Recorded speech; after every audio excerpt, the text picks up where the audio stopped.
They shall grow not old, as we that are left grow old. Age shall not weary them, nor the years condemn. At the going down of the sun and in the morning, we will remember them.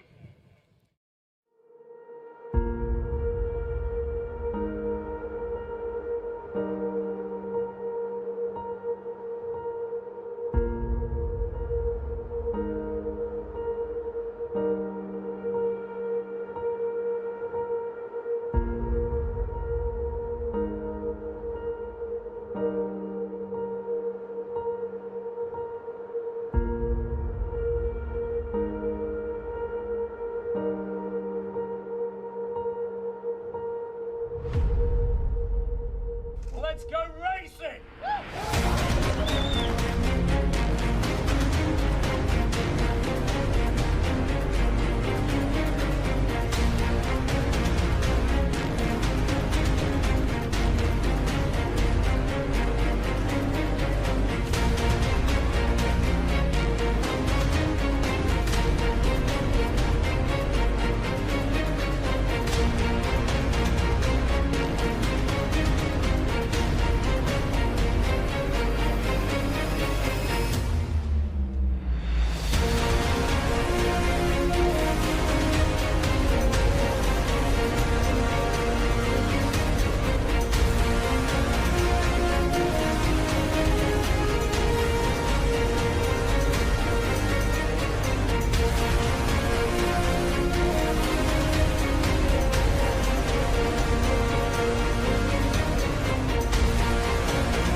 Good morning, everyone. Welcome to Anglesey. Welcome to a sunny Anglesey, I'm pleased to say. The Race of Remembrance 2025 is underway, indeed has been underway for the last day virtually. We started qualifying yesterday and we get the racing action underway in the next 5 or 10 minutes. The cars coming out onto the grid now for the Club Sport Trophy, a regular support race now for the Race of Remembrance. It's the 6th time that the Club Sport Trophy has been here at Anglesey supporting the Race of Remembrance, and we're delighted to have a full grid of cars lining up. 34 of them hopefully will be taking up positions on the grid for the rolling start. It'll be a 45-minute race for the Club Sport Trophy. There's a mandatory pit stop in the middle, sometime after 15 minutes and before half an hour of the race have elapsed. As I say, that will be a 2-minute mandatory pit stop. Some of the teams have 2 drivers to get through, so they'll be coming in for a driver change. Some are just single driver efforts, so they'll just come into the pit lane to twiddle their thumbs for a couple of minutes. I'm joined up here by Scott Woodwis, who will be helping me out. And so good morning to you, Scott. Good morning, and good morning once again, Anglesey. Good morning, Race of Remembrance. It's my 3rd appearance at this race, and it's now become one of my firm favourites in the calendar. I think regardless of anything else, I wouldn't miss it for the world, and I'm sure you're the same. We've got a great field again for the Club Sport Trophy race coming up, some 30-plus cars on the grid. Great variety from everything from your typical VW Scirocco's, loads of 6EGs and BMW Z4s down to, would you believe it, even a Daewoo Nexia. I didn't even realise they existed or still raced it. But even so, it's a good grid and also a great entry for this weekend's Race of Remembrance. 50 teams getting set for 12 hours across 3 parts across this important Remembrance weekend. So lots of fun in store. Of course, we've got the Battle of Foolishness to come up as well. We've had qualifying and warm-up. We've had a supercar Saturday as well, really well supported. And I think what's even made it even better, Paul, is that even for today, Actually, for a November day, actually, beautiful weather conditions. There's sunshine out there, clear blue skies. I can see it's the water, the Irish Sea shining. It's a beautiful day to go motor racing here in November. Yeah, make hay while the sun shines, I think, is the Yes. motto for today, at least. I'll go through the grid positions, and we've got a fairly significant gap up at the front. But let's talk about who's on the front row. Feroz Bilimoria with the VW Sirocco is on pole position, car number 27, familiar car for those of you who have watched Club Sport Trophy races before. In fact, Feroz was a winner in the Club Sport Trophy on the Silverstone Grand Prix circuit just a couple of months ago. So he'll be starting on pole position, and alongside him on the front row will be the Lotus Exige S2, car number 30, which is to be shared by Neil and Lloyd Huggins. They are also a previous race winner in the Club Sport Trophy earlier this season.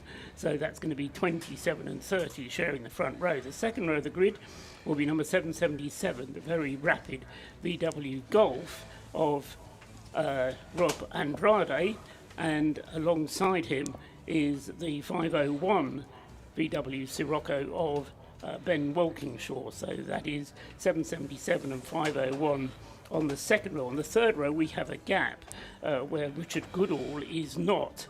The Mini Cooper, which went fifth fastest in qualifying, has not managed to make it onto the grid, but we do have car 888, Graham Price, with his Renault Megane. So a good mix of cars, as Scott was saying, at the front of the grid. A gap on the inside, but 888 is on the outside of row 3. On row 4 is car number 77, the car of Darren and Joseph Dukes, the BMW Z4, having been the fastest car in Class B in qualifying. And alongside him is car number 121, Jason Hennifer, with the Ford Fiesta. So that is 77 and 121 on row 4. Row 5 is another two-driver lineup, Richard Elliott Nowobilski and Krzysztof Nowobilski, sharing car number 91 and the BMW Z4, and alongside them is the 271 Mini of Gary Wardle. So 91 and 271 is row 5. Row 6 is car number 4, the Mazda MX-5 of Michael Sanford and Andrew Gilligan. They're going to be out in the Race of Remembrance as well, so they've got a busy weekend ahead. The cars set off on their pace lap. So number 4, the car of Michael Sanford and Andrew Gilligan on the inside of row 6, and on the outside of that row is car number 37, the Renault Clio, which I was about to say had problems in qualifying. Well, it then has problems as well as it gets off the line for the pace lap, and it's going to join in right at the back. And I just wonder whether that was actually deliberate. There was just something about the body language of the car that made me think that all was not well with the Renault Clio. As I said, it had a couple of offs in qualifying this morning, lost its bumper. It was being worked on during the break. And whoever is starting it, whether it's Daniel Parsons or Corey Webber, I'm not sure, but the Renault Clio then is going to have to start from the very back behind the BRSCC Poppy car Jaguar F-Type safety car. Anyway, it should have started, that number 37 Renault Clio, on row 6. Row 7 would then be car number 45, Andrew Stacey, to be joined by a certain chap called James Cameron. Whether he actually is going to drive it or not, we'll probably find out after the event when we see how well it does. Anyway, they're starting on row 7 with alongside them car number 123, which is the Audi TT, Tim Evans and Stefan Oates. Then on the 8th row we got 176, which is the Rob Phillips and Angus Eddowes car, and alongside them number 34 is the budget racing Daewoo Nexia that Scott referred to, of Ian Cooper and Fraser Gillen. And then on row 9, number 20 is the Nissan Almera of the Cogswell family, Daniel and Stephen Cogswell sharing the Nissan Almera. Can't miss that car. And alongside that is number 16, which is the Trevor Hancock and Brian Watson Honda Civic. Next row back, the 10th row, will be car number 88, and that's Philip and Matthew Adcock with their BMW Compact. Alongside them is number 22, Chris Fantana, with his Mazda MX-5. And then the rest of the grid by number 95 and 84 share row 11. Row 12 is 42 and 15. Row 13, 150 and 116. Row 16 is 117 and 21. Row 15 is number 10 and 51. Row 16, 288 and 576. And then the mat row of the grid, 23 Stephen Moss and the Renault Megane of Matt Adams, which is a Class A car, and should be quite exciting to watch that come up from the backer. Scott. Indeed. Just notice the Ford Focus, which is car supposed to be starting in 24th position, Jones and Wright, number 15 in Class A. That car starting within the pit lane, so that car not taking its spot on the 12th row of the grid. So possibly some issues with that trying to get it started, but the car's now 2 by 2 in the back straight towards the final corner, and all set to get Saturday of Race of Remembrance racing underway very shortly. The Jaguar Poppy safety car will lead them in. When it pulls off, they'll wait for the red lights to go out, and then it's in typical action. 45 minutes of ROR Club Sport Trophy action is all set to get underway to kick off what's certain to be a magnificent Race of Remembrance 2025. Yeah, the Jaguar safety car confused me a little bit there because it came all the way through the final turn and then pulled off at the very last minute. A very good start indeed then from the Lotus Exige from the outside of the front row. Whether it's Lloyd or Neil Huggins at the wheel, I'm not sure, but it was a very lively start, I'll put it that way, from the Exige. Feroz Bilimoria was trying to dictate the pace and the Lotus right with him. And the Lotus actually has managed to stay with him. No, it's not. It's dropped back to 4th place. So Feroz Bilimoria with the Sirocco is leading them out of church and along the back straight for the first time. And up into 2nd place has come Ben Walkinshaw with the other Sirocco. And then back into 3rd place is Rob Andrade then with his Golf. So it's Volkswagen's very much to the fore as Feroz Bilimoria then gets the best start and pulls away. But as I say, having made a good start, the Huggins Exige then dropped back a little bit. And as I say, as it went up towards Rocket, down in 4th place, but it was certainly charging along the back straight, but coming out of Rocket back into our sight, down into the corkscrew. Huggins still in 4th place, so it's Bilimoria leading the way, Walkinshaw in 2nd place, in 3rd place is Rob Andrade, and then as I say, it's the Huggins car next up in 4th place. Also saw a strong start, a couple of places up and ready for Jason Hennifer in the Fiesta ST180. Looked there was a change on for 2nd in the background. Looks like Rob Andrade was having a look up the inside into the hairpin to try and take 2nd position as they head down towards the final corner. End the first lap of racing. And yeah, Walkinshaw's held on ahead of Andrade. Lotus still in 4th position, Hennifer 5th. There's also a change on with the 123 Audi TT getting past the car that did start in initially 7th on the grid on the 4th row. That's the Dukes in 77. They've dropped back a little bit and they're being chased by the Novobilskis in their BMW Z4. So it's, as you mentioned, Volkswagen's 1st to 3rd. The Lotus into 4th position. Jason Hennifer's Fiesta is into 5th place. You got Graham Price in the first of the 2 Megans in the field in P6. Edmonton Oates in 7th place in the Audi TT. I think that was the original development car for what we knew as the Audi, now know as the Audi TT Cup at this point. That was the original car they used to develop that.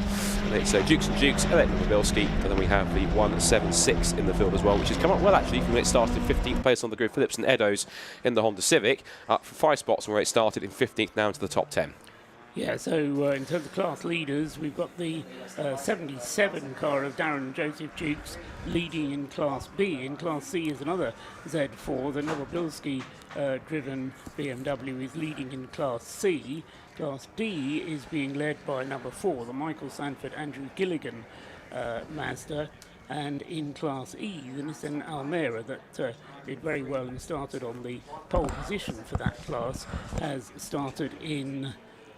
was leading that class as well. Just looking at the progress being made by Matt Adams from the back of the grid, he's come through in 28th place, so he's already moved up nicely. And the Renault Clio, which pulled off at the start, started at the back, he's also been working his way through the field. Number 37 is in the hands of either Daniel Parsons or Corey Webber. They've managed to move up to 24th place, so making good progress as they cross the line, completing lap 2. Also making good progress is the VW Golf there in 3rd place, or which started in 3rd place, Rob Andrade, and he is trying to close up on Ben Walkinshaw's Sirocco and close in on him there.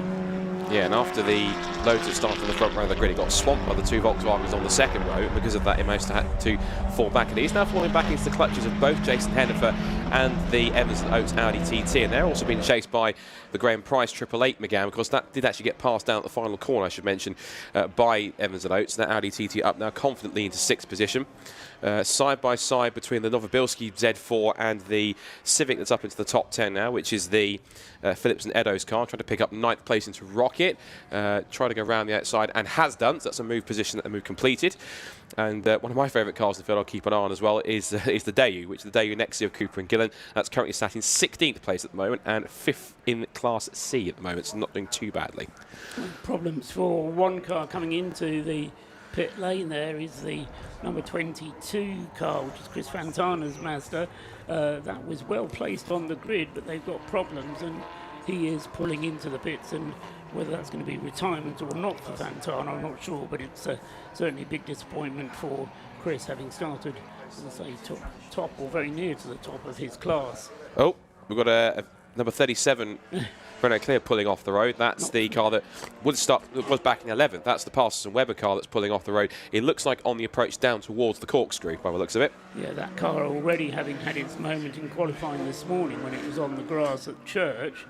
It then pulled off at the start of the race at the beginning of the pace lap, and it's now pulled off, yes, just coming out of Peel, as Scott described, to the left-hand side. It's causing a yellow flag to be shown up at that part of the circuit. Leaders already onto their 4th lap. Side by side at the moment is the Nissan Almera, having a bit of a battle there with the number 34 Daewoo, isn't it? That's the car Ian Cooper and Fraser Gillen, who are out in the Race of Remembrance as well. Not in the Daewoo, I'm pleased to say, but they are doing well. Having a little bit of a battle. In fact, exceeding Scott in getting past the Nissan Almera as they come down into Church. They are two of the more unique cars on the grid. You don't often see a Nissan Almera or a Daewoo Nexia on the grid at all, but it's good to see them. And my dad used to sell Nexias back in the 90s when he was at a car, he's still in the car sales trade. He's coming back at him though, through the right-hander towards the Rocket Complex. The Daewoo's got some poke in a straight line, beats the Cogswells on the brakes before they even get there, and also beaten under brakes by the Renault Clear that was behind it as well. That would have been 95, Mark Jones, yeah, who is in a Class D car, so punching well above its weight.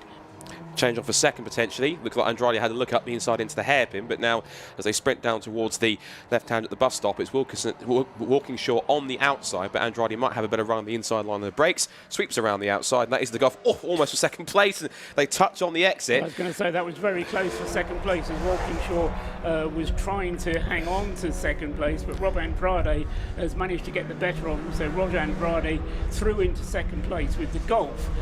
So meanwhile, whilst all of that has been going on, so Philibro's Bilimoria up at the front of the field has been making good his escape, and not being shown on the screen but disappearing into the distance now is Bilimoria in the Sirocco 27 leading the way. But it nearly got a little bit physical there as they came into the final left-hand before the start-finish line, and Andrade, having got past Walkinshaw, I reckon, Scott, is beginning to set off now in pursuit of the other Sirocco. Look at his lap times. He's actually not that far away, I think, from the lap times that are being set by the car in front. I mean, his last lap was on 41.1, so well, yes, he was a second off, but he was battling with Walkinshaw. Exactly. So now he's got clear track. You're absolutely right. He'll start to take a lap before we see whether or not the gap comes down. It was 3.9 as they crossed the line at the start of this lap between first and second, but as I say, I think Rob Andrade is going to try and close in on Bilimoria. Still only, we had 8 minutes of the race elapsed, so still plenty of racing to go. 45-minute race, still with a mandatory pit stop to come, and that will be a timed pit stop, 2 minutes from pit in to pit out. Interesting to both Bilimoria and Andrade and Ben Walkinshaw are all going it alone, so they will, say, come in for a pit stop. No refuelling allowed in the pit stop, but it will be a time one, so they'll try and get that as close as they can to 2 minutes. Bilimoria crosses the line now, so does Andrade, goes through. It's a quicker lap time from Andrade. He does a 39.9 compared to the 1 minute 40.3 for Bilimoria, so the gap comes down from 3.9 to 3.4 seconds, half a second made on that lap, Scott. Got a bit of a McGregor family reunion here. It's all 3 Mazda MX-5s, and they've all been driven by McGregors, one of which has been shared by 2 of them, and they're all having their own intra-team, almost mini Mazda MX-5 championship battle here between the 3 of them. The 117 car, as you can clearly see, is trailing a bit of bodywork, so if it doesn't fall off, it will get a, I'm sure, black and orange flag to say, come in and pull that off, rather than anything else. And good to see on that side. One that I should mention also with the pit stops, you're absolutely right about the 2 minutes pit in to pit out. Also, one thing to remember is that if you are short by a pit stop, even by 0.3 of a second, the default penalty is 30 seconds plus the time you are short. So even if you're short by less than a second, 0.5 or 0.6, it is still 30.6 seconds that gets applied to your race time as a penalty. So it might sound harsh, but rules are rules. Rules are rules. And indeed, last year, if I remember, Liam Crilly, who won the race, did suffer exactly that, a short pit stop.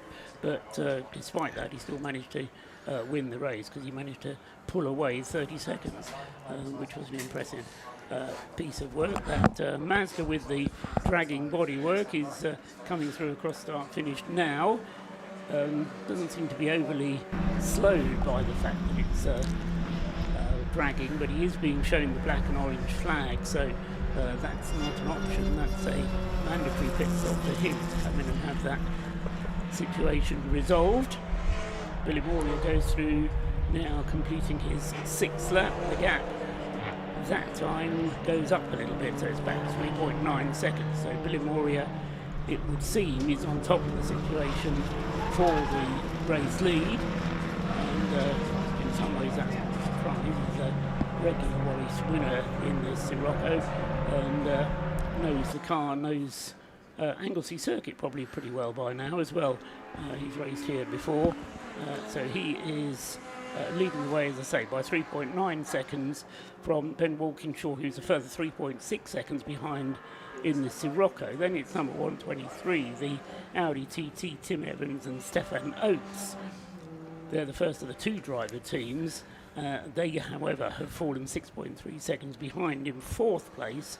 Then in 5th place is the car that started on the front row of the grid, Neil and Lloyd Huggins, but perhaps the quicker driver is due in the car second, because at the moment the best lap that the number 30 Exige has done is 1 minute 41 compared to the lap time in practice for that car, which was a 41 as well. So the pace is very rapid at the moment. Indeed, cars lapping at the moment considerably quicker than they did in qualifying, although it was a bit damp first thing this morning. So yes, they did have a slightly damp track to contend with at that stage.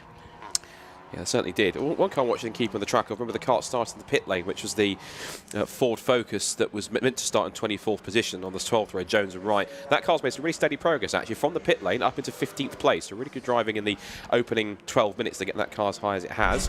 The leaders come across the line, gap is back out to 4.8 seconds. There's some lappery going on involved here as we see the leaders are coming up this intra-McGregor Mazda MX-5 family outing. I mean, battle on track between the 3 of them.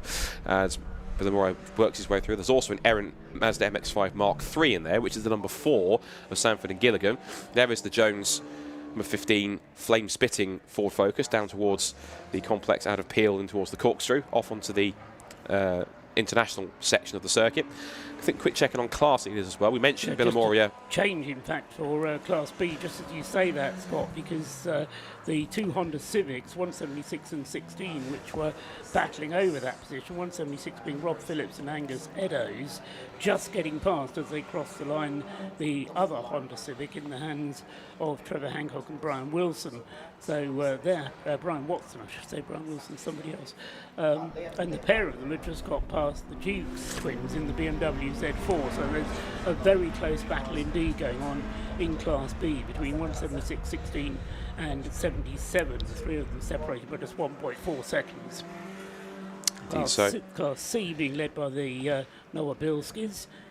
Number 91 leads Class C by a relatively comfortable margin over Ben Taylor, who's in 12th place overall. And Class D is still being held by Mark Jones, his Renault Clio. Class E, that's gone out to a second now between the Cogswells and the Adcocks. The number 20 Nissan Almera in the hands of Daniel and Stephen Cogswell, and then the Adcocks number 88 in their BMW. That's Philip and Matthew Adcock sharing that car, leading the way in Class E. And those two are regular battlers. Whenever they find themselves in a Club Sport Trophy race, you don't tend to find that BMW and that Almera too far away from each other. They tend to be perennial winners in Club Sport Trophy regularly. Seeing two of the EP3 Honda Civics having a nice little intra-Honda battle, going either side of the BMW 116 down towards the bus stop. And it looks as though it is the Phillips and Edo car that's keeping the advantage into the final corner. And that's, of course, battling away with the Hancock and Watson car, number 16. Yeah, just crossing the line now, separated by nothing at all as they turn into target. We are 1 minute away, less than 1 minute away from the pit window opening, so whether a driver change is to take place, they will be doing so. Not sure if Rob Lewis is down there in a position to help us with those two driver teams where there is a second driver waiting to go in. Whether I'll be able to do so privately, he certainly won't be able to do so over the air, but as I say, he may be able to come up and tell us who's doing the driving, particularly as far as the Lloyd and Neil Huggins Lotus is concerned. But in Class B as well, of course, we've got that battle continuing between 176 Rob and Angus, Rob Phillips and Angus Eddowes, who are sharing that. Pit window open board is shown across start finish line. Just had a couple of notes from Rob down in pit lane. The 22 Mazda MX-5 that we saw coming with problems, that's Chris Fantana. That car out with steering damage after contact, reports Rob down in pit lane. This pit window does indeed open. The other one which has had trouble, number 68, which is Matt Adams in the Renault Megane, the second of the Renault Meganes in the field. The other one being the 888, which has been driven by Graham Price. That car has had gearbox trouble with a gear cable issue, which meant it had no gears. So I think it is back out there, but it's now 2 laps down adrift and way back down the order in 31st position, and furthermore 9th in Class A. Yeah, so they'll just try and get the car to the finish, really, more than anything else at this stage. The conventional wisdom in Club Sport Trophy, Scott, is that the longer you leave your pit stop in the window, the better off you are, just in case there's a safety car. You don't want to have done your pit stop and then find that the safety car comes out and allows everybody else to come past you. So that's the conventional thinking. If, however, you're a two-driver team and you've got your faster driver in second, then obviously you want to pit fairly early in the window. But the window will remain open for 15 minutes, and then by the end of that 15 minutes, everybody will have had to have completed their pit stop. And as I say, the pit stop, as Scott was stressing, has to be a minimum of 2 minutes from pit in to pit out. And one of the clever screens here will tell us whether anybody is short on their pit stop and whether they are due to have a penalty or not. There's 4 searches for that one. Still watching the Inter Civic EP3 battle that's going on track at the moment. This is currently up at the top of the circuit at Peel, and that is between the 2 Honda Civics battling over in the top 10 overall. That's both of them battling over 8th and 9th position respectively. 176 of Phillips and Eddowes ahead of Hancock and Watson in 9th. They're just ahead of a battle for 10th going on. That's between a trio of cars, which is the 2 BMW Z4s in the field, the Dukes and Dukes car, number 77, and number 91 of the Novobilskis, and those two also scrapping with the 84 of Ben Taylor, which will be the Paul Sheard Racing run Mazda MX-5 Mark IV. Good to see more Mark IVs getting out there. Camera's also focusing on our intra-McGregor family Mazda MX-5 battle going on. Those 3 cars are still pretty much together. They're just being interspersed by the fixer wheel Citroen DS3 Cup car, which is just there on the screen. You can see Henry Swanson has been a regular driver of one of those cars this year in the DS3 Cup's first season amongst the Fixer Wheel Production Cup, of course, which Fixer Wheel are the title sponsors of that season. And the DS3 Cup cars gaining in popularity. There's a few of them out there now, and aiming to get more of that. There is the 2 EP3 Civics, and they're getting right amongst this, towards the middle of this battle between the MX-5s, the DS3 and the third of those cars, and they're right nose to tail on the exit of the banking towards the right-hander church back towards the school straight. You see as well the Phillips Edo car just rolling it into the corner and just powering back on the exits to try and shoot past. Of course, they're in 2 very different classes, so much better power advantage. Yeah, it's a challenging situation, isn't it? Because they're not necessarily the quickest cars out there, but they are considerably quicker than quite a lot of the others. So there's quite a lot of back markers to get past before the end of the race. I'm sure they're going to get some faster cars coming past them. In comes the Nissan Almera for its driver change. That will either be Daniel handing over to Stephen or vice versa. Cogswell with the Nissan Almera. They come into the pits with still 3 minutes, or 3 minutes of the window having been open, so fairly early in the pit stop window. Also coming in is the Audi TT, Tim Evans and Stefan Oates. That car fairly well up in the field, in fact fourth in the standings as it came through. Battle for Class B honours continuing on the track, Scott. Indeed, two Civics going. Whilst I was watching that, just going through Peel Corner, this was a trick of the camera.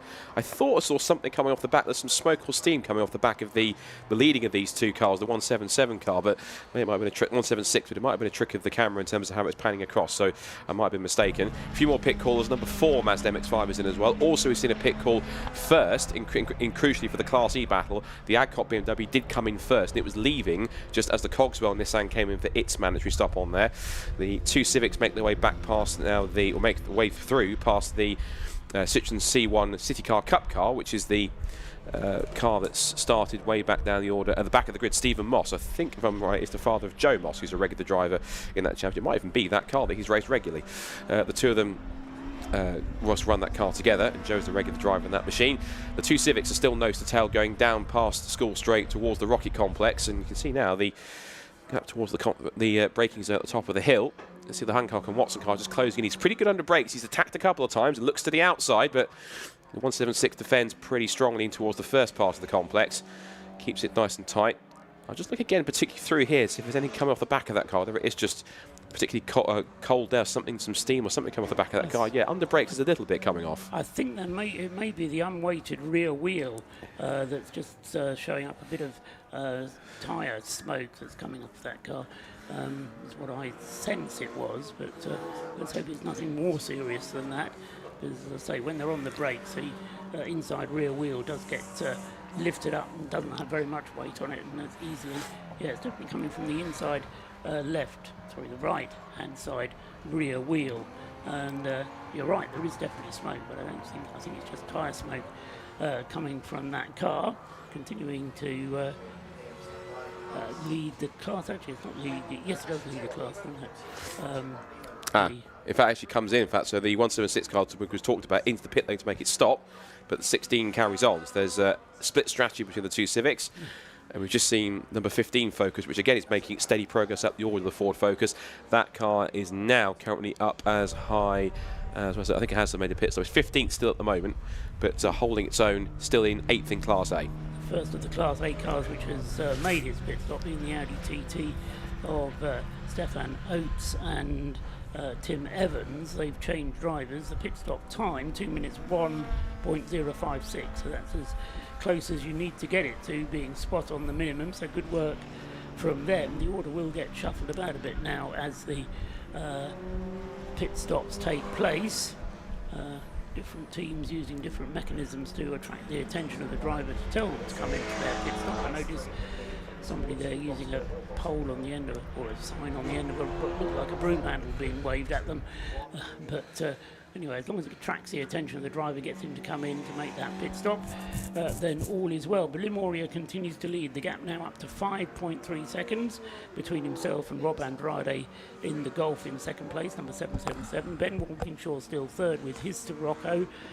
He is 12 seconds adrift of Rob Andrade's car, and then it's the Huggins, Lloyd and Neal with the Lotus Exige just 4 seconds behind now, so don't count the Exige out just yet. It's still on for a potential podium position. Then it's Graham Price with the 888 Renault Megane is in 5th place. 6th place Jason Hennifer with the Fiesta, and then 7th the battle that we've been watching between the two Honda Civics, 16 and 176 being the Trevor Hancock, Brian Watson car continuing to battle with Rob Phillips and Angus Endos. And then behind them is the back of the Class C honours, which is currently being led by Ben Taylor, who has stayed out. Yes, Ben Taylor has stayed out, whereas the other Class B contender, Class C contender, is Gary Wardle.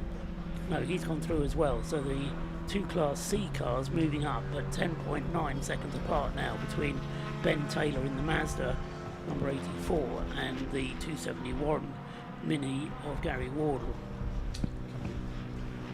couple of cars that have also come in as well, which is 77 cars has come in. That's the Dukes and the BMW Z4. Also, my favourite, the number 34 Daewoo Nexia, also in from its stop. That's actually pitted from quite a decent position. Came in from 14th and only one place off a podium spot in Class C. So good effort from Cooper and Gillen so far. Get that car as high as they have. I think that car's regularly raced, if I'm right, in the Armed Forces service, so it's series. But it's nice to see. As I say, you really don't often see a Daewoo racing anywhere. I think the last time I ever saw a car like that racing in any shape or form of a Daewoo, I think, believe it or not, was in the Andros Trophy back in the late 90s, I think it was, believe it or not, and that used to bring up some pretty obscure machines. So this series does bring up some pretty obscure machines in general anyway, so good to see we've got one just racing, and nice to see it represented for once. I'm staggered by your knowledge of Daewoo's racing history, Scott. So that's the only thing I know, to be honest. I wish there was more, but apart from that, that's the only thing I know. There was one that raced in Andros Trophy. Apart from that, that's it. Okay, well, that's a start at least. Yes. How long have we got? We've got 10 minutes remaining for the pit window still to be open. So, beg your pardon, 6 minutes still remaining for the pit window to be open. And by then, all the cars will have had to have made a pit stop. The leading 4 are yet to stop. The 16 Honda Civic is in at the moment, but hasn't yet completed its stop. Also, the second place car in Class B is now the Dukes. They are in, completing their pit stop, waiting for them to come out at the completion of their pit stop. So far, everybody is over the 2 minutes, so it's all been goody two-shoes so far as the pit stops are concerned. They've done the timing right, and it's not necessarily so simple. We do see errors made, because as well, it's not just 2 minutes spent in front of your box, it's 2 minutes spent from pit in to pit out, so you have to factor that in to your calculations. Although, having said that, the pit lane here at Anglesey isn't that long, so although you do have to take it into account, it's not as complex a situation as it is in some other series and some other circuits. Ben Walkinshaw just going through, completing another lap in the 5:01 Sirocco. He's dropped now to 10 seconds off the rear of the Golf of Rob Andrade, who himself has now dropped a little bit further off the rear of Feroz Bilimoria, who has not been messing around out there. Bilimoria now ahead to the tune of 11 seconds. So, just waiting now for those last few pit callers to come in. As I said, the only cars we haven't had in just yet are Bilimoria, Andrade, and Hennifer's. We've got quite a nice chest. Andrade in now. Yes. So Andrade's made, or is making his pit stop. Ben Walkinshaw still to stop, and also Ben Taylor with his Class C Mazda, number 84, still to stop. I think the 888 car's coming back in again, because the screen says it's pitted in once already, so that's for some reason another stop for one particular reason. Stops for the Renault Megane 888. So that's a problem, sadly. Yeah, and a short pit stop, I'm afraid, for the Ford Focus of number 15. Matthew Jones and Stuart Wright, not quite getting their sums right, by 2.5 seconds. So instead of being second, no, they're well done actually. They're in 8th place in Class A. They're going to get pushed further back after that quick pit stop. Race leader in. For the most, Bilimoria brings the 27 VW Scirocco into pit lane, so to serve his mandatory 2-minute stop. Positioning the car, how can I put it, aggressively. Yes. Everybody else comes in like nose in. Certainly if you're going to do a driver change, you want to be parked at 45 degrees, but Bilimoria just getting a team member to peer in the passenger door. This is a left-hand drive Sirocco. I don't think this is a right-hand drive Sirocco. I think it is. Saw it in assembly. I think it definitely is right-hand drive, yeah. So the assistant just having a look round, checking visually, but no particular worries there. I know what some teams do is to have a little oven timer on their dashboard. As they come in, they hit the button to start the clock as they come into pit lane, and then try and time the exit so that they get exactly 2 minutes on the clock. So Bilimoria is still there. Also in the pits at the moment is second place Ben Walkinshaw. Rob Andrade's pit stop was some 13 seconds longer than it needed to be. So Andrade not going, or will have lost out as a result of a slightly longer pit stop there. we'll see where he ends up when the pit stops unwind. Another short pit stop, Jason Hennifer's Ford Fiesta. Ford Fiestas are not good. Oh no, it's a Ford Focus, the other one. But Jason Henniford with his Fiesta, another one with a short pit stop, and so he's going to be penalised, and that's going to scupper any chances he had of finishing in the top 6. But he was running 4th at one point, and he was ahead of the Lotus Exige of the Huggins team. But so as a result of that short pit stop, then Jason Hennifer's going to be demoted. Out goes Figro's Billy Moria, 2 minutes 5. So nothing to worry about there. He was comfortably in the lead anyway, so a slightly longer pit stop for him than was strictly necessary, but he's back on his way. Comfortably ahead of Rob Andrade, because of course he had that longer pit stop than Rob, and by the time he's heading through turn 1, Billy Moria's already got the inside of one of the minis going through Church Corner, so comfortably ahead. And actually, Scott, I think he's going to be 3rd, because he's not necessarily going to be Andrade. Yes, you're right, because you're looking through the screen here, Walkinshaw has gone through to 2nd, so good spot. He has indeed. Just seen one McGann pass the other. That was the Pat Adams car that's still struggling. It's got Graham Price going past him, but Price has pitted twice, and his car still in 14th position, so where he was. And of course, reminded with the pit stop penalties, it's not just how much you're short by. The default penalty is 30 seconds plus what you're short by. So, for example, Jason Hennifer, for example, was short by, let's say, what's that, 2.7 seconds. So it'll be 32.7 second penalty he will get as the pit window finally closes, and that will drop him quite far down the order, I'd imagine. Yes, he. If you take him 30 seconds back, he's going to be. He's probably only going to lose 4 places in the overall positions, but still, that's 4 places that obviously he need not have lost, and just means that it is important to get that timing right for the pit stop. And so back out onto the circuit for Billy Moria completing his pit stop and going through now, completing 17 laps in the lead of the race. Gary Wardle is being shown actually in the lead of the race, but that's because he's not made a pit stop, and the pit window is closed, you told us, didn't you, Scott? Yes, so, correct. Gary Wardle has a problem. Good news, Gary, you're leading the race. Oh dear. But bad news. Yeah, don't know how to tell you, but you kind of did need to make a pit stop. It's kind of the point of the race. I just mentioned that, just more notice as well, in fact, both of them come in fact. This is not a good race of pure track at all. Both of their Renault Megans are in. The 45 car, Matt Adams, is just about, I think he's going to pull up right at the pit entry before they cross the line, but the 888 car coming in, and I noticed that the front splitter was flapping around, so that was loose on that one too. So not a great start to the day for Matt Dennis and Sarah Dennis and the pure track team, unfortunately, but it can only go up through some here, of course, when they get into the main race later on this afternoon. Quick checking with class leaders with 30 minutes to go. Now it's all shuffled out. We can kind of, in some ways, ignore Gary Wardle because he will be penalised because he hasn't pitted and will get a penalty for not pitting within the window. So we can kind of ignore him politely. First, Billy Moria essentially takes over the back the net lead, and in Class A. Class B is being led by the Dukes and Dukes BMW in 8th position overall.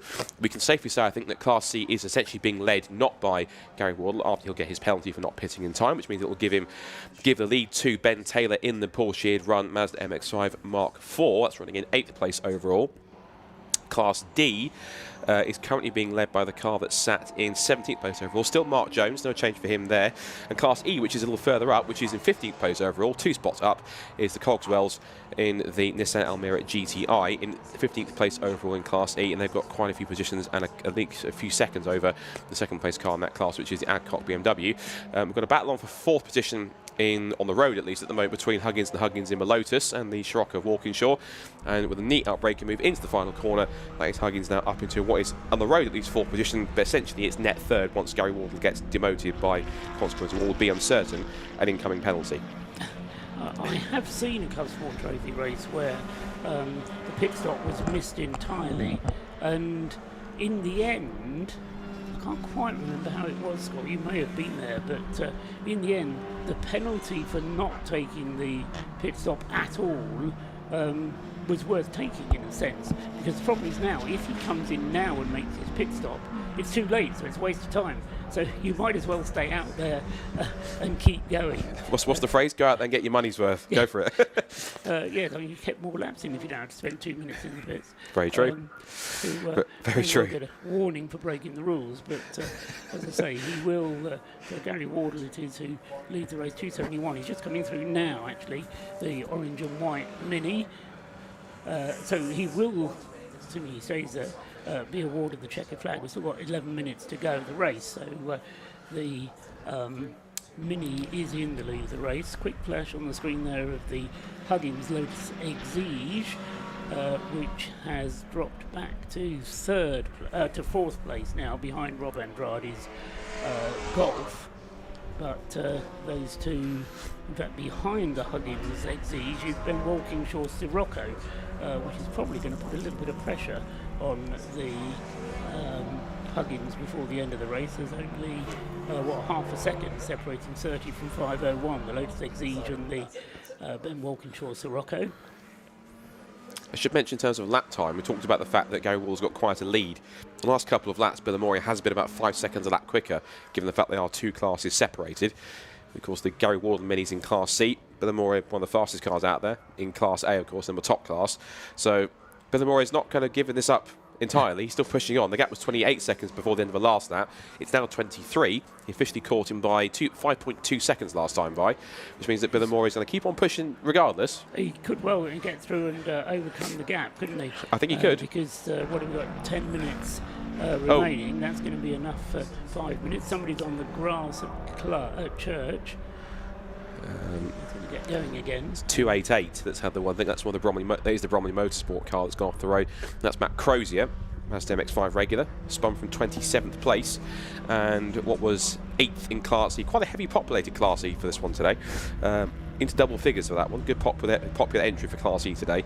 And Matt Crozier bringing another BRSCC MX-5 spec MX-5 into the field, and getting onto the grass, but managed to amble his way back on without too much trouble. Yeah, I was told before the weekend, and I was here on Friday, that the grass was so wet that were you to get on the grass, it'd be unlikely to get off it. So he can count himself a little bit lucky that he was able to get off, because the Anglesey grass does have a bit of a reputation of being accommodating and wanting to keep you there.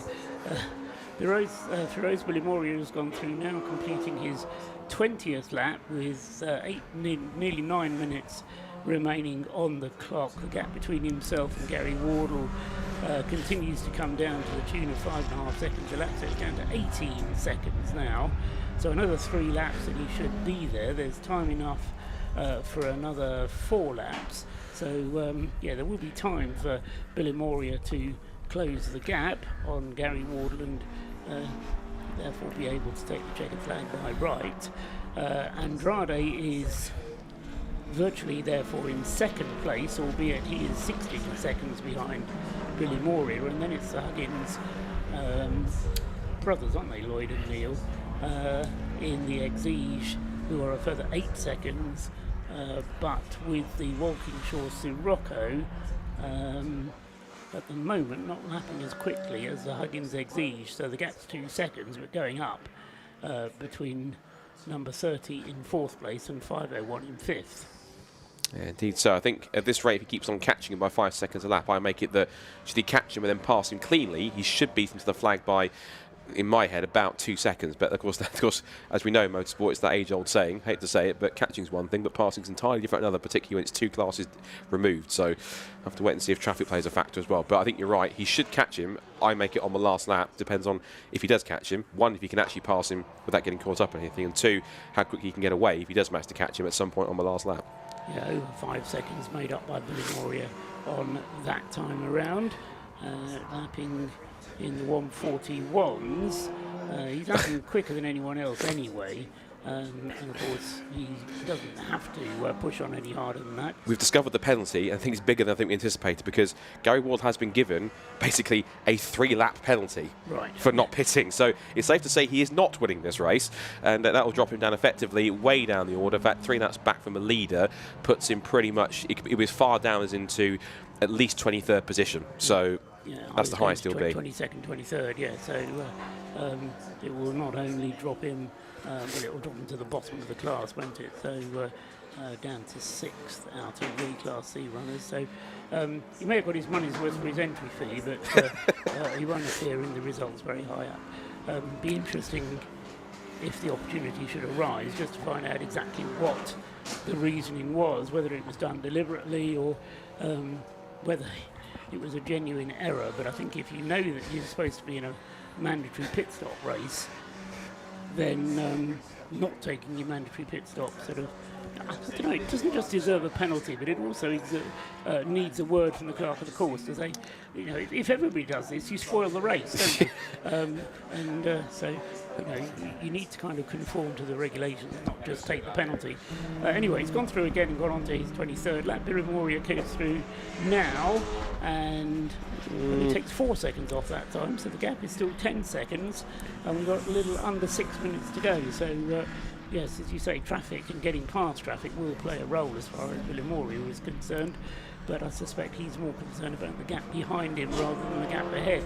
Andrade is 17 seconds behind in second place, and then the Huggins Lotus Exige a further 6 seconds, which incidentally, whether it's with Neil or Lloyd, has just done its best lap of the race. So personal best lap for the Lotus Exige, number 30 that time around, as Gary Wardle continues to enjoy the publicity associated with the live stream showing him in the lead of the race. Well, why not take the best of what you can do at the moment?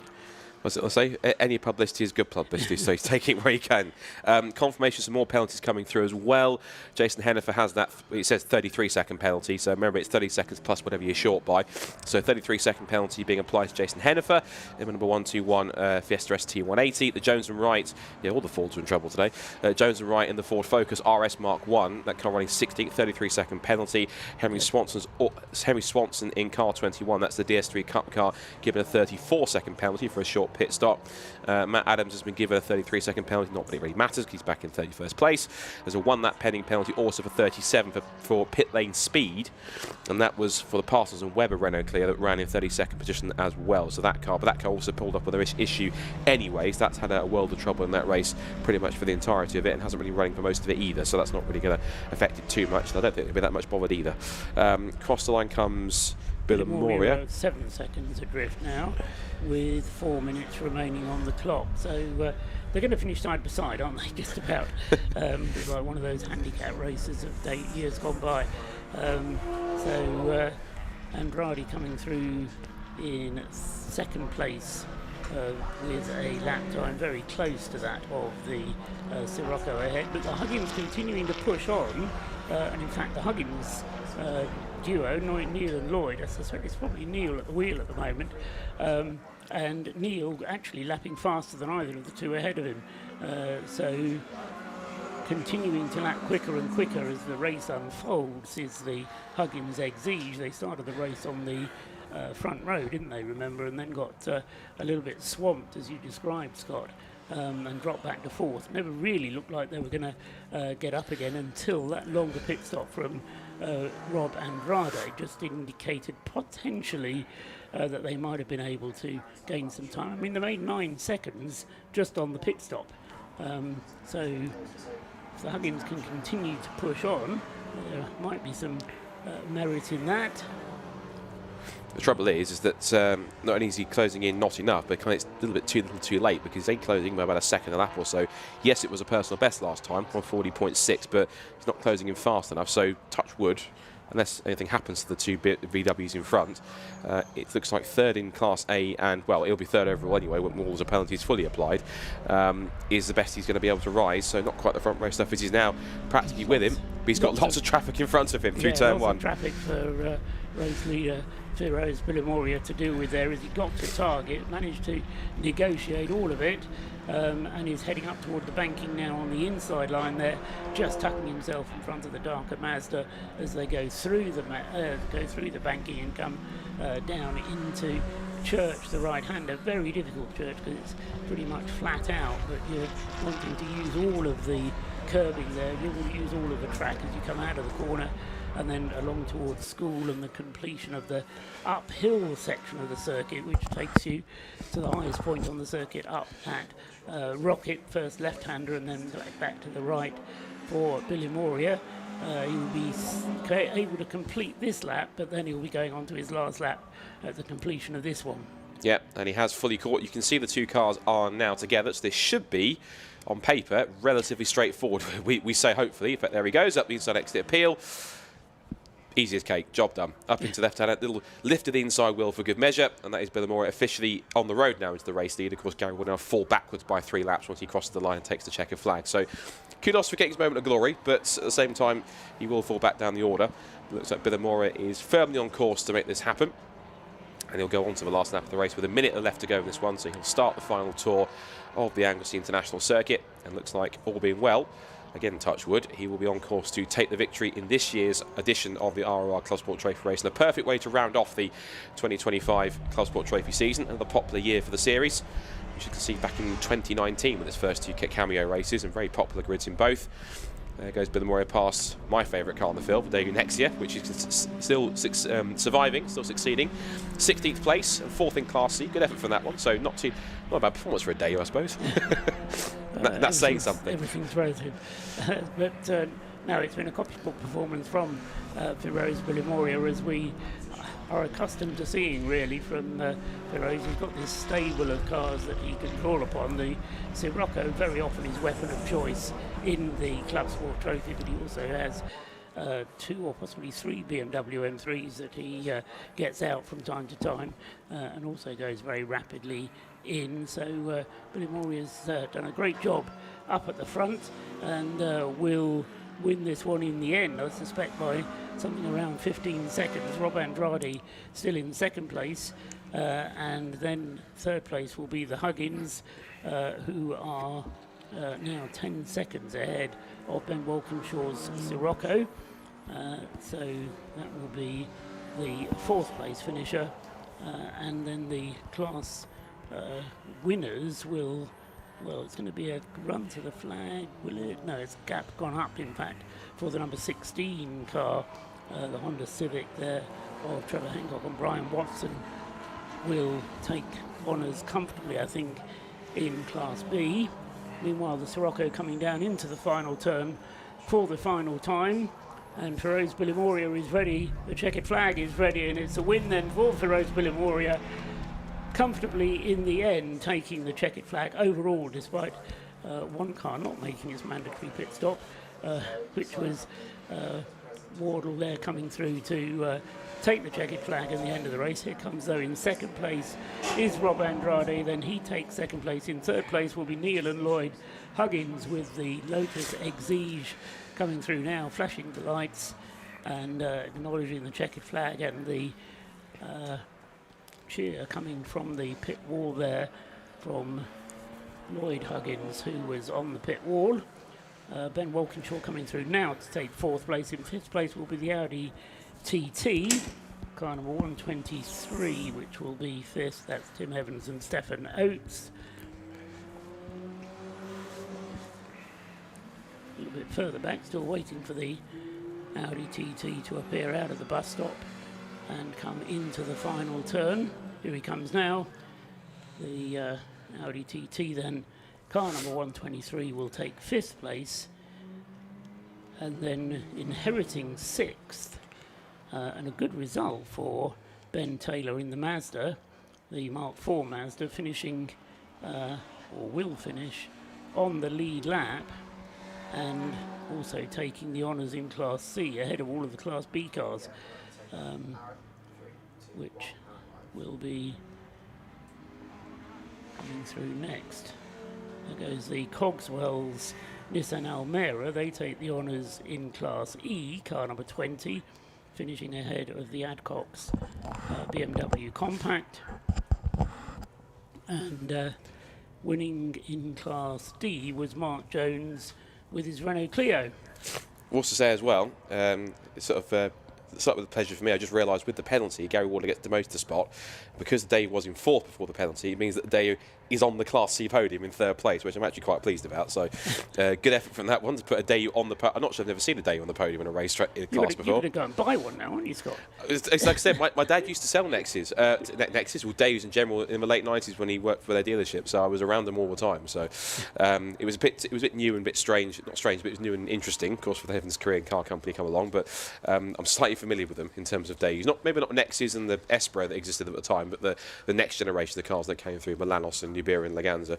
I promise I'm not an expert, I just know what I know. So, but excellent stuff. I think, again, kudos to them as well. But again, kudos to everyone who took part in this race. And of course, everything which happens this weekend is all to help and support Mission Motorsport and all the incredible work that they do to help ex-servicemen and women and service leavers and veterans to, as they say, retrain and recover into the automotive and motorsport sectors. And this Club Sport Trophy race is just a small part but important part of this weekend and what it means and everything Mission Motorsport does. So kudos to everyone who entered once again for another excellent and well supported ROR Club Sport Trophy. A really nice solid race over 45 minutes. Of course, we've now got a bit of a break whilst we get ourselves set for a couple more key things, including, of course, the rather incredible but also very jovial Biathlon of Foolishness, which you always enjoy every single year. And of course, there'll be the build-up towards the big event, which is going to be at 3 o'clock, of course, the main event, which is ROR 2025 and a 50-strong entry. And once again, lots of familiar teams, a couple of new ones coming in as well.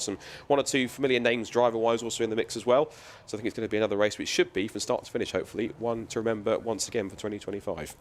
You call it the main event, Scott, but I know for many people the main event is the Biathlon of Foolishness. For some it is, yes. I think as well this year I heard James Cameron muttering something about a biathlon of extreme foolishness or a triathlon of extreme foolishness, yes. Which I think is taking place on Monday, by which time I shall be safely back at home on my patio in the Isle of Wight. And I think if I'm right, enjoying myself, but it involves mountaineering and all sorts, I think, doesn't it? Yeah, I don't think this one requires fancy dress. I think this one is like a more regular outing of just to test of fitness rather than heading down to the coast and putting yourself under the sea and coming back in completely cold and wet on November. So that's going to be happening. I've had the signal from Rob that it says, come on, it's biathlon time, which I'm certain it is. So I'll be heading down there to see how he's getting on. And as I say, I've drawn the short straw, so I'll be down, say the short straw, it's just I'll be down by the coast, by the sea, so I'll be able to watch the contenders come through. Should give a shout out also that we've got a representative from BRSCC, as we usually do every year. So it's our capable colleague Charlie Snell who's taken the hit this year. Apparently his costume is a surprise, but I'll have to wait and see what he's got. But be intriguing to see what happens there. But yeah, I'm fascinated to see how this one gets on. And of course we get set for some 2 races of very different kinds, of very different reasons. Yes, and ultimately the mantra is it's the taking part that matters, and nobody really minds who wins, whether we're talking about the Biathlon of Foolishness or whether we're talking about the Race of Remembrance in some ways as well, because it is all about taking part. And as I say, when we are able to do so, then we will be bringing you coverage of the Biathlon of Foolishness. And as Scott alluded to just a moment ago, Rob Lewis will be joining us for that as well, at least joining us on air to describe the event. So Rob Lewis, who is the 3rd member of our commentary team here at Anglesey this weekend, and whether they draw straws for it or whether they just say alternate year on year, I'm not quite sure. Anyway, the Rob Lewis will be joining us, as I say, to describe the runners in their pursuit of athleticism. The idea is that they run from the pit lane up to through his target, up towards the banking, round the banking, down towards church, and then they veer off at church, where the ambulance is, appropriately enough. Across the grass, there's then a gap in the tyre wall where they can clamber up onto the spectator banking, and then across the spectator banking down into the beach, where I'll tell you a true story. Not that many years ago, about 5 years ago, my son was here, and he went for a walk along the beach during the Race of Remembrance itself. Suddenly realised that the rock next to him was moving. It turned out there was a seal just having a little doze in the sea, and I don't know who was shocked, my son or the seal, but anyway, they took photos of each other. And but no, so you do get a little bit of wildlife. We've had dolphins out in the bay, and there's a buoy out in the ocean which they're supposed to swim out to, although some satisfy themselves with just getting their feet wet, and there's no harm in that as long as the spirit of the biathlon is kept too, and they will then return from the beach by a similar but slightly different route up the it's not exactly a cliff, but up the beach, to return across the grass to the pit lane, where warm clothes and a towel will no doubt be waiting for them.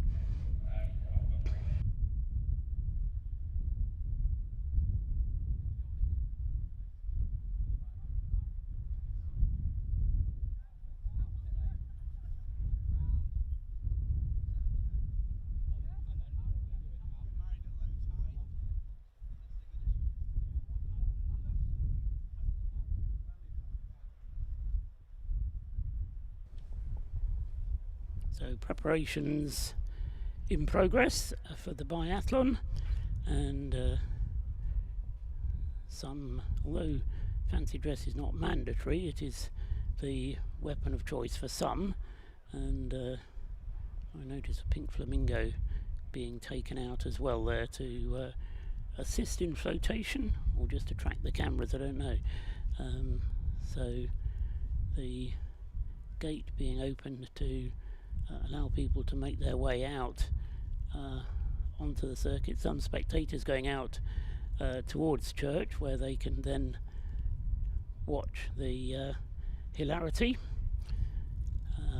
although some take it seriously, some take it less so, and the important thing is to get a large number of people participating. I think we had over 100 starters to the biathlon last year, and a charity donation required, whether or not you're taking part, from James Cameron, who's the chairman, CEO, man in charge of Mission Motorsport, without whom and without whose efforts, it has to be said, nothing really would ever happen as far as the Race of Remembrance is concerned.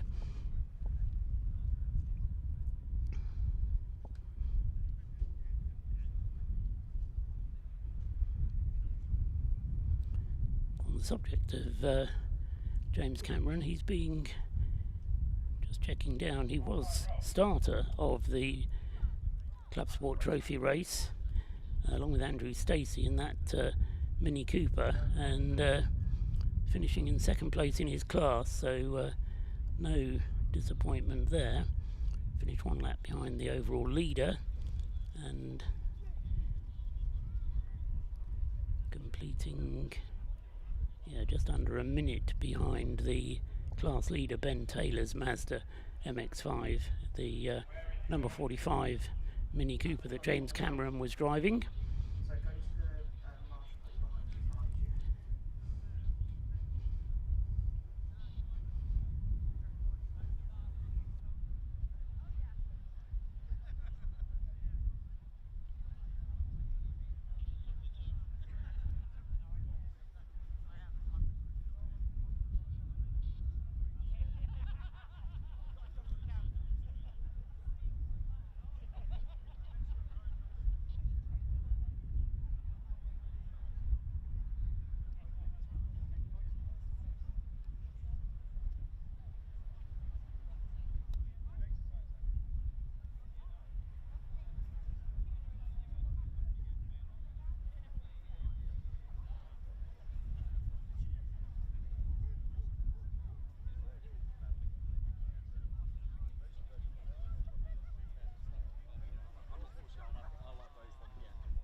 So a large crowd of people is gathering in the pit lane, and I'm sure in amongst them Rob Lewis is down there and will be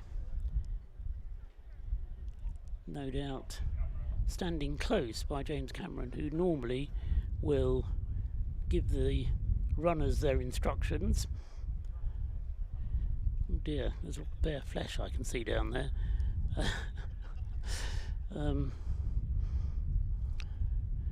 Yes, and Catwoman is there in amongst the pack somewhere. There's at least one banana and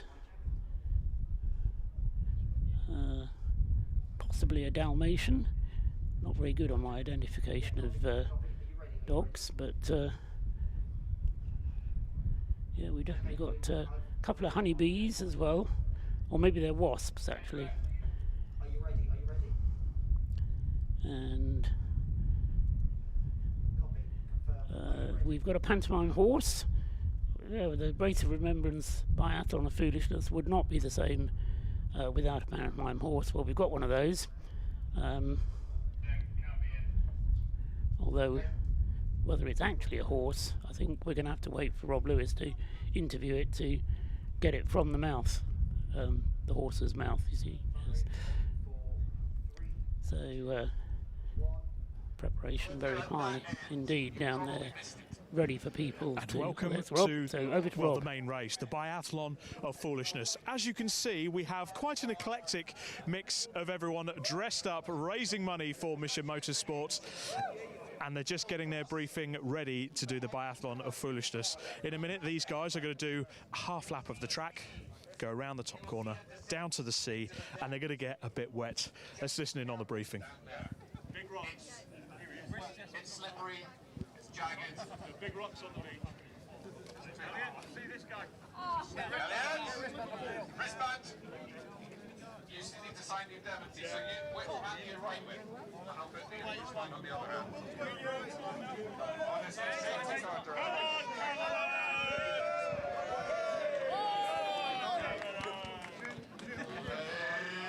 Ladies and gentlemen, it's James Cameron, CEO! Hop it on. Yeah, let's go. No, Neil, look, have you got an opportunity? It's too late. Okay, so, spectators! You're in the wrong place. Spectators!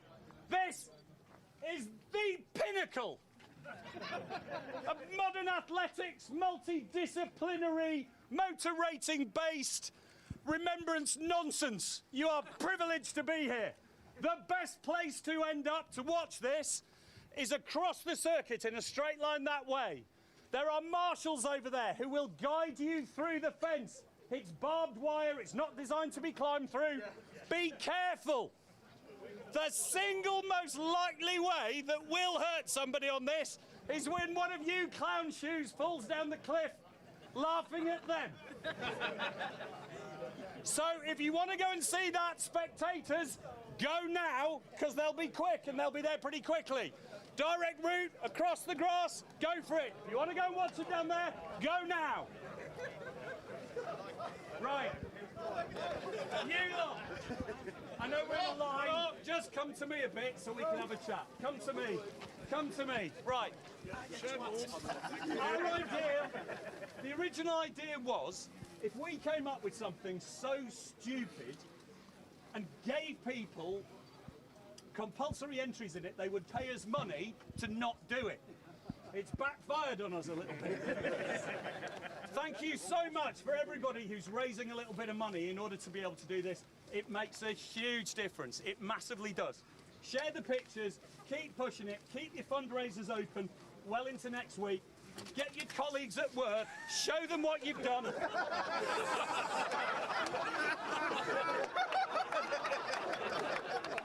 That's a new one. That's amazing. Excellent. But the serious point about this is we don't want anybody to hurt themselves. The way it works is we get you back into a line, we set you off, and with the speed of 1,000 gazelles, some may be a little bit slower, you're going to go out of here, feed onto the circuit, don't cross the Brend line in case someone's coming past on a quick lap. And you're going to go up and around the banking of that first corner and down to where you will see marshals marshalling you to be able to find your way through the barriers. Please don't just go and find your way through a random spot. There are some spaces to go there. For some of you, that'll mean you're queuing. It's not really a race. It's a fucking secret. Don't let on.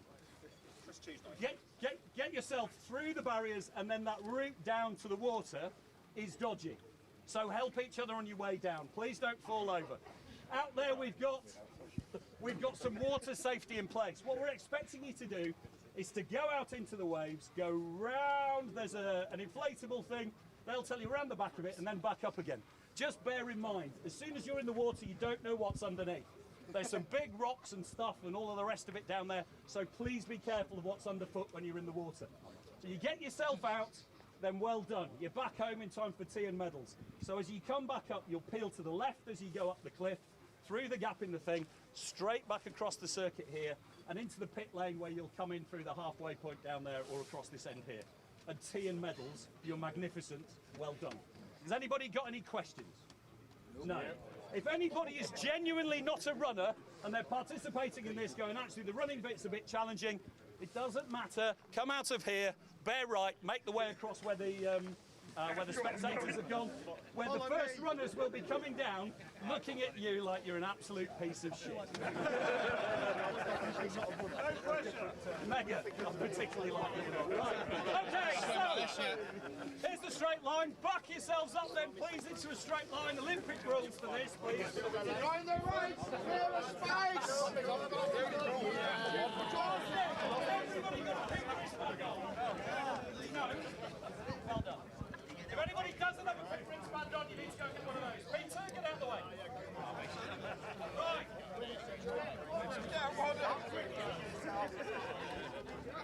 Okay, without killing the photographers, I have one of foolishness. 3, 2, 1, go!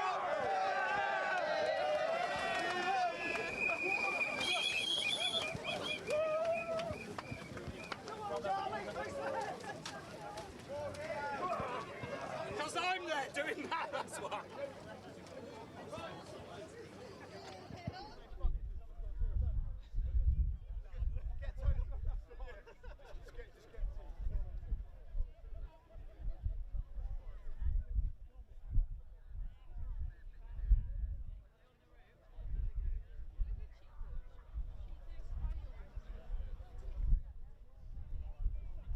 Thank you, Team Silver Lake, for that. They dressed up as a dog and thought it'd be funny for him to take a little piddle on my leg. Thank you for that, chaps.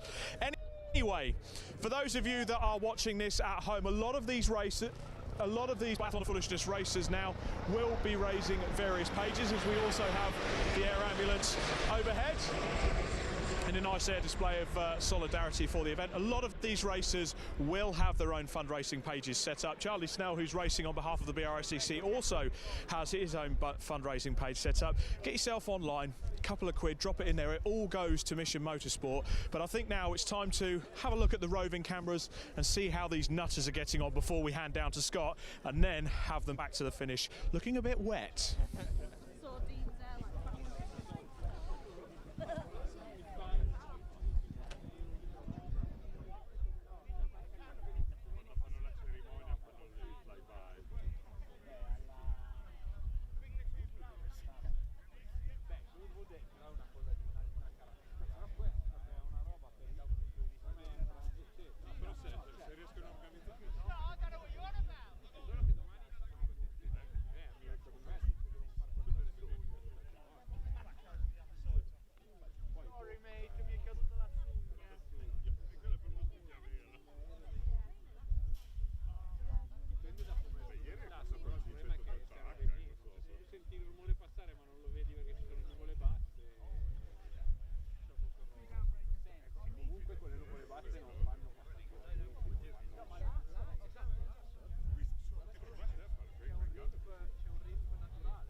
come on, Batman!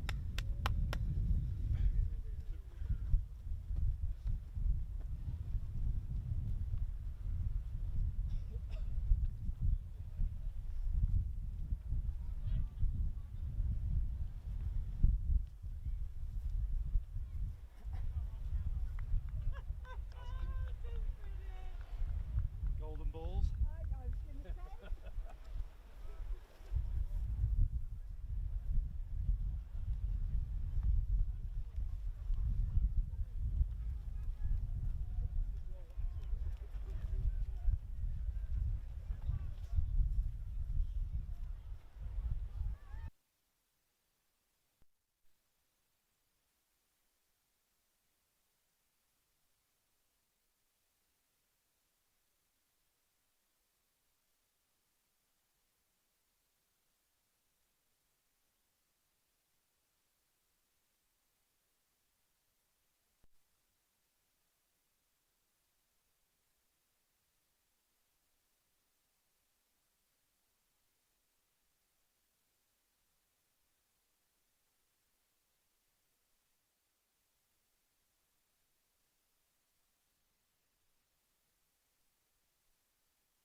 Perché diceva la cosa più stupida che potete fare è cadere dalla scogliera.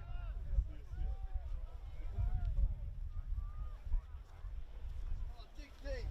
Do it. Dig deep.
Welcome back to the, well, what is the pit straight? We've actually got the Mission Motorsport safety car here while we wait for the runners to come through. I can tell you that Batman has won the Biathlon of Foolishness, not their real name, but Batman is just over here with his team getting congratulated now, but I think there's a little bit of confusion on whether they should finish the race, but I will grab him for a quick chat. They told me to come on this way. Well, you're live anyway. It looks like you've won the Biathlon of Foolishness, right. Batman, how did you do it? It was a lot of training, 5 AM every morning for the last 2 years just for this. Yeah, it's been hard, but I've got it. Yeah. Is it tough doing that and fighting crime at the same time? No, it's pretty easy, not gonna lie, just do it. Just do it, go and get the job done? Yes. Fantastic. Well, congratulations. I'll let you get back to the Batmobile. We've actually got more runners and riders coming down this way. They're coming out of the water. It's a slightly different route this year. They're coming out of the water and they're coming across towards the start-finish line this way. So let's make our way down.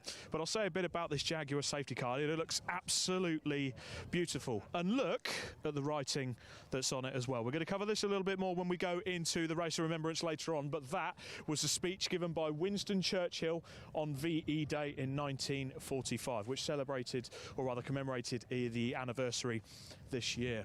Now, back to the runners and riders. As I say, I'm still suffering with a bit of a wet leg after the Silver Lake Dog, but a lot of people here racing today are doing various fundraising events, so get yourself online. There's going to be a lot of Just Giving pages, including Charlie Snell, who's dressed up as Wonder Woman, so we'll hopefully see if we can grab a chat with some of the boys and girls when they come back to us. They're using a slightly different route than last year. They came that way last year, but they've changed it and not told us. I think they're trying to get away from the camera. So let's make our way down and have a chat with some of the runners and riders coming back there now. We'll just pan the camera around. We've got a nice little group coming in now. We've got some penguins. We've got absolutely all sorts. Let's see if we can grab a chat with them. The marshals as well. Big up to our Orange Army this weekend, helping us out on this event as always for Race of Remembrance.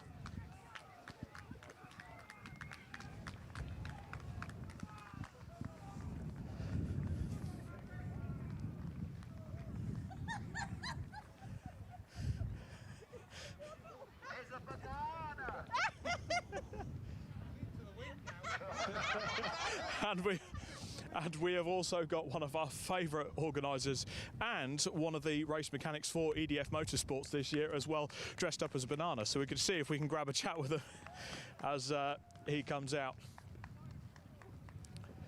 for the first time. It's the first time I've seen a fruit race. Especially in this sort of clause there. Fruit and vegetables don't really race. I was just saying, you're live on the telecast for the Race Remembrance Biathlon of Foolishness. It's not often you see a fruit and or vegetable race live on telly. What's it feel to feel like a winner as a banana? Oh, so good charity. Irony is I don't like bananas. All good fun. Everyone's had a great time. Everyone stayed safe, so great event. Love it. More importantly, what does the water feel like down there? It's pretty chilly, not gonna lie. Pretty chilly. Can't really feel my feet right now, but hey, all for a good cause. You do a lot of marshalling at this event. You're also mechanicking at this event this weekend. Yes, this weekend. I'm on the 101 car for Mission Motorsport. My other half Emma's obviously marshalling, playing the last post on Sunday. So for everybody, tune in Sunday. Great event, and yeah, see you all on the live stream. Fantastic. I'll let you get in the warm there. We've got some more people coming as they go onto the home stretch now. We've got someone. Oh, it's Duffman himself.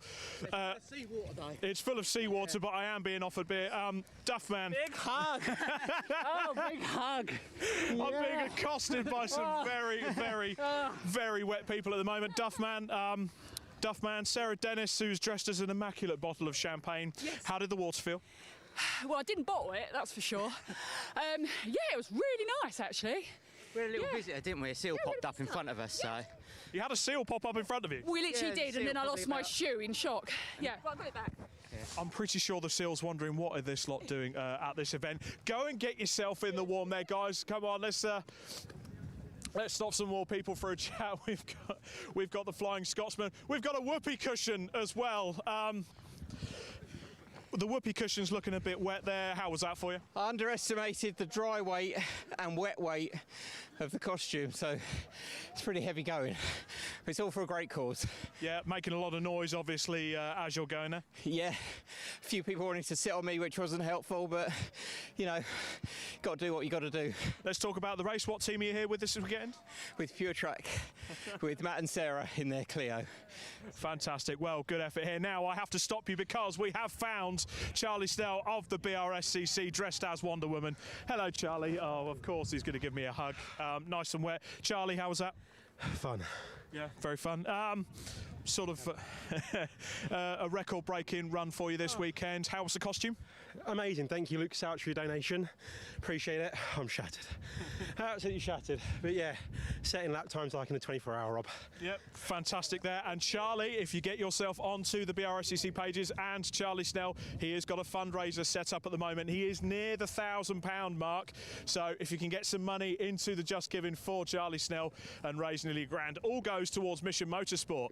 The budget racing guys, we've got a pair of bees. How are we doing, guys? Fantastic. Good yourself? How was the water for you? Better than expected. Yeah. Maybe. Did you see any seals as well? We've heard there's seals. Didn't see any. I was head underwater, mate. Can't see a lot. Can't see a lot underwater.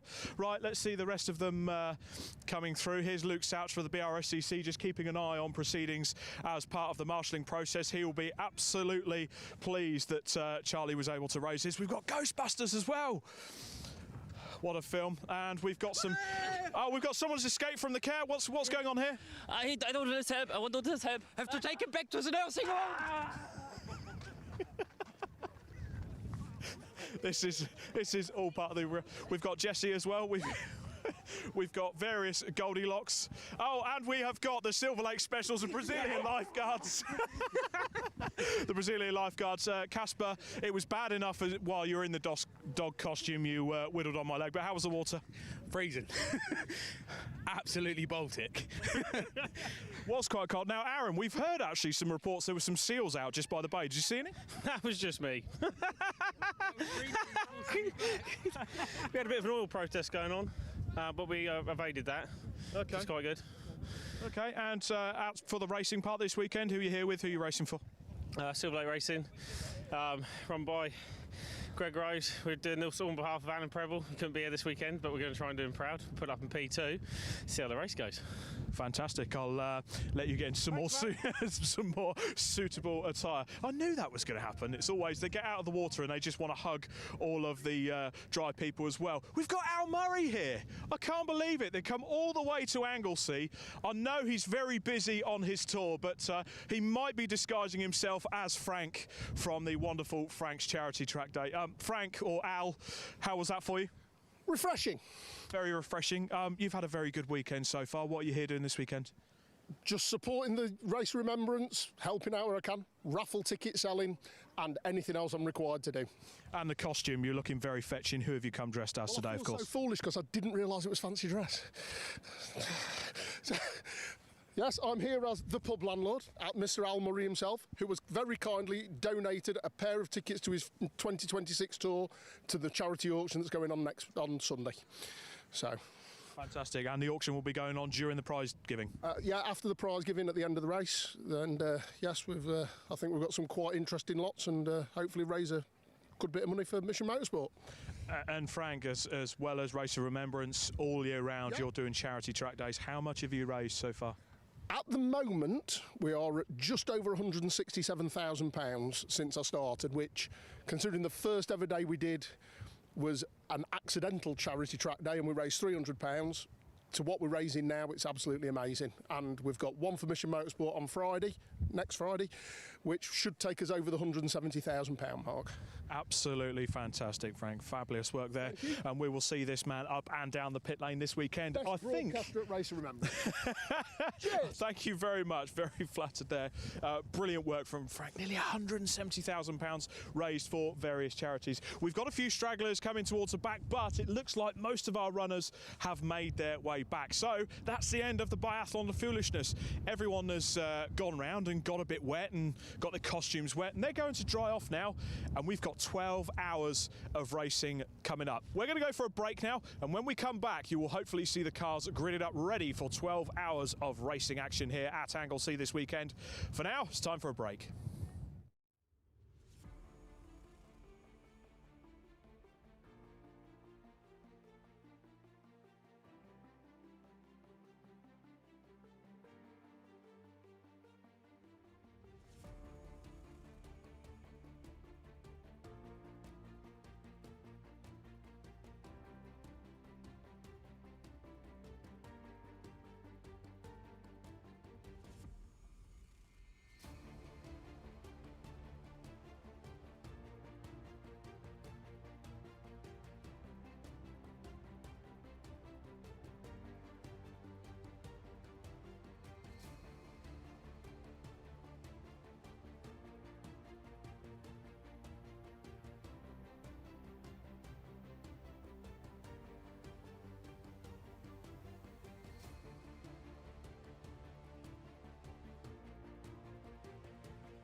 They shall grow not old, as we that are left grow old.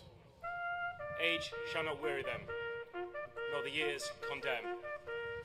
At the going down of the sun and in the morning, we will remember them.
favourite because it's not really about that. It's ironic to say that with a race you don't really think about who's going to win it. It's just about the occasion and what it means. First of all, it's great that we've got the Jaguar here with this quote from Winston Churchill from 1945. It adorns it, the typical poppies that we have, which are traditional for Remembrance Weekend and, of course, a Race to Remembrance. I mean, you look at the front row, I mean, anytime we've had a Caterham on the grid, that's usually been quite a good favourite, but Lotus has been quite quick on top of that too.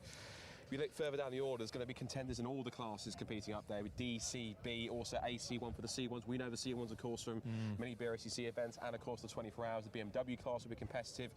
There's going to be lots of action up and down here. I'm kind of chickening out with the answer a little bit because, if I'm honest, I think... You don't want to call it, do you? I don't think you can in some cases because it's one of those races where you have that incredible element that we all love in motorsport, the unpredictability of it. It's 3 parts, it's 12 hours. We know an endurance race, anything can happen. So in this sense, I think we're going to get more of the same today.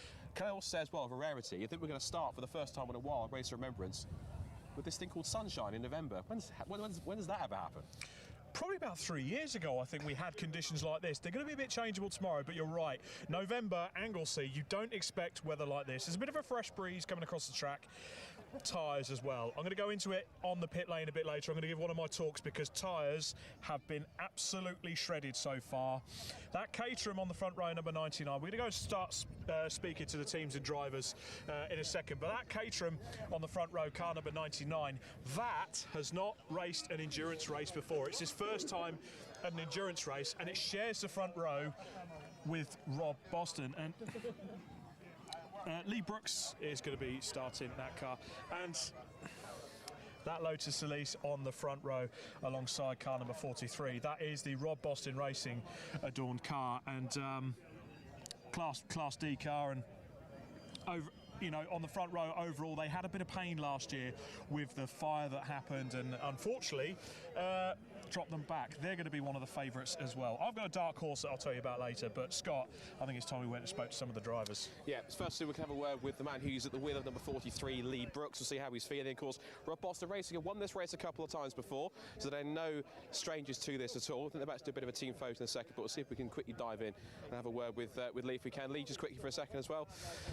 Well, you get the stink car no one wants, which is the start of a 12-hour race. So, obvious question: how are you going to approach it? Calm and steady, or just Harry Flatters and see what happens? No, it's a long race. There's plenty to do, so it won't be won in the first few laps. But I think car feels good. Had a great day yesterday. We'll go and run as fast as we can, staying out of trouble. That's the plan. There's a little bit of expectation on top of that, given that Rob Boston have won this race a couple of times before in one of these cars. They know how to do it. So does that add the extra pressure, or are you just taking it all in your stride? No, I mean the event itself is bigger than the race. Really, it's it's a fantastic event. You feel like there's a sort of higher purpose to the whole thing, really. So yeah, we're here to race. Rob's done a great job, put a great car together. And we're a bunch of mates as well, so we're just going to go out, and I don't feel a load of pressure. He has a bit of a knack for it, doesn't he, building good cars? he can make them go, that's for sure, yeah. He can send them himself as well, can't he? Absolutely, he can. And we talk about, John Hindhaugh said it at the end of last year's race on the 10th anniversary, 10th running. For a club racer, this is like your Le Mans, so does it feel like a race like that? Obviously, it's a higher purpose given it's what the weekend means, but does it feel like a race as big as Le Mans, but for drivers at club level? Yeah, I think in a lot of ways it does, yeah. We've done about 6 or 7 of these, myself and my brother, and with a couple of different drivers. Yeah, the whole weekend is captivating, and it's a real test, you know. Like I said, a lot can go wrong. You've got a lot to concentrate on for a long time, and if you can get a result, it feels incredible, yeah. Fingers crossed is a good start. Better luck. See you get on for 12 hours. Rob, over to you. Let's see who you've got. Well, we've got to talk to the second member of the front row as we hear a rounding rendition with the bagpipes. This Caterham this year, it's the first time you guys have done an endurance race in the number 99 Caterham. What problems are you sort of potentially looking at? Well, hopefully not too many. I think our main concern is around the pit stops and the strategy. Given it is our first endurance race, I think a lot of the time it's going to be won lost in the pits, and that's the bit we're most inexperienced with. So yeah, that's where I guess the worry is. Are you a bit worried about the Lotus next to you on the grid as well? No, I mean it's obviously Veer, very is there fast. It's got a lot of Veer, who aero, drives but stuff? it's a super long race, Okay, so cool. Fly him up yeah, for we a don't have to worry too have a much good chat. about what happens in the first couple of hours. Just got to keep guys it from Pole clean, Class C, keep yeah? good pace, and look after the car, look after the tyres. Probably the most important thing here is look after the tyres, right? Yeah, for sure, for sure. It's a long old race, and we've got lovely conditions today, but that does mean the tyres are going to maybe go through a bit quicker than we had kind of planned for. So we've definitely got to keep that in mind. Definitely got to keep that in mind. Well, good luck for the race up ahead. That's Kuhn in the car. We've got the Patreon liveried BMW just behind them as well. This car ran well last year before going into its own problems. But we have got another Audi TT on the grid as well. I am looking for Scott Woodwist here somewhere. Scott's next to me now. I was just saying the Patreon Racing BMW did run into its own problems last year, but one of maybe the dark horses for this race? Well, we can find out because Vera Aldridge is going to start the car next to me. Considering 12 months ago you had 1 or 2 issues, do you reckon you've hopefully fixed them for this year? Yeah, no, we're looking really good and strong for this year. So hopefully be up the front and stay at the front. What sort of changes have you made compared to 12 months ago? Good point, really. Just made it more reliable. Yeah, just knew everything that we thought might let us down. Yeah. So yeah, left nothing for chance, hopefully. And a race like this, reliability is everything. Yeah, it's all down to reliability, and that's what we're trying to do. You're in the mix. You've obviously got the Caterham Lotus in front of you here as well. You've got the Audi next to you, so you've got 4 Class D cars at the front. Yeah. This is going to be quite a skirmish in this first 7-hour part. So is it just going to be try and stay with them at the front, run a good pace, and see where you are come 10 o'clock? Yeah, just find a good, happy pace and stick with it, really, and then see what the weather brings tomorrow. Well, it's dry now, so make the most of it. Absolutely. Make the most of the drive. Best of luck. Thank you very much. See you get on. Well done. Rob, over to you. Who you got? I have got Tacona Racing with their beautiful E36 BMW. Now, I've got Lewis from Tacona with me, and I've got a star lineup of drivers behind us, including the RAF Adorn, Mr. Russell. This car didn't look like this a few weeks ago, chaps. This has had a bit of a rebuild. What happened? We were up here testing, and there was an incident that we're talking about, and then a journey afterwards that resulted in us here. The car unfortunately ended up in a wall, and we had a decision point: do we keep going, do we not? And I think if it had been any other race, we probably would have just parked it and dealt with it next year after Christmas. But the people that are in the team, we're just so passionate about being here and in this event that we felt like we had to strain the relationships and the times and marriages and friends and pull on all the strings we could to get here. And Mike in the car just in front of us gave us his workshop, and Martin and Mike and Paul and everyone just clubbed together to get us here on the grid. You know, it's been tough. And the car, the emotional, the car was wrapped this way, and just look at this livery. Any retro sort of ex-tobacco livery looks absolutely stunning. And look at it. And I've got to bring in Lewis. Tacona Racing is really a brainchild and thought of as Tacona brand, which is yourself, a mental health charity. Tell us a bit about Tacona. So the idea is that we use cars, and obviously this is a good example, to get people talking about their mental health and get particularly men who are usually quite rubbish at doing that to engage with a topic that they're interested in as the starting point to conversation. So the Rothmans logo didn't exist until 3 weeks ago when they got the idea for the livery together, and there was a message going, can we do a Rothman style? So that's what we've done, and it's about that familiarity through cars being the gateway to conversation. Definitely, and it's great to see you down here, Lewis, doing some great work with the Tacona brand. Have you got anything new in the pipeline? There is, but I'm not allowed to talk about it. There's another charity element working with another partner that could hopefully be quite a big step up in the reach and the potential that we have with what we're doing for mental health and a bit more of men's health in general. Fantastic. Well, guys, good luck at the race this weekend. I'll be honest with you, ladies and gentlemen, hopefully I don't put the commentator's curse on it. They're one of my dark horses for this race. Scott, who have we got? Well, I've got Simon Waterfall here, who is in part of the Racecraft team, one of the BMW 1 Series Super Cup cars that's making its debut for this weekend as well. Simon, you got good and some not so good memories of this circuit in the past, but is this your first crack at the 12 hours for Race of Remembrance? Yes, obviously done quite a lot of sprint racing here in Mazdas and previously sprinting in Westfield a long time ago. But yeah, first time at the full ROR this time. Yeah. So how much of a daunting prospect is it, or are you just going to take it all in your stride, do you think? Well, obviously I've drove one of these cars all season. We've done well in the main championship, but bit of a nosebleed this far up first time out, if I'm honest. You know, we've got quite a few decent pedallers in the team, and yeah, we'll just see what we can do. We've done a lot of changes to the car so that we can try and get some longer stints in, and yeah, hopefully that'll put us in good stead for the longer stints. Now, you brought out the one which I've missed through the season, my favourite looking one from the fleet that you've got in white. I have to ask the key question after Silverstone. If you know, you know. Have you remembered where to put the key this time? We have the key and it is secured. If you don't know, watch back at Silverstone in August and you'll know exactly what I mean by that. Obviously, you're up towards the front in Class C. Of course, you've got the Tacona car, you've got Breakdancer Racing, who veterans in doing endurance and doing Supersport all season as well. Do these kind of guys intimidate you at all, or are you just going to just send it and see what happens? I think it is you know, we're a bit uncertain on the length of time. You know, we've added a bigger fuel tank just to get some longevity. Obviously used to the car.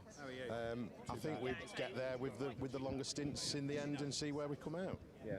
You've got 12 hours to figure it out, so I'm sure you'll do absolutely fine. Listen, best of luck. Thanks Good stuff. much. You drive what you did this season in one series, you'll be absolutely fine. Thank you. Good stuff. Right, we've had the whistle, so we are going to start to get ourselves moving. So we're going to move down the order. Rob, I think I said possibly one more interview before we get kicked off the grid. Rob, who do you have?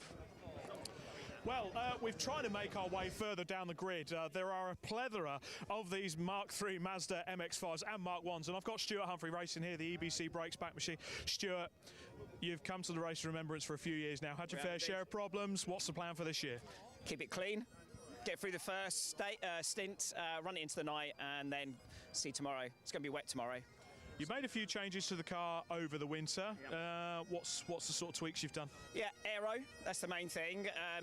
We thought that was the best gain we could make, and so we've done front splitter, rear wing, a little bit of bonnet venting, try and keep it a bit cooler. But yeah, so all very amateur stuff, but you know, we'll see how we go. And you've got some star drivers in the lineup as usual. Tell us about the team. We do. Well, we've got Martin Rich, so very experienced Le Mans 24-hour veteran, BRDC member. Comes along and graces us with his presence, which is always very good. He's a safe pair of hands. And then this year, first year is Tom Walpole, and he's come along to drive as well. So last minute, he gave me a call and said, "Do you know anybody with a seat going?" And just by chance we did, because unfortunately Alex, who normally races with us, can't make it this year. So we had a spare seat, and he's slipped into it. Beautiful. Well, sounds like the whistle was going on the grid, so people are going to start filtering out. For the moment, Stuart, I will wish you good luck. So that is the beautiful Mazda MX-5 of Stuart Humphrey Racing. We've got more Mazdas on the grid, including the Mark 1s. We've got Track Scotland. But, Scott, who have we got? I haven't got any in particular because they are starting to move cars and drivers off the grid ahead of the start. But just wondering through some of the teams that we've got that are coming back. We've got Breakdancer Racing back with their Mark 1, Flying Haggis Racing, one of our firm favourites in the Mix 2. Track Scotland are back also with their Mini. We've got Mission Motorsport with their 4 cars in the field. Of course, one of course is pretty key. One we're coming up to here on the right, onto my right at least, is this the 555. It's back from last year. It is the Subaru BRZ that was built up from a write-off. It's good to see that car back, and it has got adapted hand controls, so it's going to be one to watch for throughout the race. Another car to watch for has to be this one too as well, Car 101. Which is started by Alan Farriman, but as a certain Mr. Chris Harris at the wheel of it at some point. I'm certain either myself or Rob or somebody will have a chat to him throughout the day. It's his first time back, I think, in just over a decade, which is going to be quite key. I'm sure he's fired up for it just as much as we are, Rob. I definitely think he is. I am going to try and maybe sneak in here and see if we can have a chat with the team here. I've managed to dig Chris Harris out. Chris, it's the first time you've done this race in quite a long time. Great to have you here this weekend, and you brought the weather. I know. It's unusual, isn't it? In fact, the last 3 times I've been here to film, it's been like this. It won't be like this tomorrow. So we're going to enjoy it. When the sun's out, it is the most glorious place, I think, in the whole United Kingdom. I adore it here. It's the most picturesque, beautiful circuit. The layout's amazing. I'm always booked up this weekend, but Jim Cameron said, get in your diary early and no excuses. And I now feel I've missed out having not done the last 9. It's on me, that one. It's an amazing event. Very much an amazing event, and you stepped into the car yesterday, and I was told by Rory, one of the mechanics on your car, that you got out with a big smile on your face after about 5 laps. I have a complicated relationship with the MX-5. I once wrote a story entitled "Why I Hate the MX-5," which resulted in the MX-5 community not being very happy with me. And I'll apologise, and I'll eat some humble pie. In the wet last night, it was a hoot. It had all the power you wanted. Wetness equals add 300 horsepower, doesn't it? So it was sideways every corner, every angle you wanted, beautifully balanced, great fun. Just cannot wait for the rain to come, for the race. Beginning of the race, lovely, clear, photographs, video, race, wet, please. Fantastic. Chris, thank you for giving us your time. I'll await Chris to get ready to get racing. I don't think he's going into the car first. He's certainly not dressed for the occasion, but Scott, there's more going on behind us, isn't there? There is, but I think we're about to get clear off the grid and possibly have to wrap this up in a moment's time. But this is the tense moment, the moments before this race gets back underway for the first time, and we love it. It's one of our favourite races of the year. It's a favourite race for everyone here because plenty of people are still trying to get off the grid. It's going to be possibly quite a while until they do that. But we look back at some of the other classes that we haven't managed to get to. Of course, we've got the C1s, you've got the likes of WRC Developments in there, Silver Lake in there too. There's also Sunbelt Rentals who've taken pole position. It's a certain chap called Jake Hill who's racing.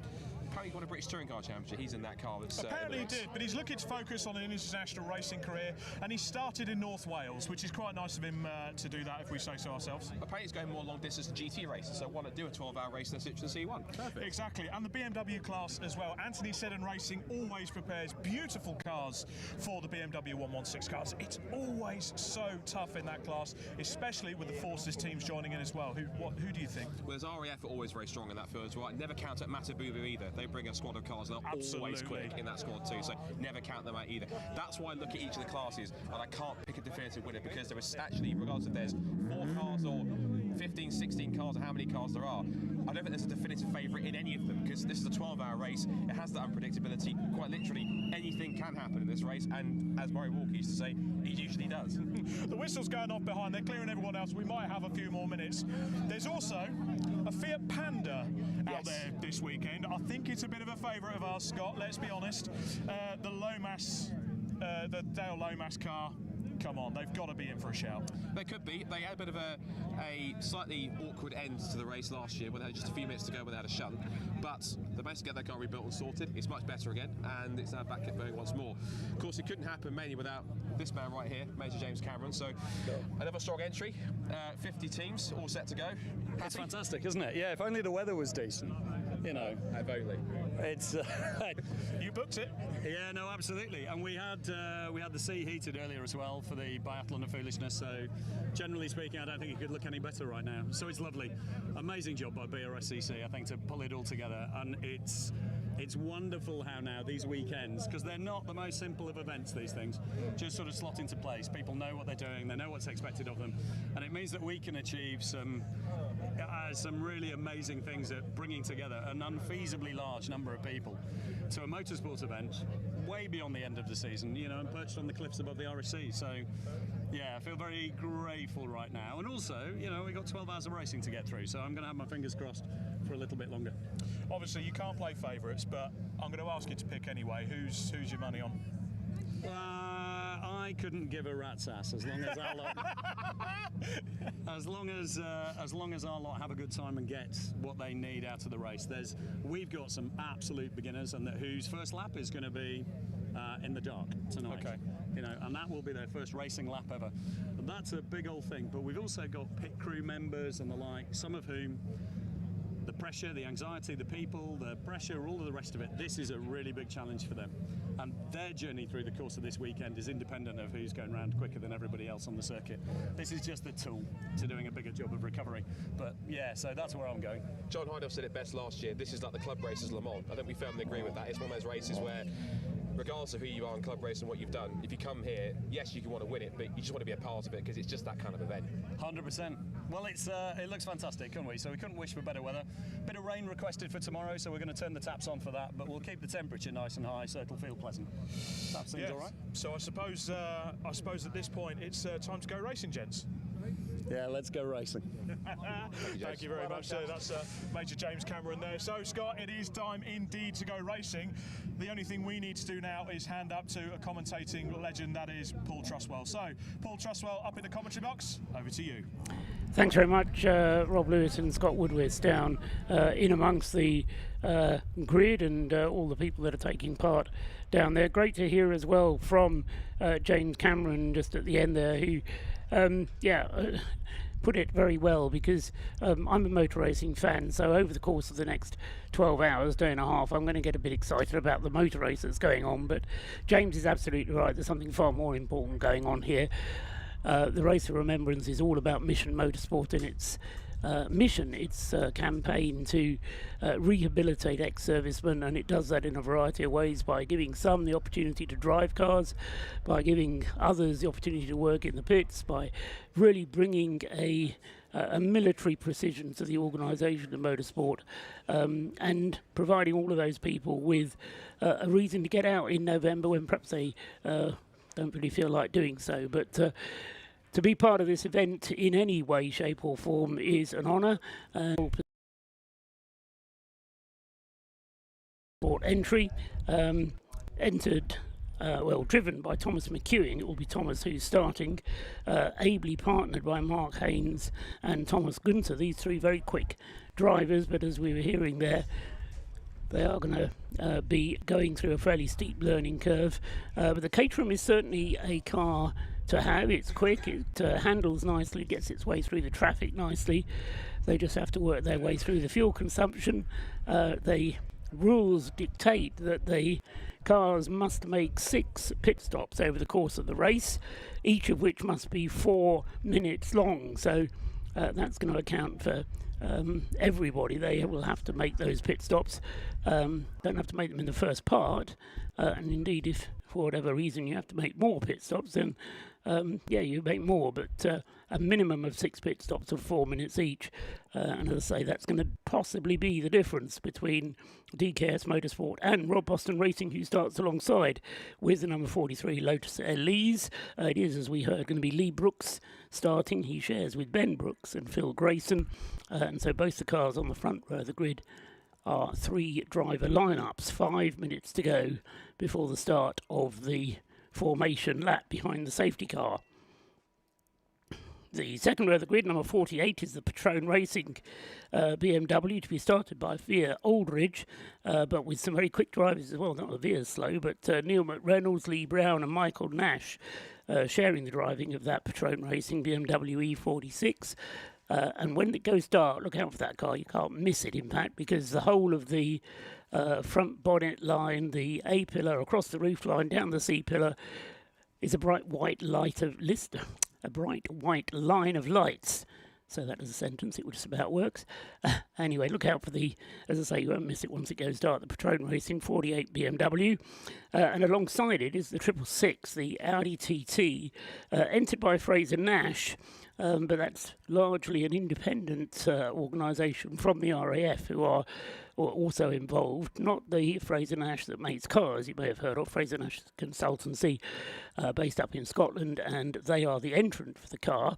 The drivers, Max Bird is going to be starting it, having his first Race of Remembrance, as indeed a number of quite good drivers are out having their debut at the Race of Remembrance this year, Max Bird being one of them, former BRDC Rising Star, and they're sharing with Ross Leach, with Glenn Griffin and David Pavley, who wasn't here yesterday, so he's having his first taste of Anglesey here today, this weekend. So he's been given dispensation, even though he didn't do qualifying yesterday, to participate in the race. So David Pavley, the 4th driver in the 666 Audi TT, again, distinctive livery on that car with bright pink and black on the number 666, which starts on the inside of the second row of the grid, the outside going into target, the right hand side.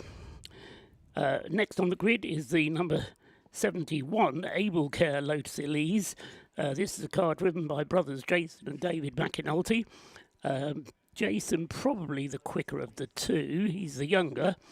Not doing anything against David, but anyway, the two of them very rapid, and perhaps with unfinished business here at the Race of Remembrance, because a car number 71 that is often up at the front of the Race of Remembrance, but has never actually turned in a victory in the race, so they will be looking for a good result in that car. Again, with the night lights on that car around the windscreen, it's easy to pick out even when it goes dark. Alongside it is the number 12, in the Rothmans colours, the Tacona Racing Division car, this car that's been rebuilt from a ball of bits, and a great job being done by them indeed. The Lucky Saint sponsor on the side there, alcohol-free beer and part of the promotion of a healthy living style. 2 minutes to go before the start.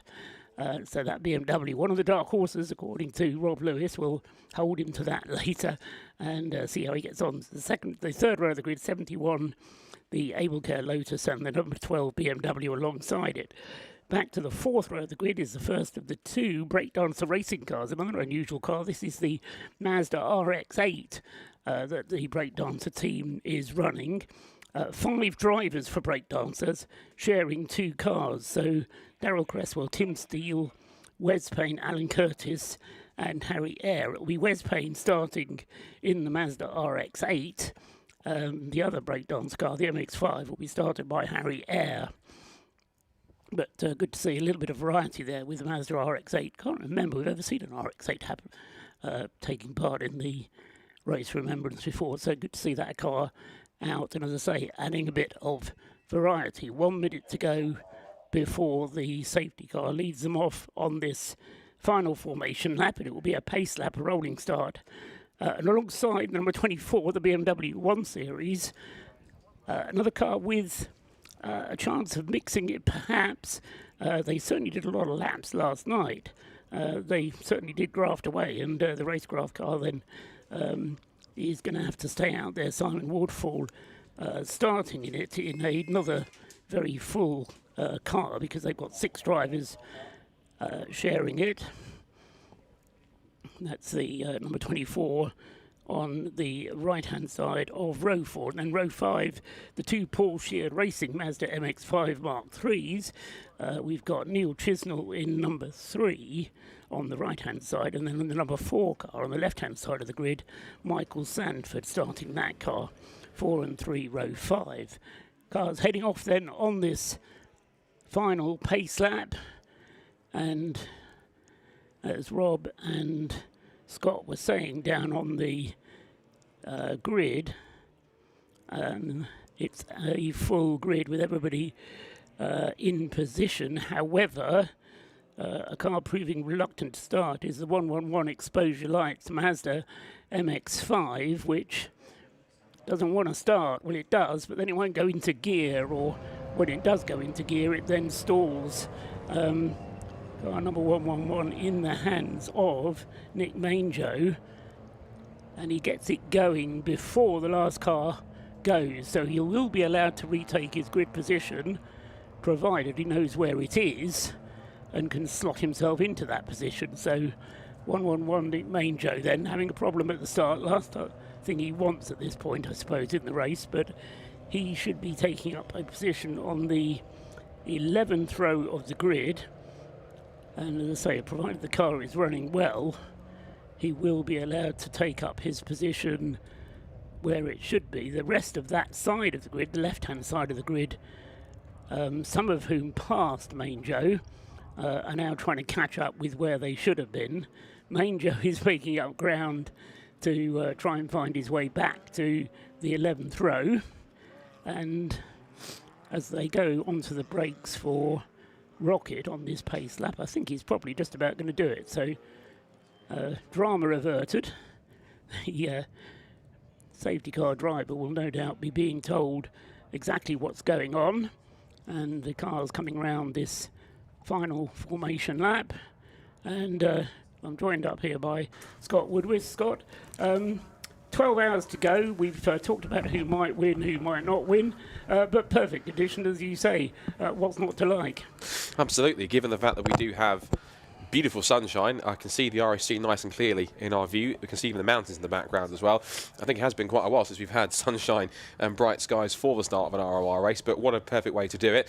Lotus and Caterham on the front row of the grid. We've then got BMW and Audi on the second row, and all sorts of action and contenders further back. I think it really is a case of you can't really properly call who's going to be a favourite in either of these classes, because it really is such a competitive field, and there are lots of contenders in each that are going to be up there towards the front. There are teams that have done this before, drivers that have certainly done this before. It's no surprise really to have a Rob Boston Racing Lotus on the front row of the grid of there.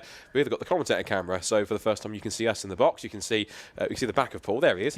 But I'm sort of sat down, so there's me, Scott and Paul just here as well. Any guests we have, we'll be able to have them in here on top of it too. But we are getting set then for 12 hours of racing. It's going to be quite a contest, as it always is at Race of Remembrance. But of course, it's not really just the race, it's the fact we do it for the what the Remembrance weekend means, what it's all about, and of course the race is going to be that perfect celebration of everything that Mission Motorsport does and everything this weekend symbolises. So 50 teams set for 12 hours across 3 parts. I think it's time we finally got Race of Remembrance 2025 underway for its 11th edition in its history. Buckle up, this is going to be once again another race for the ages. Yeah, the Jaguar safety car then pulling off into the pit lane. The Caterham is setting the pace, the light bar ablaze on the car already. The sun is shining as they head to the red lights. The red lights go out, and no mistakes made then by the pole position car, which heads off into the lead. Thomas McEwing then it is who leads them up towards the banking for the first time, but into the lead has gone the Lotus Elise from the Rob Boston team in the hands of Lee Brooks. Lee Brooks then in the lead as they head back down, but coming up fast behind them there is the McAnulty Lotus Elise as well. So Jason McAnulty wasting no time, and that Lotus is absolutely flying. The number 71 as they head through school, and going with him as well is the Audi TT number 666 in the hands of Max Bird. So I said it was more important to participate, but I think there's some others who want to make this into a motor race than they are doing. So Max Bird actually challenging and threatening to poor old Tom McEwing back into 4th place, I reckon, Scott. And there's a lot of skirmishing with the BMWs in there too. Look, the Tacona racing, the Patron racing car with Veer Aldridge was having a real scrap in the opening corners with both Simon Waterfall and the Racecraft 1 Series and the Tacona car with Russell at the wheel. So all 3 of them are going almost 3 wide through the banking for the first time. But those 2 Lotuses really are on their toes initially to head down and towards the left-hander at the corkscrew. And it's Lotus from Lotus, Caterham, then Audi. That's the top 4. Little smoky from the back of Max Bird car, but he survives and already offers the 101 Mazda. That's the Mission Motorsport car. So that car's the one with Chris Harris, who's not at the wheel, but that's his car that he's racing. So lap number 1 already hitting troubles. I didn't quite see exactly where that's ended up. I think it's possibly gone sideways or rotated at the bottom of the corkscrew somewhere in that area. Alan Farrimond, who normally drives the pace car. Yes. You're not used to starting that far back. But anyway, he will get going again.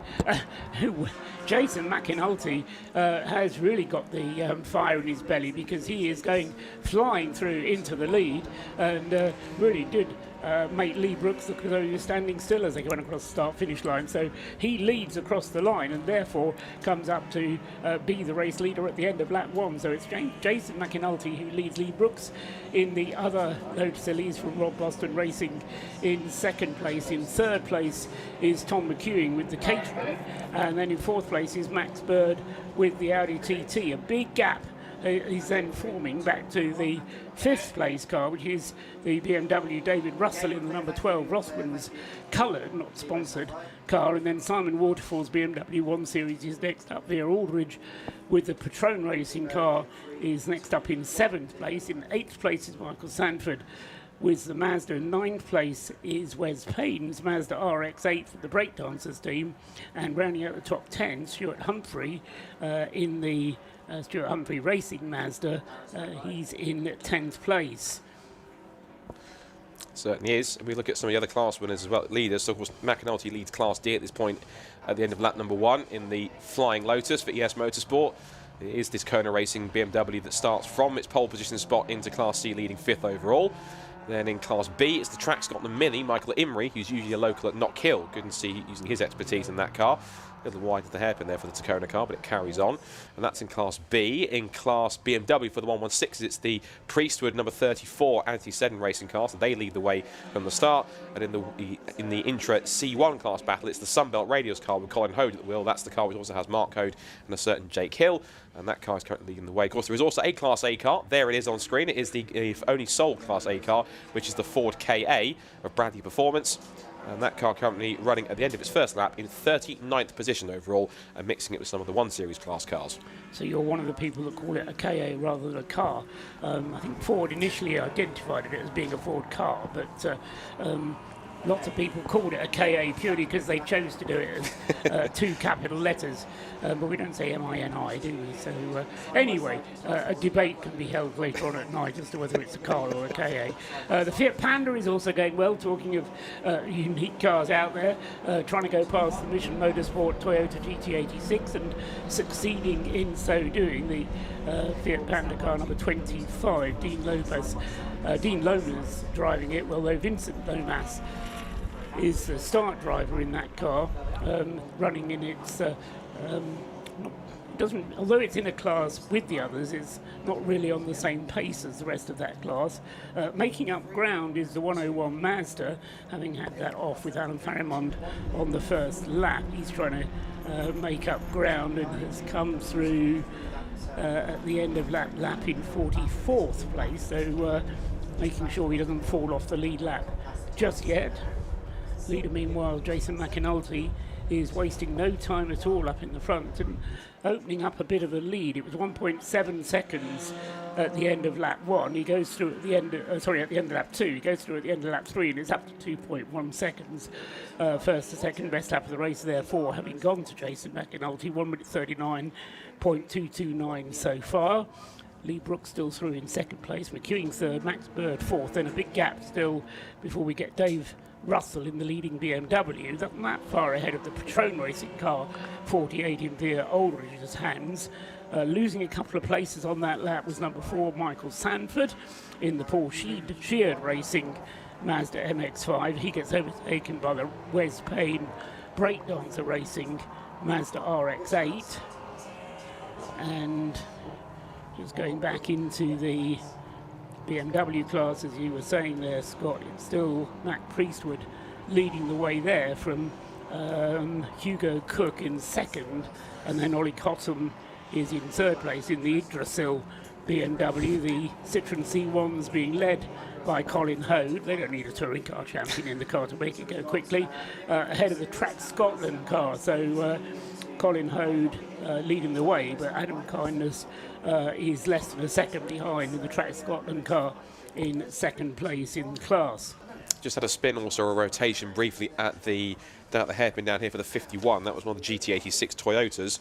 Mission Motorsport car, Lee Ashton at the wheel, who started that one. A bit of a rotation, was a little fishtailing on his recovery, but he managed to get it going again. He's carried on. The only GT86 in the race, actually, Scott, because the other one, which was due to be started by Mission Motorsport, being retired, hurt following qualifying or following the practice, and the Mission Motorsport team substituting the car with a Mazda MX-5 to give the drivers their chance.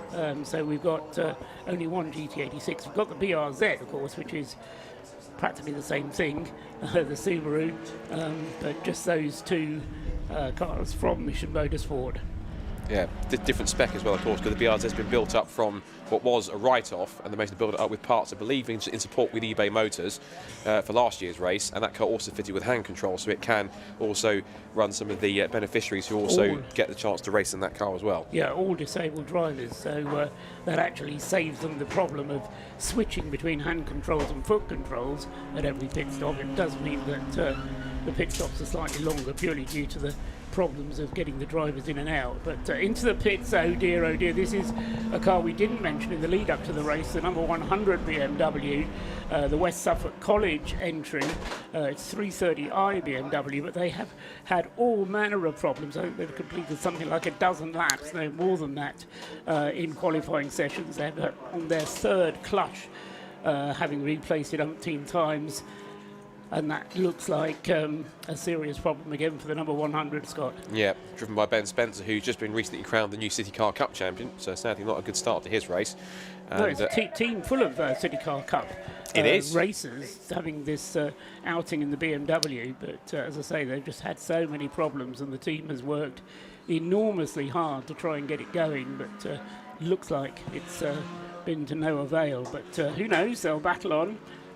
Yeah, the rest of that driving talent is the two regular drivers they have in their two student motorsport cars, which is Hayden Payne, also his father Andrew Payne as well on top of that, and Brady Pollock. So those two in the car along with Andrew and with Ben Spencer. So you can't get much better than Ben Spencer, who was a rookie in the championship coming into the season, and managed to pick up the championship at the final round as well. I have to admit, also had probably the best looking car on the grid, because his Toyota Aygo was in the style of the late 90s WRC Corolla livery, which I was always quite fond of. It was one of the best looking cars on the grid. Thankfully, hopefully it looks like whatever the issue was for the 100 car doesn't appear to be as serious as we first feared, because it has been pushed back out. So Ben Spencer will get the car back onto the road. Still 6 hours and 50 minutes to go. He's still got plenty of time to make up. I just wonder whether that was just a systems check, because after a new clutch, then you may want to bleed the system, and it may be that they were doing that and just checking that the system was working as it should. So I just wonder whether that was just a systems check for the number 100 car. The pit stop itself was considerably less than the 4-minute minimum, so doesn't count as a proper pit stop, as it were. So we'll see how they go. And I think they were, in any case, expecting it to be a troubled race for them. But at least, as Scott says, they're back out on the circuit now. Ben Spencer at the wheel. Just quick checking also with that, the Mission Motorsport tyres that had that spin up at the hairpin. That car did recover. It's dropped down to 32nd position, so got some work to do to try and climb back up into at least the top 30 first of all. Yeah, that Mazda, the 101 car, unique in the sense that it's participated in every single Race of Remembrance there ever has been.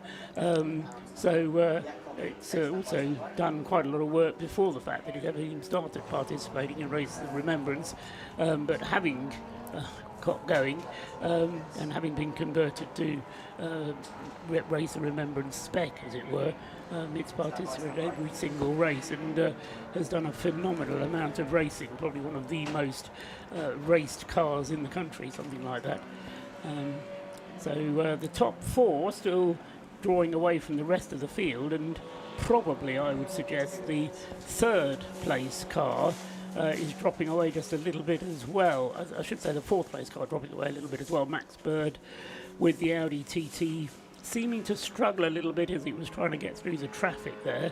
But the Audi TT then now 7 and a bit seconds behind the DKS Motorsport Caterham 7. The Caterham 7 is indeed about the same distance, 7 seconds behind the Jason McAnulty Lotus Elise, because Lee Brooks has got himself back into the lead. Didn't quite see when that happened, but Lee Brooks then back into the lead of the race, with Jason McAnulty having, I think, having had a slower lap a couple of laps ago.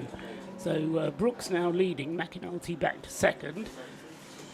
The 2 Lotus Elises still at the front, and I say it's going to be interesting to see as the race proceeds. Yeah, it was a 1:45 2 laps ago from Jason McAnulty, and that will have been enough to allow Lee Brooks back into the lead of the race.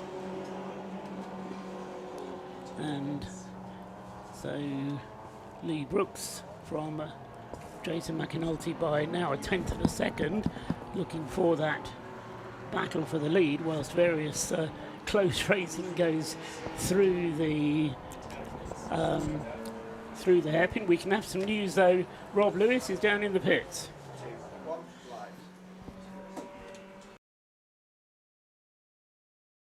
You saw the images of the car pulling into the pits earlier on. They're actually called their driver back in, and they're due in any second now. First they had a misfire, and then on the floor of the garage, as they had the car in for some repairs, they discovered a fuel leak as well. Andrew Payne, the West Suffolk College car. Yes. It has not been a good weekend. It's been a challenge from start to finish, I think. We came on Thursday to give the car a shakedown because nobody had driven it, it'd not been done. It was kind of a last minute build, we were waiting on parts. And we got out for like a couple of laps on the Thursday, issues with the clutch, so we had to sort that out, all sorts of problems. Didn't get out, got out in day qualifying to do just a few laps, and only 2 of us, me and Hayden and my son, have qualified for night qualifying. So we got it ready for the race, we've sent it out, he's done a few laps, bended, got up 10 places in the first lap, and yeah, it's in for some issues. So it's going to be an interesting weekend, I think. We'll hope the car finishes, but who knows? But we're having fun, that's the main thing. And we're at Race of Remembrance at beautiful Anglesey, so, you know, the spirit of the event is still there with us. Definitely a great spirit of the event. And as we did the interview behind us, it also looks like your garage neighbours, Bromley Motorsport, potentially pulling their car in with a few issues. We'll await to see what happens there. But for now, back to Paul, back to Scott. Thanks very much. As we heard there from Rob Lewis down in the pits. Meanwhile, the 1 Series BMW Super Cup car having a bit of a moment, Scott, at...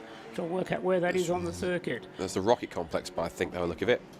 Yes, that's by Rocket Engineering Arrays. So spin there for that car. Apparently that car's just been called in as well. So garage neighbours are not having the best of fortunes early on in this race by the looks of it. It's still Lotus, Caterham from Audi at the front. But it's changed again because McAnulty, having had that slower lap and allowing Lee Brooks ahead of him, has now changed again. So we've had 2 changes of lead already then, with a bit of a dogfight going on between McAnulty and Brooks. I think on normal pace, McAnulty slightly quicker than Lee Brooks, but as I say, Lee sneaked by a couple of laps ago when McAnulty possibly made a mistake somewhere out on the circuit. And so Lee Brooks was able to go ahead and lead for a couple of laps, but now it's switched back again, so McAnulty retakes the lead and has drawn away to the tune of just over a second. And a big sideways moment again there. That's who is it who's spun and is recovering in the middle of the road there? That's Lee Brooks. So all his good work he did before, he's just thrown away. So he's lost about 5 seconds, I would suggest, in doing that. And whilst he's been doing that spin and gathering it all together again, so Thomas McEwing in the DKS Motorsport Caterham has gone past him and up into second place. So Lee Brooks, well, it's too early in the race to be throwing the car at the scenery, I would suggest. Didn't seem to be doing any more than just carrying a bit too much speed into the final corner, and the tyres wouldn't grip. So through 360 degrees he went. He caught it nicely, didn't hit anything, got going on his way again. But as I say, within that time, the Caterham Thomas McEwing managed to get through into second place. So what was a Lotus 1-2 turns into a Lotus 1-3, with Thomas McEwing up to second place in the Caterham, not a Lotus. And then in fourth place is the Audi TT still, Max Bird going nicely in the bright pink and black Audi, number 666. Veer Aldridge still in 5th place, David Russell in 6th in the 2 BMWs, the Patron Racing car number 48 and the Tacoma car number 12 in 6th place. And then Stuart Humphrey, the next one up, in car number 91 in 7th. Mackenzie Priestwood still leading the BMW category, and in the Citroen C1 class, the leader there is actually James Matthews. Now he's got himself ahead of Adam Kindness, who's second. What's happened to the Sunbelt Rentals car? It's dropped back to third, so Colin Hode back to third in the C1 class, with Nick Dudfield in the Ford car, number 77, just ahead of him. So I suggested yesterday that the Ford car would run nicely amongst the Citroens. Well, it's pretty well matched. It's not the same type of car and not the same class, but it is pretty well matched with the Citroens.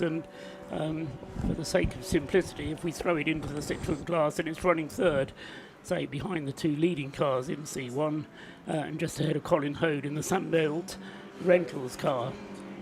Yeah, good to see that the Ford car, I'll correct myself, Ford car is looking pretty good. Looks like it's running on a pretty similar pace. If you look at its lap times compared to the C1s, its last lap was a 2-minute 4.355 compared to some of the front-running C1s. Speaking of C1s, it's usually front-running, 558, which is the Silver Lake car.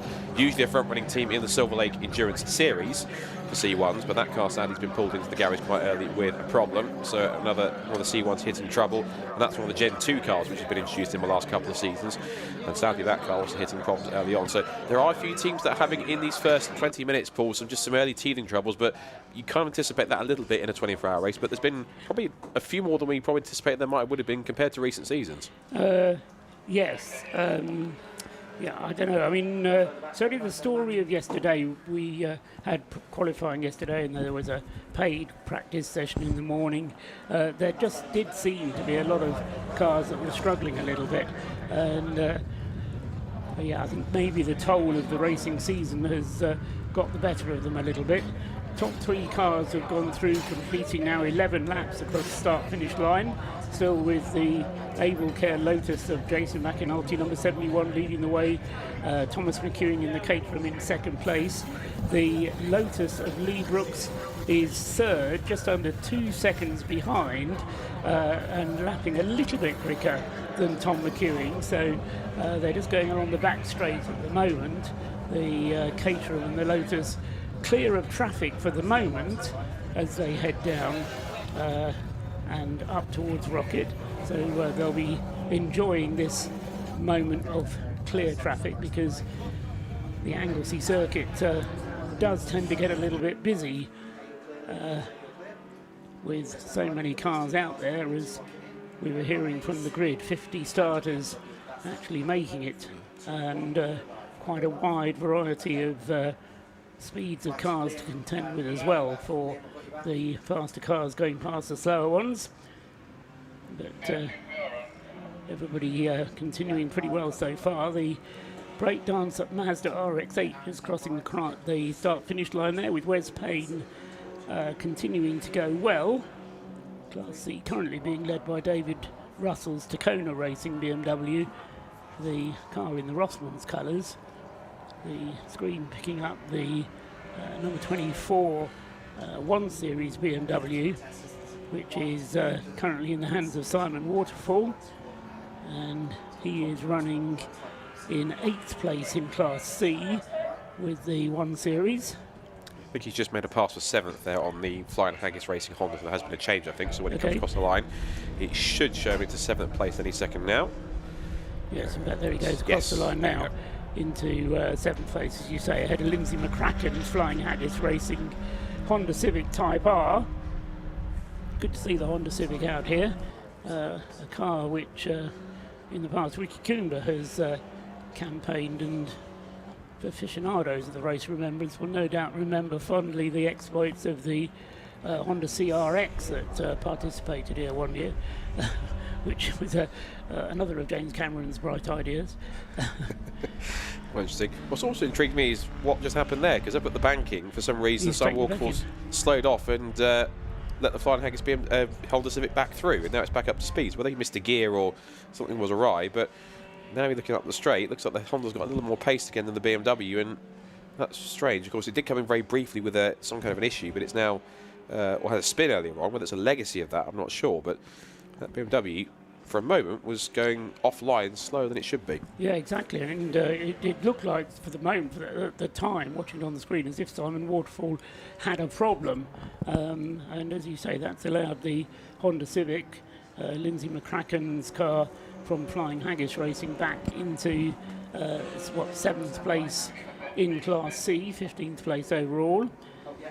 The 101 continuing to recover places that were lost earlier on by Alan Farrimond, and he now goes through in 28th place, getting past Edward Cotham's Yggdrasil BMW.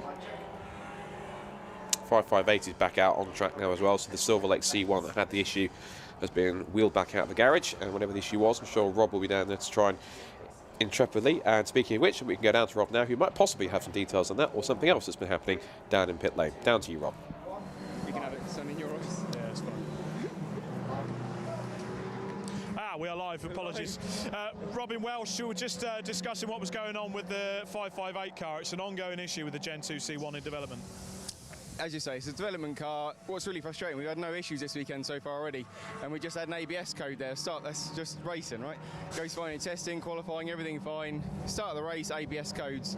It's a bit random, I'm not sure, it might be a bad earth or something, but at the moment we cleared everything down, reset the system, topped a bit of brake fluid up, fixed the panels and sent him on his way, so we'll see.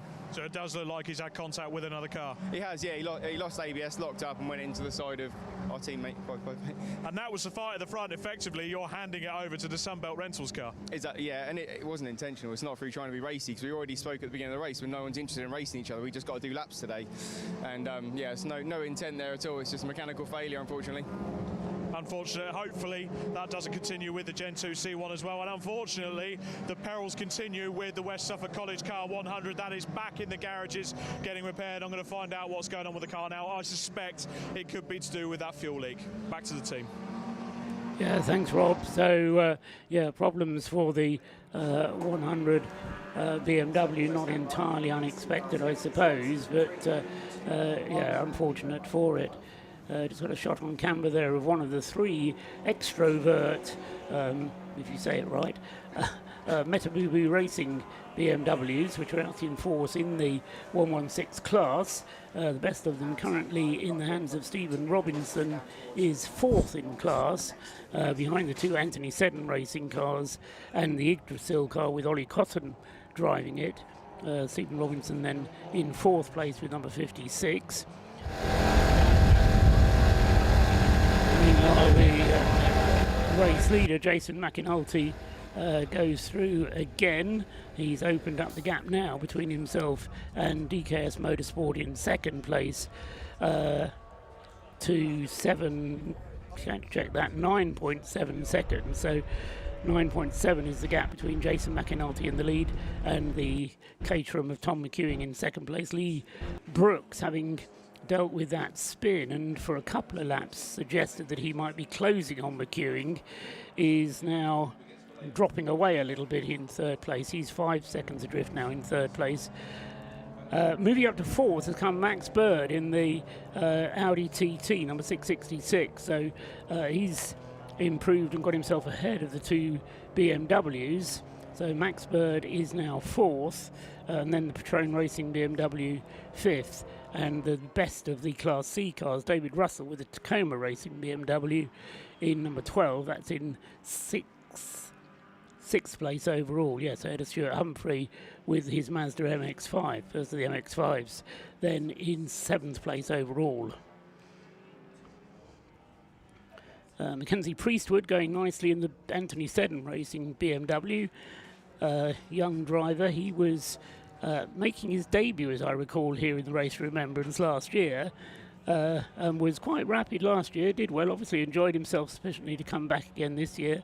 Had a busy season over the course of the year, and coming back to round out his season back at the Race of Remembrance this year. There goes Max Bird across the line in his Audi TT.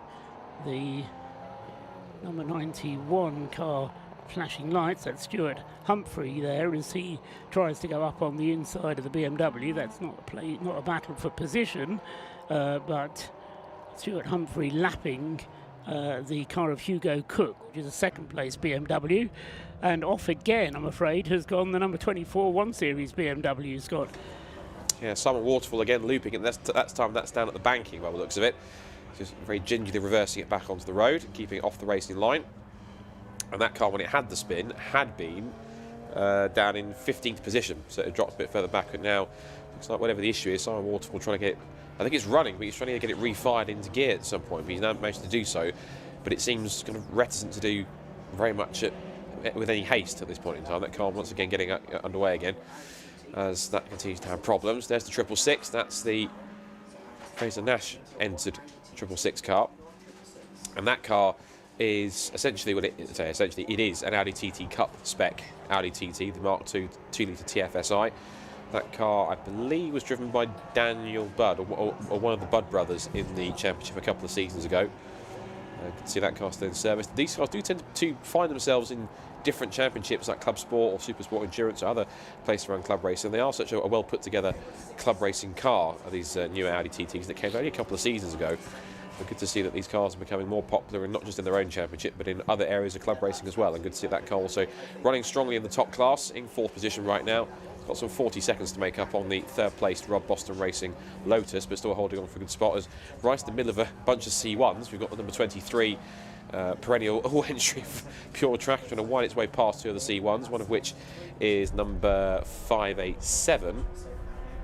587, which is the DCM racing car, which was started by Craig McInerney, which his son Darren McInerney has been racing the Fiesta Junior Championship in a Mark 7 Fiesta Junior in pretty much exactly the same orange and blue livery, which has been good to see. And that car's from right up at the front and scoring podiums and even getting close for a race victory. So good to see that both father and son have been getting plenty of track action so far this season. And there goes 378 C1. That's, I think, the battle, for position. Look at it. 378. Yes, 378. That's the Team MKD car with David Birch at the wheel. So those two going back and forth at that point. So a nice little intra-C1 battle going on as Max Bird finds his way through past both of them on track. As we now already approach half an hour gone in this 11th edition of the Race of Remembrance 2025 here at Anglesey. Running strongly. so intense is that battle in the C1 class that that's around the bottom of the top 10 of the C1 class. So they're doing quite nicely, and the battle going on. See Max Bird making up his way through the traffic in the Audi TT there. That car had problems during qualifying yesterday, Scott. They started off in the dry part of the qualifying session, did 2 laps, and then suddenly all the power disappeared. They spent the rest of the qualifying session in the garage. They got out again towards the end of the session, by which time it had got very wet, but in any case the car still wasn't running cleanly. And then they had to wait for parts to arrive from elsewhere in the country, and of course being up here in the back of beyond, that took a while. But as I say, they got out nicely come the warm-up session this morning, although fancy there might be a little bit of smoke coming from the back of the car. Is it oil smoke or is it tyre? I'm not quite sure. It's not very clear from the shots that we can see, but they're still going well. As you said a moment ago, Max Bird still holding 4th place overall with the Audi, albeit now he's dropped to he's 43 seconds now adrift of the Rob Boston Lotus up ahead, with, as you say, half an hour of the race gone. Be intrigued to see how this car fends at the end of the 12 hours, because I think this is possibly the longest race I'll see one of these cars competing, because I've seen it race in 2-hour Supersport endurance events. It's competed at events like the Birkett Relay. I've seen a couple of these cars race, but you get the cars go out in stints rather than the entirety of that race. So to see one of these spec cars go out for 12 hours, same of course the BMW 1 Series Super Cup car as well, because those cars are built primarily for 15-minute sprints rather than 12-hour endurance races. So this will be a real test of longevity for both those specifications of cars. They're kind of, in a way, they use a lot of parts that are very similar, if not identical parts. And effectively, the Audi's the front-wheel drive version of the BMW kit, if you like, and vice versa with the BMW in terms of the Audi. So they're relatively similar concepts in terms of building a kit of parts, put them all together, and there you've got a race car. So that's going to be key to see how those cars, what the longevity is like on that side. Something about radials, we're watching on screen here. This is the car which currently has Colin Hode at the wheel, and he's being chased down by 486. This is for position. This is in fact for 3rd place in the AC1 class, the C1 category, and it is 486 giving pursuit. That's supposed to be Matt Mills at the wheel starting that car, but it actually says on the screen here Shears. So I think there's a change of start driver by the look of it. So 486. Yes, we were told it was going to be Matt Mills, but it may be they have sneaked in a driver change already. As you say, Matt Shears at the wheel of the 486. He has had... no, he's not been into the pits yet, so maybe that was a change of which we were not advised. Matt Shears then driving the 486, or possibly finger trouble at TSL. We'll get somebody to check that. Anyway, the 486 for WRC running in 4th place in the C1 class. James Matthews leading the way in the Citroen C1 class for WRC. So it's a 1-4 for WRC. Memory serves, they won the class last year, Scott. Not quite sure if you remember who won last year, but no doubt it can be looked up. I should do so myself right now. Well done. Google to the rescue. And so whilst Scott looks that up, a number of cars improving their pace, although not amongst the front runners, but Alan Farimond in the recovering 101 Mission Motorsport Mazda. As I say, Alan more used to driving the safety car here at the Race of Remembrance, but being allowed to race this year. And I know I spoke to him back a month or so ago, and he was looking forward to actually participating in the race itself enormously in this venerable Mazda, Old Faithful, with 11 races of remembrance under its belt. I have the answer for last year. It was WRC Developments, Yes. so they won the race. And that was their 6-driver lineup. They had James McIntyre, Robin Welch, Liam Crilly, of course, who'd gone ahead and won the Club Sport Trophy race earlier that day. David Drinkwater, who is always an expert, one of these C1s. Finley Edwards and James Poulton. That was the 6-driver lineup that competed and won the class. And they won it by 3 laps by the look of it. So decent performance in the end. In comes the 116 Royal Navy Motorsport BMW. This looks like something of a scheduled stop already, although they are jacking it up possibly on the left-hand side. Driver staying in the car, whether it's just a regular tyre change or if there's something else afoot that's brought this car in early on. And that car's coming from what was 8th in the BMW class, 29th overall, so 116. Yeah, Richard Phillips, the driver when it came in, and I think it's a little bit more than routine for that car, with attention at the front left going on there. No sign of them refueling it. As soon as they either refuel it or change the driver, then it has to be a 4-minute stop. If it's neither a driver change nor a refuel, then they can push off and they don't need to worry about the 4-minute stop. However, of course, it doesn't count as one of their 6 mandatory stops. And he still has to tag out, as the BRSCC expression goes, when they get to the HUTAG sensor at the exit of the pit lane. So 40 kilometres an hour in the pit lane, and then come to a halt so that the HUTAG sensor can determine who the driver is. And obviously then if there isn't a driver change, then the car is not subject to the 4-minute minimum. Just see on screen here, whilst you mentioned there, number 90, one of the 2 Yggdrasil BMWs, and it's art car inspired livery. That's got Edward Cottam at the wheel, who is the father of Oliver Cottam, who is starting the other Yggdrasil car. So both father and son, according to our start sheet here, on track together, which is quite a novelty for Race of Remembrance. And Yggdrasil goes back for their second turn at the Race of Remembrance. I was going to set Rob off on a little mission to find out about Yggdrasil. Did a little bit of homework on it first, but I'd be interested in the team's reasoning behind having the Yggdrasil team name. There's no Welsh connection, interestingly enough. It's a Norse connection. So you have to go into Norse mythology in order to find out about Yggdrasil. You're looking fascinated, Scott. Yeah. Wait until Rob finds out later on, or in one of your pit stop turns, and see if you can find out whether the team will tell you about the history of that car. But you're right, they're very distinctive cars in their art livery, as it were, one of them having just been overtaken by Max Bird's Fraser Nash entered Audi TT. Top 4 still remaining the same. The gap first to second going out to 8.7 seconds. And I'm not quite sure if any of your information has revealed how long a Lotus Elise could go on a tank full of fuel, but I would expect it to go at least an hour and a half, if not even longer than that, an hour and 40, hour and 45 for the Lotus Elises. The Caterham, I think it's a bit of an unknown quantity for everybody, because all they've done is whack in a bigger fuel tank. They've been out to do a long run last night to see how long the fuel will last, but last night was wet and greasy compared to today, when it's, I won't say warm and dry, but cold and dry. I suspect the car will be using considerably more fuel today than it will have done in its calculations from last night. So Tom McEwing in the Caterham, again, will be coming in at some point for fuel, but I suspect there'll be, I don't know if the Caterham is fitted with anything so sophisticated as telemetry, so he may just be relying on a fuel gauge lamp coming on before he decides when to come in.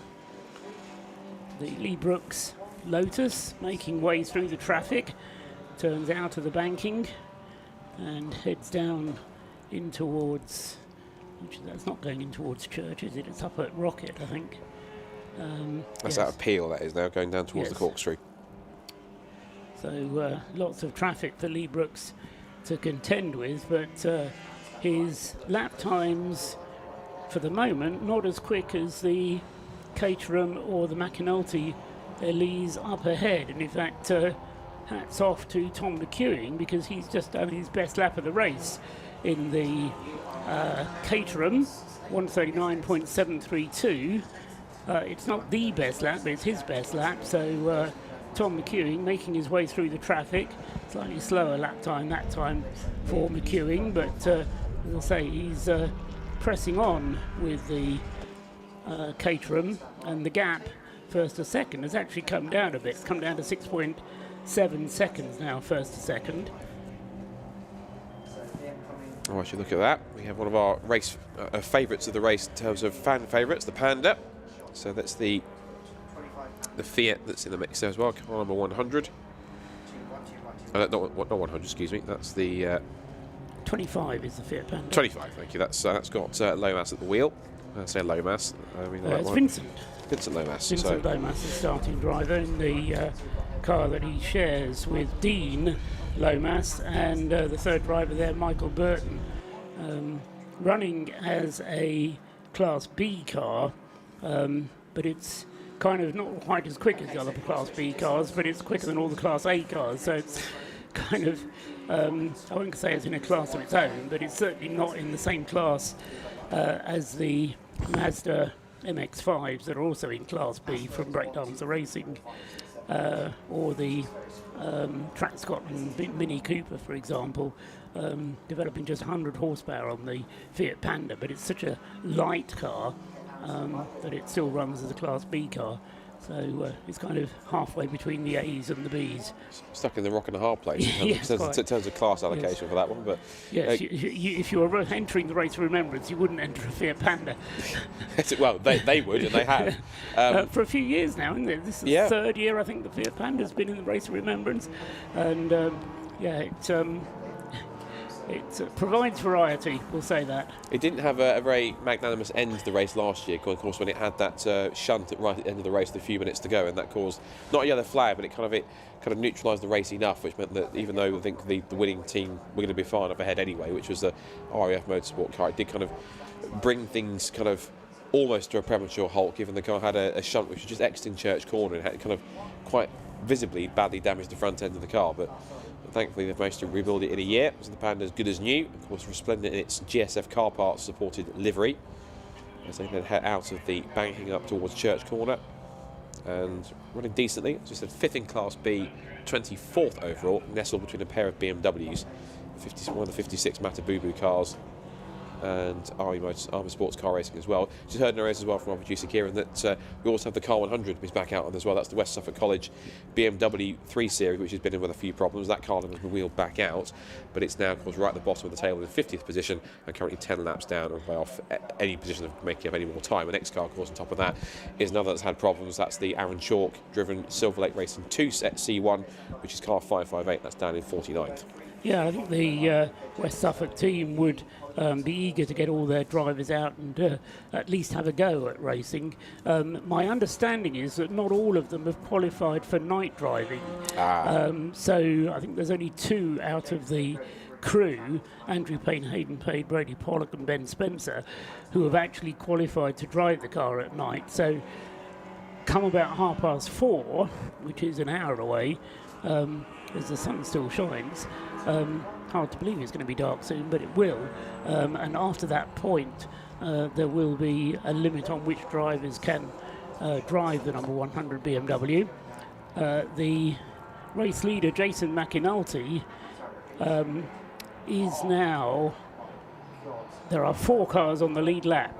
As I say, he's just lapped the Patron Racing BMW number 48, and everybody else is then a lap behind. So such is the pace of Jason McInulty, or at least the top 4, is that there are now only 4 cars on the lead lap. The Stuart Humphrey Racing Mazda putting a lap as well on one of the BMWs. Stuart Humphrey going well in car 91. He's second in Class C and is 20 seconds behind the Tacoma Racing BMW that currently leads the class. Just looking at the other class leaders right now, we're coming towards 45 minutes to go alongside the us to go for him. He's gone. Not there yet. We know what you mean. I'm glad someone does. So yes, aside from the Jason McAnulty Lotus in Class D and the Class C Tacoma Racing BMW, rest of the classes sees Breakdancer Racing still leading the way in the number 5 Mazda MX-5 Mark 1 with Harry Eyre at the wheel. The BMW class still led by Mackenzie Priestwood in the Anthony Seddon Racing number 34 BMW 1 Series and 16th place overall.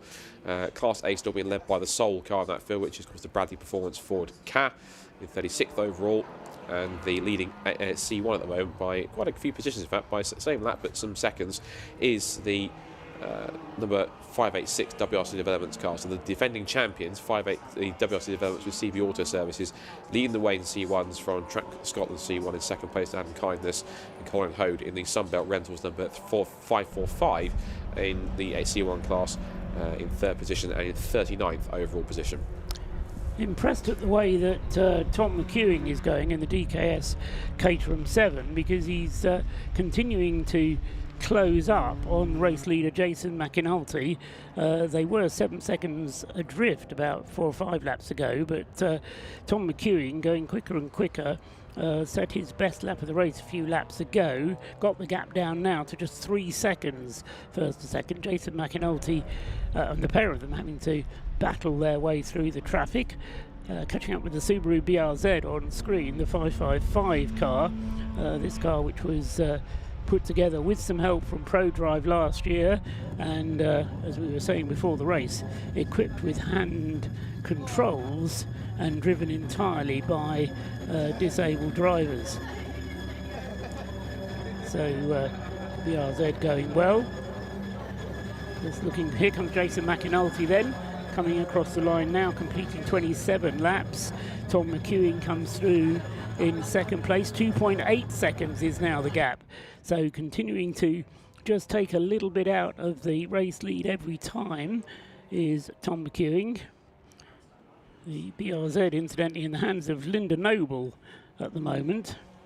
And as I say, all of the drivers of that Subaru BRZ are disabled or differently abled, and so the car being controlled by a hand throttle, and Linda Noble at the wheel of it at the moment is staying out of trouble. The car has moved itself up into 10th in Class C, 22nd overall.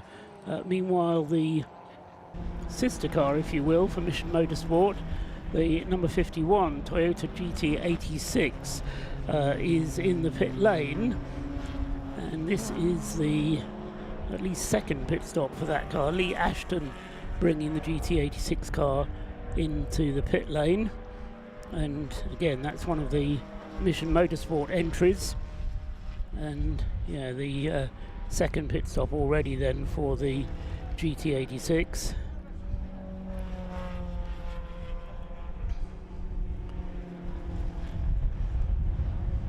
Meanwhile, the battle for the lead continuing to come down tantalisingly. Jason McAnulty can certainly see the Caterham behind him. Into the pits is coming the Audi TT 666 Max Bird, and I fear this is slightly too early to be a regular pit stop for that car, although they're clearly expecting it. So 666 Mac Bird into the pits. There is a driver coming around, so it does look like it's going to be a routine pit stop. Driver out of the car, so this is one of the 6 mandatory pit stops for the Audi TT. Checks going on whilst the driver change takes place. Refueling can be done, although not while a driver is in the car. So while the driver is getting in, it looks like they're not going to refuel it just yet. But as I say, with the driver change, it will be a mandatory 4-minute pit stop, which will put that car well down in the classification. It was 4th when it came into the pits with Max Bird at the wheel. I'm sure Rob Lewis will tell us who the driver is who's getting in. My guess would be Ross Leach. He was kind of the second driver on the rotation yesterday, and if Rob can get a word with Max Bird afterwards. Max, a young driver, but with experience of driving more powerful cars than these. He's been out in the Porsche Carrera Cup in the past and was a BRDC Rising Star in 2022.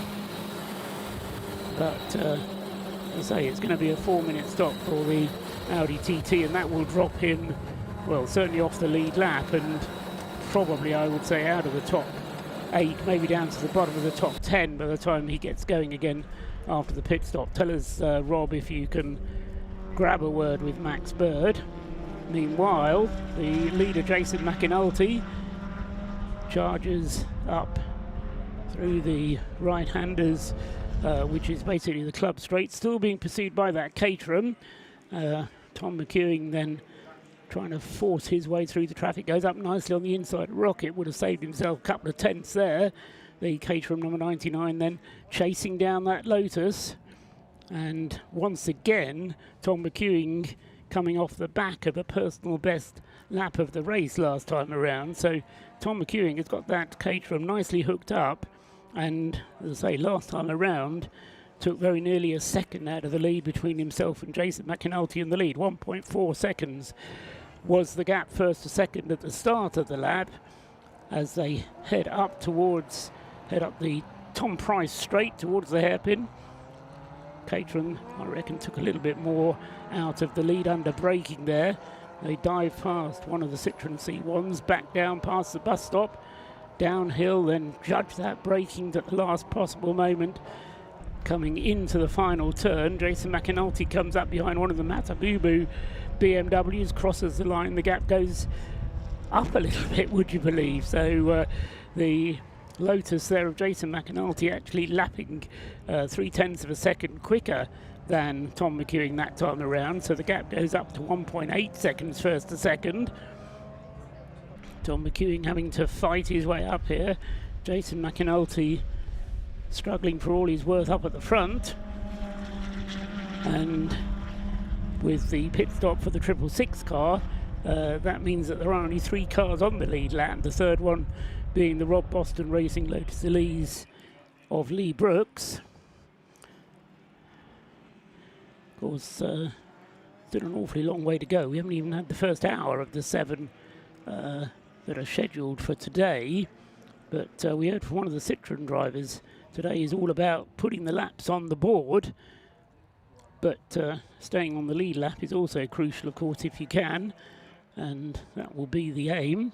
Down through the corkscrew comes the Lotus and Caterham battle, lights on for both of them, drawing attention to the slower cars up ahead of them that they're coming.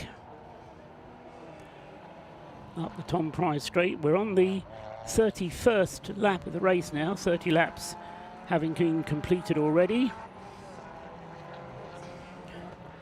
And still the Caterham pressing on, trying to pursue the Lotus Elise of the Able Care team. Jason McAnulty still hanging on in the lead of the race, crosses the start-finish line. The Caterham chases through, overtaking the Subaru as he does so, and that time slightly quicker for Tom McEwing, 1.6 seconds. The gap comes down a little bit.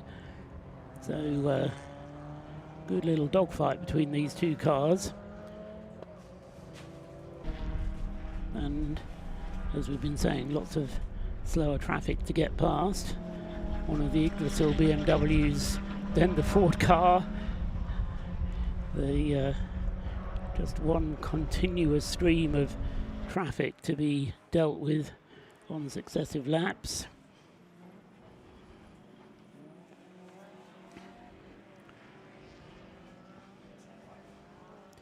And as I've been suggesting, it's still must be at least a third of a tank of fuel left in most of these cars, I would think. The C1s will go for practically 2 hours on a tank full of fuel, as long as we're at racing pace, which we continue to be at the moment, threading the needle between 2 slower cars there. Jason McAnulty taking no prisoners at all, but it's important for him to keep the pace up, and yes, he achieved that, threading the needle as they went up to the hairpin, back down again into the final turn, and the Caterham still chasing on behind there. Crosses the line this time, 1.6 seconds becomes 1.9 seconds as Jason McAnulty laps again 0.2 of a second quicker than Thomas McEwing behind him.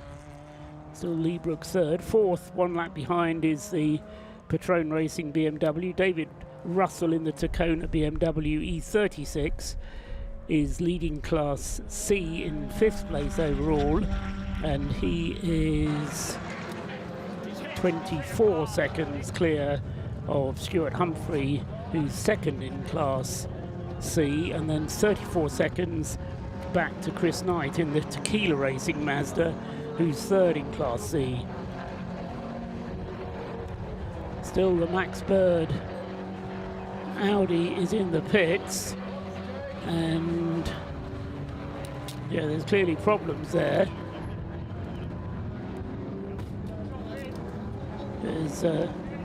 They've done the driver change, but they've been in the pits for a little while now. Let's just check the time spent in the pits for that car. Yeah, 7-8 minutes in the pits already then for the Audi. Going out of the pits now, but as I say, that's been a long old pit stop for the Audi. They've lost 8 minutes, so they have done the driver change, and it is fallen so far back. Glenn Griffin, who's taken it over, in fact, but he's dropped way back to 27th place overall, as Thomas McEwing just puts the best lap of the race in the Caterham, 99. Best lap of the race. Boot up on one of the Citroen C1s. That's the 486 car that Matt Shears is driving. So whether that had a little tap, or whether just the speed of the Citroen air pressure popping the hatch, but one is reminded of Fiat 500s that used to run with the engine cover open. Oh, and there's also damage on the back of one of the Metabubu BMWs. That's number 54, Ian Burgess's car. As another pit caller at the moment is the Mission Motorsport Mazda number 29. That's Mike Hilton, who's in the pits, and that's going to be a refueling stop. So a scheduled stop after very nearly an hour for Mazda number 29. Also coming in is the 101 Mission Motorsport Mazda MX-5. So the Mission Motorsport team deciding that an hour is long enough to drive one of these cars, and so fuel going in to the 29 BMW. Just looking down to work that is going on the 101. Driver change taking place on the 101 as well. So Alan Farimond has done his stint, and that will be handed over to one of its co-drivers. Rob Lewis will bring us news as and when he's able to. The damage on the back of the 54 has drawn attention to the marshals, who are now showing the black and orange flag to, I think, number 54, whilst fuel continues to be added to the 101 Mazda. As I mentioned, Alan Farimond is now out of the car. The battle for the lead, just waiting for the Lotus and Caterham to come round on another lap, because in fact I think Tom McEwing is no, he's right up with the Lotus Elise once again as they go along the skyline there, down into the ward, out of Rocket, down in towards Peel, and the Caterham was caught right up with the Lotus. And I was about to say that he dropped back as it was a slightly slower lap last time around for the Lotus. Just waiting for them to come back into view. The Citroens come through. 458, 486 coming through. That's the battle for second place. Yeah, the Matt Shear's car with the rear deck having opened. And coming down through the hairpin now, for the moment at least. I reckon Jason McAnulty has just got the legs of the Caterham once again. Last time around, the gap up to 0.8 of a second. That's as big as it's been for a lap or two, but there's more traffic ahead for McAnulty to fight his way through. McEwing is just going to get through the traffic, I think, before they get to Rocket, but it's going to be a close run thing. Onto the brakes for Rocket. McAnulty there acknowledging the blue flag as he gets there, and just about gets through the traffic, but McEwing is right there with him. They're side by side as they come through Rocket, and along the skyline, McEwing takes the lead. So into the lead has gone the Caterham, then Tom McEwing. He's been threatening to do that in the last few laps. Jason McAnulty then has been caught, and now passed by the Caterham as they turn through the left-hander of the corkscrew, head up the Tom Price straight towards the hairpin. We've got a new race leader, and it's not a Lotus Elise. Earlier on we had Rob Boston, Lee Brooks' car, or Lee Brooks driving Rob Boston's car, leading the race. Now we've switched back again. McAnulty has been in the lead for a long time, but a new leader as they come through to complete 36 laps is going to be Tom McEwing.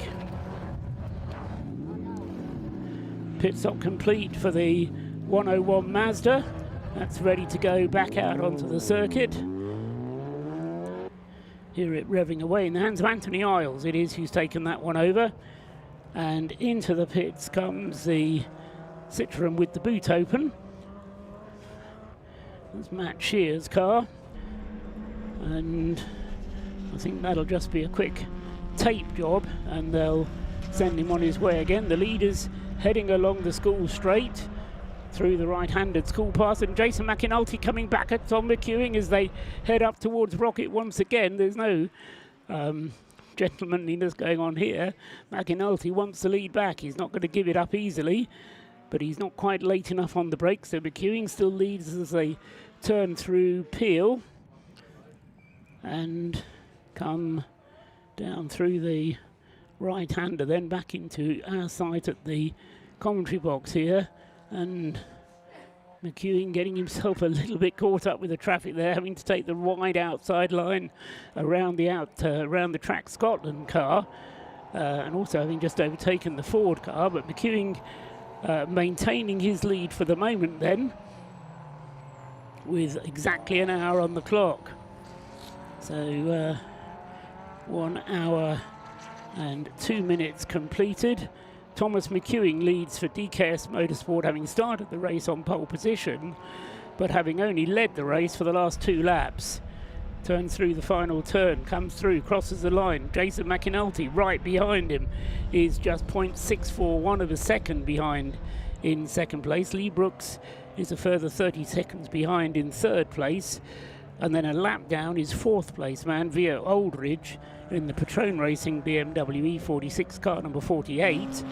Top 4 cars all in Class D. In fifth place overall is David Russell with the Tacona Racing BMW E36 car number 12.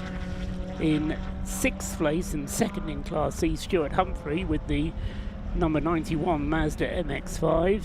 In seventh and third in Class C is the Tequila Racing Mazda with Chris Knight driving, and in 8th place, 4th in Class C, is the car number 4 Porsche Racing and Michael Sanford.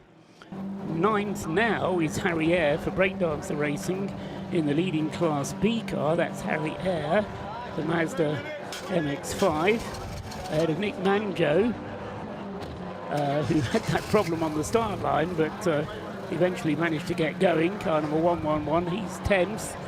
In 11th place, Michael Imrie in the second place car in Class B, the Track Scotland Mini, and in 12th place, third in Class B, is James Larmony in the Pure Track Racing Renault Clio. James will be driving a Citroen as well later on in the race.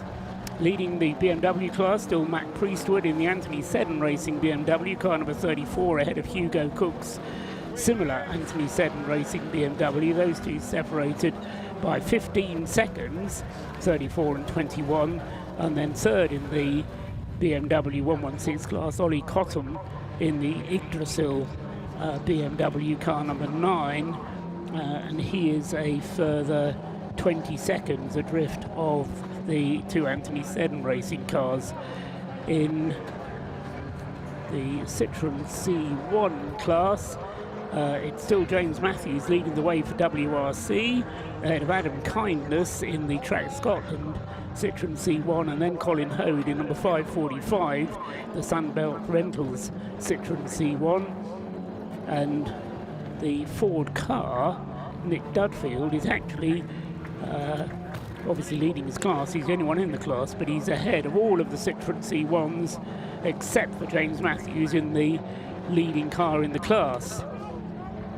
The Subaru BRZ is in.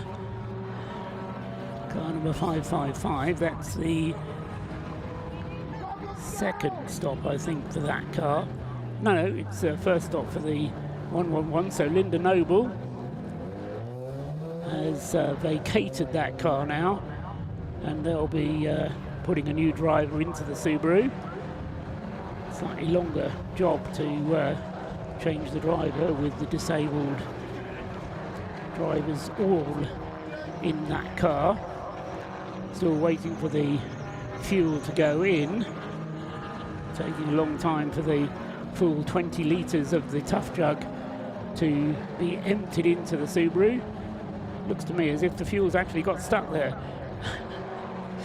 No more fuel going in. It's that last drop that always takes time. Let the air out, let the air out. So eventually the fuel will go into the car.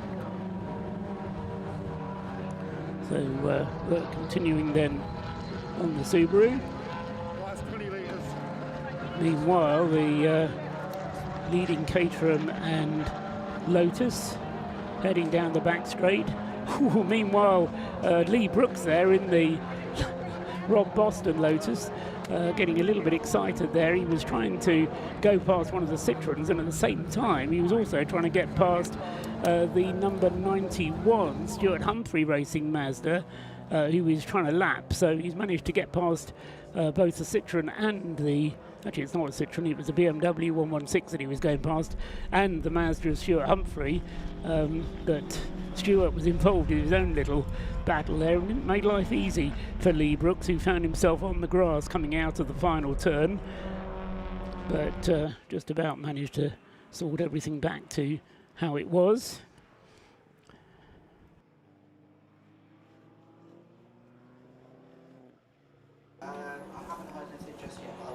It's just inside, just over an hour gone in Race of Remembrance 2025. And still watching the number 43 Rob Boston Racing Brooks car. Only 1.1 seconds between the top two now, so that could be closing in pretty shortly between the pair of them, given that their current lap times last time by, if I can actually get the right part of my laptop. McAnulty was in fact about 7/10 quicker, so he actually closed pretty quick. In fact, it's 4/10 now across the line between the two of them. Yeah, it's been a good battle the last few laps actually between those two.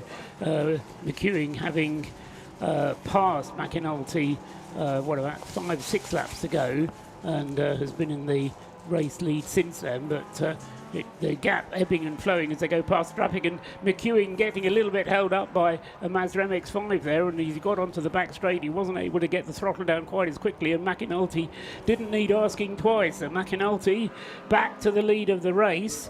So McEwing's lead was a brief one, and so back into the lead goes Jason McAnulty. McEwing was actually in the lead 5 laps. And now back to the lead of the race then goes Jason McAnulty. The gap less than half a second as they cross the line. Just looking back because the screen goes green for Mackenzie Priestwood. Mac Priestwood putting in his best lap of the race then, as the fuel load lightens in the Anthony Seddon Racing BMW 116. That's car number 34 from the Anthony Seddon team. As into the pits comes one of the BMWs. That's the Royal Navy car, isn't it? The 116. So into the pits comes Richard Phillips for what will probably be a routine pit stop for that car. I think also saw coming behind it was the 23 Pure Track Renault Clio coming in as well. That's coming for a scheduled stop. So that's out of third place out of Class B. So, yeah, that car's been going well in a quiet, sort of unassuming way, the Pure Track Clio. Not a car that's a car of choice for many of the Race of Remembrance entrants, but it's nice to have the variety that's offered by the Clio. Yeah, Pure Track have had mixed fortunes over the last few years. But good to have them back, and they usually do turn up as they have done once again this year in an old school kind of fighter plane inspired livery, and they have done once again, including with added bullet hole effects just for added authenticity. Yeah, and that's got one of their regular kind of stack of drivers that they usually rotate through in the season where they compete in either Club Sport or Super Sport Endurance or other series on top of that. And James Larmony was the driver that started that car, and that car, as you say, is coming from 12th position, third in Class B. So a solid start for Pure Track Racing. Some years it doesn't really work out for them, other years it goes quite well. So far, fingers crossed, touch wood, and all other extremities you can use to wish them good luck, is that currently 12th position is running well for them. Fingers crossed it goes better than the Club Sport Trophy race did when both of their Megans had hit problems. At one point were in the pit lane together, which was never a sight that you want to see at all. Especially when the Club Sport Trophy race only lasts 45 minutes. Yes. And we're way past that now. We're past into the hour and 10 minutes, so it's kind of well exceeded that. So they've passed the Club Sport test, they've done quite well. James Larmony also out in one of the Citroens, in fact one of the WRC Citroens, although that car that Larmony due to drive later on is the one that had to come into the pits with the boot open.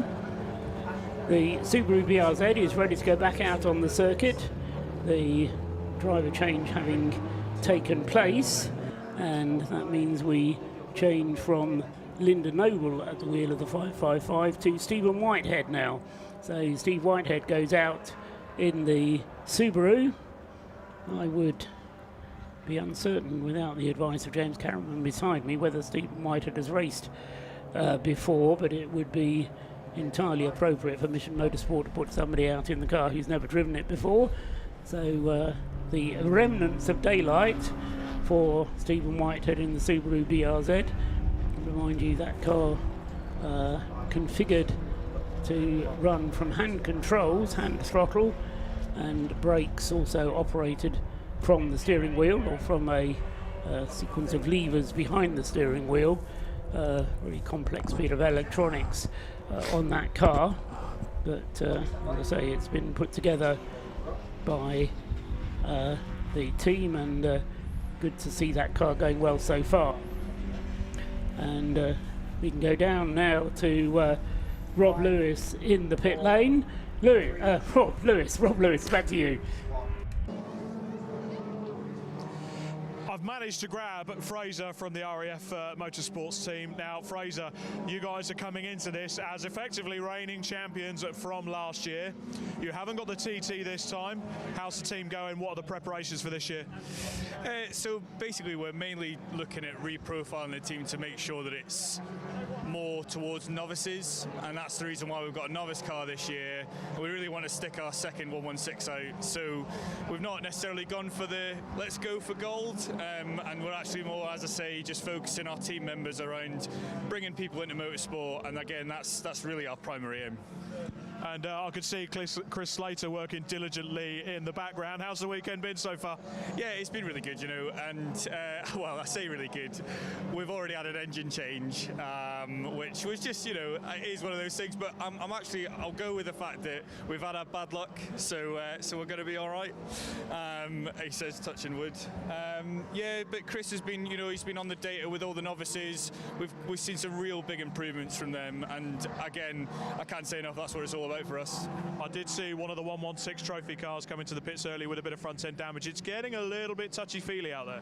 Yeah, it is. I mean, look, we all know the magic of Race of Remembrance, and what happened there was an incident that was akin to the magic of Race of Remembrance. So we're all good. We're fine. The driver's fine, and the car's still going. So that's what matters. Yeah. And more importantly as well, I suppose it's good to get one up on the likes of Royal Navy, the Army and the Marines, right? Yeah, I mean, look, it's natural that we always have a bit of competition, and ultimately we are going to win out of those 3 services. So we'll just lay the gauntlet down. It's all good. You're a great sport, Fraser. Great to talk to you. Right, so I'm going to line up some more interviews up and down the pit lane for now. Back to the team. Thanks very much, Rob Lewis down there in the pits. Meanwhile, the lead changing back again up at the front because Tom McEwing has got himself back into the lead ahead of the Lotus Lees. Just looking down there at the screen, we can see that lead having changed, the change of lead having taken place. And so the Caterham back to the front. Last time across the line, 1.6 seconds was the gap between those two. And still Lee Brooks hanging on the lead lap in the 43 Rob Boston Racing Lotus Elise, and that will just keep Rob happy. I'm quite sure that that's what he wants to do. Now there's a car stationary in front of the school, is that? It's car number 111 that's ground to a halt. So that was the car that had a problem getting off the line at the beginning of the race, and I fear Nick Manjo has a repeat of that problem. Trying to pick out where it is as he gets passed by the leader. It's going up the Tom Price straight, isn't it, just before the hairpin, so out of our view going up the hill, but Nick Manjo unable to get the car going at the moment. Anyway, I've been joined up here in the box by the first of our guests here, Ian Walford from Werra Tools. Delighted to have you here, Ian. And tell us a little bit about Werra Tools and the involvement that you now have in the Race of Remembrance. You must be delighted. Absolutely delighted to be part of this. We have been involved in motorsport really since 2016 when I was approached by one of my partners now who is the owner of Alliance Racing, and he suggested that we should get involved, and timing wise it was perfect. So we started off, and we've come to the point now where we run 2 championships, which are title sponsors of the British F4 Series, title sponsors of the British Kart Championships. We support 16 young drivers now in across 11 championships, and this season we've managed to, with our young drivers, managed to collect about 109 trophies this year. So total success. But part of the program is helping. So we're helping young drivers to come through, doing our bit. And the great thing with Mission Motorsport, I've known Jim for some years, and we kept talking about how can we become involved with Mission Motorsport. It's a great organisation, great charity, do great things, and finally we've got to the point where we've been able to become involved, and I have to say this is just an amazing event. First time here for you. First time here, first time at this circuit, and I can't believe this gem of a circuit. You didn't even know it existed, and there we are. It's fantastic. Yeah, well, you're seeing it at its best when the sunshine like we've had today. It may not be quite as gorgeous tomorrow, but incidentally, we've had a safety car called for to recover the car of Nick Manjo. So safety car is bringing the cars under control, and possibly an opportunity therefore for some pit stops to be made, because nothing to stop cars coming into the pits during a safety car interlude. So we'll try and keep on top of that. While I'm talking to Ian Walford from Wera Tools, is it just money that you're putting into this, though, Ian, or is there support with tools and physical stuff as well? Many elements to it. It's not just money. Money helps to a certain extent, but it's really becoming properly involved in the sport and seeing what we can do. I remember British motorsport from the 70s and into the 80s, and this was the place where people used to come to learn the trade. And I feel that we're getting a little bit back towards that. I want to help us. I want our company and our product to help to achieve that as well. So this is why I'm working with various different organisations and make British racing the best again. Tools, of course, everybody's using tools in this industry. It makes complete sense. So let's bring the best tools to them, introduce them to our customer base, which are all these guys using these tools. It just makes complete sense for us. And of course, the mission of Mission Motorsport is all about rehabilitation as well, which is, again, if you've got the right tools for the job, then you can do things, and all of a sudden you feel valuable, don't you? Yeah.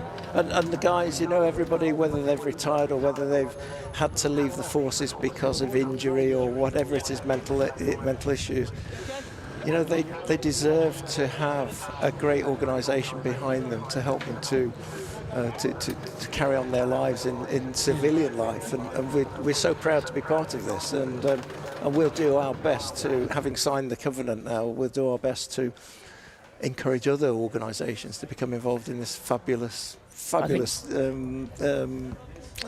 charity. Yeah, exactly, and I think as James Cameron said just before the start of the race, we get absorbed into the race itself and who's winning and who's doing well and who's not.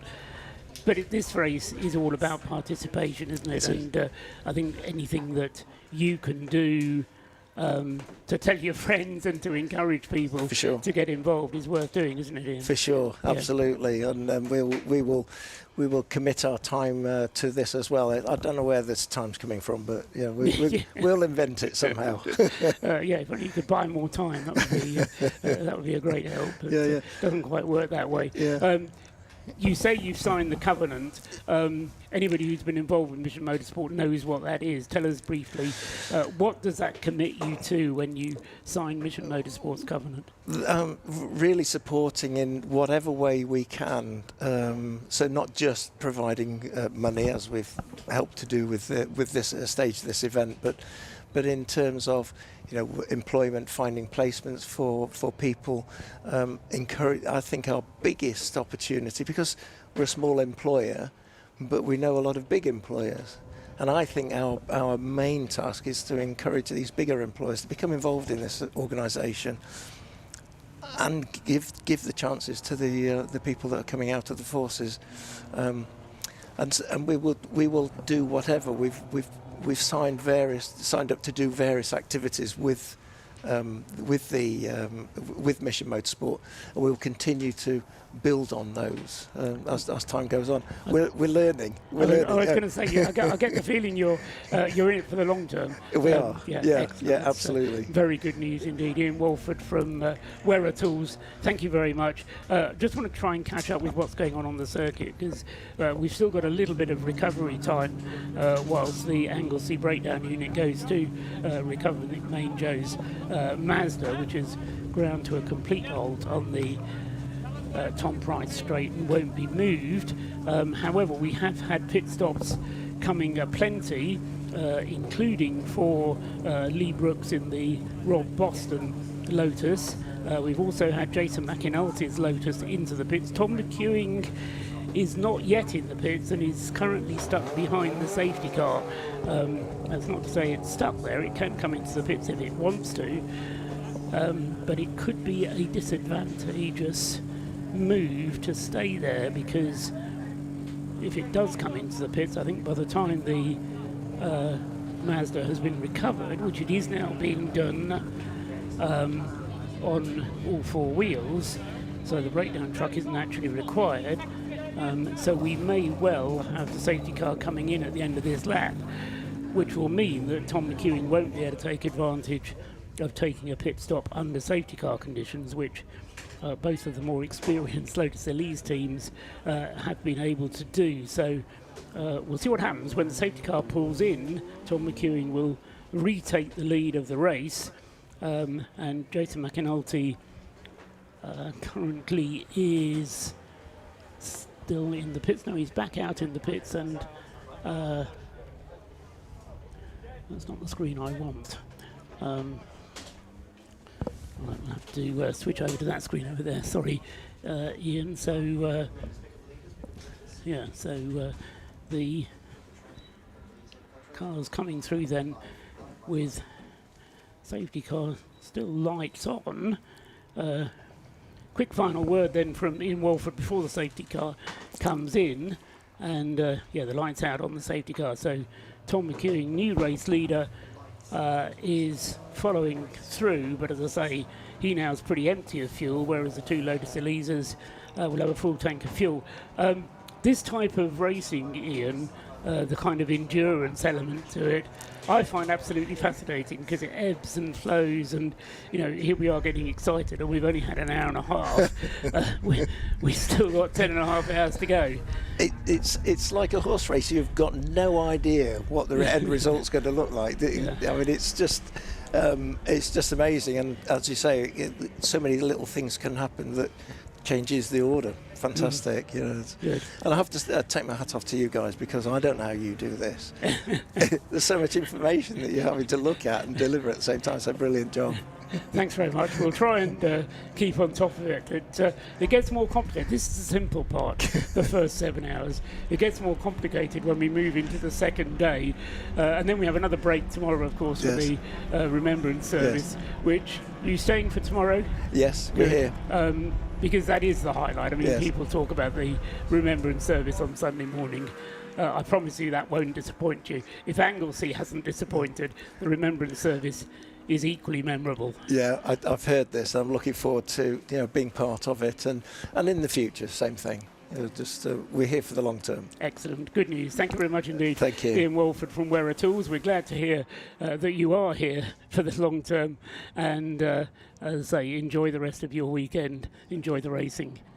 Thanks very much. So Ian Walford there from Wearer Tools, and we'll be hearing from various other guests as the weekend proceeds, and I'll also take the opportunity just to lean over onto Scott's side of the commentary box to put his screen back to how it should be. So pit stops having taken place for David McAnulty and for the Rob Boston racing car, and oh dear, I think, let me just double check that.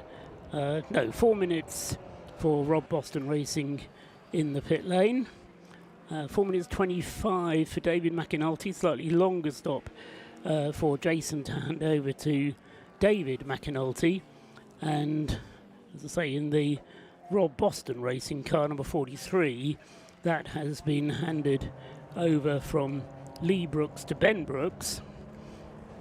So surnames stay the same, but as I say, we've got Ben Brooks now at the wheel of the 43 Rob Boston car, and the 71 Lotus Elise goes from Jason to David.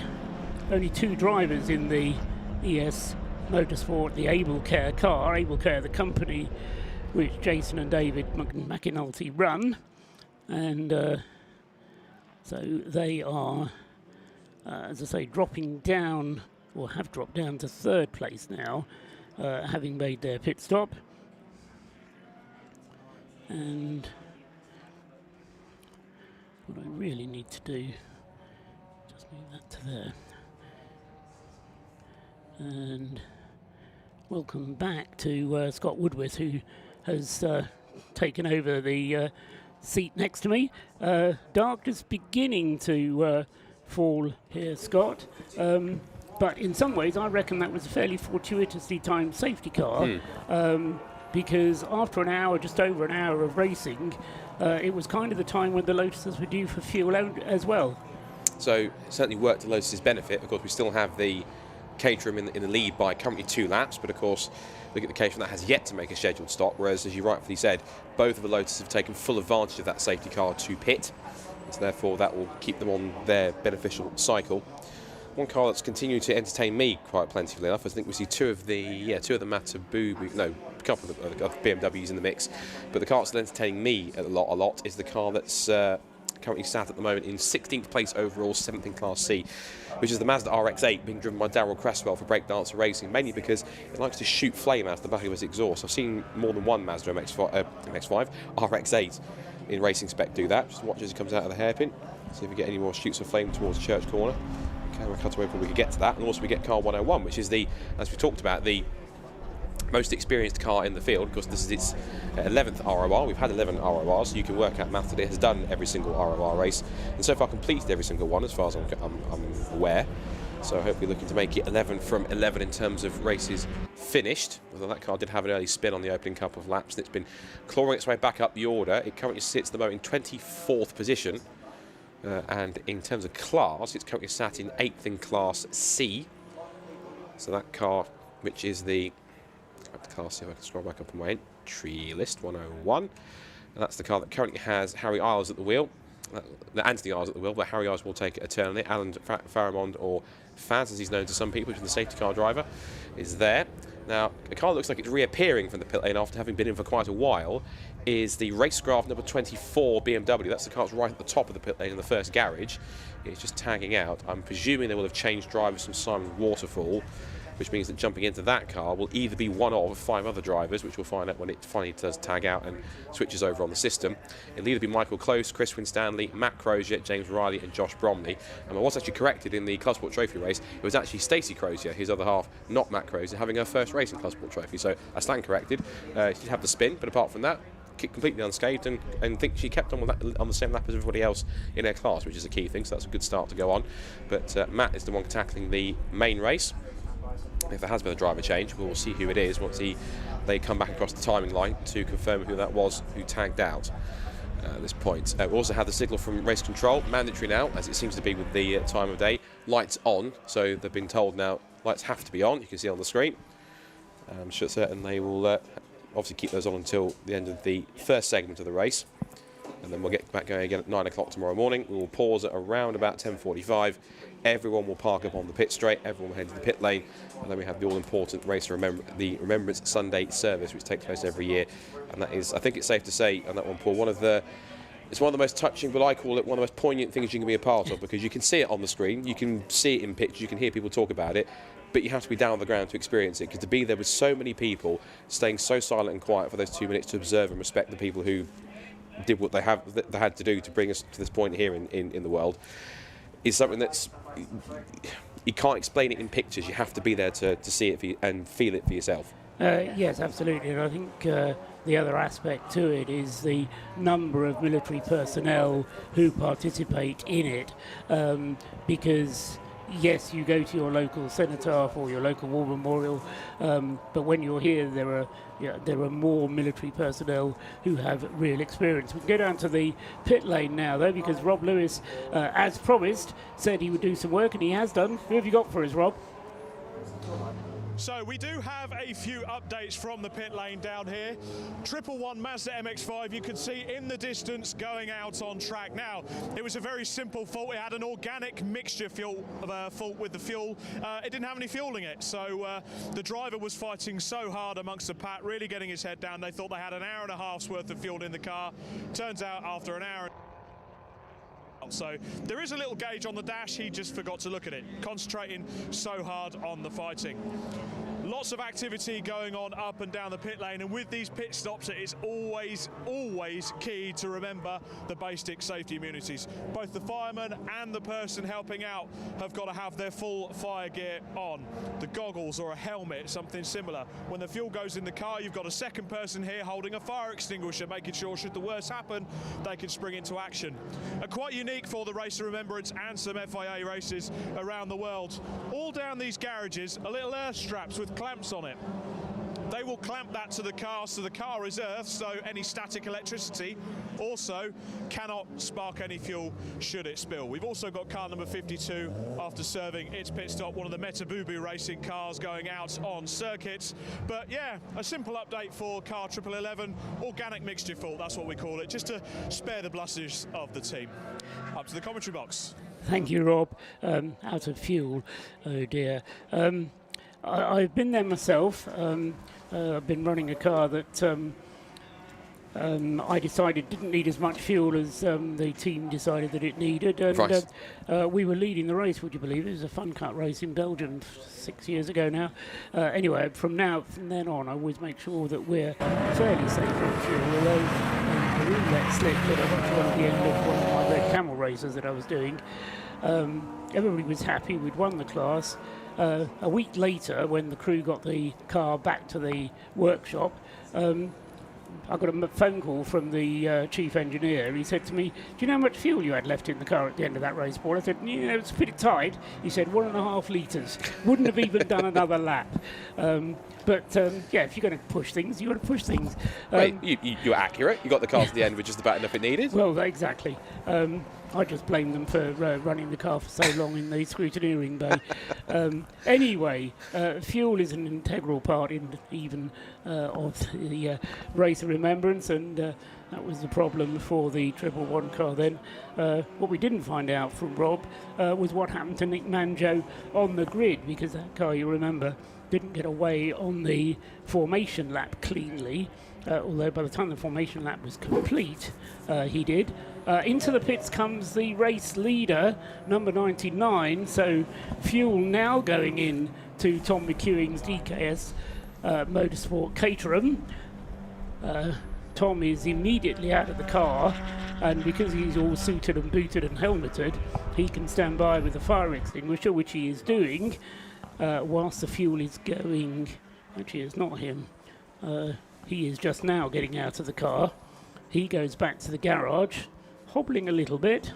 Hour and a half at the wheel of the Caterham has been a busy time for him, and so he has, as I say, vacated the car. Once he's out of the car, then the refueling can take place. But of course, whilst that refueling is taking place, the cars going past him are doing so at full speed.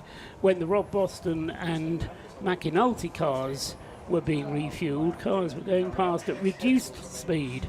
So once the pit stop for the 99 is complete, Scott, I think we can expect to see the two Lotuses back into 1 and 2 positions, and it would be interesting to see quite how far back the DKS car has fallen, but I wouldn't be at all surprised to see it actually having dropped off the lead lap. However, more drama because there's a slow car coming down into the bus stop at the moment, Scott. Yes, 44 Flying Haggis racing car that's coming to a crawl, and it is, in fact, yes, it has just got into the pit lane. It's in the pit lane, yeah. So whether or not, do you want to whisper it, but whether or not it's possibly run out of fuel, and it's made fortuitously done so right to the pit entrance, where it is a legitimate problem. I'm not going to immediately blame it. It's a lack of motion lotion, shall we say.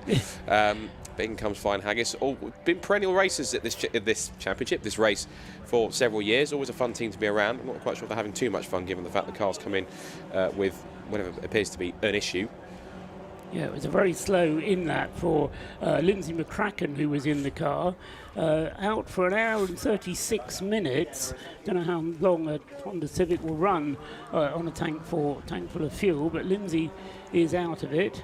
Has a word with the team. Door slams. The earthing lead, of which Rob was speaking a moment ago, has been fitted. Fuel is coming through. No real sense of urgency, but.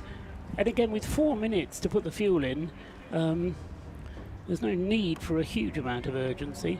About 50 litres will go in. Each of those tough jugs holds between 20 and 25 litres. So around 50 litres then ready to go in. And that will top it up. But as I say, 4 minutes is a long time. And just looking down at the DKS Caterham, plenty of fuel going into that, and it kind of splashed back a little bit as they took the fuel off. So it's now full of fuel. The 99 Caterham, but it does mean that into the lead should have gone by now the Lotus of Rob Boston, but it's not gone through yet. Where is the 43? Waiting for it to come into view. Ben Brooks at the wheel. The Caterham still stationary. The Audi TT is coming in also slowly. The pit lane speed limit 40 kilometres an hour, but it's kind of before the 40 kilometres an hour speed limit comes into effect. Yeah, you're right. That was coming a little slower than anticipated as it came into view. So you're right. Maybe that's another one that was a little too lean on fuel, potentially, shall we say? Yeah, I think the first pit stop is always a difficult one to make because you never know quite how long the fuel's going to last you, and we did have an awful lot of fast dry running before the safety car came out, and so I think fuel probably was used fairly heavily in the early stages. So Ben Brooks goes through in the Rob Boston Lotus. He takes the lead, 55 laps completed for him now. The Caterham is still being refueled at the pit entrance end of the pit lane, whilst the Audi is getting its fuel 3/4 of the way down the pit lane. So these pit stops taking place under green conditions for those cars, and I suppose trying to push the fuel a little bit further is always a good thing if you can. The Caterham is on its way as round comes the McAnulty's in second place, but they're not. They're in third place because the Caterham is already out of the pits and heading on its way, with Max Haynes now taking over from Tom McEwing. So Max Haynes at the wheel of the DKS Caterham, back on his way again, and actually he's not in second place because David McAnulty has gone past him. Yes, because of course the start-finish line is halfway down the pit lane, so the Caterham crossed the line and lost a place as it did so. So Max Haynes back to third, currently on his 55th lap, whilst Ben Brooks and David McAnulty are both on their 56th lap, with an hour and 40 minutes of the race elapsed. And once again, the Rob Boston Lotus being forced onto the grass, or the escape road as he came through there, trying to avoid running into the back of traffic. Ben Brooks there ensuring that he pushes on. So Ben goes through. He's 51 seconds clear of David McAnulty, and at least 20 seconds of that due to a quicker pit stop for the Rob Boston team. I spoke to Rob yesterday about his chances in this race, and although he wasn't driving, he was keen that he would have driven had the opportunity arisen, but there wasn't quite a deal that could have been put together. He said to me, I was looking around for a third driver to share between myself and Peter Mansfield, and I phoned 30 people and none of them could drive. So that's why why Rob Boston's not racing. But Ben Brooks, as I say, is driving in the other Rob Boston car and is now 50 seconds up the road from David McAnulty, but the car much more efficient in being turned around. And as I say, the McAnulty is spending an extra 20 seconds in the pits at their last stop. Up to third place overall has come Rob Lewis's dark horse, the Tacoma Racing BMW E36 car number 12, resplendent in its Frostman's livery, but it has yet to make a pit stop at all, number 12. So we're still waiting for that car to make its first stop, leading Class C by a country mile now. Then in fourth place is the Caterham, Max Haynes at the wheel of the DKS car 99. In fifth place is the leading Class B car, which is the Track Scotland Mini, Michael Imrie at the wheel. There's a lot of waving going on from the pit wall to David Bernacchi in the Merlu Motorsport Mazda. I'm not quite sure if they're trying to attract his attention or whether they're just showing their appreciation for what he's doing. But David Bernacchi in the Merlu Motorsport Mazda He's made a pit stop already. No, I think it's just a very enthusiastic team down there. Want to wave at the crew, driving crews going past. So the Anthony Seddon Racing BMWs, neither of those two have made a pit stop yet. They chose to stay out during the safety car interruption. So Mac Priestwood and Hugo Cook still 1 and 2 in the BMW class, and as I say, other people make their pit stop, so they're crawling up the overall order. And in fact, the two BMWs are now in 8th and 10th places respectively, leading the class, but overall in 8th and 10th. Porsche Motorsport in the pits, Neil Chisnell's Mazda MX-5 Mark III in the pit lane, having a driver change, so Neil Chisnell getting out of the number 3 car, and we'll see when he tags out who the car is being handed over to, being pushed backwards and then sent on his way.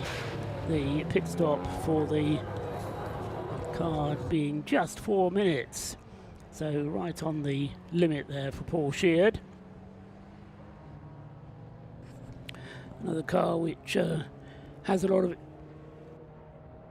another team that has a lot of experience here at the Race of Remembrance. The Caterham Max Haynes going through, chasing the Rothmans coloured BMW, and that is going to be a challenge for position for the Caterham up toward the banking, coming back down into Church. And in fact, I think the Caterham has got past. Just looking into the gloom, which is getting a bit greater now. Yes, the Caterham has got past the BMW. So the number 99 car up into 3rd place overall, going past the Class C BMW, which David Russell still to make a pit stop. Cars still to make their pit stops. We've got Hugo Cook in with the Anthony Seddon BMW, but still waiting for David Russell in the Tacoma Racing BMW to make his first pit stop.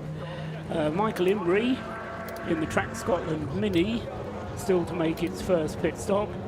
And who else? Mac Priestwood, I mentioned. Christopher Pawley in the RAF Motorsport BMW, car number 19, that's yet to make a stop. And also Ben Moore with the Royal Engineers BMW, that car number 305, yet to make its first stop. So number of cars going quite a long way. An hour and 46 minutes we are into the race. A couple of bits of information through from Mr. Lewis. You saw the 666 Audi TT coming in with a prop with foot line issue. They apparently, according to Rob, they're investigating a smoke issue, and also what's not helping is they have a lack of a working radio. So if there's any issues, they can't communicate unless the driver comes in, obviously. The other one which has had an issue apparently is the Breakdancer Racing MX-5, which has been running up there in the mix, and that car, the number 5 car, is it, which is low down that class. That car apparently has had a fan belt issue, so that's having to try and fix that on that one. He's currently en route to Flying Haggis to find out why they came in and why not only were they coming in so slowly, but then they refueled it and took quite a long time to get them back out there. So whatever the issue was, our man on the ground is en route to try and find out what it was. Right, so Rob Lewis working very hard. Yes, the Breakdancers Mazda still in the pits. Alan Curtis having brought the car in, but a slightly longer pit stop for him. I mentioned Hugo Cook in the Anthony Seddon Racing car. That's in at the moment for what they hope is a routine pit stop. And the rest of the field, as I say, just waiting for the final few to make routine pit stops.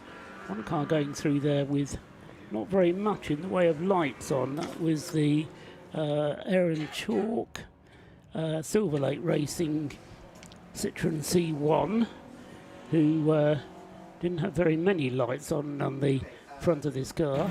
There's a lot of cars with very, very bright lights, and very many of them.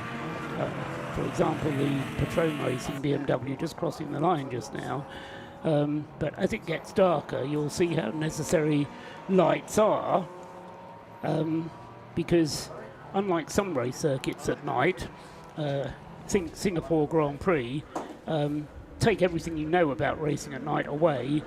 This is proper racing at night. This is darkness. There's a couple of lights up across the timekeeper's line in order to enable the timekeepers to see the numbers on the sides of the cars. And there's a couple of lights up at the hairpin.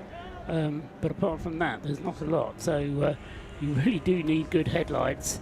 And it'll be interesting, actually, if Rob gets the chance to talk to some of the drivers after completing a night stint as to just how much or how little you can see out there. Some drivers actually enjoy that kind of tunnel vision that you get and can respond well to the focus that is required of you under those conditions. Say others, I spoke to one driver who best remain nameless, who said, racing at night at Anglesey, no, I think I'll leave it till Sunday morning. Could see no joy at all in doing it. Anyway, Ben Brooks continues on his way, dives up on the inside of the Audi TT there, which number 666 was challenging quite well, but as Scott mentioned a moment ago, with the issues for that car, the Audi TT run by Fraser Nash, or at least entered by Fraser Nash, has now dropped out of the top 20, in fact down to 32nd. David Pavley has taken over behind the wheel of that car. He's 5th out of 5 cars in the class, but is well down the field, so bit of a shame that in a way, because when the car is quick, it's very spectacular. Another car stopped out on the circuit there, Scott, though. It's one of the Citroens. It's one of the BMWs, I think. In fact, I think. There we go, 305. And 305 is, that's the, yeah, it says 305, but I'm looking at the wrong class. That's the reason why, because I'm stupid. Yeah, because it's in the Citroen kind of range yes. of cars, isn't it? That's the Royal Engineers Motorsport car, which currently has, at the moment, 305. Currently has 305.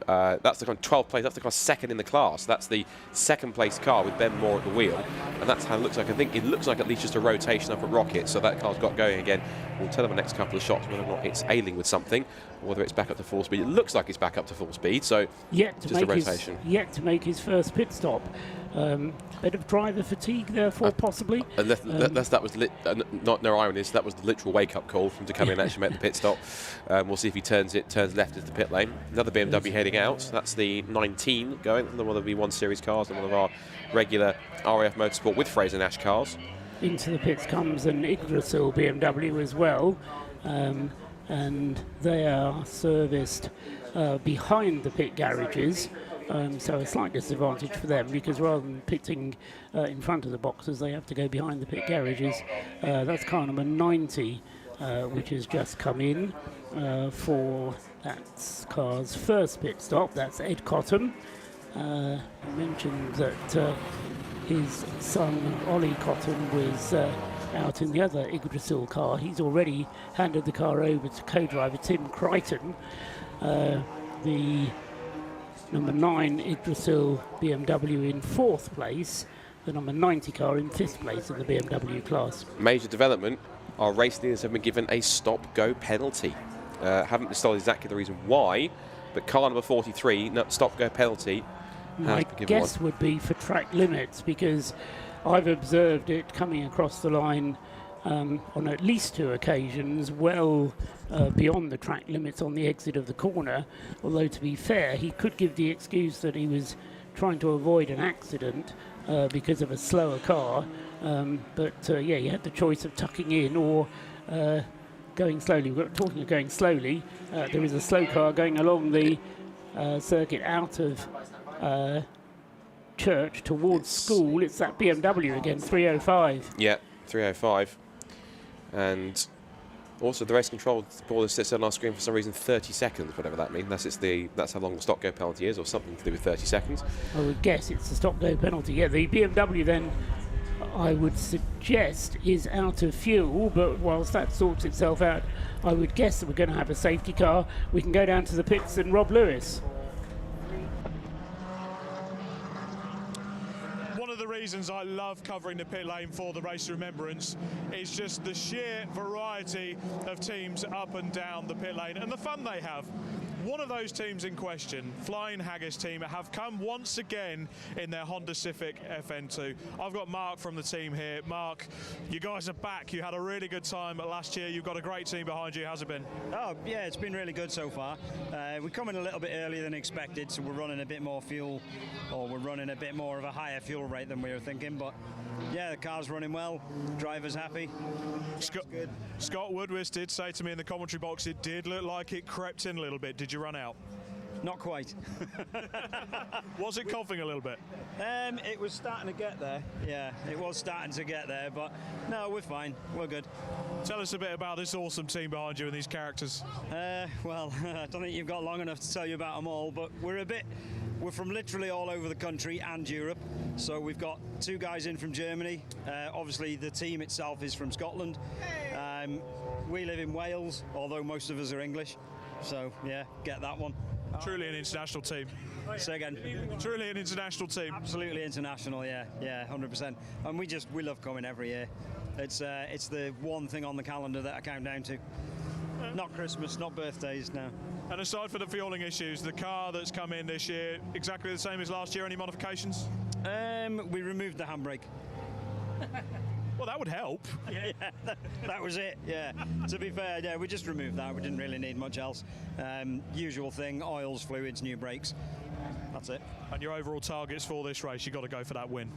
A win would be nice, but I think we'd need a lot of the faster cars to have trouble. And this kind of race, you don't want anybody to have trouble, but yeah, winning would be fantastic. Fantastic. And are you already thinking about next year to come back and do it again? We are, yeah. We've already started laying plans for next year, so yeah, we'll be back 100%. You'll see more from Flying Haggis and TWP. Fantastic. Great to see you guys here once again. This is your Flying Haggis racing team now in their Honda Civic FN2. They just caught the fuel on time, Scott. That was the story behind that rather slow crawl into the pit lane. For now, back up to the commentary team. I'm going to find some more stories up and down the lane. Thanks very much, Rob Lewis down there. As you can see, the safety car is out and he's caught the leader. The Anglesey flatbed is going at a good pace across the start-finish line there. He's having a great deal of fun. He wants to join in, clearly. He's keeping up with the Citroen C1s. Now he moves over as they turn through target, but the flatbed having a good run there. I'm not quite sure RY's ready for a flatbed class just yet. Maybe he's the pioneer, but maybe not quite that just yet. Don't tell James Cameron. Put a support race in for them next year if you're not careful. Yeah, was it sound Top Gear? I'm not saying you should do that, just saying you can do that, but nonetheless. Flying Hag is currently 7th in the class in their Class C Honda Civic, as Rob was describing. The class currently being led by Rob's dark horse, as I say, I'm going to hold him to that, which is currently in 4th place overall. They are 1 lap behind the leaders overall, but of course they do have a 1 lap lead on the 2nd place car in the class, which is the Stuart Humphrey Mazda MX-5, currently in the hands of Tom Walpole. They're waiting for the proper night time before they put Martin Rich behind the wheel of that car. Meanwhile, Ben Brooks, well, what have we had? An hour and 54.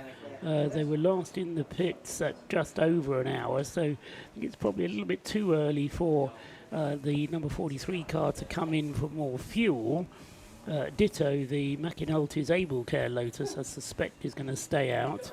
And so I suspect that through this safety car interlude, we'll stay with the leaders at least out on the circuit. An opportunity for Mac Priestwood to come in, though. In fact, he already is in.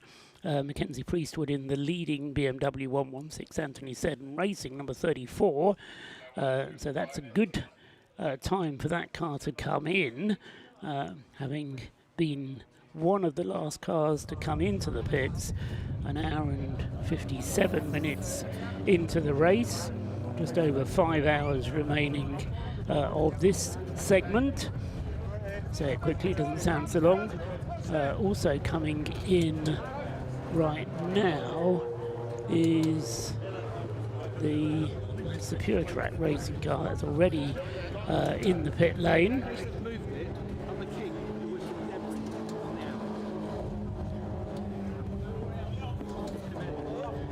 So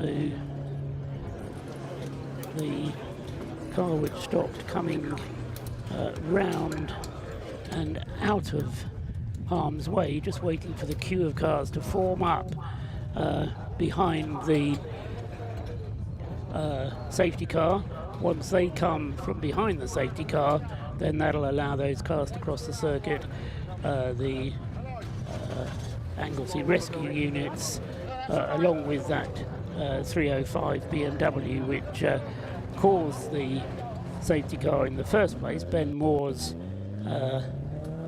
Royal Engineers BMW, and the gap appears, so the rescue is completed. And I turn to my left and suddenly see that Scott Woodward is no longer there, instead of which I've been joined by Christopher Tate. Chris, we talk to each other twice a year. Yes. Once in France, once here in Wales. They're both huge events in their own way.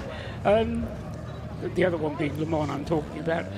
The Race of Remembrance, though, Chris, is particularly close to your heart because you're involved in Mission Motorsport these days as well, aren't you? Well, that's right, and thanks very much for taking time to have a chat. But yes, I'm the chairman of this great charity and enjoy it very much. And when you see this, and particularly as it begins to get dark, just like we like at the South, there is that moment when you think, wow, this really is quite some special event. And I was just absolutely delighted last year that Motorsport UK awarded this event the prize of the event of the year. Indeed. In front of the Grand Prix, for heaven's sake, or any round of British touring cars or whatever, or a Goodwood. And that's just a tremendous compliment, both to James Cameron and the entire team from Mission Motorsport who do all the work.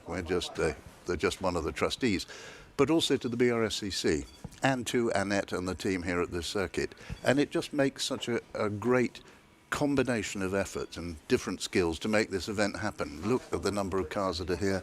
Look at the number of people who are interested and involved. The sponsors, the families, the friends. It really is. It's an extraordinary event. It is indeed. I'll come on to that in a minute, but drama has happened on the circuit because the McAnulty Lotus Elise has ground to a halt behind the safety car. And so we do get drama as the night falls, but I don't think the AWOL Care car was expecting to have problems this early on, but it has indeed ground to a halt and is stuck there on the circuit at Rocket. So Marshall's going to push that one, so the safety car will stay out for a little bit longer, which means we get a little bit longer to chat, Chris. Well, you know what they say, the safety car breeds another safety car always, but for cars to start stopping under the safety car is very unfortunate. That Lotus has been quick, hasn't it? So frustrating it has, yes, for David McAnulty, that car having been dicing for the lead while in the hands of younger brother Jason earlier on. But coming back to the race, I keep on falling into this trap of getting involved in the race, involved in the strategy, involved in the battles for the lead and things. Yes. And then James Cameron, who is someone like yourself, comes up and reminds me that this event is so much more than a race. It's a major step on the path to recovery for so many people. Not just people who are able to get in the car and drive, but people who are involved in the pits and the garages and rebuilding their lives. And that's the charity element of this. Yeah. But it's so important. But you're so right, Paul. I mean, as you say, yes, there are about 12 beneficiaries, as the phrasing goes, for people who've come to Mission Motorsport in order to embark upon the whole road of race, retrain, recover, which is the charity's mission statement, if you like. But sort of 12 people at some stage in the course of this race will be holding a steering wheel and getting down to it. But there are dozens more who are working in the pit lane, who are just maybe supporting the team or any particular team. And that's just an opportunity, really, to get away from some of the problems of daily life and really get involved in something that's interesting and challenging and so on, whilst acknowledging that this is obviously a high emotion weekend in the year for all veterans and for families and many of us involved in the whole services sector, if you like. But it's just such a unique and special occasion that's what provides this special buzz that Race of Remembrance does for so many of the people who been in need of help and are now providing help to others. Yeah, and I think that's right. I mean, particularly when you talk about people who get involved in the garages doing the work. I've started doing a bit of that work myself when I'm not in a commentary box, going to races and helping them in the pit garages, making strategy decisions and things. Yes. But when you're involved with a team, you then become an important cog in that whole machinery that puts a racing car out on the grid and enables the drivers to then perform whatever small part that is, whether it's cleaning the wheels, putting the balance nuts on, whatever it might be, you're playing a part. Yeah, or you know, where everyone started in motorsport generally is, as you say, is right at the bottom. In my case, being second assistant truck driver to a British team at Le Mans longer ago than I'm prepared to confess to. Did they have trucks in those days? Yeah, a very small truck it was too. Mostly it was bringing sort of spare parts and the sponsor's product, which was Mars bars. But anyway, through the Le Mans heat. No, you're so right. It's that part of being part of a team. And of course, a lot of people who've come through, if you like, Mission Motorsport in the sporting sense, have then gone on to work in the motorsport industry, in the automotive industry. I mean, JLR has been fantastic, Bentley Motors has been fantastic, the whole Stellantis group also, all deeply involved in working with people who've acquired a training, a skill and an interest, and have brought their skills and their training from the services.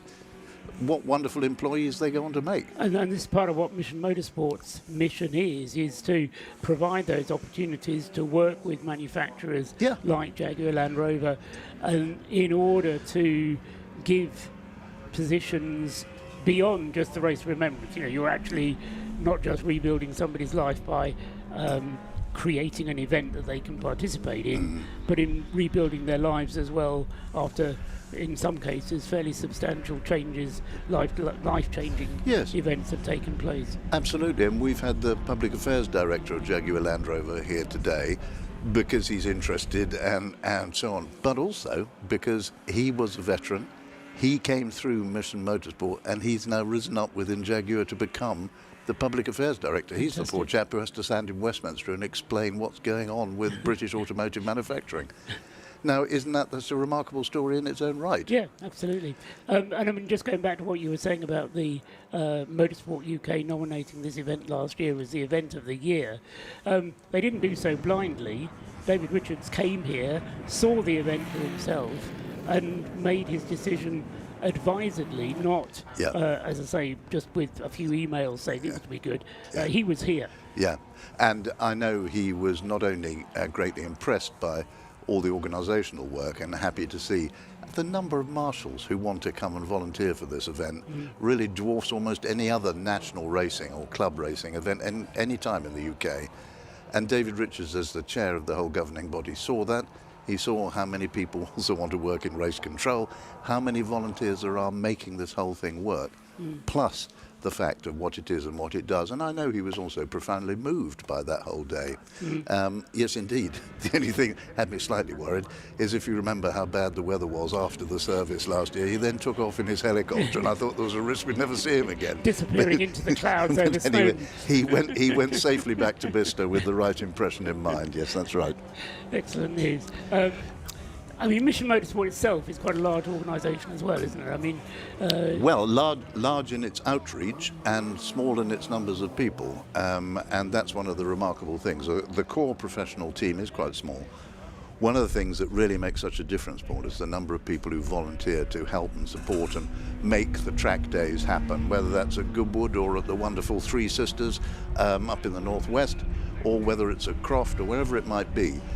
Making the event happen, and you know, people who want to volunteer and help, sometimes they may just be organising the car parking, but often they are playing a very active role in making it all happen, and are absolutely dependent on volunteers like the whole of motorsport, is dependent on volunteers to make it happen. True enough. Are we back live again? Yeah, well, yes, we've gone back to green flag racing. So I think for the moment, Chris, thanks very much for coming up and having a chat. I'm sure you'll be staying for the duration. You wouldn't miss tomorrow, would you? Indeed, we'll see you tomorrow. And Paul, thanks very much for the chance to talk about it. Enjoy the race. And isn't night racing romantic? But we've always thought that, haven't we? It depends on your concept of romanticism, but I know what you're saying. It certainly is a unique thing, and particularly here at Anglesey, where it goes dark, properly dark. What do they say? Light pollution doesn't exist up here in the top left-hand corner of Anglesey. Anyway, thank you, Chris. Great to talk to you. Christopher Tate, one of the trustees of Mission Motorsport. Great to have a chance to talk to him. As he noticed rightly, the green flag has waved. Ben Brooks took the opportunity for a pit stop during that safety car interlude, but didn't do anything, if you see what I mean. He basically just came in for a short pit stop, so that doesn't count as one of his 6. But what he has done is to hang on to the lead, and with the McAnulty Able Care Lotus Elite having ground to a halt out on the circuit, I haven't seen whether or not that car has been returned to the pit lane or not. I can see Rob Lewis actually hanging around down there in the pit garages where the Able Care car is, and he may well be able to bring us an update in the fullness of time. But for the moment, David McAnulty then, with the Able Car Lotus Elise being shown in 5th place, but dropping down the lists like a bit of a proverbial stone at the moment. So our race leader, Ben Brooks, at the wheel of the Rob Boston Lotus Elise, now has very nearly 2 minutes of an advantage. In other words, very nearly a lap. In fact, it is just over a lap, because he's very nearly a lap ahead of the rest of the field. So down in the pit lane, we can now join Rob Lewis for news, I think, from the Able Care team of the McAnultys. Rob. Well, we were watching here in the pit lane, looking at the safety car train, and we did notice up on the hill that one of the cars was slowing down. That turned out to be the ES Motorsport Lotus. Now, we haven't found out any issues with that car yet. I am going to find out. They're based around the back of the pit, so it's difficult to get to at this moment. I have, however, got Rob Boston with me, and Rob, if I'm not mistaken, I have just seen your Lotus Elise leading the race but coming in to take a penalty. Yeah, so we had quite an eventful start to the race. We lost radio communications quite early in, and I think Lee was sort of trying to fluster with the comms button, had a little bit of an incident with a BMW, so unfortunately we got a drive-through penalty for that and incurred some damage as well. So we had to do some repairs at the first pit stop, which we managed to do on the safety car, which is fine, so we didn't lose any time there. But yeah, like I say, unfortunately we've incurred a stop-go penalty, and yeah, to be honest, I think we've got a few more small dramas. Again, communications and some of the functions are just not working on the car. So yeah, it's all a little bit. We're trying to do it the old-fashioned way now. Trying to get the pit board back out and do it the old-fashioned way. Yeah. I'll tell you what, Rob. It's a race you always want to come and win. It didn't go your way last year. Qualifying, it looks promising, but it's just throwing these little tests at you. It is, yeah. I mean, you think you've absolutely thought of everything, and then you get into the race and you realise there's another variable you haven't. So that's why we love coming. You know, we've been coming here for 12 years, and yeah, it never gets boring. There's always a little something else. You know, you think you've crossed the T's and dotted the I's, and yeah, it's exciting. It's good fun. Yeah. 100%. I'll let you get back to it. You're being very busy with your team trying to diagnose some of the issues there. Well done, Rob. Yeah, so lots going on up and down the pit lane. A bit dramatic for the leaders. It's been all action in the first few hours of this race. Back up to Paul in the commentary box. Thanks very much. Rob Lewis down there in the pit lane, and he will now be scurrying around behind the garages, see what's going on with the McAnultys.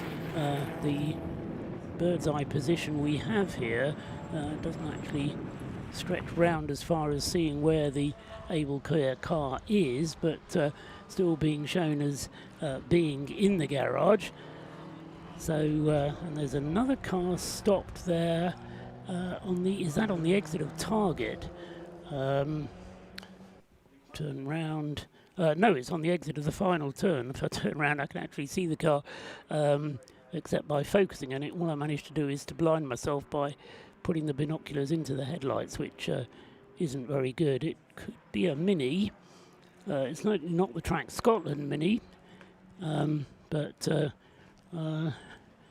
it is one of the Citroens, and there is damage to the left rear of that car. I think somebody has caught him, and still trying to just get the number of it. 508 it is. The Alpha Live camera is finally getting it being the Flying Felix racing car. That's a car that doesn't normally draw any attention to itself at all.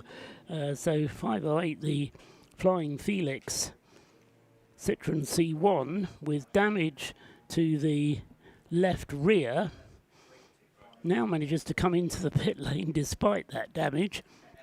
Keith Bond it was at the wheel of the car, and that was a car that in fact Keith Bond actually started.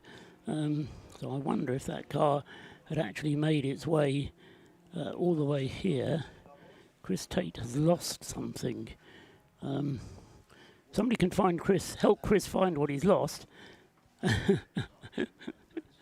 So not quite sure. Anyway, we'll press on regardless. We are going to have a safety car. Yes, with the Citroen C1 having pulled into the pit lane, I'm led to think that there must be something else out on the circuit, possibly coming down the past the bus stop, in effect, returning from the hairpin. So third safety car of the race, and what started as a very clean race. Well, we had an hour and 15 minutes of the race with no safety cars at all, but now in the last hour we're on to our third safety car.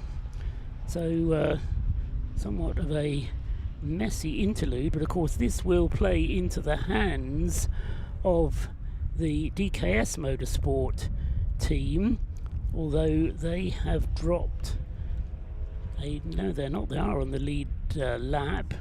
So I think Max Haynes and DKS Motorsport will benefit from this because they will get back onto the lead lap, and so that will be very good indeed for them. And the gap, which was very nearly 2 minutes, will squash down to, well, it will be a number of cars separating them, but it will certainly help the 99. There he goes across the line now. The Flying Felix car already in the garage and is up on the jacks whilst mechanics get underneath the car and assess the level of damage on that Citroen. So work goes on in the garage of Flying Felix and their Citroen, which as I say, normally is a car that is a regular competitor, not only in the Citroen C1 Endurance Series, but also in the Race of Remembrance. He was around about 9th in the class before that incident. But as I say, with the safety car out, despite that car being in the pits, I'm just tempted to think that there must be another car out on the circuit which has possibly caused safety car to be shown. Of course, with diminishing light, it's difficult to tell what's going on. Shouting I can hear in the background, and that's due to one of the other BMWs in the pits, and cars in the pits at the moment. The 24 Simon Waterfall Racecraft BMW is in the pit lane.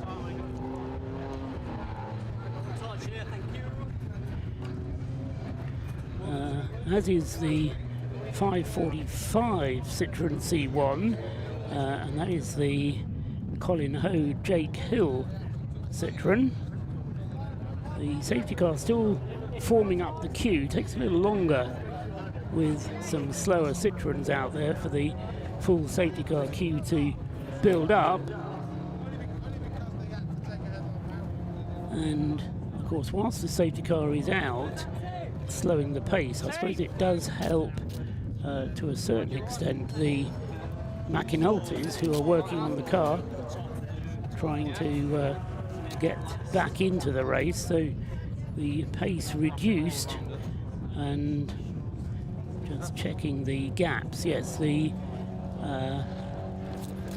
in fact we've gone to, what's happened is, of course, with that stop and go penalty for the Rob Boston Lotus Elise, although they were able to maintain the lead through the stop and go penalty, the consequence has been that 3 cars have got back onto the lead lap. So we now have 4 cars on the lead lap, and in fact only one of those is a Class D car. So we've got Ben Brooks leading the way for Rob Boston Racing, car number 43. Second place is Max Haynes in the DKS Motorsport Caterham number 99, and he is a few cars back in the train behind the safety car. Then it's Tom Walpole in the leading Class C car, who is a lap behind. And then we have Michael Imrie. So just a correction, we have 2 cars on the lead lap, and then a gap of 2 laps before we get the leading Class C and Class B cars. Work continuing on the 305 BMW, which was the car that caused the previous safety car intervention. Ben Moore's Royal Engineers car, which has now dropped to the back of the BMW class. BMW class now, or still being led by the Anthony Seddon team, with the 34 car with Toby O'Reilly now at the wheel. He's in the lead of the race, with Matt Priestwood having handed the car over to Toby O'Reilly. And then second in the end in the BMW class is Harry Ormerod now at the wheel of the number 21 Anthony Seddon racing car, having taken that car over from Hugo Cook. So take that, Harry Ormerod at the wheel of number 21, Toby O'Reilly at the wheel of number 34. The man with the green flag is ready down at the start-finish line, which makes me think the safety car is going to be pulling off this time. It does pull off this time. The Rob Boston team rush out with a pit board, as Rob Boston was describing there. I think that was actually Rob himself who holds out the pit board. Yeah, I think it is. So if you want somebody to hold out the pit board, get the boss to do it. So Rob Boston looking to see where the competition is, and the answer is Max Haynes 39 seconds behind as the cars cross the line and the safety car pulls back into the pit lane. In terms of cars between the Rob Boston car and the Caterham, there are about 6 of them, I would say. And so it's going to be a battle between Ben Brooks and Max Haynes, and interesting to see which of them, once they can get through the traffic, can be quicker. Obviously Ben Brooks has got the advantage because he can immediately get onto the racing pace and has a clear road ahead of him as the safety car has pulled off, and is making hay whilst that happens. So the Lotus making its way down through the corkscrew onto the Tom Price straight. The gap, which was 39 seconds, will be going up. A message arrives here, and thank you for that. And so up to the hairpin and then back down the straight. The gap will be, so we can do it on the hand watch as well to get in there slightly ahead of TSL timing. Here comes the Lotus then. Ben Brooks crosses the line, completing his 75th lap now, and does so in a 1 minute 41.5 seconds. Max Haynes still fighting his way through the traffic, will be coming through in a moment. The Audi TT comes through second on the road. The Caterham 3, 4, 5, 6, 7, 8 cars behind. Actually, it's a little bit further behind than I thought. So, still waiting for the Caterham to come through. 36 seconds. And what has happened to the number 99 car? As still waiting for 99 to come through. He has come through now, so 45 seconds. So it was a considerably longer lap that time for Max Haynes. I just wonder if he made a little mistake in the traffic, or he got caught up behind some other traffic as he rejoined after the safety car. So a good restart then following that safety car interlude from Ben Brooks. So he and Max Haynes continue to be on the same lap. Just want to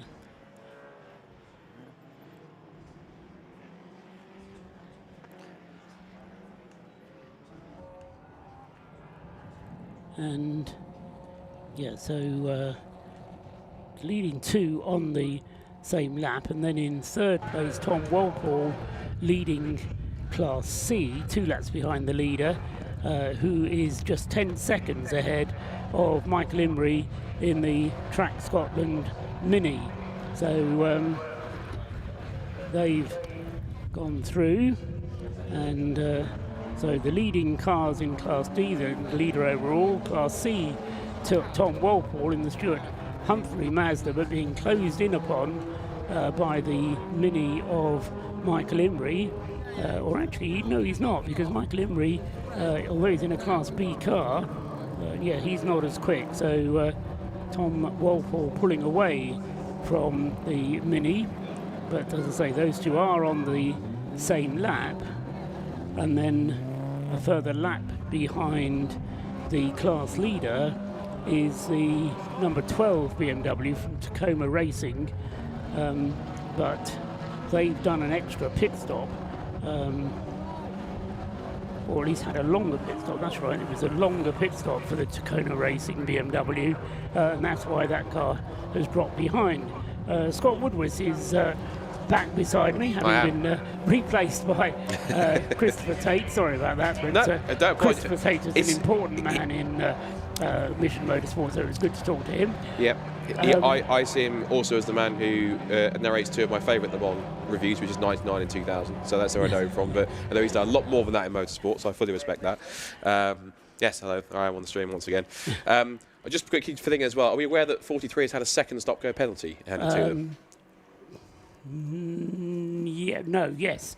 I am now. Thank you for drawing that to our attention. I had an explanation from Andrew Roberts. So apparently they got the first stop-go penalty, came in to serve it, and after they served it, sped in the pit lane. So they've given a second one. Apparently their excuse or their reason they've given is there's something on the dashboard or the speedo which allows them to kind of limit it, wasn't working properly. So because of that, had a fault. That's in the words of Andrew Roberts, the reason, the excuse they've given. So they've been given a second one. So the leaders now have to serve a second stop-go penalty, along with also there's another. I thought Car 66 had to serve one as well, which is the John Cobley driven Army Sports Car Racing BMW 116, which is also down in 20th place. Come in for a pit stop, which is roughly the time of a drive-through penalty rather than a stop-go. But yes, absolutely. So yes, we were. I'm not quite sure if you heard the interview that Rob Boston gave with Rob Lewis. But Rob Boston did describe certain issues that that car was experiencing, which were all around the electronics that are controlled from the steering wheel. So the radio's not working. Clearly, the pit lane speed limiter is not working either. But apropos of the pit lane, we can hear more now because Rob Lewis is down there again. Rob, bound down to you once again. Drama that's been happening in the pit lane this evening, well, this was the cause of one of them. I've been down to ES Motorsport to find out what happened with the Lotus Elise on that safety car train. Speaking to the McAnultys, it was this part here. This is the outer CV. So this has a drive shaft that goes into it. The outer part then bolts into the hub. That provides drive to the vehicle from the gearbox. That C-solid sheared and there was no drive in that car. That's why it had to be towed back. So the team are very hurriedly getting another drive shaft in it. And this got so hot, they had to cut other components out to get it free, so it's taken them more time. You've also just seen another stop-go penalty for the Rob Boston Racing Lotus. Now, when it came in, myself and my lovely cameraman Luke was stood here, and he left the pit lane a bit hot, shall we say, to put a colloquial term on it. And straight away, the marshals got on the case with the speed gun. He was clocked at 44 when the speed limit is 40. He was banged to rights, and he got a penalty. Back to you guys. Okay, thanks very much, Rob. Yes, we had heard much of that story from Scott, but thank you for bringing it to us hot from the horse's mouth. Now, more work for you, I'm afraid, Rob, because the 99 car, the Caterham, is back into the pit lane, and that, to my mind, is far sooner than it should be in the pits. The car having been started by Tom McEwing and has now gone over to Max Haynes, and Max Haynes has brought it in after not very long at all. In fact, Max Haynes was out in the car for just 23 laps, and then he clearly has an issue, although they're refueling the car and I think also changing the driver. So Max Haynes down in the pits, and that is, well, nobody's without their troubles. Clearly there's something going on with Rob Boston's car, and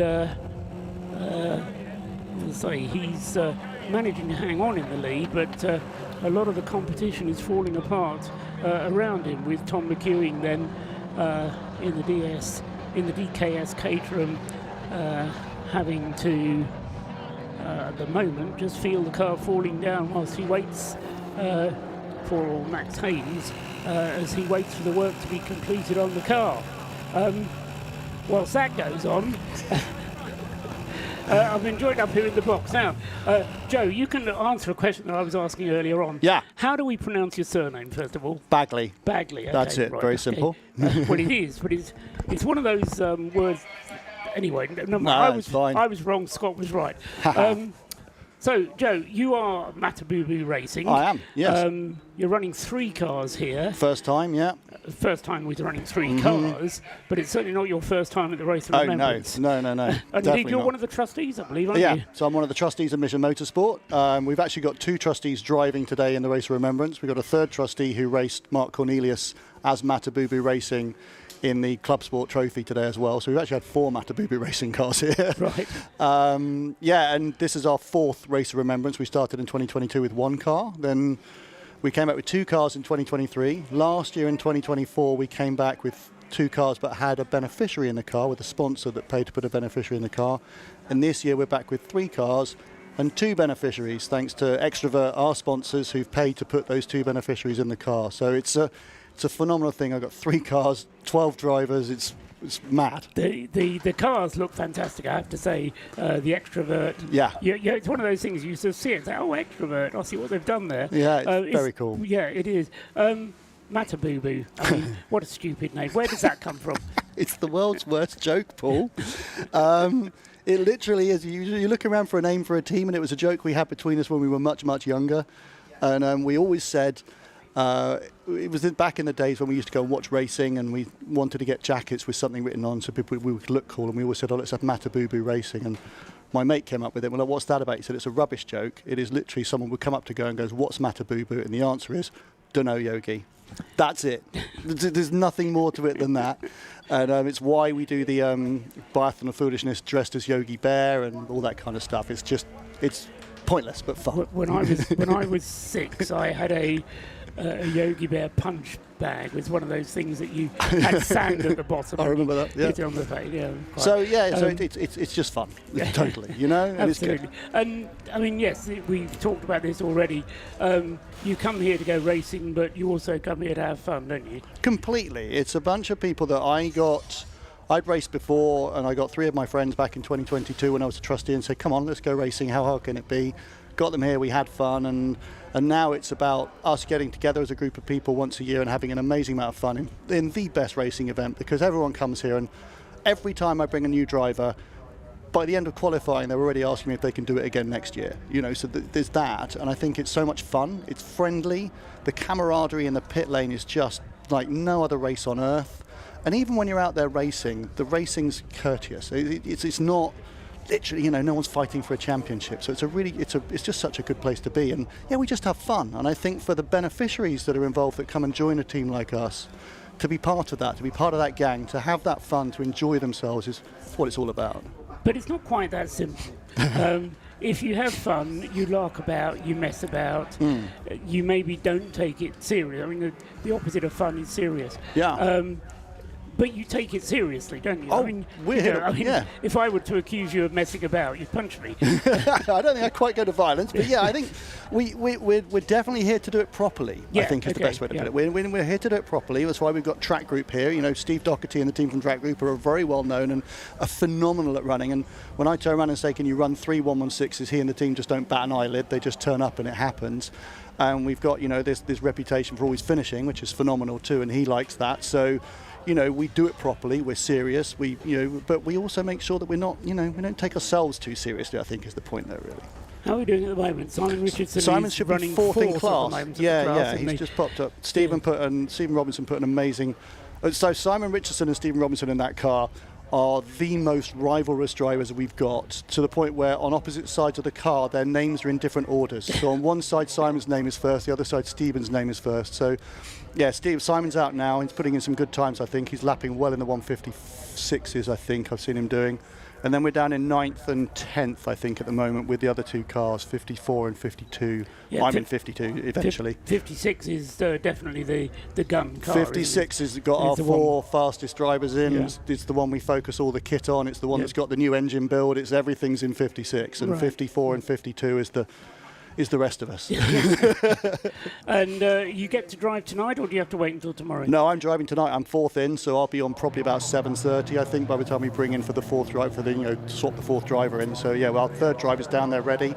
All the 3rd drivers are dressed, ready to go in just in case. Never know what happens. I was going to say, we've got a safety car now. So yeah, I think we're probably still too soon to swap at the moment, really. Yeah. If anything, safety cars tend to extend the length of the stint. Yeah. Because you can save fuel whilst the safety car is yeah, out. So who knows? It just means I might get in later. So yeah, typically with the 116s, we're looking at about an hour and 40, hour and 50 minutes probably on fuel. I've run one to nearly 2 hours once a couple of years ago at night. But yeah, if probably about an hour and 10, hour 20 in. If we've got a safety car, it's probably when we'll then flick that switch and swap a driver in. Less than that. Open the window. Yeah, it opens the window for us, really. Of course, the rules say that whoever finishes tonight's session has to start tomorrow morning. Yeah. Could be you, couldn't it, Joe? It could, but the way we're going, it could be me, and that's happened before too. So yeah, I always like running 4th. I don't know, it's just a thing. I like being the 4th driver in. It's just how I do things. But yeah, so I could actually probably end up starting tomorrow morning, depending on how it goes. Or we might be swapping Danny back in again, who started first, and he'll start again tomorrow. So if it gets towards the end of this evening and you come in early, that'll be because you decided you don't want to start tomorrow morning. You want to have a lie in, is it? No. I'll be here whether I'm starting or not. Trust me, you'll be here the whole time.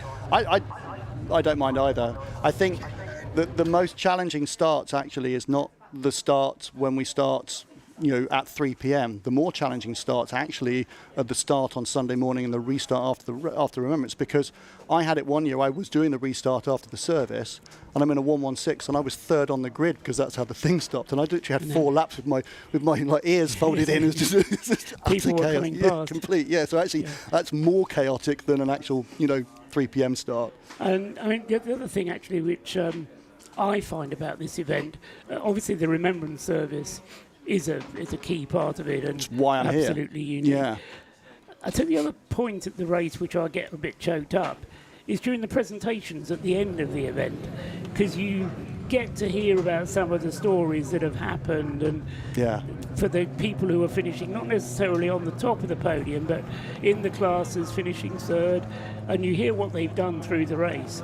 And I find that just as moving in a different way, because it's effort. It's all about what you were describing, taking it seriously, doing it properly, and getting the car to the finish, because again, that's what it's all about as well, getting the car to the finish. I tell the team this every time. The people that win are the ones that get it over the line, right? And And 2 years ago, we got a podium. And oh my, you thought we won the World Cup. It was unbelievable. And so, you know, especially with Anthony Seddon here, a phenomenal, built incredibly quick 116s. They've got drivers that race all year, you know. So, yeah, you know, so it's really, you know, in the 116 category, we've got 12 cars here, but, you know, I would absolutely, we'll be over the moon if we get a car onto that podium, you know. And when we did get a car on the podium, it was because literally in the last hour of the race, 2 cars, I remember one went off, one had an engine failure. So it's just, you say to the guys, you get in that car, you go out there, you give it the best you can, but you bring it back in. That's the important thing, because someone else has got to get in and get it across that line. So if you're out there, it's a 50-50, hold back. You know, the guy will probably pull in for a pits next time, or you might get to take him on the next lap or whatever. It's all about getting to the end, as you well know. Yeah, absolutely right.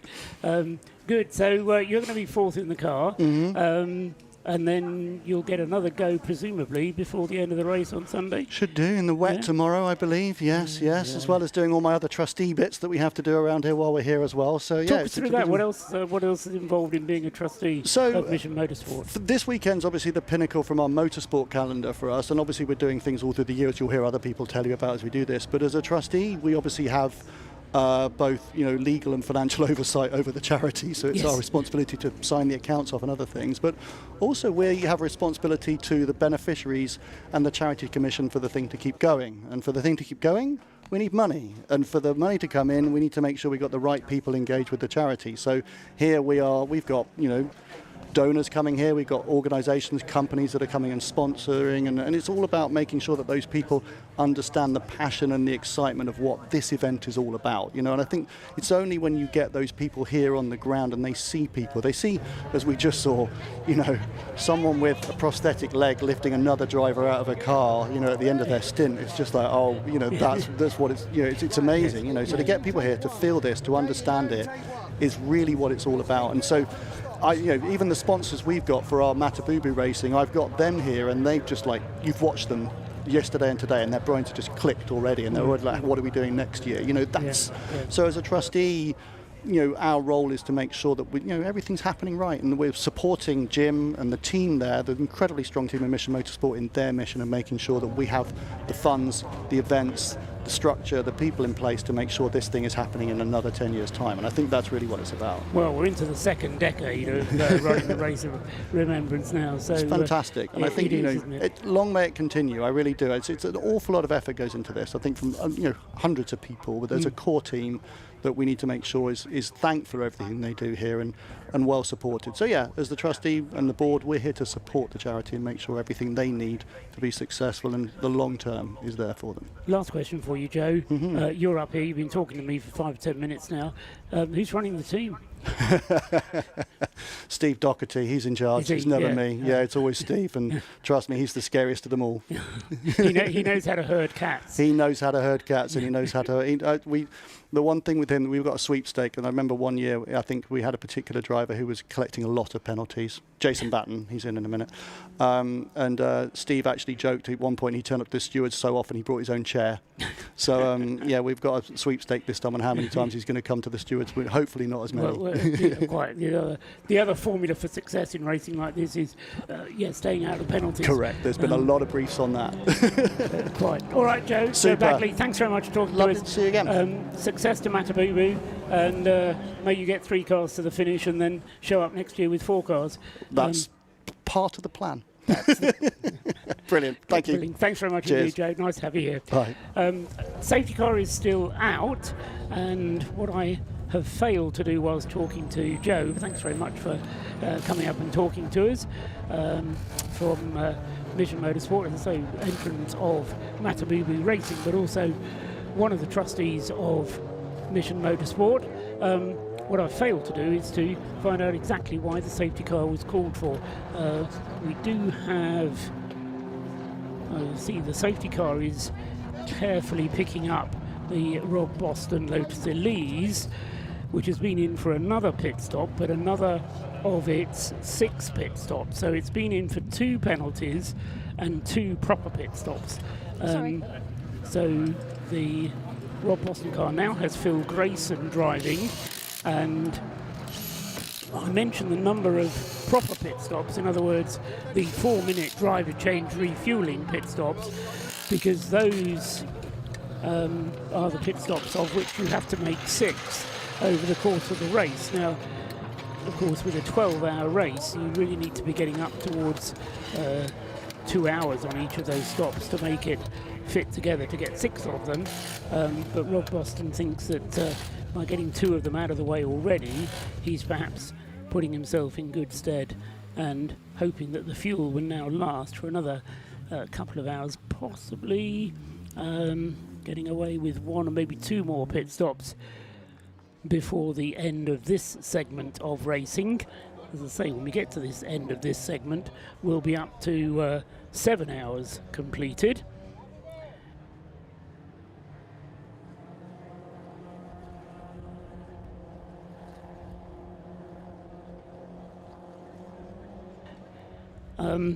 I can, but you'll have to say that again. So somebody has just asked me if I can ask for a fuel filler neck for a Citroen C1. Please, can you go with that spare fuel filler neck to garage 9? Because there's a man with very dirty hands here who feels the need for a fuel filler neck. He's wearing Polo Racing kit, but not quite sure which car it's for. Which car is it for? Don't know what number it is. Okay. Anyway, if you have a spare fuel filler, goodness sake, it sounds like bring and buy or something.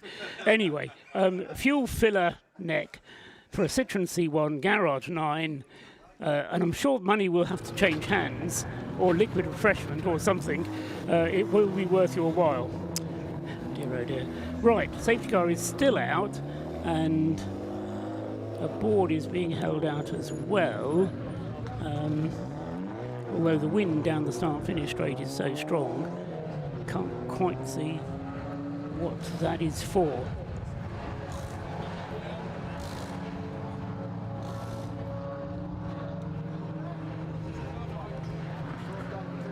So yeah, just trying to pick that out.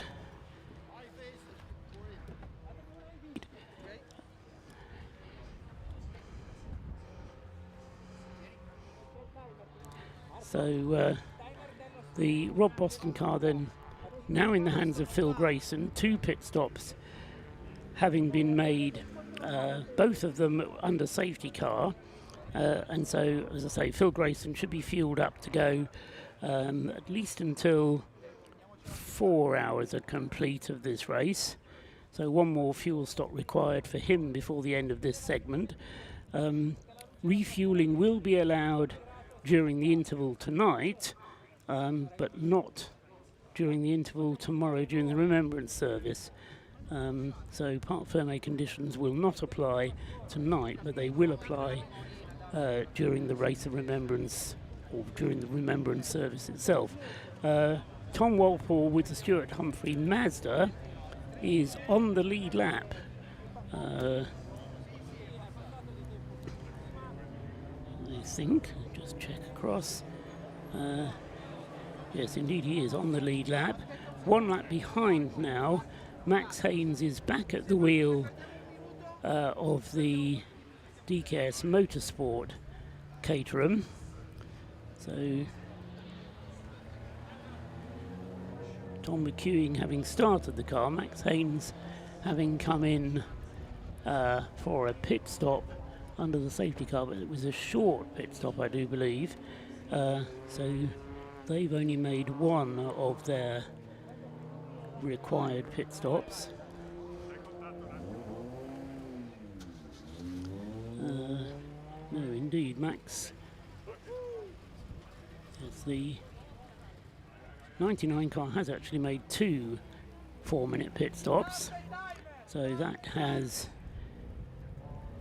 done the same number of pit stops as the race leader, but they are now 1 lap behind the race leader. So Max Haynes and the DKS Caterham 1 lap behind the leader in 3rd place. In 4th place, the Track Scotland Mini, car number 55, leading Class B. Stephen Somerville going nicely in that car.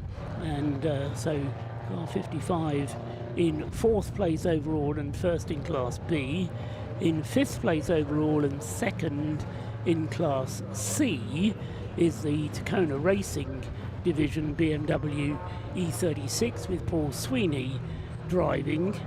And then in 6th place is the Retrain Racing BMW number 48, and that currently has Michael Nash behind the wheel.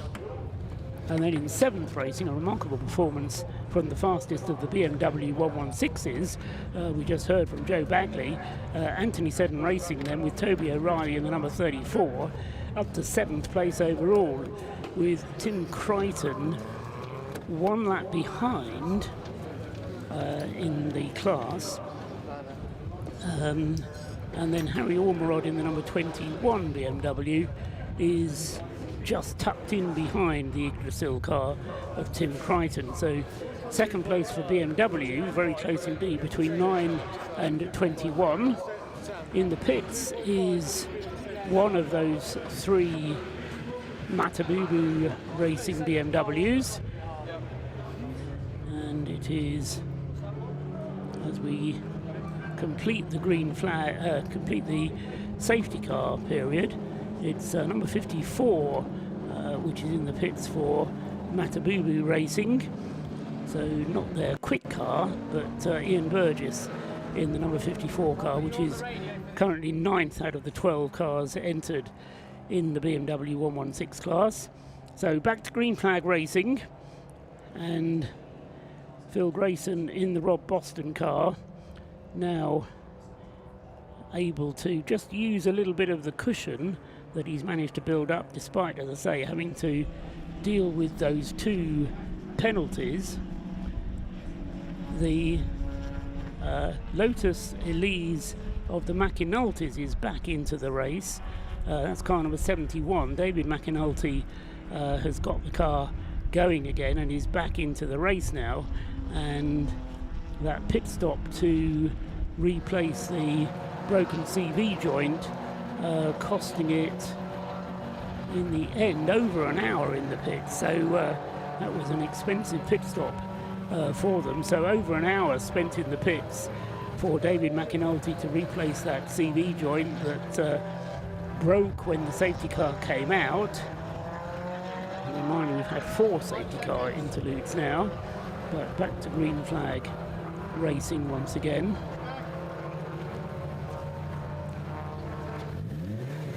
So the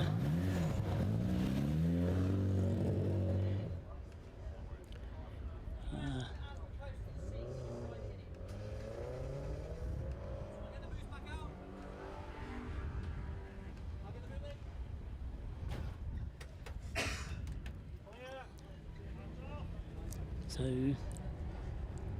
the advantage, of course, of starting behind the safety car, immediately behind the safety car, is that Phil Grayson can open up the gap a little bit between himself and the rest. But as I say, the best of the rest at the moment, and the only car on the lead lap, is Tom Walpole's Mazda MX-5 out of Class C, which, with the best will in the world, isn't going to be able to lap as quickly as Phil Grayson. And apart from anything else, Tim Walpole having to deal with traffic just going through now. And his lap time very reasonable despite the traffic.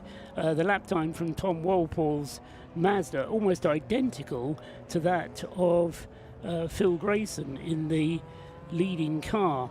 So a 149.4 for Phil Grayson, a 149.4 to Tom Walpole in the Stuart Humphrey racing car, which makes a little bit of a concern to me for Phil Grayson, because he should have had a clear track ahead of him, and I just wonder whether the problems that Rob Boston wasn't really telling us about but was hinting at with that car might just be interrupting its progress a little bit. We'll keep an eye on the lap times, but just considering that perhaps we have a car in the lead of the race that might be slightly troubled. Scott Woodward is back up alongside me. Scott, this is a funny old race, because I'm just noticing this, Phil Grayson going through again, lapping slightly quicker that time around, 1 minute 48.5, but the car in qualifying was lapping down in the 1 minute 39. So he's. Have you been outside? Is it raining or something? It's not raining. It's cold, but it's Right. not raining. So obviously, cooler temperatures means it's going to make the track a little bit more, not slick, but it'll make it more tricky to try and handle in that sense. But it's not raining. I can't feel any precipitation Right. when I'm out there, so it's dry at the moment. Yeah, so my weather forecast suggested there was a 20% chance of showers into the evening, but hopefully they're not going to come until tomorrow. But as I say, I just worry a little bit about Phil Grayson's pace in that car, particularly bearing in mind what Rob Boston was telling us, or telling Rob, and we were listening, about the mechanical issues or electronic issues that were affecting that car, stopping the radio from working, the pit lane speed limiter not working on that car, because Tom Walpole in a Class C Mazda is actually lapping more rapidly than Phil Grayson in the race-leading Lotus Elise. Yeah, he is. And Max Haynes in the Caterham, number 99, is lapping even quicker. He's done a 1:45 on his last turn around the circuit. So either Phil not as quick as either of the Brooks brothers, or, as I say, there's a worsening issue with that Lotus Elise. We'll keep an eye on it. The other thing I noticed, Scott, is that the 71 McAnulty's Lotus, after a 1 hour pit stop, is also now back in the race. They may be 36th overall, but the Lotus of David McAnulty, 1 minute 48 last time around, so he's not quite going as quickly as we would expect either. You were talking about just pace just then for a second about the Rob Boston Racing Lotus. It's just basically matched, or it's half a second off, but it's roughly around the same sort of ballpark now as the DKS Motorsport Caterham. The last lap time when they came past, these last lap time which is set in Lee was a 1:45.9 compared to the last lap that the Caterham was currently set before this one, which is 1:45.4. So whether he was caught up in some traffic on that last lap or the last couple of laps, but I guess that's a bit more clear pace, which means that he's now a bit more on the pace of the Caterham. Yes, it suggests that, he's just taken his time to get down to a decent pace. What was I was struggling to come to terms with was the fact that after the safety car came back into the pits, he should have had clear run ahead of him, and so therefore shouldn't have been obstructed by traffic. But you say maybe he was just feeling his way a little bit in the early stages, and echoing what Joe Bagley was telling us a few moments ago about at all costs bring it home, because the car does have this useful cushion. Apart from Tom Walpole in the Class C Mazda, which clearly shouldn't have the pace of the Lotus Elise, he is a lap ahead of the nearest competitor, the Max Haynes 99 DKS Caterham. Yeah, that Stuart Humphrey team are quite well oiled. They've been contenders in the Supersport Endurance Cup, not this year, but last year they were contenders for at least the class, I think it was Club and B title, which they missed out on thanks to victory that time going to George Grant. Of course, his car won the category in class last year, won its class last year. I think when he shared that car with, I think it was with Rob Boston and also Will Blackwell Chambers, who this year went on to win his second MX5 Super Cup Pro Class title just a few weeks ago. Yeah, George Grant, often a competitor here in the Race of Remembrance. But, and until you mentioned his name, I hadn't really noticed his absence this year. But he is notable by his absence. Indeed. So coming up now to 3 hours gone in this first part of Race of Remembrance 2025. I think we're looking at one of the Silver Lake cars, because I can tell the headlights. Yeah, it's 558. That's the distinctive headlights of the Gen 2 Citroen C1. I thought for a second it was a Nissan Juke for a second, because they look very similar with those headlights on the Gen 2. I'm glad it wasn't, because I thought to myself, there's no Nissan in this race. So I think that was one of the C1s. That 558 car had its own dramas. That car currently sat at the moment. It's climbed back up to 37th place. It's 13 laps off the lead, and it's actually only a lap behind the 4th place car, which now currently has, drum roll, 2024 British Touring Car Champion Jake Hill taking his first stint in the car. That car's had 2 stops, so Jake is taking his first stint in the C1 in this race. In the pit lane, we've got the Breakdancer Racing flame-spitting Mazda RX-8, as it has done for quite a bit of this race, with Clapham North stickers adorned on it. So there's a little bit of George Grant in a way, so to speak. With that car with the bonnet up, so whether that's just a routine check whilst they do the regular 4-minute pit stop, not entirely clear, but that's there. And in terms of quick lap times at the moment, one car that's moving, let's see it moving up. Another car we should look out for that's kind of trying to climb up the order after its problems earlier on is the 666 Fraser Nash Audi TT. That currently has at the moment Ross Leach at the wheel, and that's currently lapping at the 147s. The last lap was a 147.928. And that's significantly lapping quicker than just about almost every car in the mix that's up there, apart from everything in the top 5, because the Tacona Racing Division cars now gone into the 140, back into the 140s, now 148.4 its last lap. But the way that Tom Walpole is going in this Mazda, I mean, you say Stuart Humphrey runs a good team. Well, you know, I'm not arguing with that. But for a Class C car to be lapping at that kind of pace, I mean, it's right on the pace of the Rob Boston car of Phil Grayson. Last time around, it was actually quicker than Max Haynes' Caterham as well.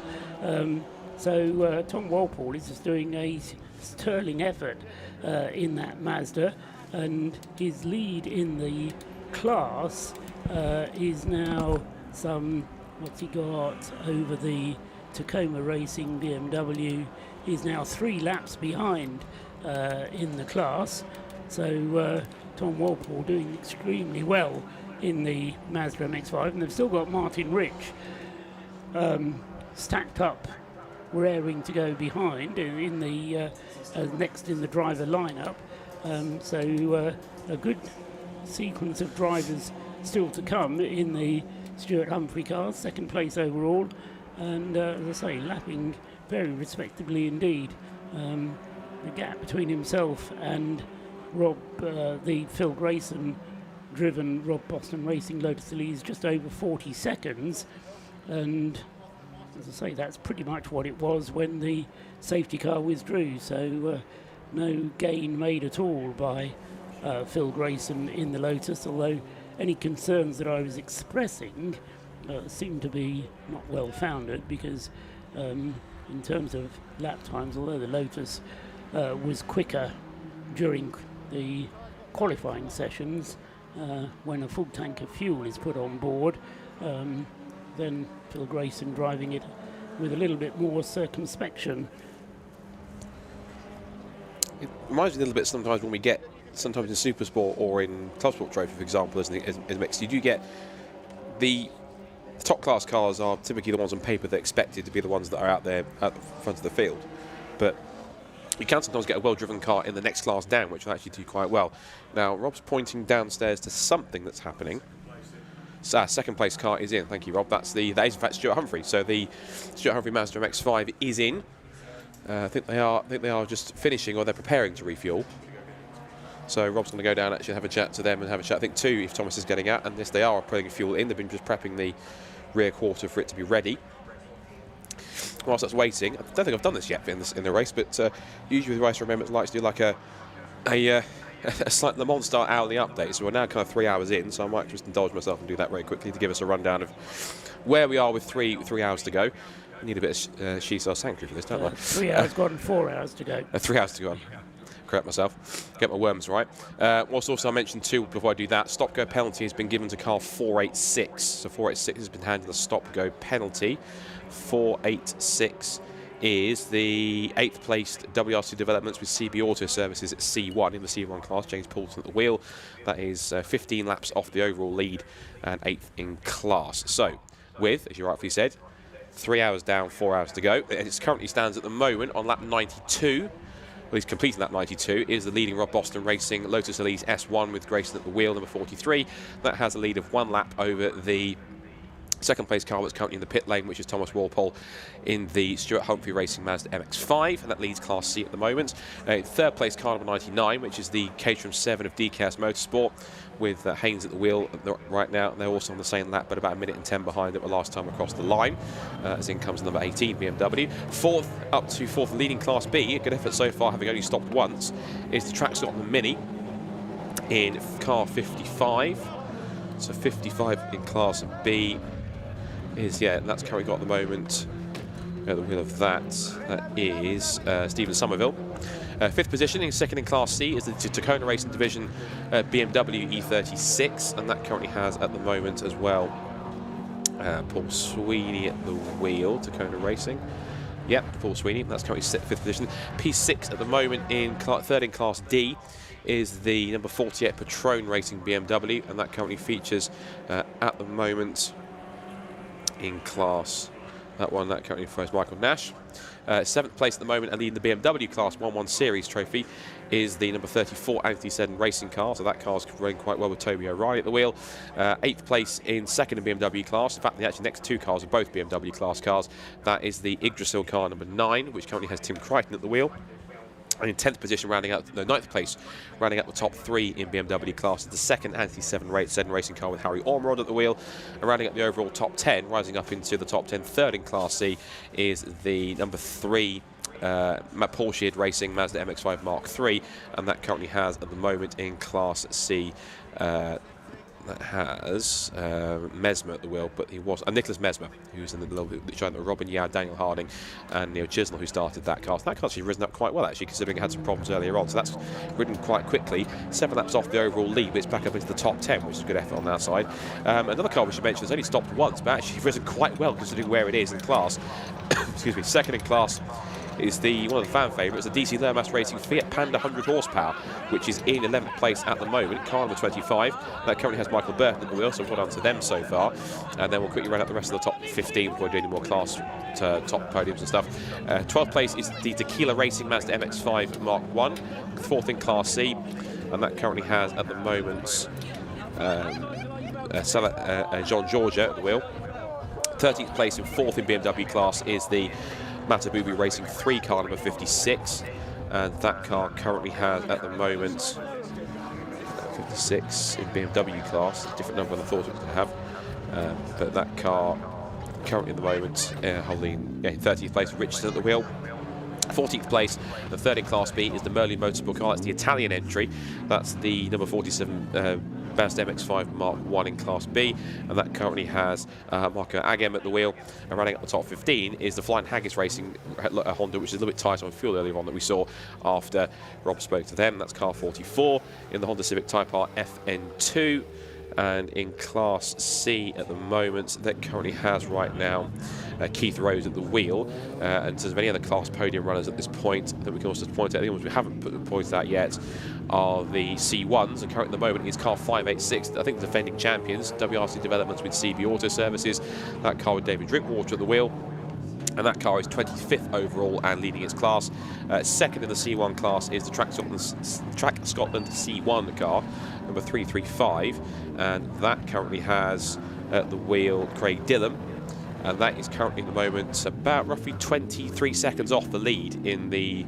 no, so more than that, in fact. In fact, a lap off the lead, so it's a lap off the lead from its C1 category. Third in the class in C1s is the Radiation Racing car number 363, and that currently has Adrian Williams at the wheel. Fourth is the car that sat on pole at the beginning of the race, the number 545 Sunbelt Rentals car with 2024 BTCC champion Dick Hill at the wheel. And then rounding up the top 5 is the AC1 class car in that class, which is Robin Welsh in Silver Lake Racing 2. That's had some problems, but it's climbed back up to 36th overall. The other car I can really talk about is going to be the only car in Class A, which is the Ford Ka of Bradley Performance, and that currently has Clark at the wheel in 26th position, and of course the only car in that class as well. So 3 hours, 53 minutes and 50 seconds to go, and we can well tell on that side of things.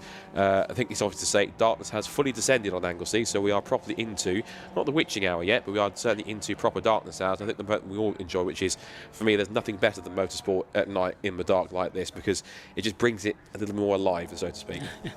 Yes, and 4 hours of such darkness to keep going. Just to mention the Ford Ka, 77, as you say, the only car in Class A, but if it would be a Citroen C1, then it would be second in class. So, it's behind one Citroen C1, but ahead of all the others. So I think the Ford Ka team, Bradley Performance, can be pleased with their current performance, and Steve Clark having a good clean run in the Ford Ka at the moment, and hoping to continue in that vein. The pit stop for the Stuart Humphrey Mazda has inevitably dropped it down the race order. He is now back out on the circuit with Martin Rich driving in car number 91 and is being shown as 5th in the standings. So Tom Walpole handing the car over to Martin Rich, and as I say, we'll now see whether Martin's going to be able to make his way back up the field. It was, what, an hour and 40 minutes? Yeah, just under an hour and 40 minutes that Tom Walpole was out in the Mazda number 91, but of course he saved his pit stop until the safety car had pulled in, so in pure efficiency terms it wasn't necessarily the most efficient way to run the stint. Tom Walpole took over from Stuart Humphrey whilst the safety car was out, but as I say, that second stint for Tom Walpole behind the wheel meant that he had to take his pit stop under green, which inevitably loses the car more time than it would have done had he have pitted whilst the safety car was out. Stop and go penalty for one of the Citroen C1s. Scott, that was 486, the one that was noticed. That's the other WRC Developments car that had the issue. So I think I see Rob down there trying to have an interview with them if he possibly can to find out what's happening. But there's the interestingly, that car, the second of the WRC cars, was fairly well placed in the Citroen class. I think he was 3rd or 4th earlier on, but has now dropped back, as you say, down to 8th, I think. You mentioned in that little rundown in the C1 class. So whilst things are still going well for the WRC David Drinkwater driven car, things not going so well for the other team car. No, not at all, but it swings and roundabouts to both of them by the looks of it. There's the car which had a spin early on. That's the 51 Toyota GT86. Shame was only one of them, of course, because we typically have 4 usually, and 2 of them are usually, I'm surprised I've mentioned this yet, but 2 are usually occupied by Operation Motorsport, who I know this year weren't attending because they're actually in the process of doing their own version of Race of Remembrance over in, I think it's Virginia International Raceway, I remember correctly? VIR. VIR, that's it, yes. And then their race is taking place today. And it's taking, I'm not quite sure what the time difference is to Virginia, 6 hours I think, it's either 5 or 6 hours. So by the end of our race, they could well be underway with their race. So it's equally Veterans Day weekend in the USA, and having had the success of competing here, as you say, in previous years, the Operation Motorsport and Operation Canada have run their own race. Apparently, I was talking to James earlier on, the entry not quite as strong as they were hoping for, but nevertheless they are having their own American Race of Remembrance at Virginia International Raceway this weekend. Yeah, time difference is 5 hours, so it's currently 10 past 6 at the moment, so it's 10 past 1 on that side of things. While we ponder time differences, down to Rob in the pit lane, who has another interview for us. Who have you got? Managed to grab Tom Walpole after a fantastic stint in the Stuart Humphrey Racing MX-5. The car looked immaculate as it did when it went out. How was it? The car's great, well presented by Stuart and his team. It's my first time doing this event. I was going to do it last year, but unfortunately at last minute I had to pull out. But yeah, I'm really enjoying it so far. That was a great stint. It's nothing like I've ever raced in before, and yeah, it's just a great team event. I really enjoyed it through and through. Obviously elsewhere you race a bit of GT racing. What is it about racing into the night with these cars? Yeah, I do GT Cup, but it's nothing like this. It's just, the pace is great for the type of car. It's so competitive and everyone's together as a team, and that's the best thing about it, really. And the fact of the matter is, with that pace you brought it in 2nd overall. Is there sort of an inkling that with the faster cars hitting trouble you could maybe get an overall podium, maybe an overall win? Maybe, but it's just about keeping it all together, really. Working as a team, as I say, keeping that pace consistent throughout and passing the slower cars where you can, making that effective through and through. Your stint done for the tonight, or are you back in later on? I'm not sure. We'll see how much fuel we've got. See if we need to go in. But yeah, possibly I'm in. The other thing as well, with such a long stint that you're managing to get out of the car, tyres, how was the drop-off? It seemed okay. We're managing tyres, but I think that we will make it last until the end, that's for sure. Fantastic. Well, pleasure to speak to you. Go get yourself a cup of tea, Tom. So, lots going on up and down the pit lane as well. There's also some silly little penalties going on for some fueling infringements. And I think later on, I'll have to show you exactly what should be happening during the fuel stops on these. And I'm going to show you what's going on with these tyres as well, because for some teams, it isn't pretty. For now, back to you, Scott, and to Paul. Thanks very much, Rob Lewis, then. So, yeah, a little bit of show and tell from Rob Lewis is always nice. Make sure you don't actually do, though, Rob, because you probably aren't dressed for it or qualified for it. But anyway, that was Tom Walpole, who just got out of the Stuart Humphrey Mazda, car number 91, running in 5th place. They've dropped now a minute and a half behind the Tacoma Racing BMW, which is the class competition for that car. The battle, I suspect, is going to rage throughout the race between those two, the Tacoma Racing Division BMW and the Stuart Humphrey Racing Mazda MX-5, both very well-run operations, but they're running slightly different strategies, so the battle won't necessarily be a door handle to door handle one on the track. So we'll keep our eyes open for Tacoma Racing when they come in for their next pit stop. The analysis tool that I've got in front of me suggests actually that the Tacoma Racing BMW giving slightly better fuel consumption than the Mazda is. Hardly surprising, I suppose, when you consider the racing pedigree of the BMW. Anyway, so we'll see how that pans out. Another car that I'd like to draw attention to, down in 20th place, Chris Harris is now at the wheel of Old Faithful Mazda number 101, and he's just set the best lap of the race for that car. So there was a reason why they got Chris Harris in. And, so he may hate Mazdas, or he used to hate Mazdas, I think he told Rob on the grid before the race. But he enjoyed it in the rain in night qualifying, and although it's not wet now, he's enjoying it right now. A 1 minute 51, as I say, last time around for Chris Harris in the Mission Motorsport Mazda number 101. Rob Lewis is busy. He's down in the pits again. Rob. Well, you'd have seen behind me there's more issues with the Bromley Motorsport car. Simon Waterfall, you were spoken to on the grid by Scott Woodward, so I'll blame the commentator's curse on Scott ultimately. It's not been your night so far. What's been going on? I mean, start was great, up to 5th overall, I think, for the first couple of laps. Unfortunately, we lost the auxiliary belt, so temperature went through the roof. That also took out the crank seal, so a load of scampering sorted that out, and then back out, unfortunately, a knock with another car. We think steering angle sensor, like lots of the problems we've had through this championship year with electronics and things like that.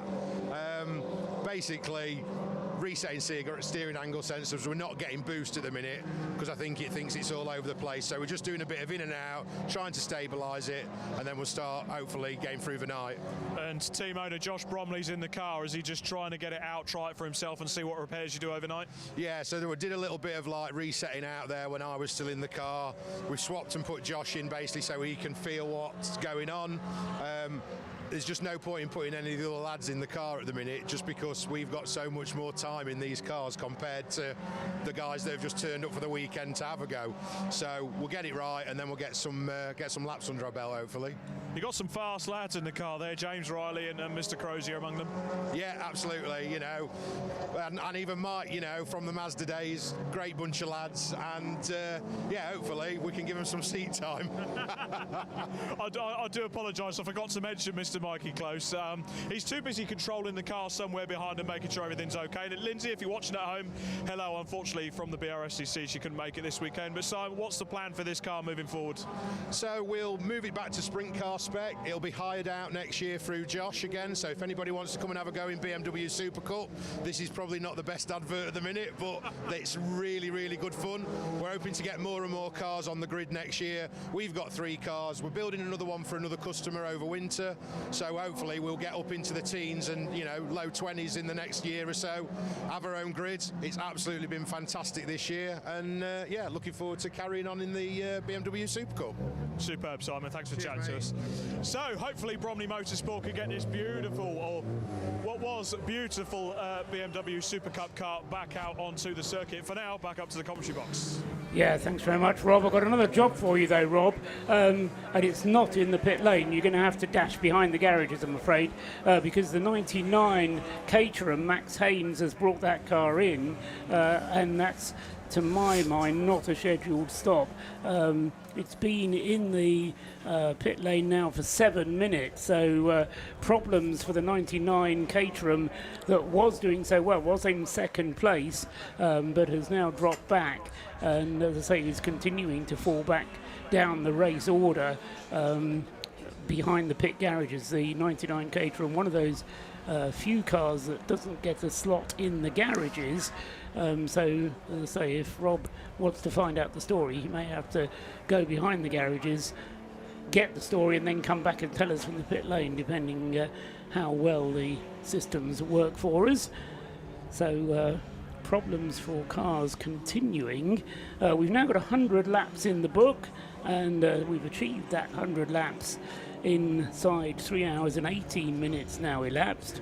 Fuel is going into the Mazda, which never should have been a race car this weekend. That car, number 29 it is, having fuel put into it.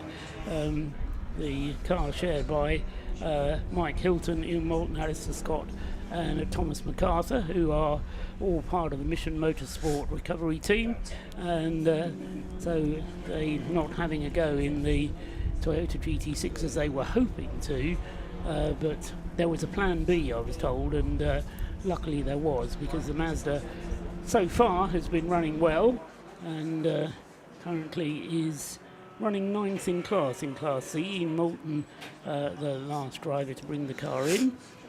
So I think 2025, Scott, may go down as the race of remembrance of attrition, won't it? Yes, in some ways, yes. One thing I wasn't spotted whilst you were talking there as well is that I think the number 18 BMW has one of its, well, I call it main headlights out. I think its light bar and its driver's right-hand side headlight is still on, but its left-hand side headlight has been either not punched out, but it's not illuminating, it's not on. So that's something I noticed there, unless it's going to pop back into view some point, but that car's had an issue there so far. There's a shame about the 99 Caterham. That car, obviously a front-running contender, and still has been up until this point, but sadly that car hitting problems, and of course with the squad having to sort the car out behind the garage, makes their task a little more difficult, because then they haven't got to do it under the can't do it under the cover of any shelter at all. It's not raining, but it's just quite cold out there. Well, they do have a tent in which they can retreat to get a little bit of warmth, but it does make life just a little bit more difficult for them.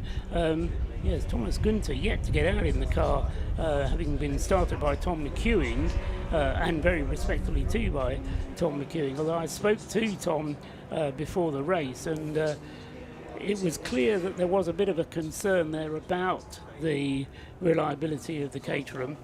Clearly it has the pace, but up against the likes of experienced runners like Rob Boston Racing, they realised that they were going to have to keep the car reliable as well. Another stop-and-go penalty has been issued, this time to the breakdancer Mazda RX-8, and so that car will have to come in for a stop-and-go if it hasn't already done so. I'm just looking down, its last pit stop could have been a 30-second stop-and-go from the number 8 car, so it may well be that RX-8 has already taken its penalty. Quite a few penalties having to be served. Best lap of the race so far for the Yggdrasil BMW 116, going through with Tim Crichton behind the wheel, 154.6, as he closes in on Harry Ormerod. A bit of a battle going on there in the BMW class for second in class between 21 and 9. We'll see if we can pick that one out in the darkness. But two BMWs then. We said the BMW class was going to be close, and I'll say it's not much to choose between those two, with Tim Crichton lapping the quicker of the two at the moment and trying to get past Harry Ormerod's BMW. Toby O'Reilly, you mentioned in your rundown a little while ago, doing a great job in the leading Anthony Seddon Racing BMW, Scott, running in 6th place overall. Yeah, it's a great performance. It is excellent stuff from not just one of them, but there's 3 BMWs up there in the top 10 at the moment. You've got both Anthony Seddon Racing cars are up there because Harry Ormerod's car is in 8th, and then Tim Crichton's car, the leading Yggdrasil car, is up there in 9th position. The one car that's caught my attention is one you pointed out earlier, considering it's got a certain drive. In fact, it's on the screen right now. I'm glad the synergy of speaking about it and being on the screen has worked out. But it's Chris Harris. He is one of the fastest cars out there on track at the moment. Case in point, his last lap was a 150.666. The only cars that are faster than him at the moment on track right now are literally everyone else, everyone who's in the top 4. Apart from that, he is faster than everyone else ahead of him from 15th place up to 5th. So he's one of the fastest cars out there, and I suspect this is with a stint where that MX-5 starts making some moves up the order. He could probably make up a couple of laps or so where he can, lap time wise, if he's quick enough. Considering the pace of some of the cars that are in front of him and what some of the cars are, including fellow Mazda MX-5s, you've got the Fiat Panda 100 horsepower, you got the BMW, one of the BMW 116s, that's the Matabubi Racing 3 car, and others that are lapping slower, including all 3 of those top 3 116s. I have a feeling that car, before Chris gets out of it, is going to probably start making some moves by the time he hands it over to somebody else at the end of the night. Yeah, he's on his 10th lap of his stint at the moment. When he got into the car, he was 21st, and as you say, he's just come through in 16th place overall. So, Chris Harris may fancy himself as a television personality these days, but to be fair, he was a racing driver before he became a TV personality, and he's one of those drivers a bit like Tiffany Dell, that everybody thinks, oh yes, Tiffany Dell, famous TV presenter.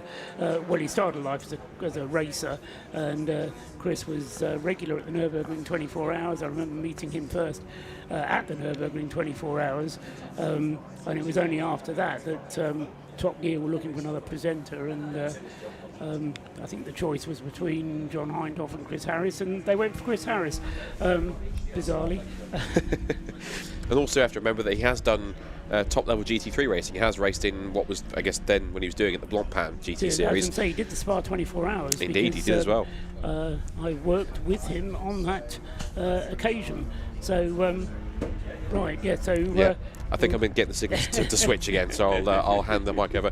But I think, to be fair, it is the boss man himself, so that's a fair trade, I think.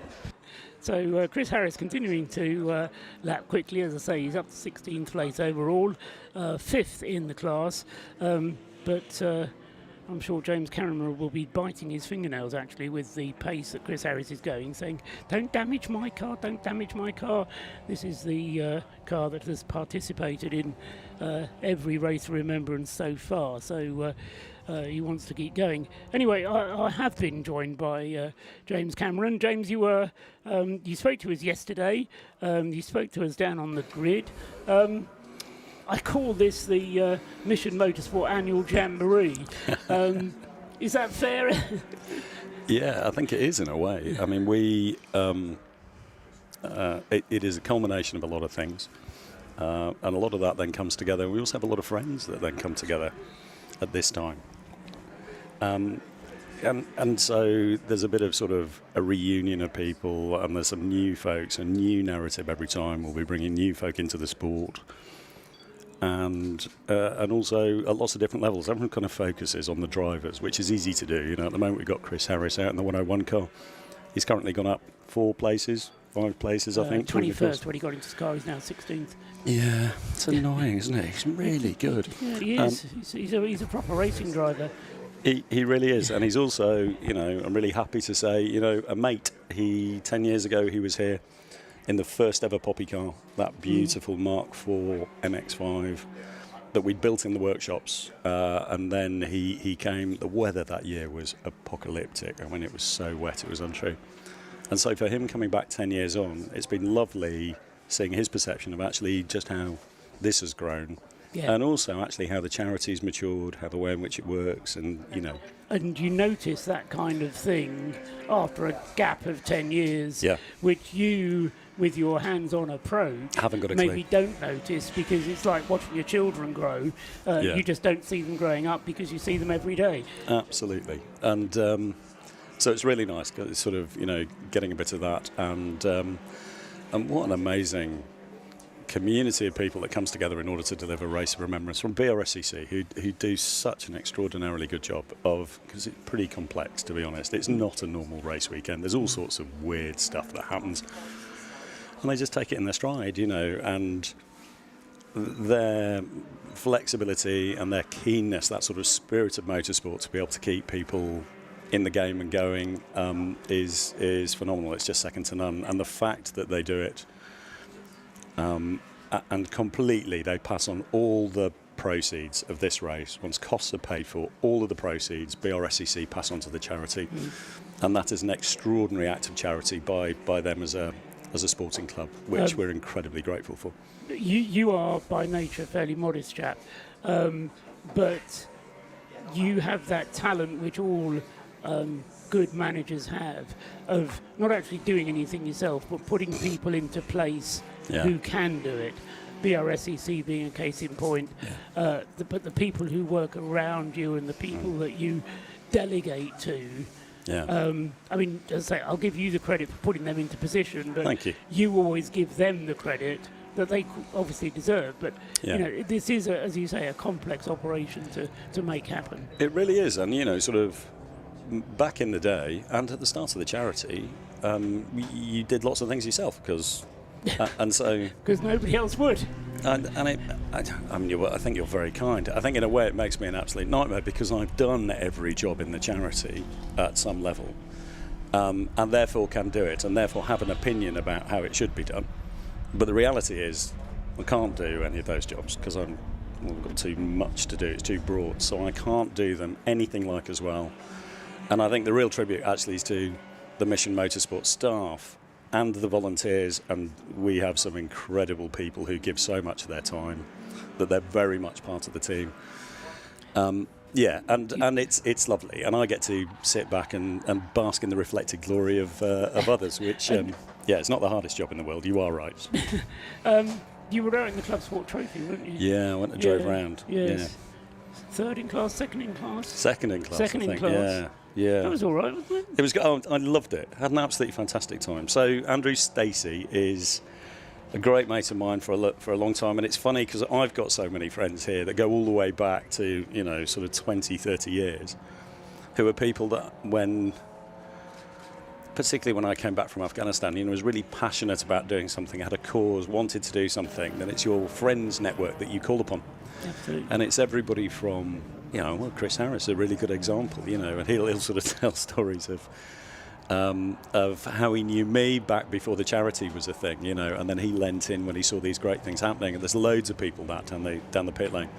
And Andrew Stacey is one of those guys, he's a personal friend of mine. And I had the most extraordinary opportunity with him. We raced his car together here last year. And at the end of the weekend, he said, I'd been invited to his wedding, which was September just gone.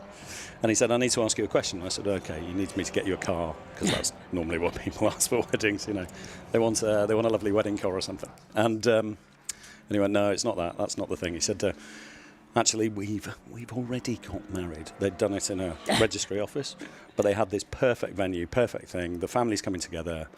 Nicola, his wife, wanted to his wife. Wife as it was then. Yes. Wife as it was then. Yeah, absolutely. Wanted to do the sort of perfect white wedding and all of the rest of it. And I think they looked up how much it is to get a celebrant to come along and do it for them. And they said, "Would you do it?"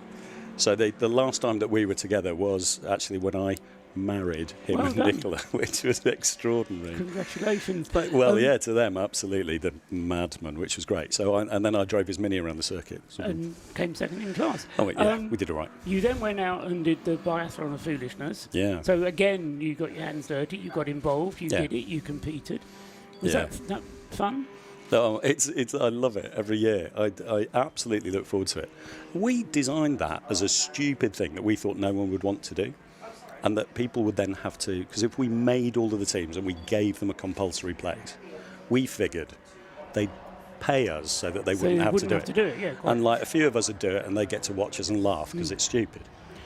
And then, gosh, how many people did we have? I mean, you probably had a better parachute view than I. Something 150, something Yeah, like that. exactly. And the most fantastic costumes, all of the rest of it. And then I was in the water doing, well, because I enjoyed dunking people.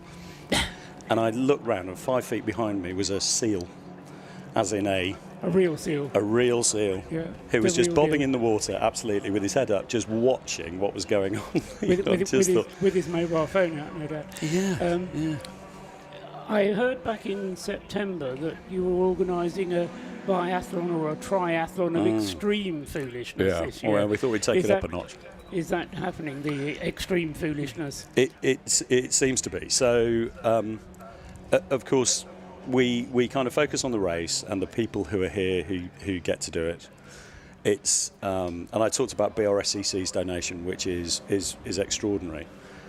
But we have to leverage a sporting year and an organisation that's there and has the depth and breadth to be able to support those individuals and their families for the other 360 tiddly-pom days of the year when we're not here celebrating Race of Remembrance.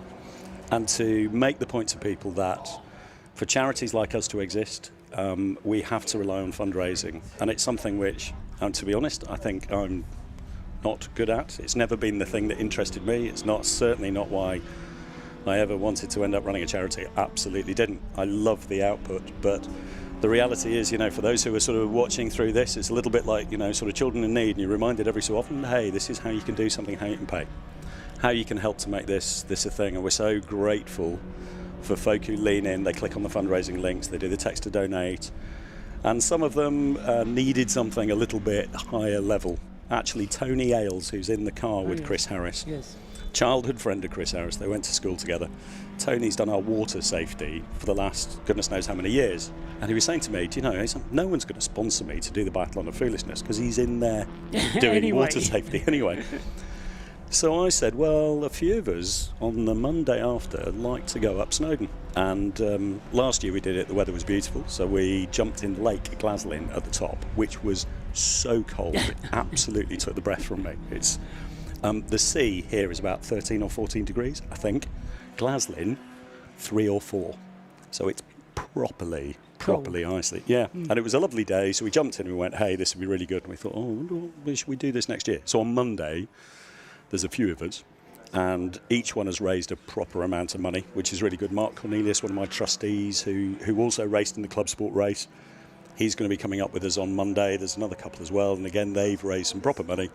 And we're going to go up Snowdon, up the pig track, and then down and just a little pop in the water for a swim in Glasgow before on the way back down. It's not just the Race of Remembrance here, because you've got a Race of Remembrance karting event as well. In its 5th year now at Thruxton. Again, you're organising, but you're organising it from here. Yeah. Delegation again must be the answer. Yes, absolutely, because I'm not organising it from here at all. There's competent people who are doing that, who are all over it. And, we've got...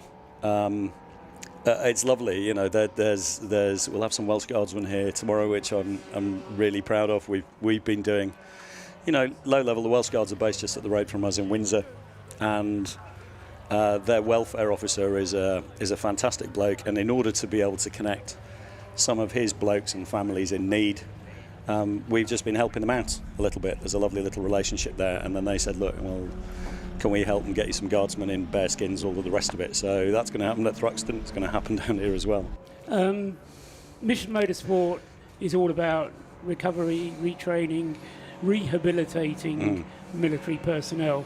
You always have a dozen stories about your beneficiaries. Who's your favourite beneficiary this year? Not to the exclusion of any others, of course, but give us one of the stories of one of the beneficiaries that you've helped this year. Oh my goodness! I mean, and there are. I mean, it's particularly because we've got some characters, 11 years in now, who've come back, and it's incredible hearing about how it changed their lives, and since then they've gone on and flourished.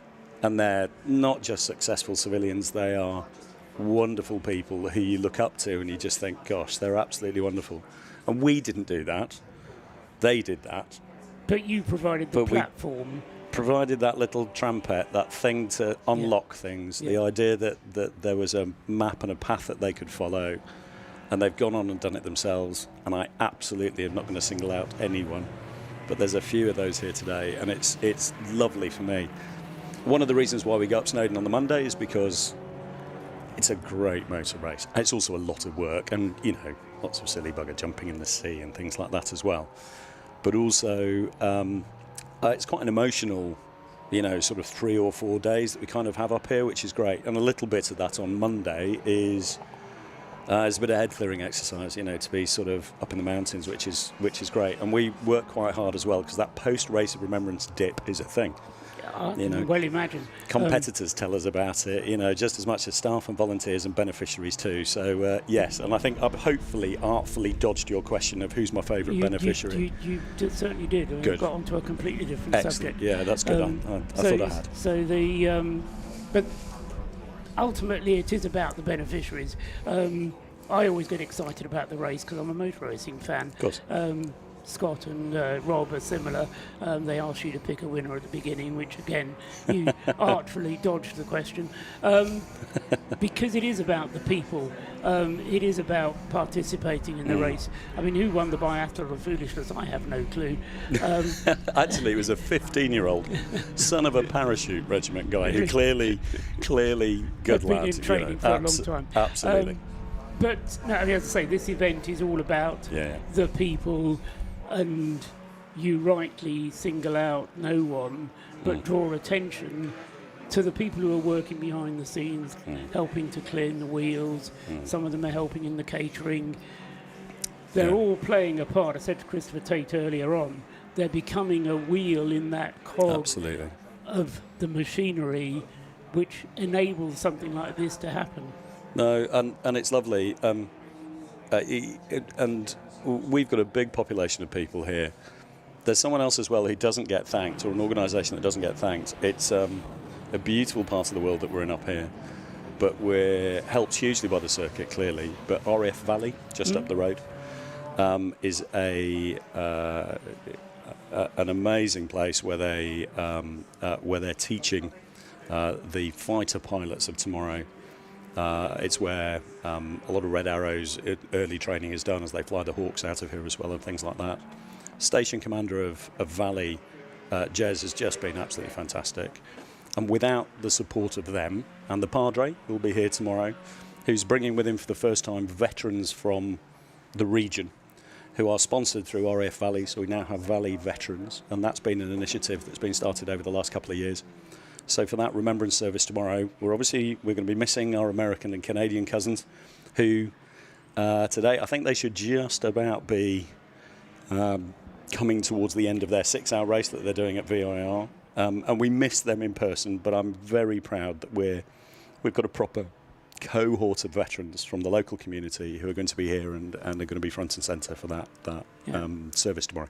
Yeah, I mean, obviously the service is the keystone, if you will, of the event. Yeah, I mean, that's the key thing. We just drape a bit of motorsport over the top of it. I said to Christopher Tate, one of the things that we've gone safety car again, by the way. The Pure Track Clio has stopped on the circuit. The other thing I find moving about this event is the prize giving at the end, because that's when you hear some of the stories and the effort that people have gone to get their cars to the finish. That kind of, again, the enthusiast in me is all about overcoming adversity. And that's what Mission Motorsport does, isn't it? It's all about overcoming adversity. Absolutely. And you have setbacks, but you don't, pack up and go home. You figure out how you're going to pick yourself back up and go and get going again. And whether that's at real low levels, for a driver who has a bit of an off, has an incident out on circuit, they've got to be able to bring themselves back and then, get up and get on with the job. But the safety car now, and actually you just mentioned the Pure Track Clio, is probably something worth mentioning. The safety car is an F-Type. It's owned by the charity. It was donated by Jaguar Land Rover more than 6 years ago. and the normal way that when a charity is fortunate enough to be donated a vehicle by a car company, you will do the PR stuff, you'll hang on it for the shortest amount of time and you'll sell it because depreciation. It just makes sense. And we kept the car because of the very close relationship with JLR that goes on to this day. We're really proud of it. More than 1,600 veterans have now found employment within Jaguar Land Rover, thanks to the programme that we've helped deliver for more than 10 years. But that car was turned into a poppy car. Back in 2017, we did something pretty cool, and made a poppy car that had a poem on it. But this one was done for VE Day, and it's got Churchill's speech from VE Day in 1945, and it's absolutely stunning and beautiful. But on the bonnet of it, it also has the names of those who did the actual project. And tragically, and it's the other side of the coin as well, as we celebrate the successes that we manage to do as a community, but sometimes it doesn't work out for you. And there's a guy's name who's on the bonnet of that car, Mark Tarling, who was a rifleman whose battles with his mental health, he sadly lost this summer, and he died by suicide. He was local to us, he was involved in a lot of the livery projects, and that wonderful Lotus that we had was his specific project. You might remember that from a couple of years ago. It still holds the lap record for Race of Remembrance, which I'm particularly pleased with. Mark Tarling, was an absolutely lovely bloke, and we miss him terribly. We've got to be able to talk about this stuff. We can't shy away from it. It is important. We're very proud that his name is on the car. And consequently, we also have a livery trophy, which we will give out every year to the car with the finest livery. And actually, that Pure Track Clio is a beautiful thing. Every year, they put so much time and effort and love into doing something which is really, really cool. That one looks like the Memphis Belle. They've done it. I think the Americans would be really proud of them for the great job which they've done. It's great. So I hope it hasn't stopped terminally, and it'll continue to go around. They're wonderful competitors who are back every year. But we will be doing a livery prize, which is going to be called the Tarling Trophy. It'll be given out at the end of this race, and then that's something that'll happen every year. And it's just lovely that we can remember Mark, because he was very proud of the work that he did, and we hope that he'd love what we've done in his memory. Yeah, I'm sure. Somebody said to me once, start from where you are, use what you have, and do what you can. And I've often thought that's a good motto for the beneficiaries that you bring out, James. Mission Motorsport is a fantastic charity. It's not just a charity, it's an organisation. And as CEO, I think you can justifiably be very proud of it. The screen is showing us Chris Harris getting out of his Mazda, having done a very good little stint in that car. Yeah. I thought you might have been biting your fingernails a little bit when Chris was wheeling it round. No, not really. I mean, you trust him, do you? Oh, 100%. Oh, yeah, okay. I mean, I thought he might throw it at the scenery at one point. No nonsense. No, he's quite the guy. And that car has done every race of remembrance. It has completed every race of remembrance. It's the only car that has. Was originally built. It was built to do ice racing originally, and then it was rebuilt by Jota to be a 24-hour car. It's done full 24-hour races. It's done a ton of short-circuit racing. It's done a ton of sprint racing and stuff. And then it's done every race of remembrance. This will be its 11th. So I've said to Chris, hey, no pressure, but you've got to make sure that you bring it back. You've got to bring it back. But it's also such a sweet car. It's a lovely, lovely thing to drive. So I know he was loving it last night, particularly in the wet. He was having a great time. So he's brought it up to 14th then. Yeah, that's a great stint. Where he started when he got into it, as I say, I think it was 21st or 22nd, 21st when he took over, and he's brought it up to 14th. So great performance from him. Yeah, genuinely, yeah. And I would suspect actually he could have stayed out longer. The fuel would have given him longer behind the wheel, but I think the team is playing it strategic, bringing the car in whilst the safety car is out, and making the benefit of the refuelling whilst the safety car is out, because the recovery of the Pure Track car is taking a bit of time. James, thank you for your time. Absolute pleasure. Thank you. You are the voice of Race of Remembrance. I was telling Hindhaugh only last year, just how important to the race that you are. We're very proud of it, and it's one of those things that you hear that voice and you think, oh my goodness, I'm at Le Mans or Race of Remembrance. Or Anglesey, yeah. Yes, thank you. My pleasure. It's a pleasure to be here. And as I say, by all means, if you want to stay up here and watch for a little bit longer, I'm hoping that now Chris Harris is out of the car, that Rob Lewis might be able to go down there and get a word with him, and we'll find out what Chris's thoughts were of the Mazda MX-5, because he was quite rude about them in something that he wrote a few years ago, but I think he's changed his tune now. Do you know, he wrote that, so I know the backstory to that. He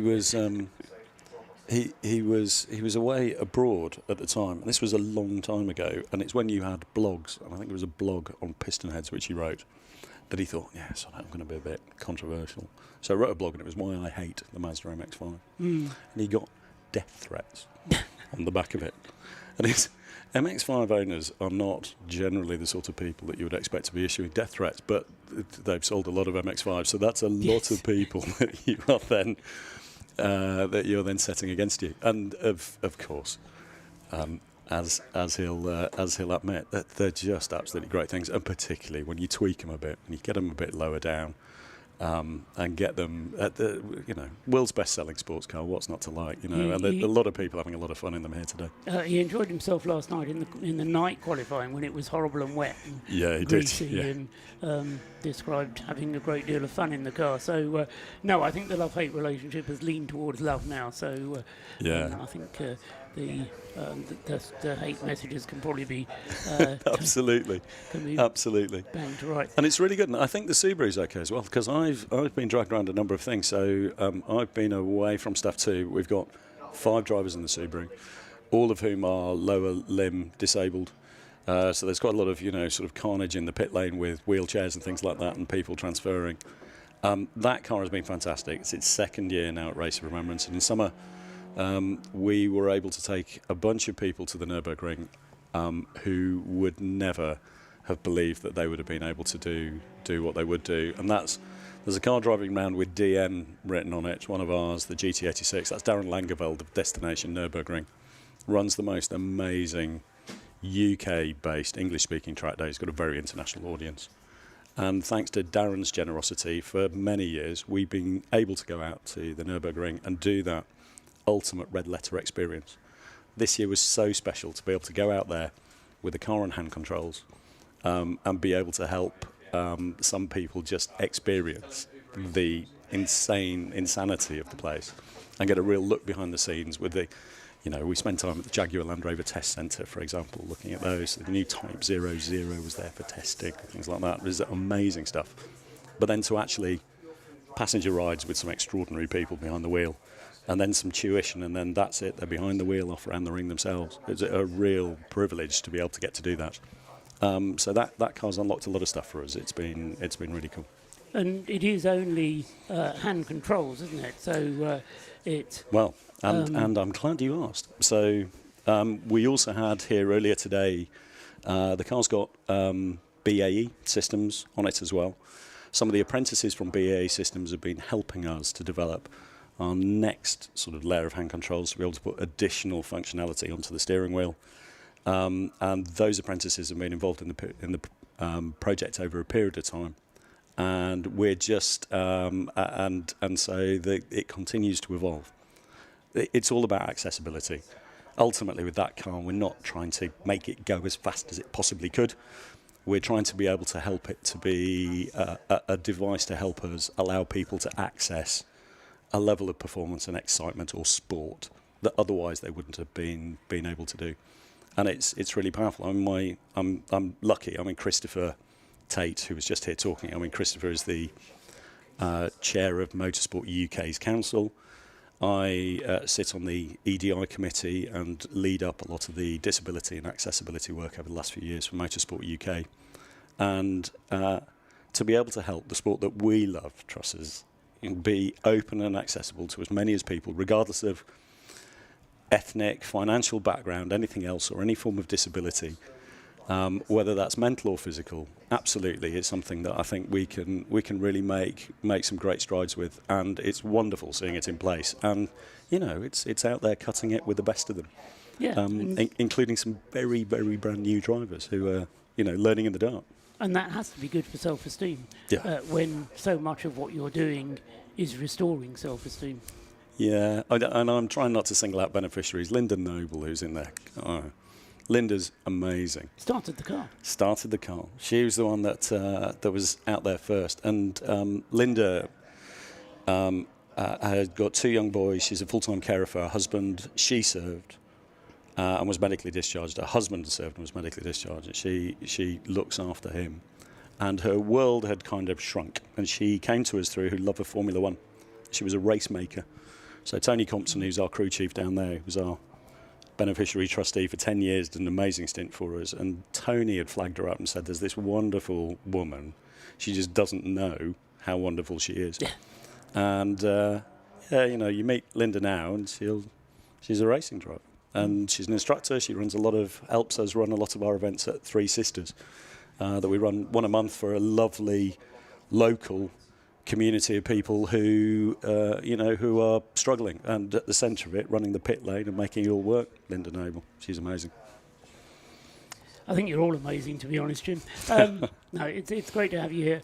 Thank you. As you say, it's an event like no other, and it broadens my horizons because I tend to think about motorsport a lot, and this makes me think about other things as well, which must be a good thing. No, it's it's very cool, and I think also it's great for Anglesey, isn't it? You know, we've got such a wonderful asset. We're incredibly fortunate in the UK how many race circuits we've got and the sheer variety that we've got from, the former RAF base, perimeter track jobs. Through to real historic venues and places like Brands Hatch, previously anti-clockwise motorbike circuit, wasn't it? Just on grass. Cycles originally. Cycles, really, Bicycles, yeah. Absolutely. And it's important for the world to know that, perched on the cliffs above the RSC, on an old MOD site, is this absolutely wonderful facility that just delivers great racing time after time, day and night. Yes, I think that's probably enough, because otherwise we'll end up talking all night. Yeah, indeed. Which would be fun, but I think we have a responsibility to tell people about the race. We should. A closing thought, a parting thought? Parting thought. For today. The thing that we've done, so we're here looking at racing at night. We piloted a track night here earlier this year. So like a track day, but night time, just as they're setting off. And we're going to do it again in January. So watch this space, but it's going to be possible for track day goers potentially to come and experience this place in the dark in January. Watch this space.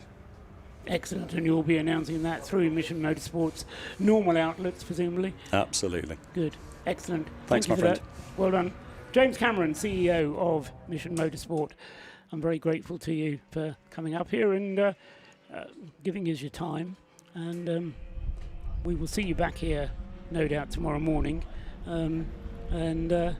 James will no doubt be following what's going on.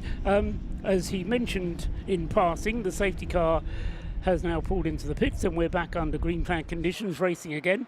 I feel the need to recap where we are, because we've nearly had 4 hours of racing now, just over 3 to go.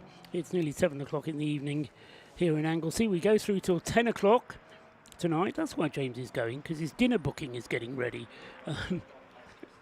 But we can go down into the pit lane first, because Rob Lewis has caught up with Chris Harris. Rob, away you go.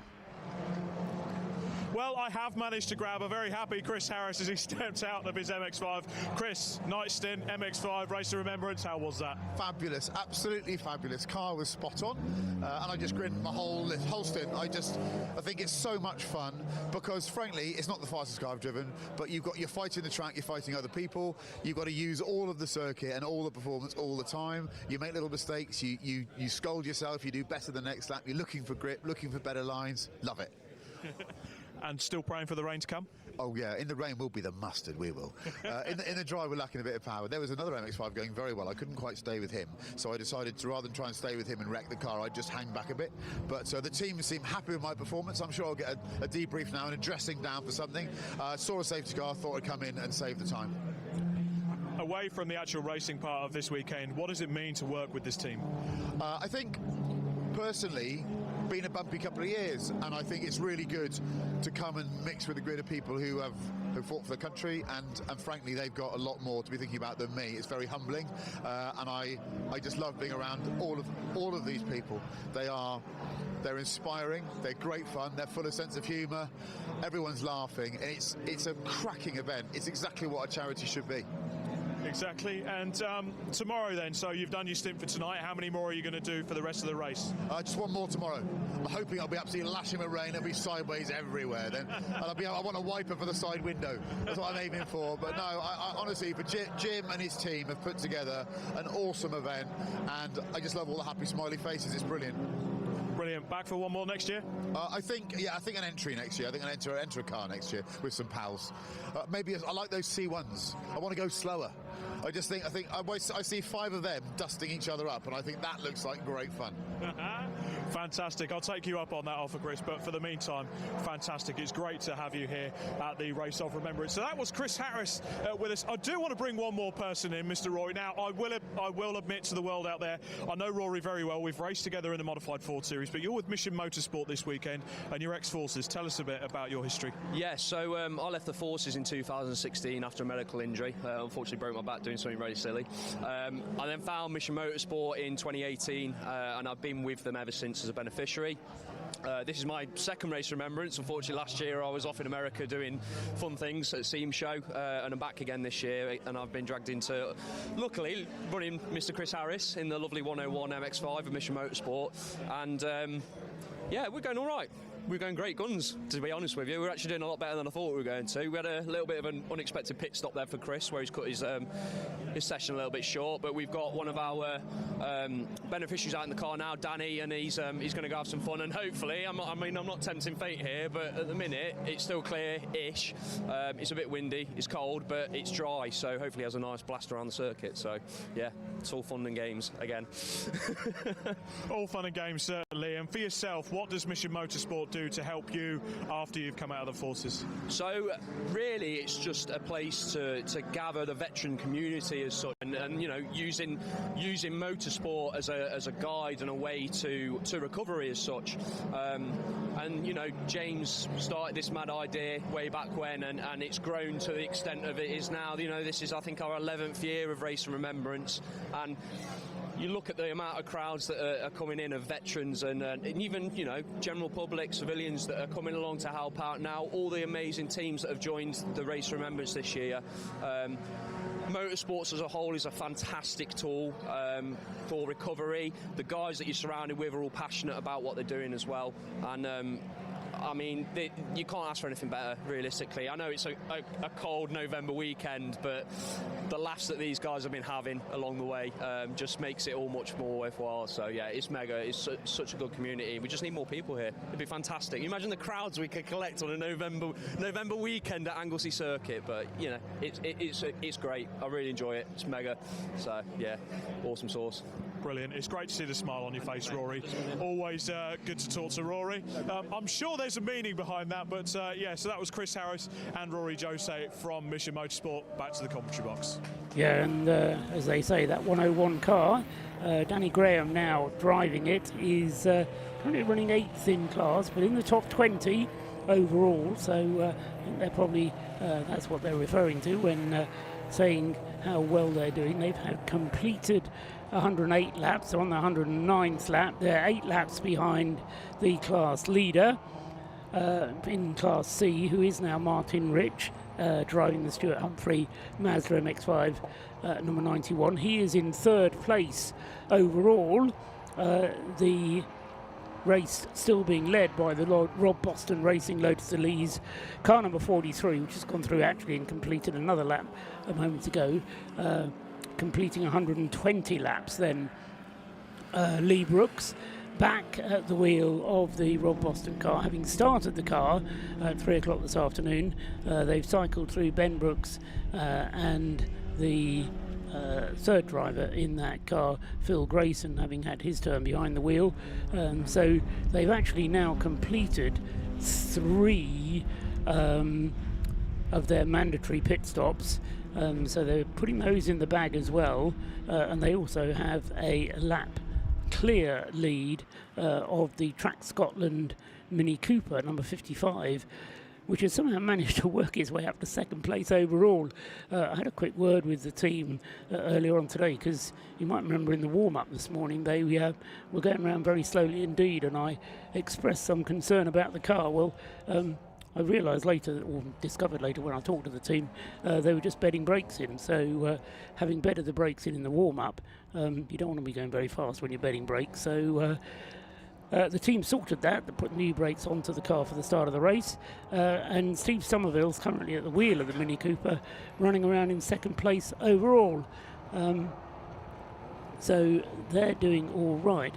Now there's a black and orange, or is it a stop and go? No, I think it's a stop and go penalty to be served by car number 66, which is being shown on the start-finish line. This is the Army Sports Car Racing BMW 116, which is currently in Ben McLaughlin's hands. No, number 66 is Paul Chapman in the Army Sports Car BMW. So he will have to come in and serve a penalty. There is one car circulating without any lights. Number 24, the BMW 1 Series, the Super Cup car. So we'll keep an eye out for that. Not wanting to get anybody into trouble, but when race control spot it, then they will probably want to have the car in to have those repaired. So hopefully that is something which is easily done. So the top three cars, all from different classes. The leader, Lee Brooks, leading overall and leading Class D. Steve Somerville in the Track Scotland Mini in second place, leading Class B, 1 lap behind the race leader. On the same lap is the third place car, which is leading Class C. That's the Stuart Humphrey Mazda MX-5 in the hands of Martin Rich, car number 91. And then the next car up in fourth place is the Tacoma Racing BMW, which has now slipped back again into second place. I mentioned earlier on that there was a race going on between the 91 and the 12 for Class C honours. I was pausing there because the marshals, I think, have had their attention drawn to something and are very eager that their message gets through. I think they're just no, they're still indicating the stop and go penalty, which is required for car 66. So that penalty still to be taken. The marshal's getting a little bit agitated down on the pit lane to make sure John Cobley sees the message and reacts to it. So so the top four then, one car from Class D, one car from Class B, and then 2 from Class C. Second in Class D at the moment, Lee Brown in the Patrone Racing BMW, number 48, is only 5th place overall, and they are now some 6 laps behind the leading car in Class D. So Class D turning, as we thought it might, into a bit of a benefit for the Rob Boston Racing Lotus Elise, with the battle being taken to it, as I say, by the cars from the lesser classes. The Caterham 7, Max Haynes, who started from pole position, or whose car started from pole position, car 99, that has recovered to 6th place, and that car, having had a rather longer pit stop, about, how long ago was it? It was about an hour ago, just under an hour ago. They had a 12, nearly 13-minute pit stop for the number 99 Caterham. We mentioned that it was in its tent. What we didn't do, Scott, as far as I know, Scott Woodward has joined me back up here in the box. What we didn't do was to find out exactly what the problem was with the 99 Caterham. You may have a message. I might have had something from Rob on that one. What did he tell me? He's standing behind you. Right, okay. Can you answer the question, car 99? What happened? It was losing power. Losing power, we heard. Any reason why it lost power? No. They don't know. Right, that helps. That's one of those awkward ones to fix, isn't it? It's easy to lose power. Something more difficult to resolve the situation and put the power back. But the car is lapping rapidly enough at the moment. In fact, I think it's fair to say it's the fastest car on the circuit, with the exception of the Max Bird driven Audi TT. Max Bird, having started the 666 Audi TT, has been very rapid when the car is going well, but that is another car that has lost a lot of time in the pits. So Max Bird in the 666 car, that car is another one which has had a longer pit stop. In fact, none of its pit stops have been under 5 minutes. When the minimum pit stop time is 4 minutes, that's a bit of a problem. So Max Bird trying to stage a recovery run, but hang it all, that's what we've been talking about with a lot of our interviewees. You never give up, never say die, keep going as long as you can. As we observe some work going on with the number 51 Toyota GT86. I think I heard in the background calls for a hammer and get the thing to turn over. The mechanics there with a number of hammers, but driver trying to start the car, but it don't want to go. I don't think they've got the car jacked up on the left-hand side. This is the Mission Motorsport Toyota GT86, and say with problems for that car, it's dropped down to 44th out of our 50 runners. You can probably hear the hammering going on in the background. It's been in the pits for 5 minutes now, so losing time all the time whilst that work is going on. But as mentioning to Scott earlier on, we're finding attrition a bit of an issue this year in Race of Remembrance. Yeah, a lot of the front-running cars are starting to hit trouble and hit problems more often than we've seen in the last couple of races.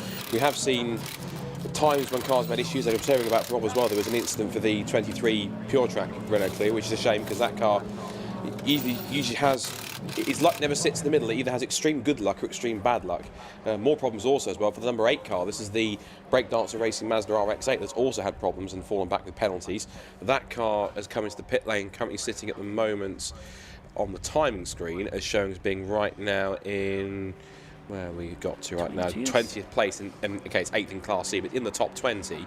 So that car also hitting problems. So I think you're right. It's one of those races where we're not getting to full Monaco 1982 yet, but we're getting to the point where kind of people seem to be dropping out left, right and centre with issues and dropping backwards, and it's allowing some of the other cars in the field that maybe who might have looked at them initially and thought, all politely to them, they might have considered them as front-running cars initially, are in the mix as well. I think 2 big cases. One is the Martin Rich-driven Stuart Humphrey Racing Mazda MX-5. The other one that's surprising me, because it's only done apparently 1 pit stop, and almost find that hard to believe, but it's Stephen Somerville in the Track Scotland Mini Cooper up in 2nd place.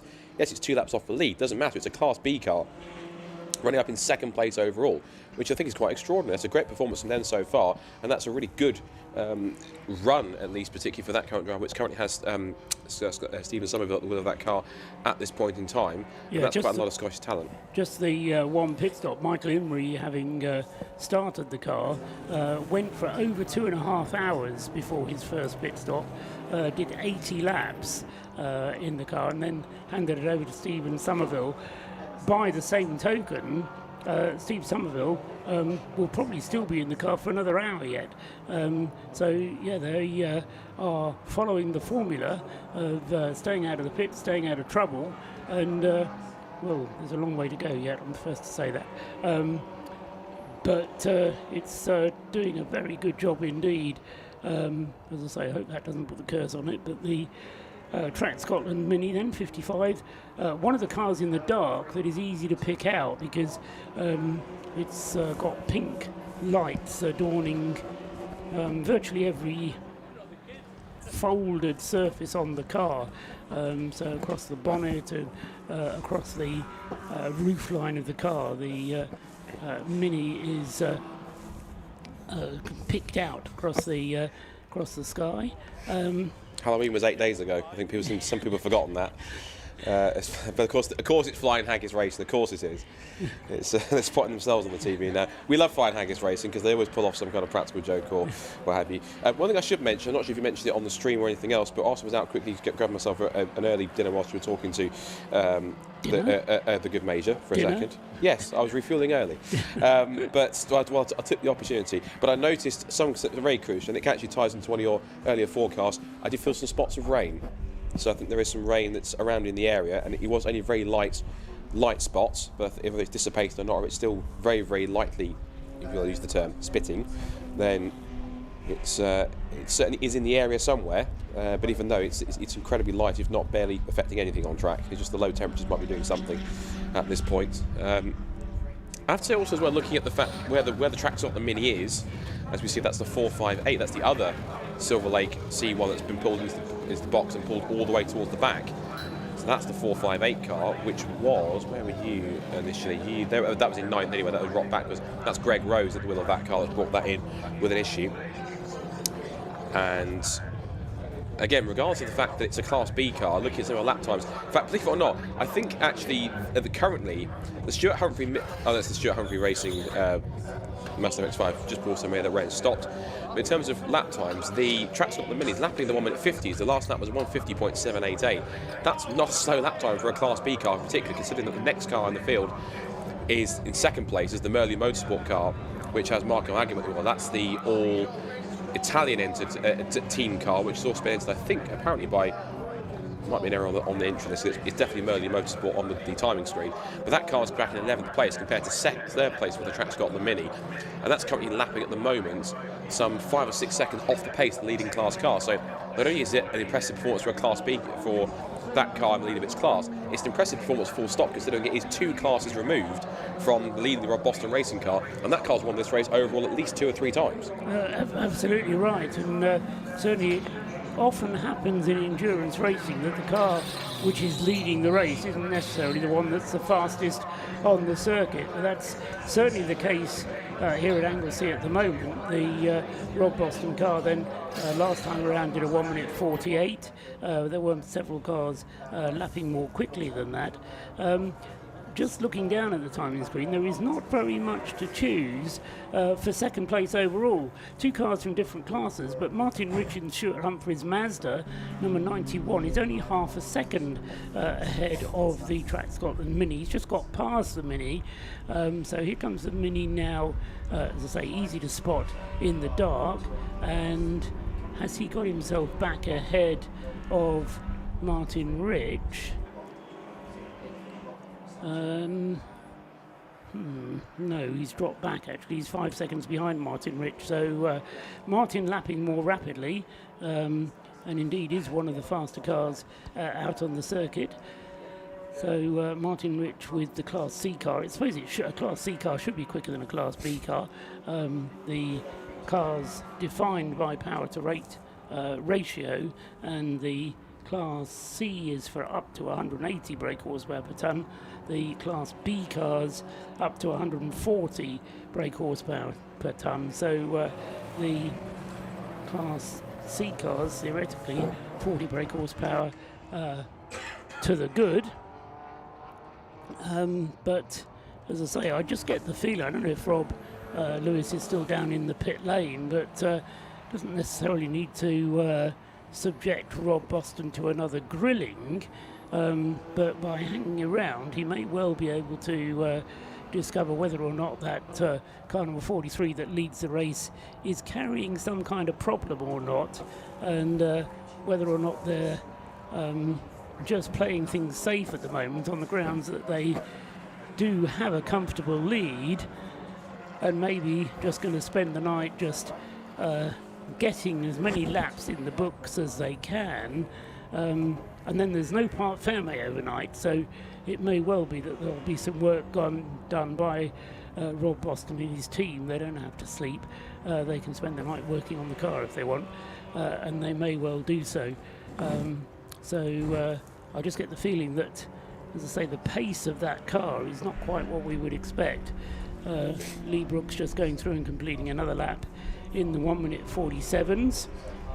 Martin Rich in Stuart Humphreys Mazda laps in a 1:46.6. Max Haynes in the Caterham in 5th place, still going great guns, and has just done a 1:43. So quicker lap times are certainly possible, and a 1:43 is as quick as anybody has gone that time around.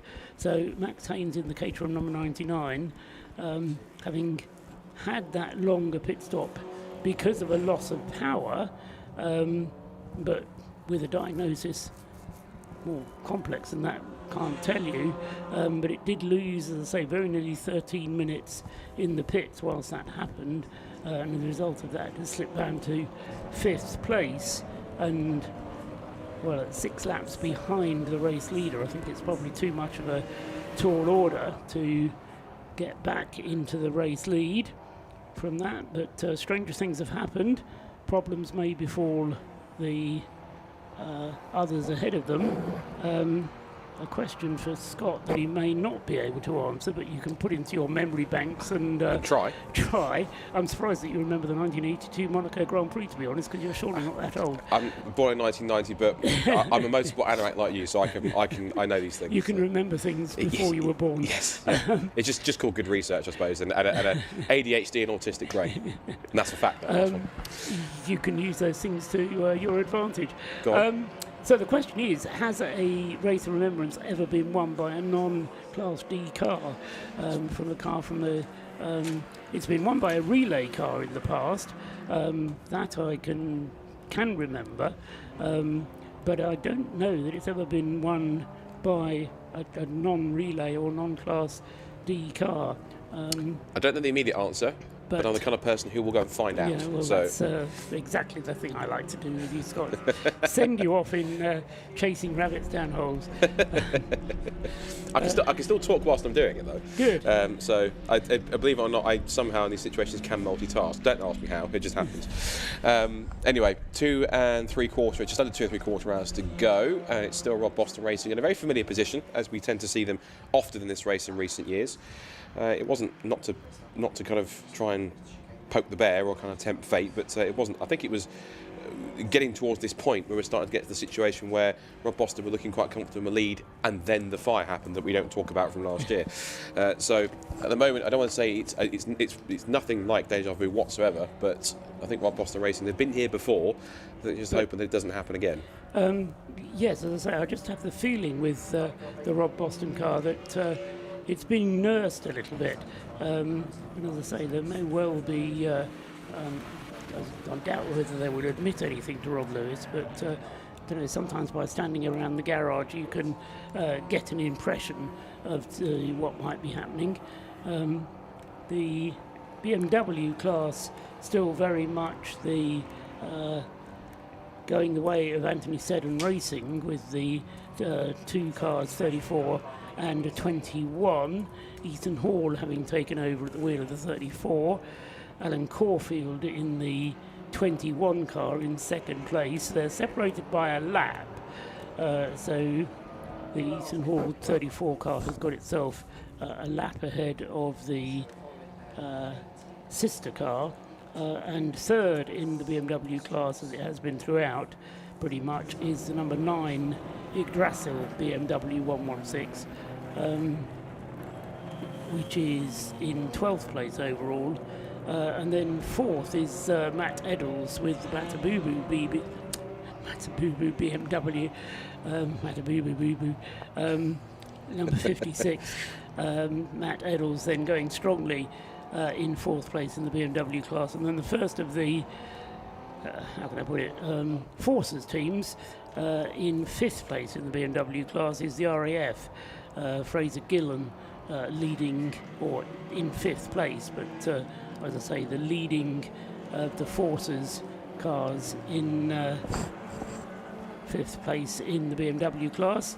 The Citroen C1 class is, things are going well for Track Scotland because their Mini Cooper leading Class B, the Citroen C1 is leading the Citroen class with Craig Dillon behind the wheel, and car 335 has taken over the lead of that class from the 586 WRC team car, and I didn't actually spot when that happened, but 586 then was in the lead of the Citroen class, but has now dropped behind Track Scotland, and just trying to work out when or why that has happened.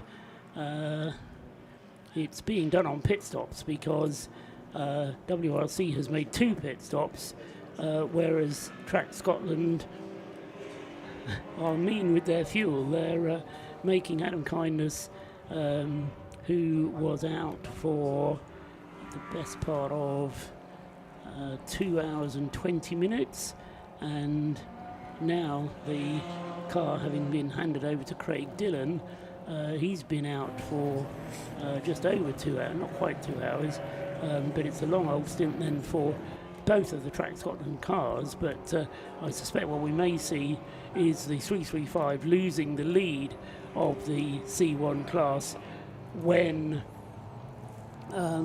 it comes in for its next pit stop, which will be due before David Drinkwater's car comes in. Max Watt currently at the wheel of the 586 car. Third in C1 is Silver Lake Racing, car 558, Robin Welsh at the wheel of the 558 car, and as I say, he is third in C1.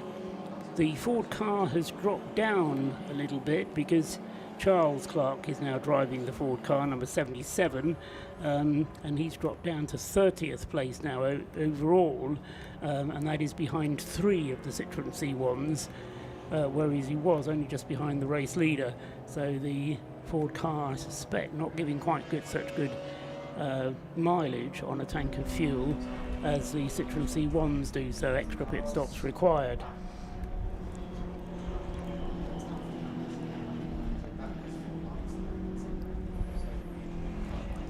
The Grassil cars still running well, with Freddie Tatham in 3rd place in the BMW class.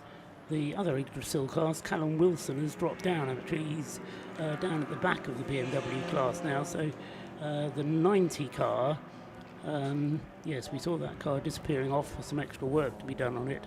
And so that car had a longer pit stop earlier in the race, which is why it has dropped down. What can you offer us, Scott? I think obviously the class structure changed a little bit in terms of previous years. So the last time, if we say technically a car that wasn't in what we call Class D won the race. As far as I can see, on a technicality, if you like, is 2017 when a Class C car won. Technicality is, I think Class C was a Caterham relay class rather than actually being like a Class C as in A, B, C, D. Right. There was also a Class L as in L for Lotus. This was back in 2017. That was won by the Dayton Motorsport 2 car of John Lamister and Craig Denman on that side. That was back in 2017. Yes, outside of that, it's definitely been a relay team in 2017. Yeah. Because I remember talking about it because of the unfortunate naming of the team name, which those of you who were here will remember it. It was all about soft furnishings. Yes, there was something along those. Soft furnishings and going rather quickly, shall we say? Combine them the two. Yes, Regal, Royal Soft Furnishings. Indeed. Porsche Motorsports, Mazda number 3 getting a push down the pit lane. They've already had problems with their number 4 car, and Paul Scheer, actually no, it's the number 3 car which has been the problem one. The number 4 car, I should say, is in the top 10.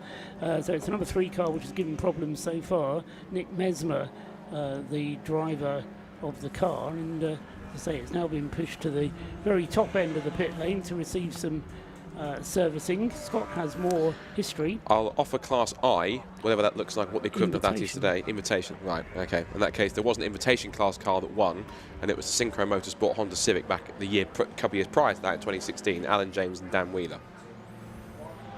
2016. Yes. Okay, so yes, it's not unheard of but certainly in recent years the winner has come from the main class, fastest class, and every reason to suppose it will do again this year. 4.5 hours of today's 7 have elapsed, so 2.5 hours still to go. Lee Brooks still leading the way, and as I say, he has a lap of an advantage on the next car up in the overall positions, but a 6-lap advantage over the nearest Class D car. So the nearest Class D car is Max Haynes' Caterham, which is in 5th place overall. And then the next car up in 6th place overall is Lee Brown driving the Patrone Racing BMW car 48, although that isn't lapping as quickly as the Caterham is. Max Haynes, say, lapping very rapidly indeed. In fact, 5 seconds quicker last time around to Lee Brooks. So,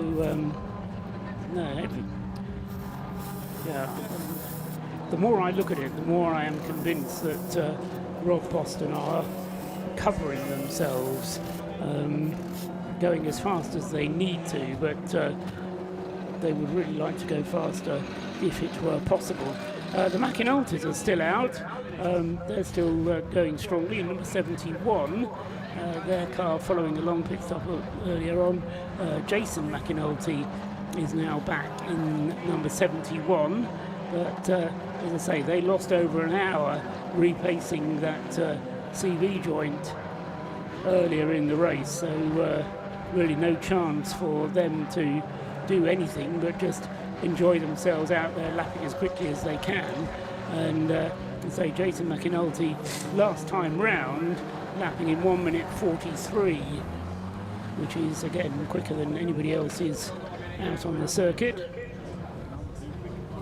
In the pits at the moment is the Tequila Racing Mazda with the stripes on the nose. We're impressed with that light bar arrangement around the gap between the top of it and the top of the chassis, or the bodywork, and the front bumper. It's quite an ingenious way of putting that in there, rather than just a straight up light bar. They have got light bars across it, but they've got those. You can see there's one. I thought it was a trick of the light, but it's a one continuous kind of light panel that's filling in the gap between panel gaps on the front of the car. It's quite smart. I quite like it. And of course, the advantage is that it puts the lights out of the car at an angle of not quite 45 degrees, but close to 45 degrees, which is actually where you need lights when you're driving a racing car, because you need to be able to see where the apex points are. So yes, the Tequila Racing Mazda ready to go back out onto the circuit. Anis Sutawala brought it into the pits, and it's ready to go back out on the circuit now. And Tequila Racing now, actually it was John Jorga who brought the car into the pits. Anis Sutawala was in the car earlier on, and it is now in the hands of Chris Fellows, who takes the Mazda back out onto the circuit. Third in class. Just spotted something interesting. Currently at the moment, the Stuart Humphrey Mazda MX-5 is lapping quicker than the race leader. It has been for some time. Oh, it has been. Right, yes. so, I've been so focused on finding Yes, non-Class D winners. That's I think. Speaking of MX-5s that have been doing interesting things, that's not so interesting with the 111 car. That's the car that stopped on the back straight earlier on that brought out the safety car, if I'm correct. Yes. And that car has again, looks like it's pulled. This is around the rocket complex, I can figure out, and it's coasting around the 111 car, which had the problems earlier on. The exposure lights entry Morgan Sparrow currently at the wheel, and yellow flags up there at Rocket to draw drivers' attention to the fact that there is a car having problems. Yellow flags rather than white, but that's probably fair, because it is causing a danger and is not travelling very quickly. But 111 currently in 8th place in Class C, the Mazda MX-5. So, yes, just to emphasise that point about the pace of the Rob Boston car, because although, as you say, Scott, Martin Rich is a quick driver and is going rapidly, there's no way that a Class C car should be able to keep up with a Class D in that way unless Rob Boston's car is carrying some kind of problem. And as I say, that's my suspicion, that they're just keeping going today, doing as many laps as they can safely, and then they're going to work on the car overnight because there is no part ferme overnight. Come the break for the Remembrance service on Sunday, there will be part ferme conditions, but overnight they will be allowed to refuel the car and work on the car. And Rob Boston has done this before, of course, following problems on the car last year. They worked on the car and practically brought a new car onto the track on Sunday morning. So, as I say, I think there's probably a plan afoot to get this problem investigated, whatever it is. And as I say, it's not a bad problem because it doesn't always affect the car that much, but just occasionally the Lee Brooks driven car puts in a pretty slow lap, and it's a slow lap from the Rob Boston car that seems to happen rather than a quick lap from Martin Rich, who's generally pretty consistent out there. Yeah, gets the 555 car still running drama free. I think there was one car which I did see initially that was going to enter, I think, but started to pull out, which I was hoping to see again, which was the Jaguar XF that we saw last year, which was obviously another one of the Mission Motorsport cars, but sadly that didn't make the entry list, which is unfortunate. In the pits is our BMW leader, number 34. That is now a number 34 car that has made its... This is now currently making its third scheduled stop. It's the BMW which currently came in, number 34, with Ethan Hall at the wheel. So I imagine they're probably going to hand it over to Matthew Heiko, I think, because Toby O'Reilly's had a turn, Mackenzie Priestwood's had a turn, and Ethan Hall's jumping out, so I would, by process of elimination, determine it is Mr. Heiko's turn to jump in and have a go himself. Exactly right, yeah. It's the Mac Priestwood having started the BMW. Anthony Seddon Racing, I have to say, very impressive turned out team. Always. Don't draw attention to themselves over much, but just get on with the job, keep out of the pits, keep out of trouble. I'm just looking down to see if we have any candidates as retirements so far. I think there is one that Rob actually confirmed to me earlier on, sadly, and he's one car I was hoping I wouldn't see being retired, and it is the car that hit the barrier earlier on. It's number 23 Pure Track Clio. It's officially been declared apparently as a retirement, I'm afraid. Oh, okay. So and case in point, the engine simply left me four simple. The last message she left me was 4 simple words: engines in the bulkhead.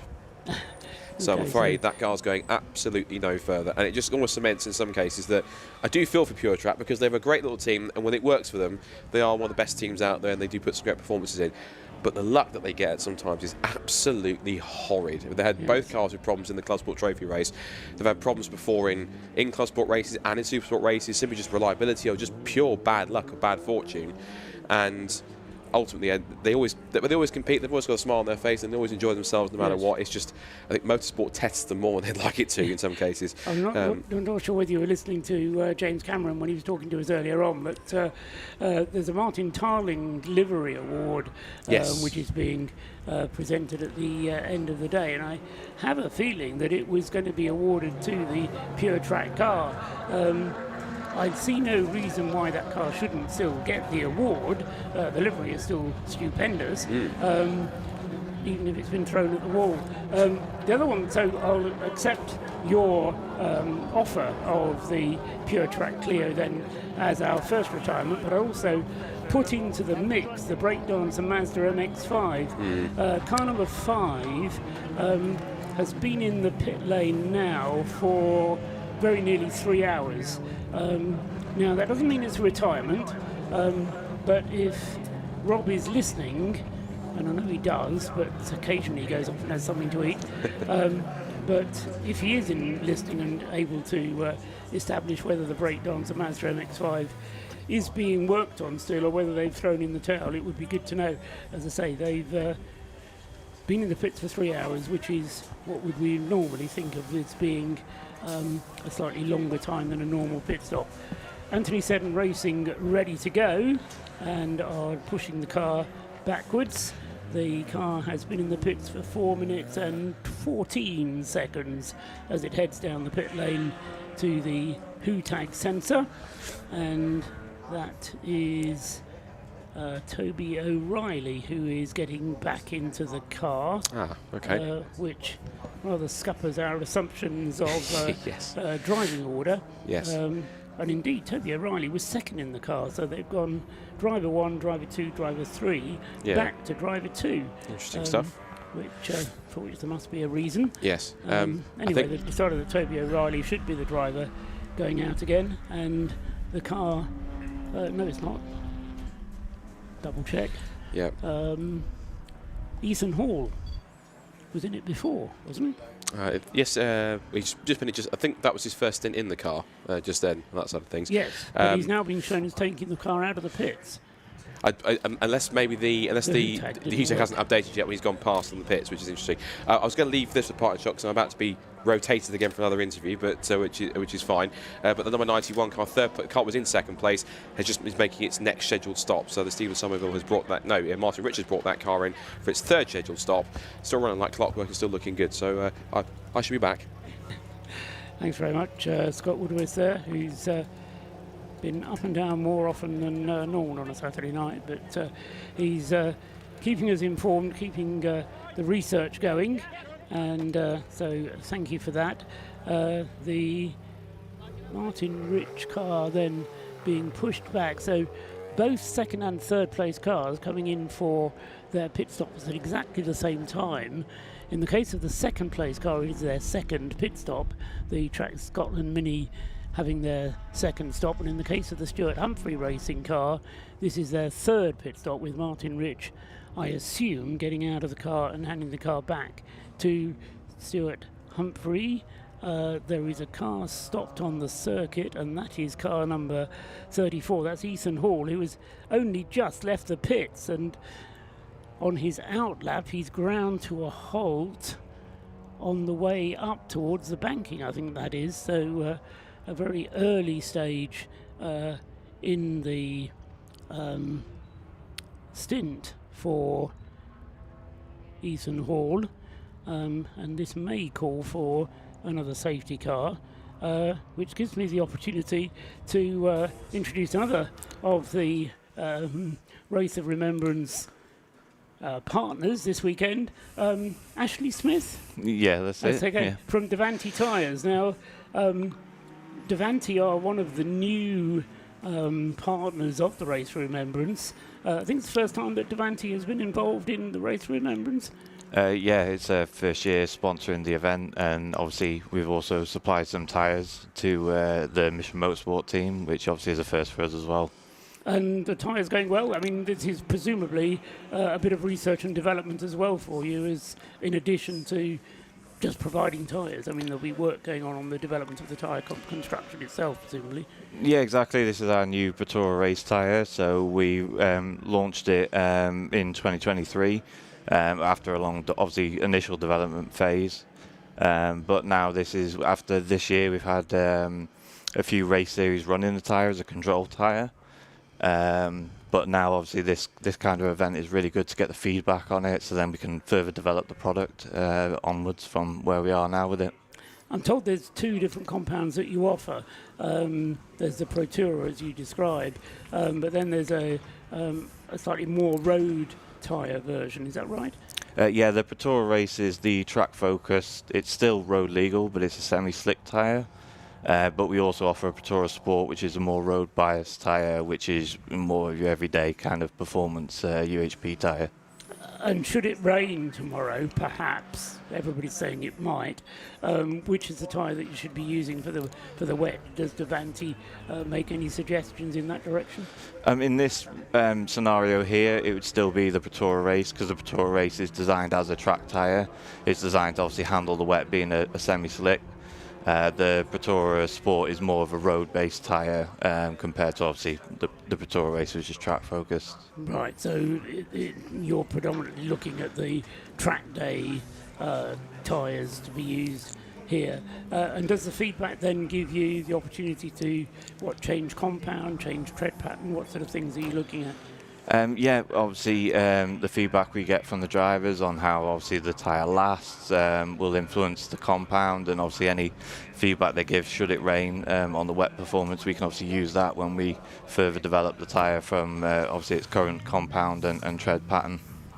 Where does Devanti come from? Because I have to admit, it's not a, if somebody offered me Devanti tyres in my local tyre store, I'd kind of say, who? You're a bit of a new name in the tyre manufacturing. In terms of what I've heard, you're not a household name. Yeah, we are obviously relatively new as a tyre brand. This year is actually our 10-year anniversary on the marketplace, and obviously over that 10 years we've had quite a large growth. We offer tyres for everything from all-season and passenger car tyres to all-terrain, and then obviously the branch into motorsport and track-specific tyres is obviously a new venture for us.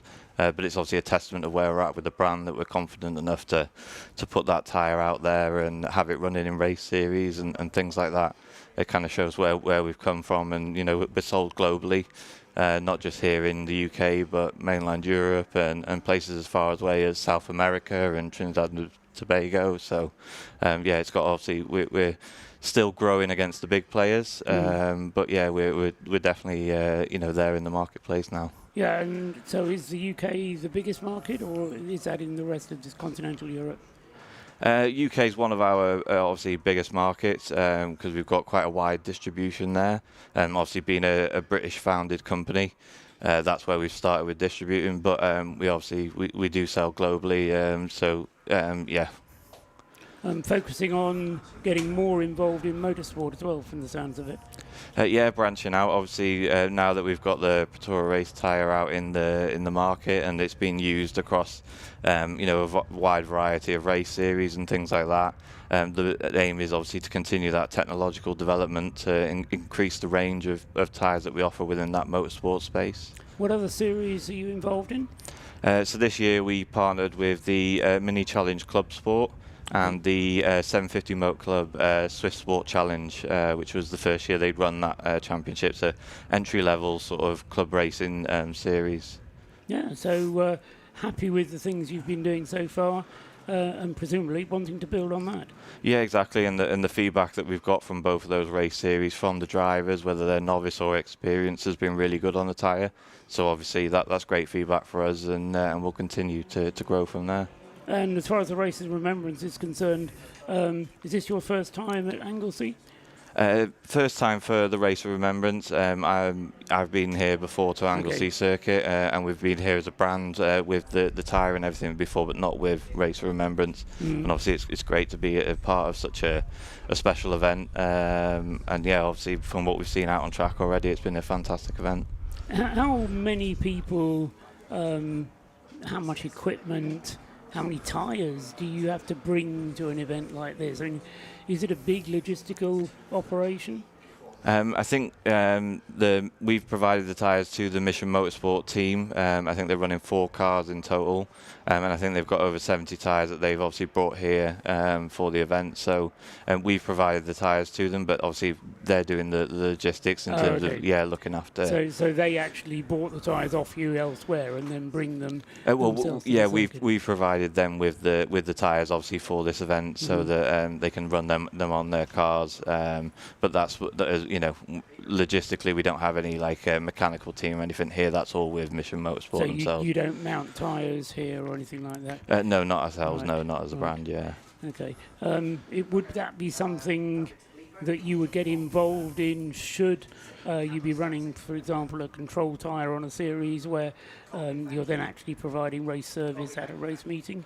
Because that's when the involvement starts to ramp up, isn't it? Yeah, exactly. With the likes of the Swift Sport Challenge and the Mini Challenge Club Sport, we have distribution partners that are Devanti retailers in the UK already, and they obviously support us with the race side fitting. From a commercial point of view, obviously they are one of our customers and do all the fitting for the teams at the track days. So your job here as Devanti representative is to try and stay in the background, presumably, and not have to do very much work. Yeah, from our point, the team that we've got here this weekend, we're purely capturing content, obviously to help strengthen that partnership, and obviously on our own channel show that we're here supporting the charity and the event, and capture as much as we can alongside obviously what the team are doing here this weekend. And it's great to have Davanti as a named sponsor of the event. We see the name coming up on the screen in the top corner as it cycles through there. So it's nice to have your support, providing more input into the whole Mission Motorsport cause, which no doubt, as you've been hearing, is a big cause and is important to many people in many different ways. Yeah, exactly, which is, we're incredibly honoured to be here supporting such an event that helps so many people, and the great work that the Mission Motorsport and the Race of Remembrance does, and be alongside other great partners as well. I should warn you that with James Cameron, with Mission Motorsport, once you get involved, it's like touching glue. You can never get it off, You'll be in it forever now. Yeah, well, it's exciting. Obviously, if that is the case, then that's fantastic, both from a personal level and obviously from the brand. Great. Ashley, thank you very much for coming up and having a chat with us. Thank you. Safety car, as I say, is still out at the moment whilst we collect that Anthony Seddon BMW that ground to a halt for reasons unknown, barely out of the pits. So quite what the reasons were. So it's far too dark for us to find out at the moment, but Scott is on his phone trying to contact whoever it is that knows, and as I say, as soon as we get the message through as to exactly what the problem was for the Anthony Seddon BMW, then we'll bring it to you. But a bit of a disaster by normal Anthony Seddon standards, I have to say, because the car dropping from the lead of the class wasn't that long ago, is already down to 6th place in the class. The BMW class is a close one. You can't afford to make little mistakes, but Scott looks a little bit like that might have been a pit stop problem for them. And that seems a bit uncharacteristic given how well drilled and how well sorted that team is, which is interesting. As you can probably tell on the screen as well, one piece of important information, it's only started raining, but raining rather heavily. So it's getting heavier, shall we say. So the rain you predicted has arrived, fully arrived. I've also got to try and find out, I've asked Rob to try and find out exactly what's happening with that brake dancer MX-5, because Kieran tells me apparently that it's an alternator problem, but they haven't actually declared if they're properly out of the race or not. You're right in that they've been in the pit lane for about 3 hours or so, but I've asked them, can you go and find out if they're fully out, or if they're doing a whole try and get parts, wait for the overnight fix, get it fixed and get it back out and just get it to the end of the race job type thing. When my road car goes in with an alternator issue and it needs a new alternator, it's invariably a long job because you have to take various bits off the car before you can get the belt off and then get the alternator replaced. So they also tend to be situated in awkward places these days as well.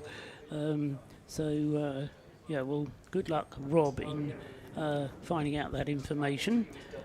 The Ford car we saw in for its pit stop, and that has headed back out onto the pits, out of the pits onto the circuit once again. The safety car goes round and completes another lap. Not only is it raining, but as a couple of people have mentioned as well, it's pretty windy out there as well. So challenging conditions, and still just over 2 hours remain of tonight's segment. That will bring us just over halfway through the 12 hours plus a lap. I haven't really mentioned or made a big thing about the fact that we run to 12 hours plus a lap, but we do. Not quite sure why we do, but we do. There are a lot of things about the Race of Remembrance that only happens here. Anyway, the 48 Patrone Racing BMW is in for service. That's the car that's second in Class D, because it's moved ahead of the Caterham. Now, that can only be because the Caterham has been in for another stop, number 91. Number 99, the Caterham.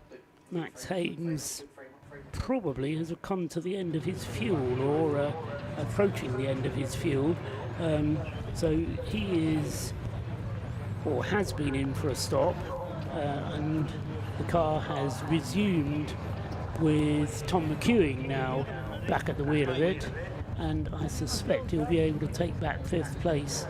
And second in Class D, whilst the Patrone Racing BMW has his pit stop. So what goes around will come around, and the Caterham will then pick up a position again. Meanwhile, Rob Boston's Lotus continues to lead, does so now by 3 laps, but he's currently on his 146th lap. The Tacona Racing Division BMW number 12, resplendent in its Rothman-style livery, is in 2nd place on his 143rd lap, and then the Mini from the Track Scotland team, Adam Kindness, back at the wheel of that car, has got 3rd place and has the lead of Class B. I say Adam Kindness back at the wheel of the Track Scotland Mini, because he hasn't actually driven that car before, has he? Because of course Michael Imrie started the 55, Adam Kindness started in the Track Scotland C1, green flag shows, and the number 55 car, having been started by Michael Imrie, then went to Stephen Somerville and is, as I say, now in the hands of Adam Kindness. So they've now done 2 pit stops, 2 of their 4-minute pit stops at least, compared to the Rob Boston Lotus, which hasn't come into the pits during that last safety car interlude. They stayed out, and so Lee Brooks continuing to lead. They've done their 3 pit stops, but electing not to pit during that safety car interlude, as Lee Brooks had only been in the car for just over an hour, just about an hour, and they decided that's not long enough to warrant another refueling pit stop. I suspect they'll try and get to within a point where their next pit stop will be their final stop. And the rules allow refueling overnight, so it doesn't really matter if you need to come in for fuel in the last few minutes. You probably would aim not to. Patrone Racing heads down the pit lane, car number 48, 4 minutes 10, 4 minutes 11, 4 minutes 12, so good timing from them. They head back out into the race with car number 48, Lee Brown, having taken the car over, Neil McReynolds taking the car over from Lee Brown, and so Neil McReynolds then at the wheel of the 48 heads off into the night with just over 2 hours still to go of this segment, and the attrition continues. Who would have guessed an Anthony Seddon Racing car was going to become victim to it? We still got an Anthony Seddon car leading, but it's the number 21 car, not the perhaps quicker version, which Matt Priestwood and Toby O'Reilly were driving. So Alan Caulfield currently at the wheel of the number 21. The 4th driver who's yet to get in the number 21 BMW for Anthony Seddon is Sam Carrington-Yates, who was here last year, I remember, and is the son of David Carrington-Yates, who will test the memory of those who remember the Unirob production saloon car series of the 1980s, when David Carrington-Yates used to compete in a... No, I'm struggling. I shouldn't have started that sentence. I want to say a Ford Escort, but anyway. I remember, this is from watching through from old Car Wars crash compilations, there was the David Yates that raced the Sierra Sapphire. But I don't think that's... it's the same one. It's the same one? Yes, oh, yes, okay. He was it's probably, we'll tell the story, and I'll be corrected if anybody's listening who knows the correct story, but the Carrington Yates bit, he got the Mickey taken out of him relentlessly by people like Jerry Marshall, Tony Lanfranchi, against whom he was competing. And I think they christened him the Reverend because David Carrington Yates sounded a bit like the chap who would come and look after us during the Remembrance service. So he tried to drop the Carrington in order to resolve his reputation, or at least to stop the teasing that he was getting. No, he was, yes, in a Sierra Sapphire as well, yes, you're right, back in the 1980s. Was one kind of like a two-tone blue, like a darker blue with some, like a two-tone blue, I think. That's my ADHD autistic brain remembering that stuff from watching those crash compilations as a kid. That happens, it just does. Remarkable, well done. So it is one and the same. Amazing. And Sam is the son of David, and he. Don't know why we're talking about him, because he hasn't driven the car yet. He is the one who gets in the car next, and the car's still running, touch wood, madly for Anthony Seddon Racing now, and he will be getting in after Alan Caulfield. The car running 7th overall, but quite remarkably leading the BMW 116 class by 2 laps at the moment from the Yggdrasil car number 9, which Ollie Cotton is now back at the wheel of. So in many cases we've got the start drivers back at the wheel of many of the cars. Certainly the 3 driver cars have their starting drivers back at the wheel now. Yeah, talking about Sam Carrington Yates, I first came across him because I've always known him racing BMWs particularly. When I first came across him, he was racing in BMW Compact Cup, and then in more recent years has got into the 116s and kept that BMW theme going. Speaking of BMWs that are quite impressive, I'm quite impressed with the fact that the Tacona Racing Division BMW, which I would also offer as a potential candidate for the livery award, considering that it's sporting quite a nicely inspired, Rothman's inspired livery, and actually seeing it up from Rob this morning, it's genuinely the most impressive looking cars I feel on the grid, just to how well it's been turned out, and they've kind of replaced what they need to replace to get rid of all the cigarette branding naming. But what they have done, it's a very respectable replica and nod to that old school livery. Yes, absolutely, and the story of that car having to be rebuilt anyway from its accident here at Anglesey at the back end of September. The car was never intended to be in that livery, and as we heard from the team when Rob was talking to them before the race, they did go through that thought process where if it hadn't have been the Race of Remembrance that they had to get the car ready for, they probably would have left it until the end of the winter. But the fact that the Race of Remembrance was on the horizon made them make the effort. They did various deals with various people to ensure it got funded. They've got the support on the side of the car from the non-alcoholic beer, whose name is eluding me for the moment. What's the name on the side of the car? I'm sure if our cameras can pick it up, we'll find it. It did very briefly. I was pointing on the screen saying there it is as we talked about it, but it went past and they picked up the Flying Haggis Civic instead. So anyway, it's alcohol-free beer that is on the side of the number 12 car. Martin Greaves is the driver of it, and it's going very nicely indeed. And will be coming into view very shortly. Adam Kindness at the wheel of the Track Scotland Mini, having taken up the challenge of driving 2 cars here at the Race of Remembrance. Now in the Mini, having started the Lucky Saint, that was the word. I wanted to say another word that begins with Lucky, which is more tobacco branding, but it's Lucky Saint is the name of the non-alcoholic beer, which is all part of the wellness, well-being living that is being promoted by the Tacoma Racing Division.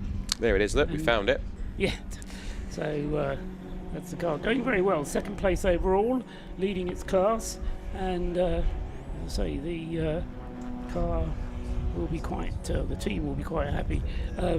The challenge we're going to have to sort out is that as I said earlier on, those two cars in second and third places, 12 and 91, the Tacoma Racing BMW and 91 the Stuart Humphrey Mazda MX-5, somewhat different types of cars, running in very different strategies. So one comes in, then we have about an hour go past, then the other goes in, then we have another car, and then the first one comes in again.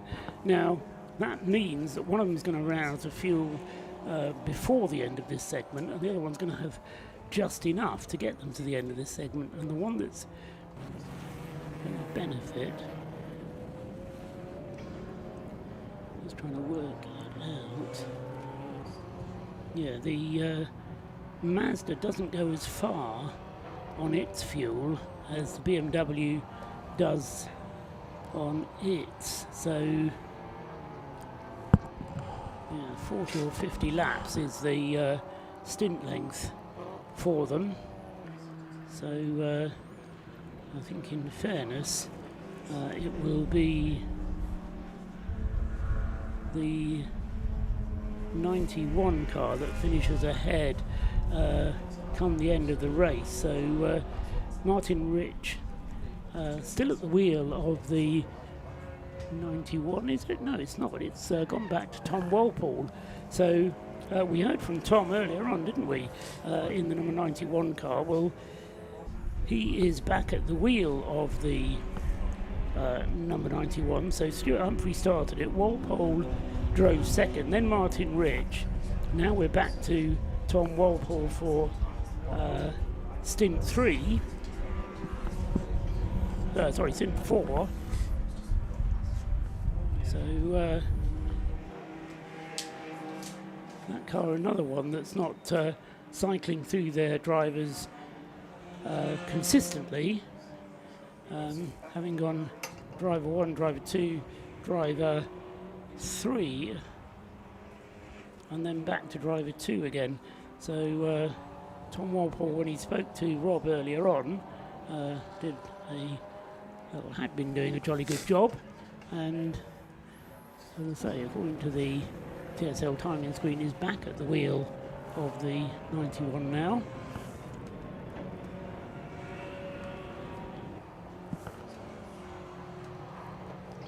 Looking down some of the other runners we've got, which has gone past the 2 hours to go mark. So I may possibly do another little quick rundown of where we are in terms of race order, if you'll indulge me. Indulge away. There we go. I might be doing this on camera because you can see me now. So we are now just under 2 hours to go in the first part of Race of Remembrance 2025 at Anglesey. We'll give you a rundown, bit of a Le Mans style, slightly sort of off out of the update. Rob Boston Racing leads the way in car number 43. I'm going to move across so I can see more in the shot because I'm almost in the corner. So Rob Boston Racing number 43 leads the way after completing. We've passed 150 laps, by the way. 152 completed.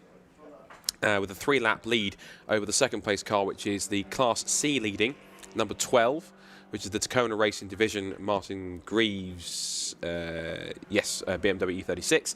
Third place in car number 91 is Thomas Walpole in the Stuart Humphrey Racing Mazda MX-5, which leads Class C.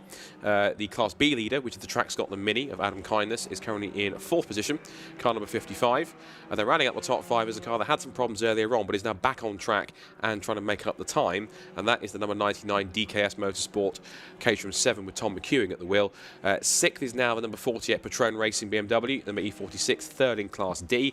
7th place is our BMW class leader, which is Alan Caulfield in the Anthony Seddon racing car. That's the only car that hasn't had a problem out of those two, because we saw the other one have an issue earlier on. 8th at the moment is the 3rd place car in Class C, the Tequila Racing. That's another car that's very silently, quietly moved up the order, not had too many issues, and just got on with its job throughout the race. And then into 9th place, again, back in the top 10, having been further back down the order, but motoring on quite well and taking out several seconds a lap from the cars around it, is the 666 Fraser Nash car with Max Bird at the wheel. And then rounding up the top 10, second in the BMW class, is the Yggdrasil car with Oliver Cottam at the wheel. Of course, Ed Cottam's had his turn at the wheel in his car. Oliver's now at the back of the wheel of his car too as well. And that's the overall top 10. In terms of other cars in their respective classes, we had the top 3 in Class C. 4th in Class C is the car in 12th position, which is the Flying Haggis Racing Honda Civic Type R. And 5th place in class for that is the number 3 Mazda MX-5 Mark III from Paul Sheard Racing. For the only other car we can really find you in Class D, I would offer up is the 5th place car, which is the ES Motorsport Jason McAnulty Lotus Elise, but that's down in 26th position. Into Class B, where we've had the Track Scotland Mini, and that's just about it. So in 2nd place is the Merlin Motorsport Mazda MX-5 number 47. And that car has, at the moment, that's the all-Italian squad that has been here a few times before, and that has currently Andrea Bonani at the wheel. Also 3rd place in a class podium at the moment, which is quite interesting. I sound surprised, but it's quite a good story so far, because they're 14th overall as well. Big up the DC Lomas Racing Fiat Panda up there, 100 horsepower. D Lomas at the wheel, that's a fan favourite, so that car now into a podium position in Class B. If it stays there for the rest of the evening, it could do so and be in that position overnight. And then in the rest of the class, I think that's almost about it, because I can't see anything. I know, the only car we had, or 2 cars that we think, one is definitely out of the race, one possibly could be out of the race. We're still trying to figure it out, because one car that's definitely retired, we had confirmed, is the number 23 Pure Track Racing Renault Clio, and the other car that's been in the pit lane now for quite a while now, is now 103 laps off the lead, is the car that's still showing as 5th, but it's out of the race almost apart from officially. That's the Breakdancer Racing number 5 Mazda MX-5. Into class, with only one car in Class A, that's the Bradley Performance Ford Ka, and that's 31st overall, and car number 77. The only other 2 classes that we have are BMW and 1 Series. We've gone through the first 3 cars in BMW class, no, 2 cars in BMW class, because an 11th place overall is Matabubi Racing 3, and that's 11th place, 3rd in the BMW category. 4th is number 19, which is the RAF Motorsport with Fraser Nash car in 4th in class, and then running up the top 5 is Royal Navy Motorsport, which is McLaughlin at the wheel and car 116. And then in the AC1 class for C1s, it's still WRC Developments with CB Auto Services. Their car 586 leads the way. 2nd place then, from up to 2nd now, is Jake Hill, former British Touring Car Champion, in the number 545 Sunbelt Rentals car. Ugaduga Racing are into 3rd now, with the wonderfully named, apparently it is named by Depot, Naughty Bear, which I find incredible if someone has to call him up to the steward's office and say, can you please come and see me, Mr. Bear? And in 4th place, it's the Track Scotland C1 car. So Track Scotland with the 2 cars in their respective class top 5s, and running up the top 5 in that class before I hand over to Rob in the pit lane is Silver Lake 2, recovering after their issues earlier on in car 558. That's the current class top 5s. I'm going to stop talking for a second and let Rob take over, because he is apparently down in pit lane with some more news. Well, you may have just caught the Bromley Motorsport BMW heading back out on track. They've had their fair share of problems this weekend, but Breakdancer Racing, spare a thought for this team. So currently, as it stands, they're RX-8. We commented earlier on how they have to lift the bonnet up every time they go in for a pit stop. Well, this car in particular has a rotary engine, and they are thirsty on pretty much everything, including oil. It is drinking oil at the moment. Car number 5, the Mark 1 MX-5 at the back, has an alternator that broke free on the bottom bracket. In doing so, because it's spinning, the sheer inertia from that then nicked a coolant hose. So unfortunately, it's caused enough damage with the alternator spinning as it did. It looks like that car's going to be out. There is a faint glimmer of hope for that. They have driven off to get parts potentially from somewhere, but it's a 2-hour round trip, so even if they did get the car back out, it is going to finish stone dead last, if at all. Unfortunately, not the race for Breakdancer Racing, but that's also the case for many cars up and down this grid this race. Back to you, Scott. Thank you, Rob. Just looking down at the cars you've got in the pits at the moment, there's only 3 of them that are actually in the pits. 2 of them belong to Breakdancer, which is not a good percentage, and as you say, not a good day for them. The 3rd of the 3 is the TT, which cameras are focusing on now, having their brakes cooled with an instrument that I would use for getting leaves out of the driveway, but keeping the brakes cool. Then the 666 Audi TT, entered by Fraser Nash as well, which is, just in case you're wondering, nothing to do with Fraser Nash pre-war cars that you may be thinking. It's a consulting company in Scotland, so you have to Google that one to find out about Fraser Nash. But anyway, they are really just the entrant, because they've got a license to do so, the car being run independently by the TT team that normally runs that car, but it's had quite a few problems over the course of the race, although it's still in the top 10 just. So it's not had as many problems as the penalties have. But as I mentioned earlier on, the pit stops that they have had have all been lengthy ones. None of their pit stops have been under 5 minutes. The longest pit stop was their first one, which was over 8 minutes, and they've currently been in the pits for not yet 3 minutes actually on this latest pit stop. So they've had a good run. Attention down in the pits for Jake Hill fans, because Jake Hill has just brought the car into the pits, and whether he will disappear into the back of the garage or whether he'll be available for Rob to have a word with. Sorry, my mind went blank for a minute. For Rob to have a word with remains to be seen. So 5:45 then, class the Citroen which Jake Hill has been driving. I spoke to him briefly yesterday and he was clearly enjoying the experience of driving it, but the car having started for the race from pole position in the C1 class has now moved itself up to second in the class. So Jake's been doing a good job in 27th place overall. Where was it when Jake actually took the car over? He was as highly placed as that. So Jake Hill has done a good job in dragging the car up from fairly well down. Yes, he was 33rd when he took the car over, and so Jake Hill pulling it up to 27th, and as I say, he'll hop out and we'll see who takes the car over from him next.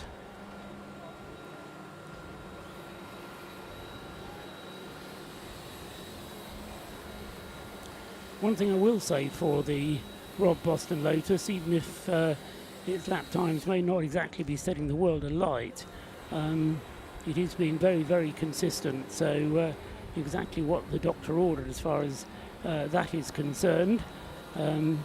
The Tom McEwing now at the wheel of the DKS Caterham, last time around 1 minute 43 compared to a 1:47 for Lee Brooks. A 1:48 for Tom Walpole in the Stuart Humphrey Mazda MX-5. So, and Jason Batten, remember we had Joe Bagley up here earlier on. Jason Batten at the wheel of the Matabubu BMW 116 has just put in his personal best. That car's best lap of the race so far, 1:58.993, is as fast as that car has gone all race so far. So that car currently 7th in the BMW class. Not the quick Matabubu car, that's the Matt Eddles one, number 56, which is just moved up to 11th place overall, whilst the Audi TT receives its routine pit stop. Going back out onto the circuit now and doing so again. It was over 5 minutes in the pits though, whilst they turned that car around. So 6:66 with David Pavley now driving back out onto the circuit. I could hear the voice in the background counting down. I wasn't quite sure if it was our producer counting in the pit lane commentator or it was the countdown for the 5:45 to go back out onto the circuit. So back out onto the circuit then for the Citroen C1 in second place, and that is who's taken over from Jake Hill, Mark Hode. So not sure that Mark's actually driven that car yet. I think it was Colin Hode did a very long stint to start with, and I think Jake Hill has handed the car over to Mark Hode. As I say, Colin started the car, and Jake then out of the car. Seems quite happy with things, looking fairly relaxed down there. I won't say he's sweating profusely, but you only have to get out of the car for 5 minutes and the sweat gets blown off you by the wind. I imagine the effort in the C1 for however long he's been in, an hour or so, let's say, is a little less compared to being in the cut and thrust of a British touring car race, but I could be wrong. Well, Jake's actually making a bit of a reputation for himself in endurance racing these days. He is. He was out in the Barcelona 24 hours not last month, the month before last, in September, and drove the car to a good finish in the races for ERA, Era Motorsport, and as I say, so he's building himself a career beyond the British Touring Car Championship. Would you believe there is a career beyond the British Touring Car Championship? I can, and there is, yeah. But yeah, so he's well able to do endurance racing, and I think as much as anything else, it's just getting used to the Citroen C1, which is the issue. The Race Panda is ready to go. The Fiat Panda then, which has kept going quietly, third in its class, which, bearing in mind what I was saying earlier on about it being in Class B but not quite being quick enough for Class B, well, the fact that he's got up to third in class shows what a trouble-free run that Fiat has had thus far. Yeah, definitely. Some insight from Rob actually on our race leader, because you were said whether or not he was nursing something or just... that was my theory. Apparently they're simply just keeping the revs low and just backing it off deliberately because they have a 4-lap lead. So simply they're literally taking it steady at the moment. Which is kind of what I thought. And the team would say that, wouldn't they?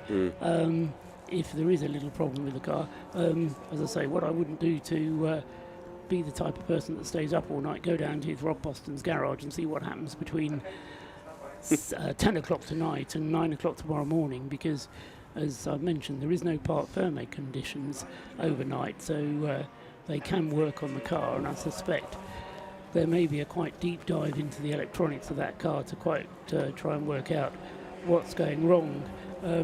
What I haven't done recently is to look down on the pit wall and see if they're still using the pit board to communicate with the driver or not. But certainly earlier on, Rob Boston could be seen leaning over the pit wall with a board in order to communicate with his drivers. They may well have told Lee Brooks just to stay out there until we hang a board out. So anyway, the car then is still in commanding lead of the race. I mean, I'm not knocking that, and it makes absolute sense to nurse the car when they have such a lead as they do. In Class D, it's actually now a 7-lap lead. So although Thomas McEwing at the wheel of the Caterham 99 is making progress and lapping more rapidly, to ask him to make up 7 laps in what is rapidly becoming 6 hours to go. We're approaching half distance of this race. So, as I say, that's going to be too tall of an order. And even in the overall standings, their lead is 3 laps over the Tacoma Racing BMW. But of course, that car has more pit stops to make. One of the reasons the Tacoma Racing car has moved up so far is that it's only made 2 pit stops, with Martin Greaves currently at the wheel of that car, and in second place. It's, as I say, only made 2 pit stops so far in the race, and the first one being for David Russell to hand to Paul Sweeney, and then the second stop, Paul Sweeney handing over to Martin Greaves. So, just to get up to date with that, David Russell to Paul Sweeney to Martin Greaves. The 2 pit stops for the number 12 car.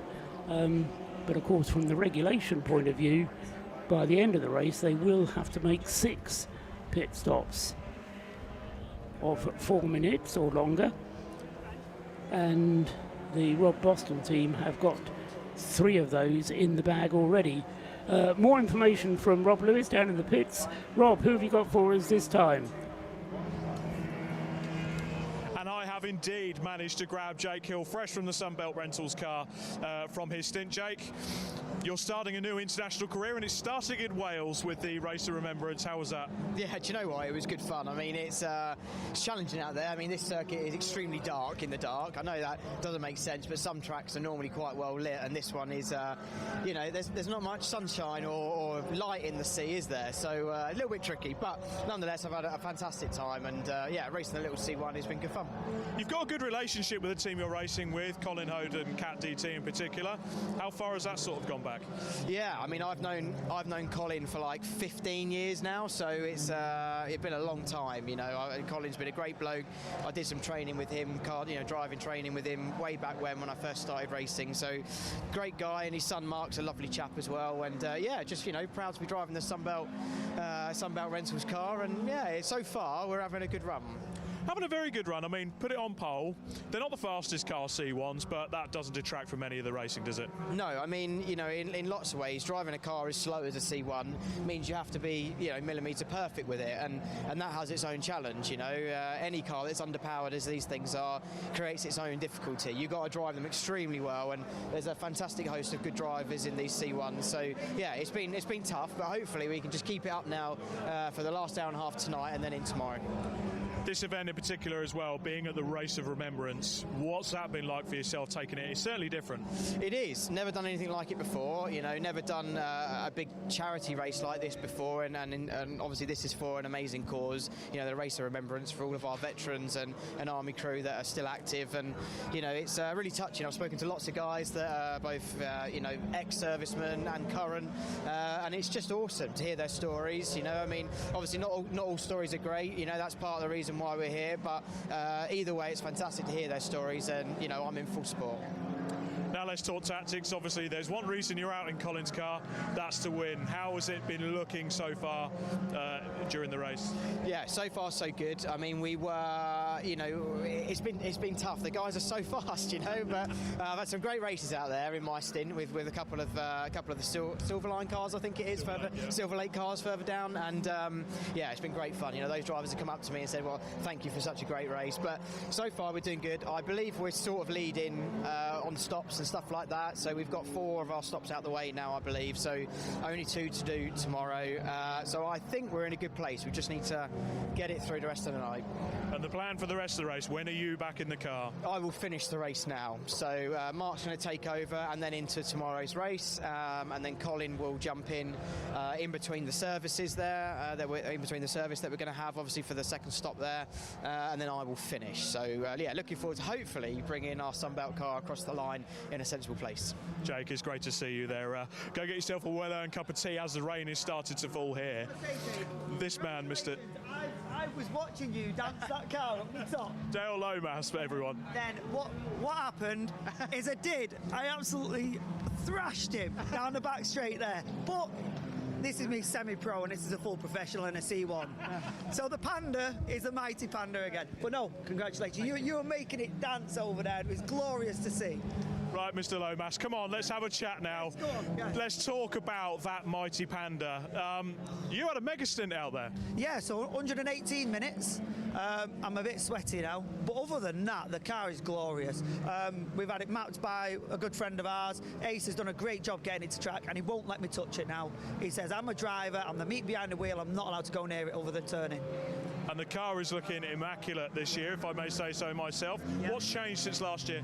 So, other than putting a new chassis leg on it, because I bent it over there, my brother's got a body sharpener, and I said, right, let's get you in there, get it straightened up. But other than that, GSF have supported us and give us a load of parts, and that has been able to get a beneficiary in the car.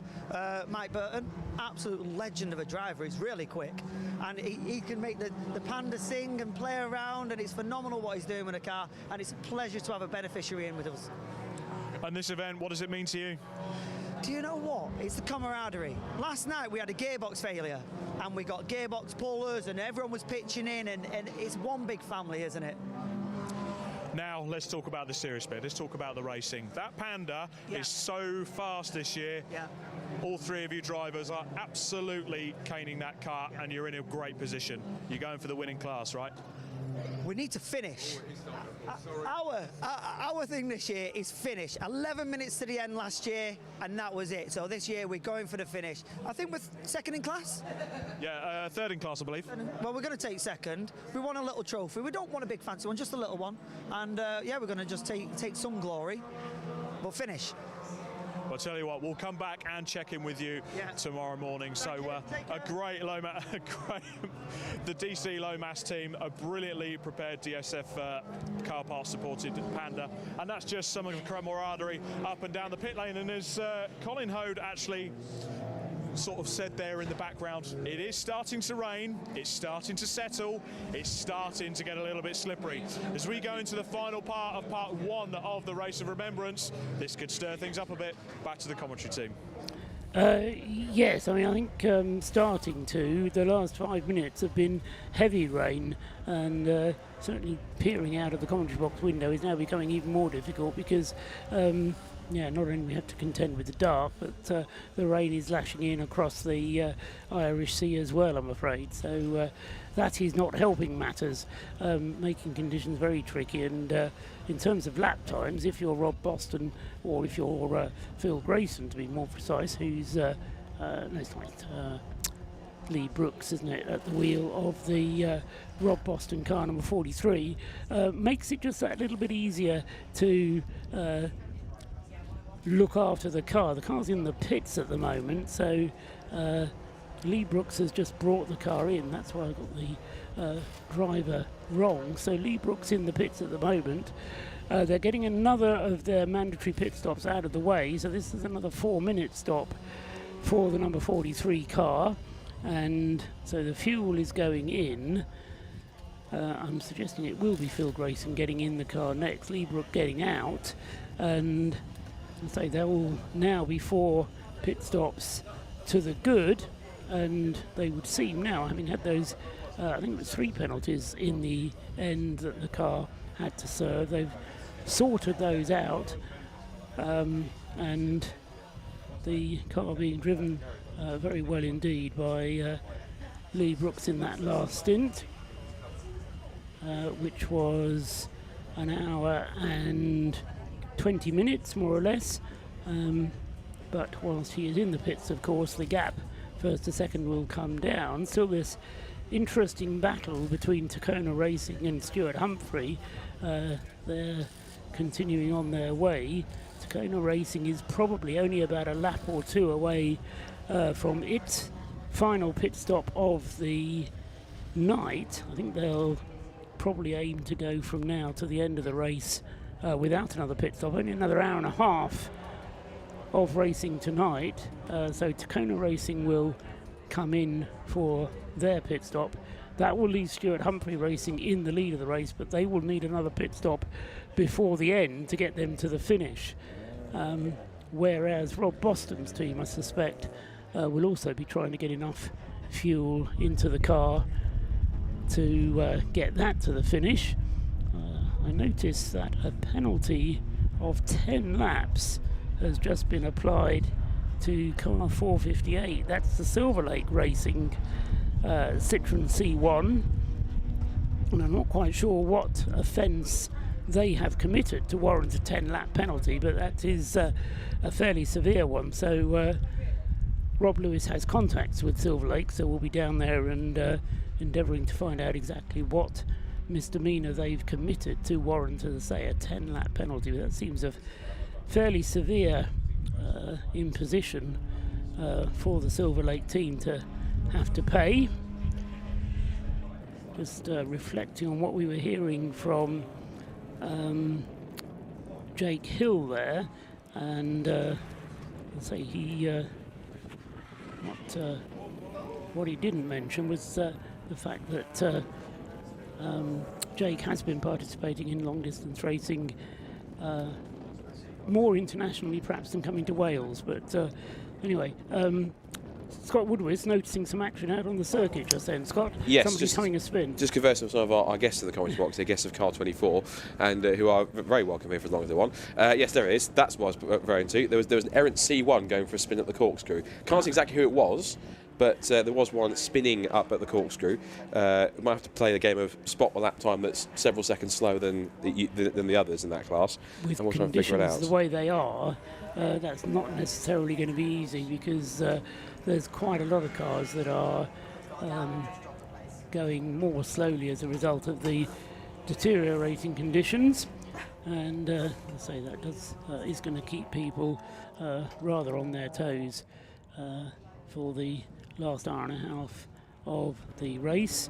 The leading Lotus Elise back out onto the circuit, and it's Ben Brooks who's taken the car back out, so the sequence in the Rob Boston team consistent, going from Lee to Ben, and so Ben Brooks has taken over the wheel of the number 43 car, and that most recent pit stop for Rob Boston and his team, again timed to perfection, just 4 minutes and 8 seconds then for the stop for Lee Brooks to hand over to Ben Brooks, and he is now on his out lap, and when he completes it he will have completed 166 laps, and the nearest competition is the number 12 Tacona Racing BMW, which is currently on its 164th, so even despite that pit stop for the Lotus,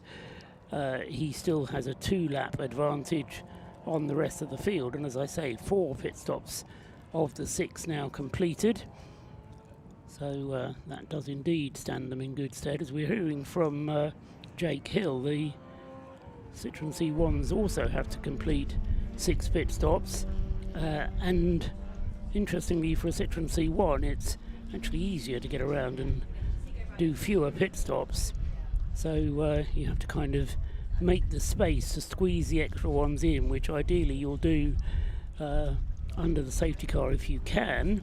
Mark Hode then in 5th place in the Citroen 545, which was vacated by Jake Hill, but he's only 20 seconds behind the 558 Silver Lake car, currently in the hands of Wayne Chalk, so lapping at the moment more quickly than Wayne. Mark Hode there 2:11 last time around, compares to Wayne Chalk's last lap time of 2 minutes 13, and as I say, they are 4th and 5th in the Citroen C1 class, so whilst Jake Hill can look forward to a podium finish, I think winning the class is going to be a relatively tall order for the Sunbelt Rentals car, although as he rightly says, he's now completed 4 pit stops compared to the only 2 of the WRC Developments team, but the difference in laps completed for the Sunbelt Rentals car compared to WRC, they're 4 laps behind, so 2 pit stops more, 4 laps behind. Well, he's a wise old fool, is Jake Hill, because 2 pit stops is probably about 4 laps, so certainly not beyond the possibility of the Sunbelt Rentals car to get back on terms with WRC by the end of the race. When I spoke to David Drinkwater before the race, he was optimistic, saying, well, they can throw Jake Hill at us if they want, but we know how to win this race, and in his own way he made it clear that was his intention. Yeah, and David Drinkwater has taken a few victories this year. Well, he's done a lot of endurance racing victories this year. I think he won the last 2 races in the doubleheader they had at the C1 Endurance at Snetterton, and he successfully defended the overall Supersport Endurance Cup crown with his good partner in crime in their BMW Compact, Adam Reed. So he's keen that one, and of course he's got plenty of experience, even racing as far as, I'm sure you know, the Nürburgring 24 Hours he's done on multiple occasions. So he's no stranger to endurance races, and you're right, these guys did also win this race. That his car did win the race last year in the C1 class. So he's absolutely correct. He knows how to do it and do it well and get the job done when it needs to. We had a stop-go penalty in for 5 to 8. We saw the Super Performance car, which was in for one of its scheduled pit stops. The reason why it gets the stop-go penalty, didn't tag out properly, so that's the reason they have to come back in and stop so they can actually properly do that. Then the irony is they'll try and go down the pit lane again, forget to tag, and then they'll get another penalty. The other thing I was mentioning whilst you were off air a moment ago, Scott, which I don't know if you can work out what the reason for was, but the Silver Lake car, the number, which one is it? It's the 458 Silver Lake car, has been hit with a 10-lap penalty. Now that is a very severe penalty, and it must have been a fairly serious offence to warrant such a penalty. I can tell you because one of our clerks, Andrew Roberts, who's been sending me a lot of different information about stop goes and penalties that come through. All very useful stuff, yes. He's told me that the 458 got a 10-lap penalty for both overtaking and avoidable contact during the safety car. Right. So they've been given that basically it's a double whammy, which has resulted in that 10-lap penalty. So that's currently hanging over them at the moment, and where they would be regularly 49 laps ahead, which means it's only going to make 1 position difference because they'd be ahead of the Flying Phoenix Racing Squad. It now puts them in 46th currently at the moment, and down in 59 laps. So ultimately, the penalty hasn't really made too much of a difference, albeit just literally dropped them 1 position in the order compared to where they would currently be, which would be above the position higher overall, and it still puts them with their problems 13th place in the class anyway. There's a piece of me that says that's a shame, because when you commit a serious offence, you have to give a serious penalty. Now, a 10-lap penalty is clearly a serious penalty, but they're just going to shrug their shoulders and say, OK, we've been penalised, we're already at the back, we'll just carry on. And that's no excuse. You don't learn from that kind of a penalty. Yes, I think a driver needs to be spoken to as well as the penalty being applied. I'm sure he will. Yeah. Because Andy Holly I'm sure he has. Yes. Sure he has, rather severely. So, yes, Andy Holly and Experience Clark, of course, who's in charge here at the Race of Remembrance, will no doubt make his opinion felt fairly severely to the driver. As I say, that is a serious offence. I've seen him do it once or twice, even before when he, I won't use the exact word I want to use, but he severely chastised a group of Caterham Academy drivers for fluffing up the start once but twice when they're kind of messing around, and he actually brought them out onto the grid, and I even said when he was walking past, I went, read the right act, and then he went, I will. So and of course he's someone who with a military back on top of that as well, so even on top of that, to add the further one, he's someone as a clerk of the course that you, in a good way, you don't mess with because you want to have him on your side. So the fact that he's as tough but fair as he is just testament to how good a clerk of the course he really is. Absolutely. David Pavley just attracting my attention as he went through completing another lap as much as anything else, because it's a very brightly coloured car, the pink and black Audi TT, currently running just outside the top 12 in just in the top 12 in 12th place in the Audi TT.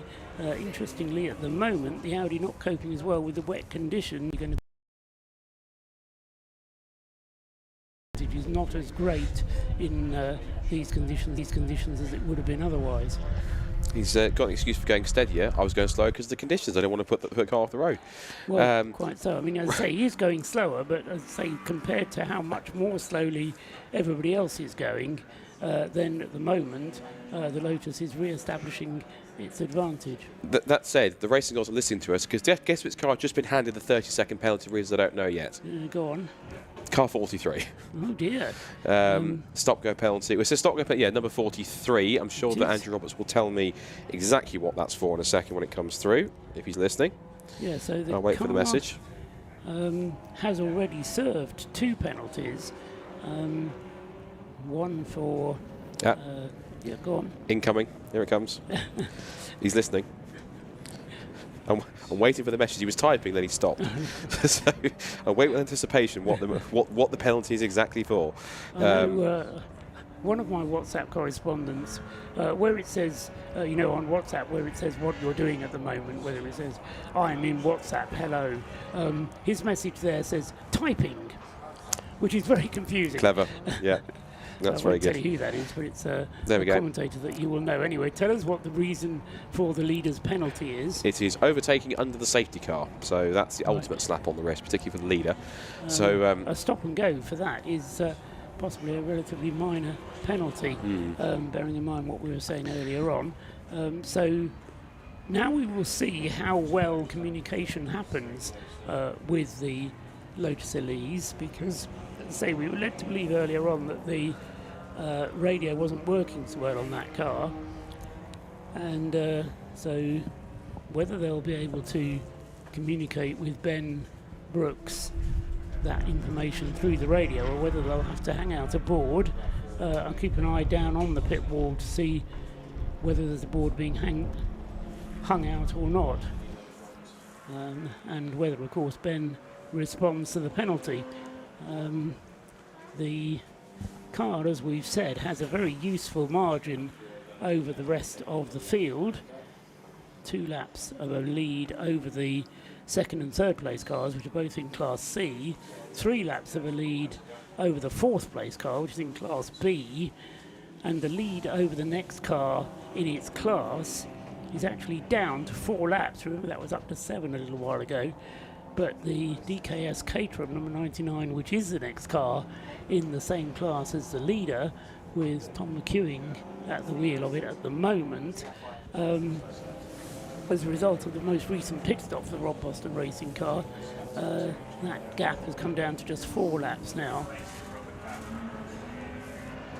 And just checking down on the Caterham, the DKS Caterham, that has done how many pit stops? 3 pit stops now. No, 4 pit stops. So they are close on numbers of pit stops. 43 on 5. 1, 2, 3, 4. No, 4 pit stops for the number 43, and 4 pit stops as well now for the 99. So perhaps this is a little bit closer than we maybe thought at first. Certainly it's not beyond the realms of possibility. We've got less than 20 minutes to go. No, an hour and 20 minutes, get it right, to go in this portion of the race. 20 minutes till half distance, that's right. So an hour and 20 minutes remaining in this segment. And the 2 leading Class D cars, as I say, both having done 4 laps. Another incident on the circuit. And it's a second place car, and it's the Class C leader. Oh. It's the Kona race car. It's got back going again. It's the I suspect car. it was just it's the Kona racing car in the Rothmans inspired livery. You're absolutely right. I think it looks like it was just a simple rotation, but I saw it stopped and thought, oh dear. But the thing has got the BMW has got back going again. I think it might just be a consequence of the conditions, I think. Well, yeah, they're certainly not easy out there, and an illustration of how easy it is to make a mistake, and particularly for the faster cars having to thread their way through the slower cars, who interestingly, if Rob can find out from some of the drivers how we heard from Jake Hill how dark it is out there, but when you've got fast cars coming up behind you, very often, particularly with some of the bright lights, it's difficult to see quite how far behind you a faster car is coming. You know, when you're driving along the motorway, you flip up into the rear view mirror and perhaps see a car with headlights on quite a long way back, and then all of a sudden it's on your tail. Well, you can judge that much better in a road car than you can with a racing car, because they tend to run on full beam all the time when they're out on the circuit. So, as I say, what you tend to see in the rear view mirror is just a blaze of light, and particularly when the conditions become inclement like they are now, then it's more difficult. So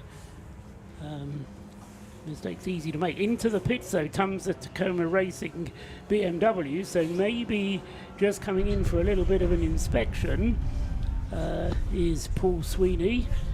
Maybe he was coming in anyway because he'd just completed a stint of 2 hours, so I think Paul Sweeney was probably due in anyway, but he is into the pits immediately. That allows Tom Walpole up into second place with the Stuart Humphrey BMW, the Stuart Humphrey Mazda.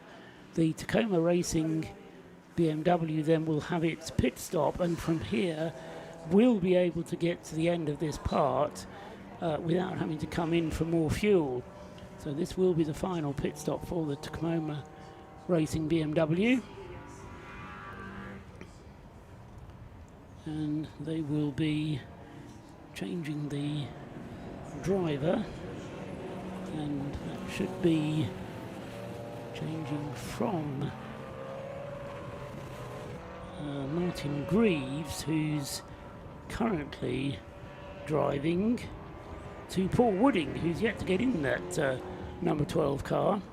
So Paul Wooding, I would expect, will take the car to the flag from here, and then we'll have to start the car tomorrow morning, because that's what it says in the rules. You can do what you like to the car, but the driver who starts part 2 has to be the same driver that finishes part 1, which in Paul Wooding's case is going to mean a long stint for him, because he'll drive an hour and a half now, and then probably another hour and a half tomorrow morning before the Remembrance service.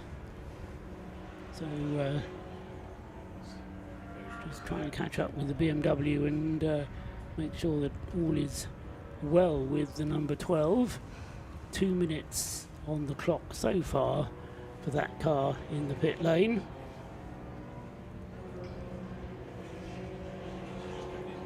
Meanwhile, the BMW of number 19 is being pushed out. The 19 being the RAF Motorsport with Fraser Nash, as opposed to the RAF Motorsport novices car. That's number 18. And number 19 will be Fraser Gillen, probably handing over to James Flint, would be my guess. No, it's Ian Cooper who's taking over the number 19 car. He's back out onto the circuit. The 12 car still in the pits. Another car which has been in the pits for some time, Scott, and I call your attention to it just because you might be able to find out more about it than I can from the information that's at my disposal, is the number 90 car, the Yggdrasil BMW, which is still running. No, sorry, it's the Yggdrasil car that's had more problems, but it's been in the pits for some time. Number 90, fallen fairly well down, so it's currently dropped down to 9th in the BMW class. So number 90 in the pits for quite a while, and as I say, if either you or Rob can chase that one up and see what the issue is. When I say some time, it's about 20 minutes that it's been in the pit lane. Number 12's pit stop should be just about complete. Still waiting, can't actually see where the car is in the pit lane because of my position looking down the pit lane, but I think the number 12 is still in the pit lane, and so it's gone over the 4 minutes, and our pit camera focuses in on the 29 Mazda, which has been pushed into its garage to have some work being done on it. Meanwhile, we wait for, as I say, for the number 12 car, because this is a potential issue for the Tacoma Racing Division BMW, which had that spin on the circuit, came into the pits at the end of the stint that it was on,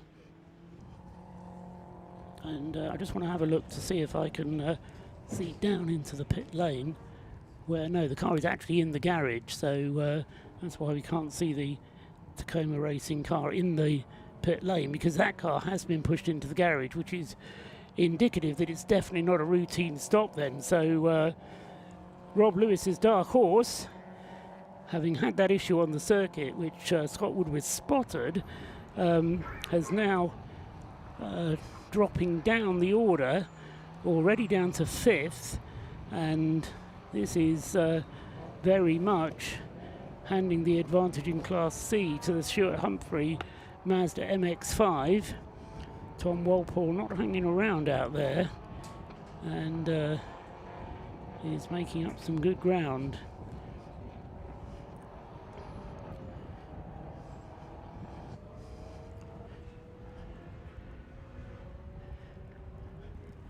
I am somewhat surprised to see a 1 minute 44 second lap time being shown for the Patron Racing BMW, because that is shown as the best lap so far from the Patron Racing BMW. So very impressive indeed from, who is it in that car at the moment? Neil McReynolds in the Patron Racing BMW. In wet conditions, has just done his personal best lap of the race. Now there's on the screen what's happened to the Tacoma Racing car. Something at the rear end has broken because it's been jacked up, and so as a result of the spin, possibly some damage, or was it something that broke which forced him into the spin? Scott Woodward says an opinion. Possibly the latter, I think. Either that or, do we dare say the statement, has he been, what statement? Did he jump or was he pushed? Did he have contact which pushed him into the spin? As I say, he was coming towards the end of his stint anyway. We need Rob Lewis down there to answer to ask one of his searching questions.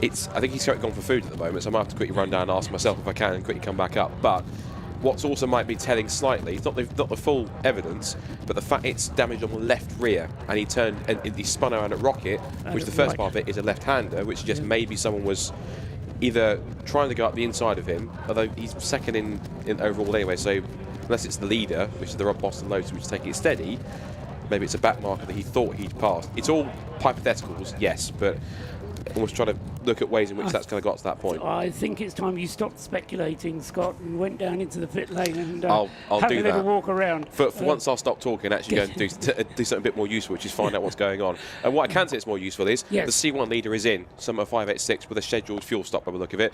We've also got the 24 BMW that's been in and out again, so for its 16th, 17th visit to the pits. And we've also got the actual literal number 116 Royal Navy Motorsport BMW is also in as well. Right, I'm going to quickly run down and ask Tacona what is going on and then run back up. Make sure you dress appropriately because it's cold and damp out there. Don't want you catching a cold. So Scott is going to go and find out what's going on down there, and meanwhile we'll possibly get an answer in any case. But yeah, so the Tacoma Racing BMW then losing ground on the field, and as I say, this is playing into the hands of the Stuart Humphrey Mazda, which has thus far stayed out of trouble. They've completed 3 pit stops compared to the 4 of the Rob Boston Lotus. Adam Kindner still going well in the Track Scotland Mini in 3rd place overall, and then the Caterham from DKS Motorsport, Thomas McEwing at the wheel of the 99 car, moves up into 4th place, and is still 4 laps behind the Rob Boston car. But as I say, they have completed the same number of pit stops, same number of 4-minute pit stops, so not necessarily all over just yet, but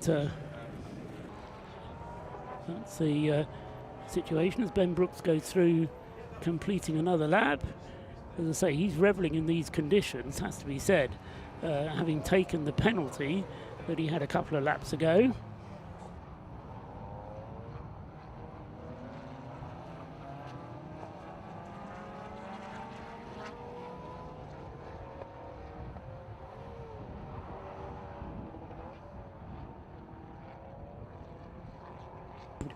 So whilst Scott Woodward pops downstairs to find out what's happening with the Tacoma Racing BMW, I've got Gary Franks with me, who's joined us, and he is part of the team, well, part of the Mission Motorsport team that runs the Subaru BRZ, which was here last year. This is a well, I say absolutely, it's a unique car.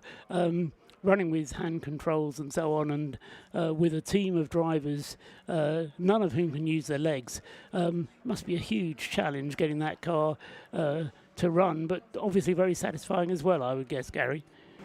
Yeah, it's a fantastic experience for me. I'm very proud to be part of the team. This year was slightly different, actually. We got 3 guys in wheelchairs, 2 are walking with sticks. We only have 2 guys that can't use the legs, so we have a mix this year. This is the second time we've run this car. Last year we ran it successfully. We have 2 brand new drivers who passed their racing license test a few weeks ago, which is a bit of a challenge. And Linda Noble, who started the race for us, and she's in the car at the moment, has had a break. So it's great to see her back in the car. All her friends are saying that she's never looked so happy behind the wheel of a racing car. She's done a great job for us. Yeah, it's brilliant. It's lovely to be here. It's great to see them all grow. They're bonding as a team. The car has run almost without a hitch, which is fantastic. Yeah, James Cameron was up here earlier on and telling us about Linda Noble and her performance and how she's responded to being in the car. It's great to see her. And as you say, back in the car now in conditions which aren't easy, are they? Not ideal, no, but not unexpected. It is Wales after all. Not quite.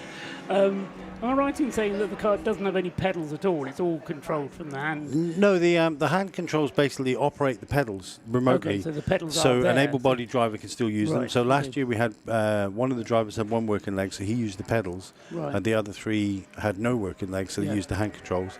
Right. I think James was up earlier talking about the development that we're trying to do with the car to bring some more sexy hand controls so they can operate the throttle and the brake with their thumbs or their fingers, which gives them better car control because they've got better balance on the steering. It's been, some testing has happened, some bits and pieces have arrived, but it's not quite ready yet. Hopefully by the time we kick off next year in March or April, we'll have a better handle on where it's going. Yeah, but it's part of the fun of evolving and developing the car. Exactly what James was saying is that there is this ongoing development to make it more accessible to more people. Absolutely. And that's obviously going back to the rationale behind what Mission Motorsport is trying to do. Absolutely. I mean, this race and that car in this race encapsulates everything that Mission Motorsport is trying to do. So everyone that we've got in the car, they've been injured, obviously quite seriously, as part of their service in the military, mostly. And to get them better and happier and driving a racing car, which seems like a bit of a frivolous thing, has given them so much focus. I've done some coaching with a couple of the other guys driving some of the other Mission cars, and they're night and day different from being introverted and closed in last year to being bright-eyed and bushy-tailed and full of beans for this year. It's just not just in the car that I'm running, but the other cars as well. It's fantastic. And from your point of view, Gary, as well, that must be hugely satisfying. Motivating for yourself that you're doing something worthwhile. Absolutely. I mean, I'm doing what I enjoy doing. This is when I'm not doing this here, it's a full-time job. So coaching people is I love it. Particularly poignant here because of my military connections. I've served 12 years in the Royal Signals, and I got away with no injuries. So for me, it feels great to give something back to the guys that weren't as lucky as me, or went to more scary places than me. So it's great for me personally, it's great. Great growth, great development. I'm aware of how much they look at me for a bit of guidance. So staying calm and helping them through their problems is quite an important thing. So it's great, great personal development as well as what's going on for the guys in the car. And the car itself looks fantastic. Well, it does. I mean, the wing, as James jokes, the wing is probably better there. We should probably put a heated element in it for the marshals when they have to push it off the grass. But it might even be slowing it down. But it's quite important, I think, to have a car that's not too peaky, not too spiky. So the big wing on the back, while it looks fantastic, is giving us some stability. It may be slowing the car down a little bit, but outright pace is not really what we're looking for. We want a car that's stable, forgiving, and it does look. I mean, it's an iconic livery. It's I think it's the best looking car in the pit lane. And being biased doesn't mean that I'm wrong. So we'll see how it goes if there's ever a vote on it. But and Gary, it goes beyond the drivers. I mean, you've spoken about the drivers and how they benefit from being involved. But it goes beyond that as well because you've got guys working in the garage, supporting the car. And as a guest, the car doesn't run itself, does it? Absolutely not. I mean, we've got 4 cars that are running under the Mission umbrella.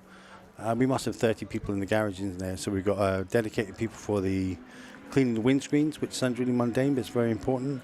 We've got people talking the tyres, checking the pressures. We've got a couple of guys who are suited up in their fireproof overalls doing the fuel. Everyone's a volunteer. Everyone's got a military connection.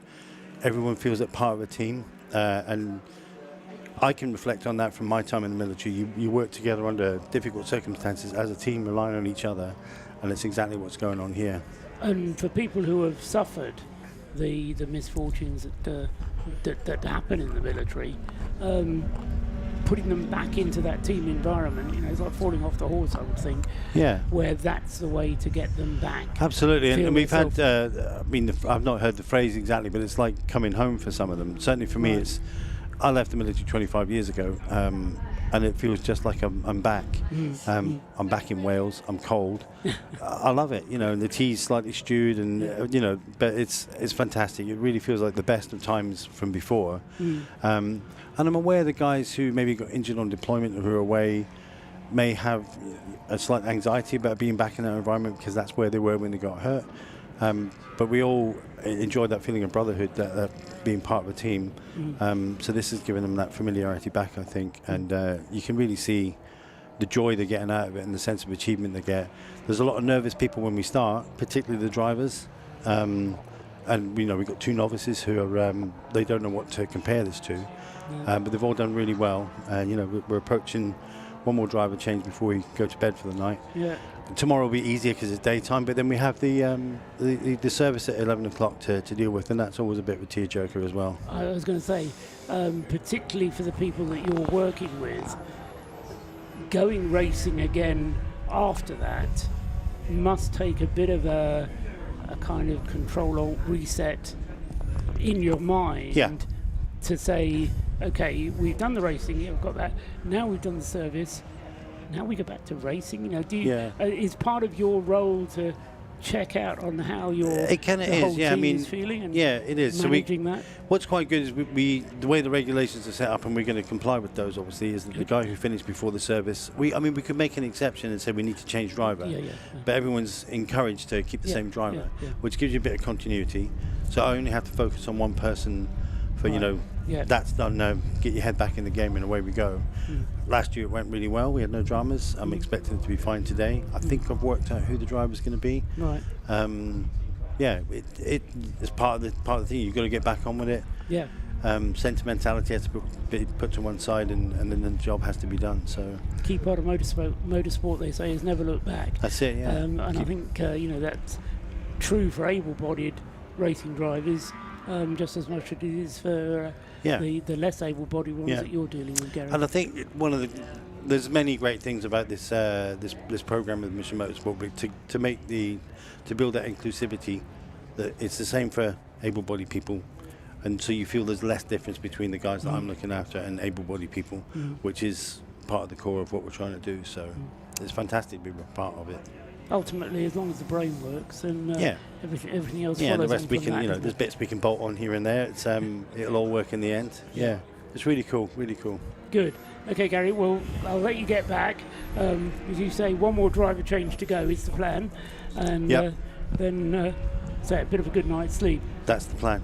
Thanks a lot. Good to see you again. Thank you, Gary. Take care. Gary Franks there from Mission Motorsport, who is part of running the Subaru BRZ 555, the car in the David Richards Pro Drive colours, and we can go down into the pits, having heard from Gary Franks, and have some news from the pit lane down to the pits. If I'm honest, a bit of a heartbreaking update from the pit lane. So we've got the Tacona Racing BMW in the same garage, ironically, as the breakdancer MX-5.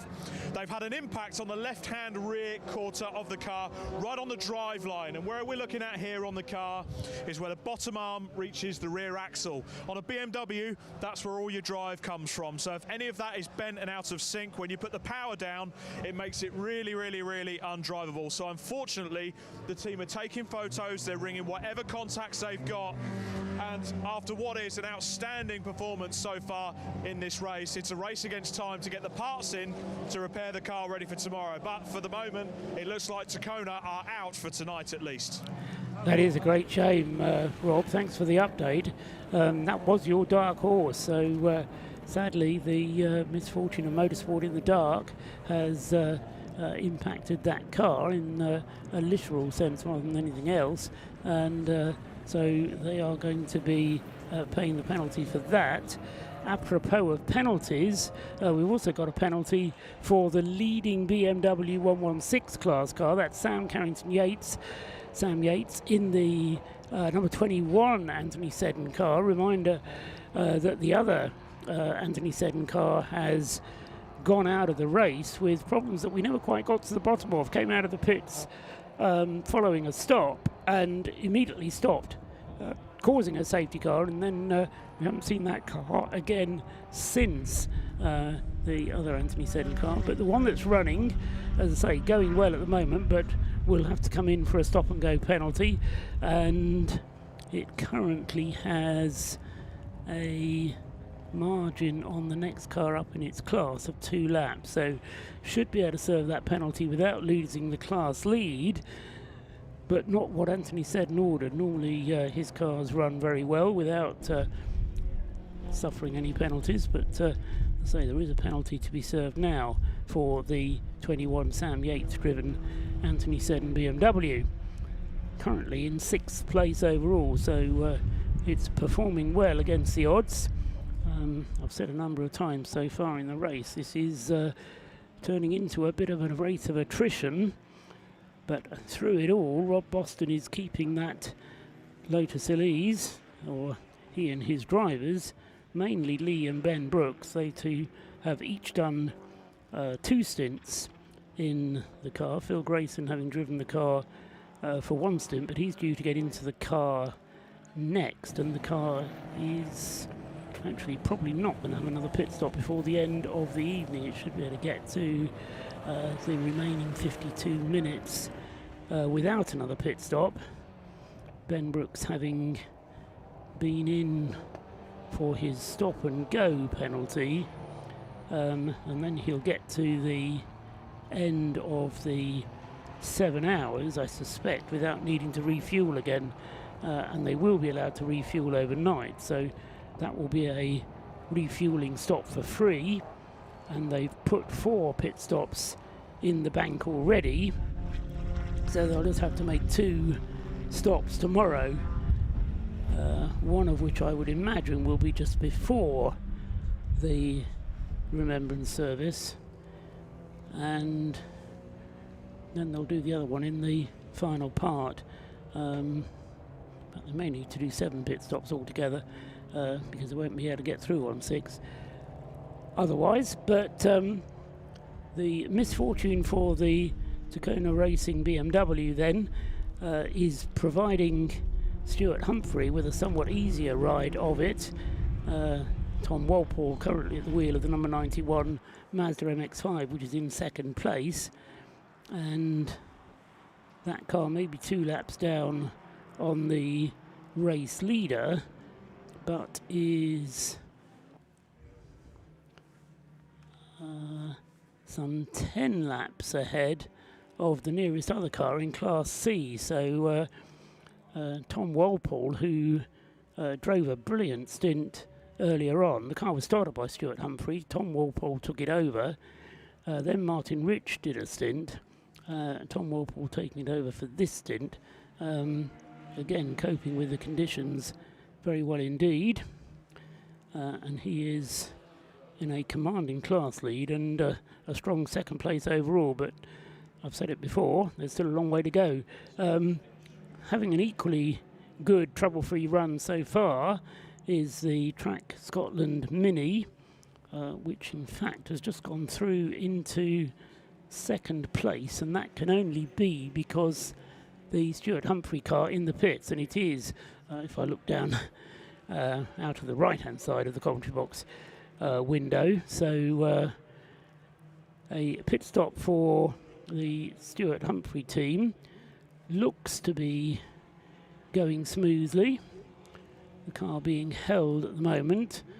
Meanwhile, the Caterham has also been in for a routine stop, car number 99, another car that's had problems. Tom McEwing having brought the 99 car in out of 4th place. He'll rejoin, having not lost a place, still in 4th, and as he gets to the end of the pit lane, the tag is registered, and I can tell you that it's now Max Haynes who's taken the car over. Meanwhile, the Stuart Humphrey car is also heading down the pit lane, and that car also back into the race now with Martin Rich behind the wheel. So Martin Rich taking over in the Stuart Humphrey car, and 99 Mark Haynes taking over in the Caterham. They've managed to recover to 3rd and 4th places. Mark Haynes back into 4th place then with the Caterham. They're not going to give up necessarily just yet.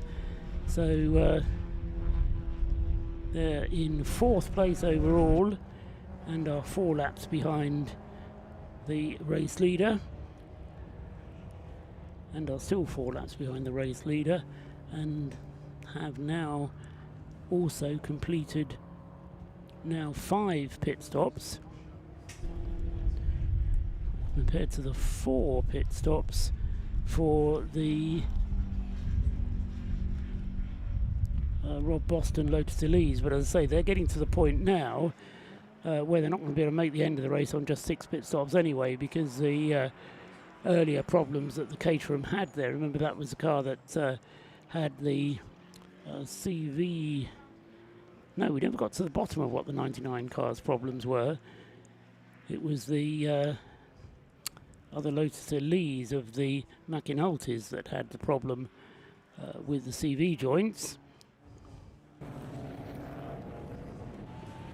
Matabubu Racing are in 3rd place in the BMW class. Number 56, their gun car, in 3rd place in the class.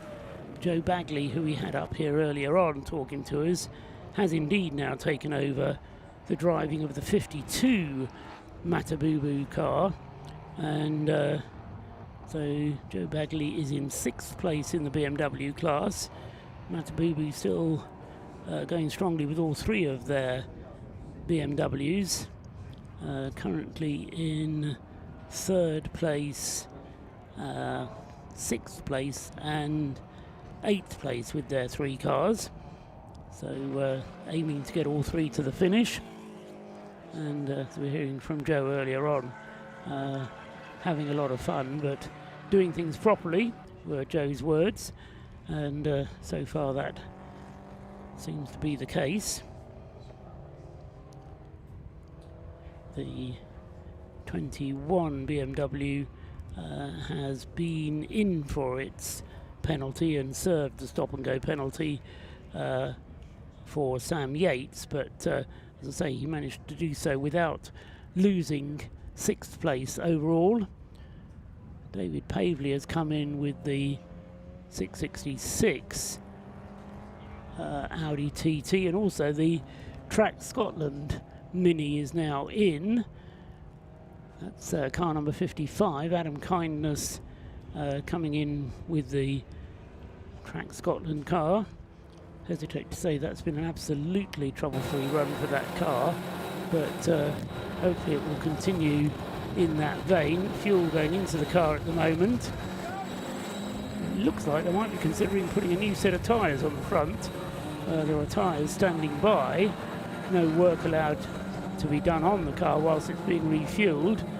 So, as I say, they're standing by with torches and tyres at the ready, and could well be that another set of tyres being readied for the Track Scotland Mini. Fuel is in. At least one churn of fuel is in.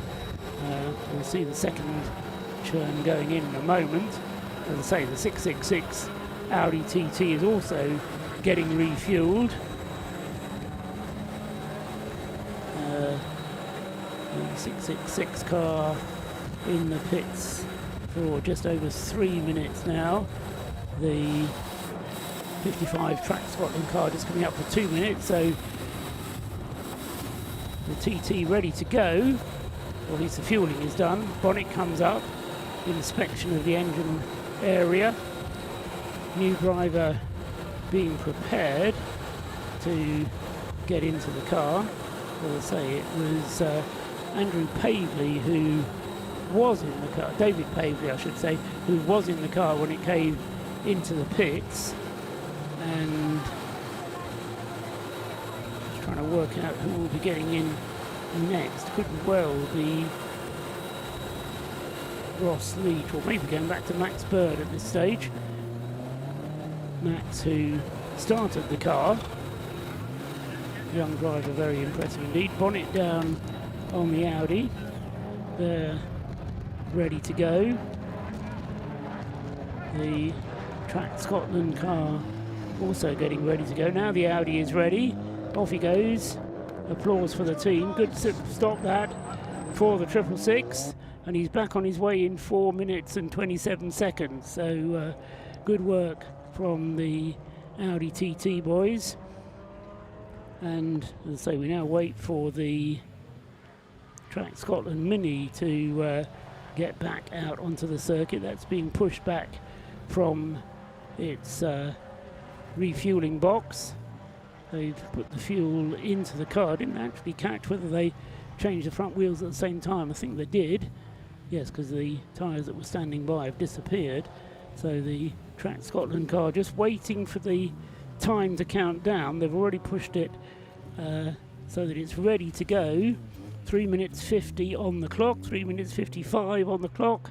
Away he goes, 5 seconds to drive down the pit lane. We'll see the Track Scotland Mini out onto the circuit with 4 minutes 04, 4 minutes 05. Perfect timing then for Track Scotland. Gets the Mini back out onto the circuit. The pit stop time for the number 55 car, 4 minutes and 11 seconds.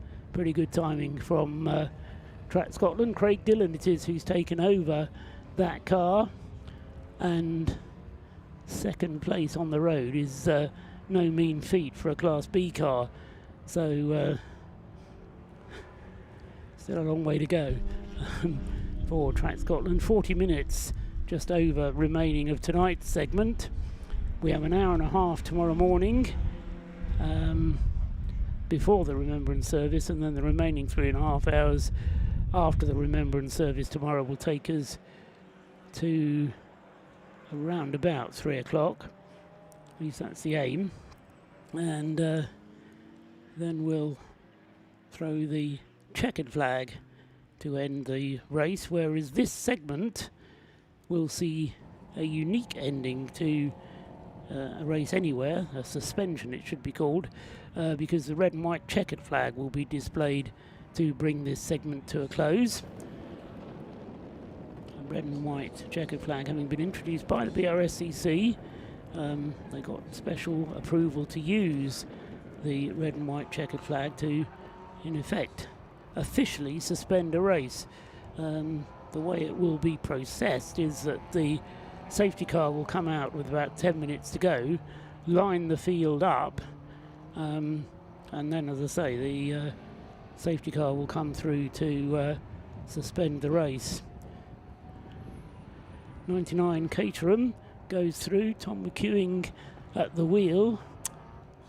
Max Haynes behind the wheel of the 99 car. In 4th place at the moment.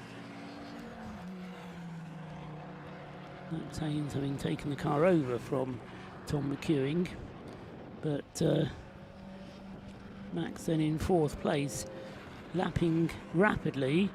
Conditions not as bad now as they were, and Max doing a 1 minute 42 that last time around, lapping quicker than the race leader, but as I say, the Caterham having lost 6 laps earlier on.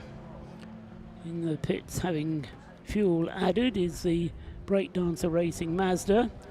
So they had a problem earlier on, but it would seem now to have been resolved on the Mazda.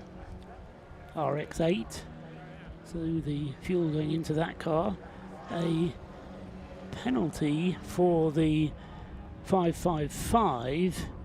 Oh, and a penalty for the Stuart Humphrey racing car as well. And it's a 1 lap penalty for the Stuart Humphrey car, which I'm guessing, well, no, I won't speculate because I don't know. So I'll wait until either Rob or Scott comes up with a reason for that Stuart Humphrey racing car's penalty. But they have a 1 lap penalty to be paid, and that will remove them from 3rd place and put them down to certainly 4th, if not 5th place. They'll still be leading Class C because the car has a 7 lap advantage over the next car up in Class C, which is the Tequila Racing Mazda. So Mazda's 1st and 2nd in the Class C, but as I say, that car, number 91, having been taken over by Martin Rich now, who's taken the car from Tom Walpole. Stuart Humphrey having driven the first stint, but I don't think he's been in the car since. So he's contented himself with managing the team. That's his job. And so Martin Rich and Tom Walpole having driven the race while Stuart has been keeping busy looking after the team. But as I say, that's a expensive penalty for the number 91 car, and as I say, they're going to have a 1 lap penalty applied to their time, which will, I think it'll only drop them down to 4th in fact, but it will allow Max Haynes with the Caterham up into 3rd place. So the Class D cars, which have had problems earlier on, slowly bubbling their way back towards the top positions. Max Haynes with the Caterham is 4th, shortly to become 3rd. Neil McReynolds in the 48 Patron Racing BMW is in 5th place. And then the next car up in the Class D, the fast class, is the Audi TT, which Ross Leach is driving, and he's still down in 9th place. That won't be affected by the penalty to the Stuart Humphrey car. There's the Mazda RX-8, number 8, with the Tequila Racing Mazda just coming in behind it. Chris Fellows, that's been a long stint for Chris Fellows. Seems to have been out for quite a long time in the number 16 car.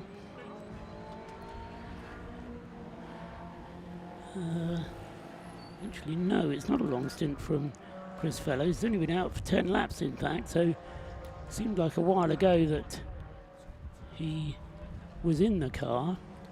That's because it's now being driven not by Chris Fellows. That's where I've gone wrong. It's Chris Knight who started the car, who's now at the wheel of the number 16. And that's a quick stop for Chris Knight in the Tequila Racing car. In fact, he's still in the pit, sorry, that was someone else coming out.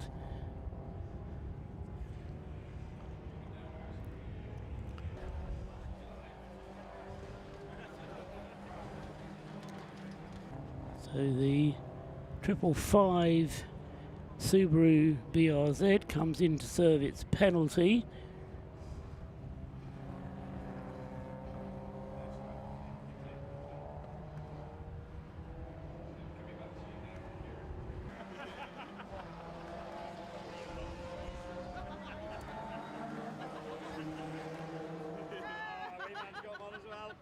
People having fun down in the pit garages there.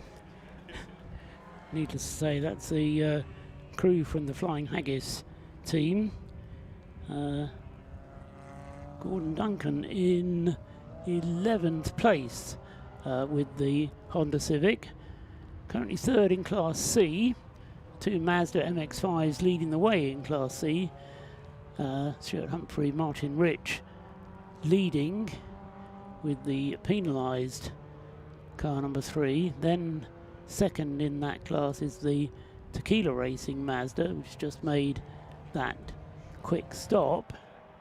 Back on his way now with Chris Knight behind the wheel. And then the third place car in Class C is the Flying Haggis Honda Civic Type R. I say Gordon Duncan currently at the wheel of that car. So another team, Flying Haggis, who know how to have fun, but also know how to do things properly. Going well in the top 3 places of the Class C. Flying Haggis just outside the top 10 overall places. 10th is a car we've not said much about, the Mission Motorsport Mazda. David Bernacchi at the wheel of the car at the moment, car 47. They are second in Class B to the Track Scotland Mini, which leads the way. So Mission Motorsport has stayed nicely out of trouble, and even though they are some 11 laps down on the class leader, Track Scotland, they are doing well and staying out of trouble. And then third in Class B, the remarkable Fiat Panda, which Vince Lomas is currently driving. He's in 13th place overall, but as I say, third in Class B. And that's been a good long stint from Vince Lomas. 34 laps completed, but he should have fuel enough to get him to the end of this segment, of which 32 minutes remain. And having had the flurry of safety cars in the middle part of the race, I shouldn't say this, we've now had over an hour of running without a safety car. In fact, it's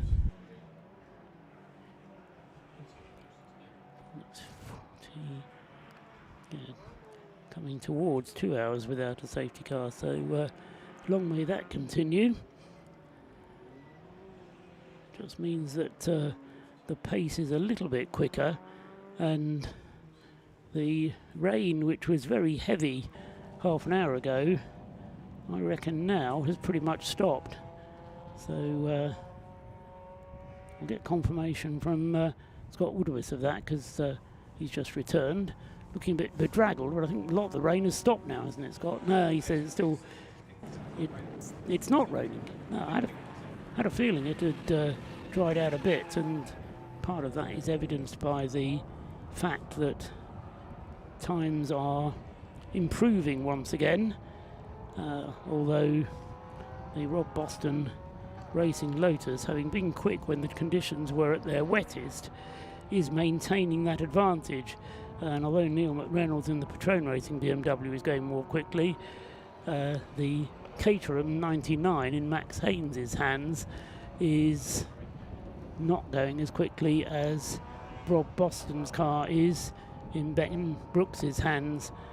Ben, I think, by his own admission, would admit to taking things fairly easy as he brings the car home for this last half hour. As I say, stop and go penalty for another of the Citroen C1s. 587 is the DCM Racing Citroen C1, which is potentially in the hands of Craig McInerney. Yes, it is Craig McInerney then driving the 587, but he has a stop and go penalty, currently 8th in the C1 class. C1 still being led by the WRC Developments car 586, and still that car only having completed 3 pit stops. 3 pit stops as well for...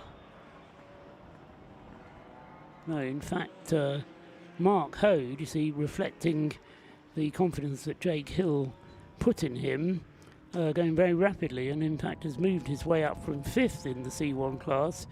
Mark Hode is now up to 2nd in the class, and as I said, has 1 more pit stop under his belt compared to the WRC car, which leads the class, number 586. So the Citroen class fairly finely balanced, with that 1 extra pit stop having been completed by the Sunbelt team, and they are now just 1 lap behind the WRC car. And if that pit stop has to be made under green conditions, that 1 lap will disappear very rapidly indeed, because a 4-minute pit stop will be more like 2 laps. So WRC will be waiting for a safety car to refuel, I suspect, and the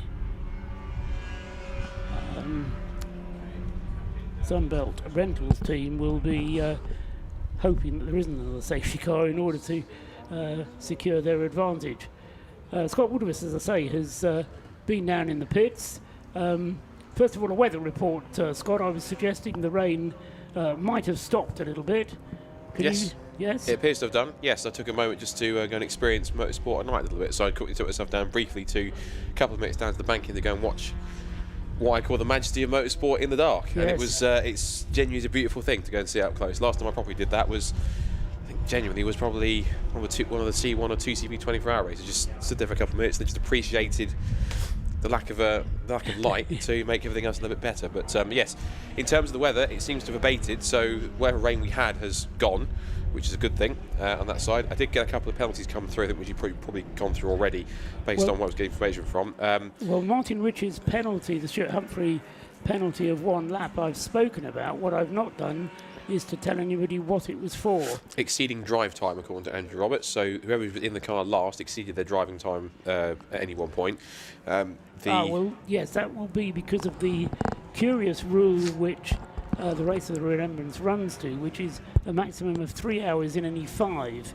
Now, the problem is that in effect means that if you're going to alternate between 2 drivers, then you need to make sure you do 2 hours each. You have a 2-hour rest. It's going to be a problem for Jason and David McAnulty as well, because they've only got 2 drivers on their team.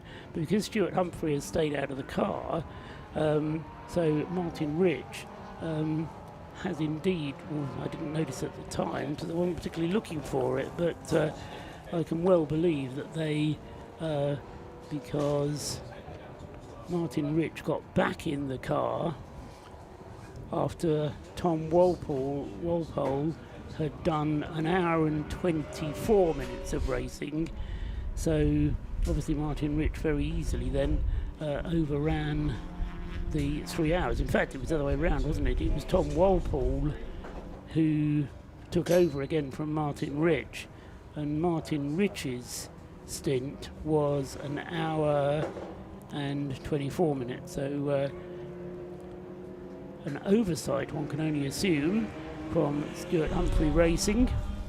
And as I say, the problem caused because of the way that drive time limits is a maximum of 3 hours in any 5. Of course, tomorrow it shouldn't be a problem because we won't actually have a 5-hour segment tomorrow. We'll have 1 1.5-hour segment and 1 3.5-hour segment. So it's only today on which it's possible to exceed the limits. And but I suppose you could still exceed it tomorrow, but it's more difficult to do so. Easier to do that in this segment of the race. So slap on the wrist for the 91 car.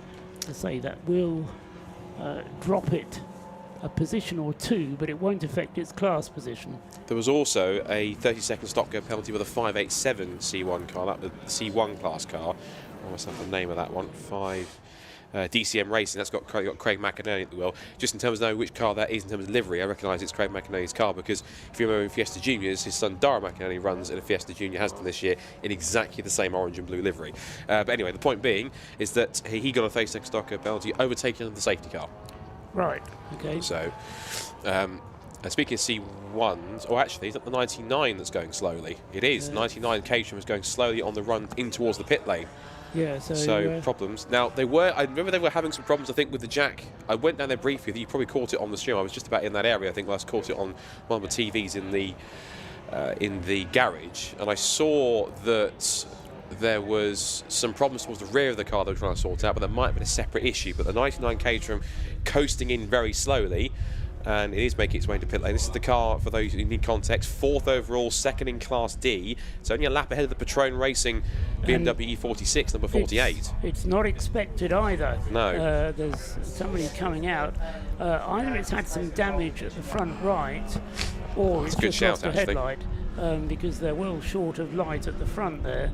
So I'm sure I did see it running around when I stood down there for a couple of minutes. They didn't have that right front headlight on, so maybe that's an aftermath, but unfortunately that's never a good sign, because not only is it in the pit lane, they've been pushed straight into the garage. So 99 has gone straight into the box. Well, 99 is anyway serviced behind the pit garages. Well, yes, anyway, you're right. So it goes to the area behind to have service done. But having said that, you're not allowed to refuel the car in the garage. So if they're just doing a simple driver change or a refueling change, then the car would be serviced in front of the garage and would be able to see it. The fact is that, as you say, it's been pushed back, which means further problems for the car which started this race, remember, on pole position and was battling for the lead in the early stages, but has been one of our troubled cars. It had a pit stop of some 13 minutes 3 hours ago, which we never really got to the bottom of why it had that extra long pit stop. That was what dropped it down the order, but I'm afraid another long pit stop looks as though it might be in order for the 99 Max Haynes DKS Motorsport Caterham 7. And hopefully we'll get some news coming through to us to establish exactly the why and the wherefore.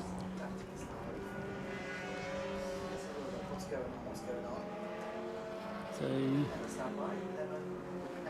time ticking down into the last 22 minutes of this segment.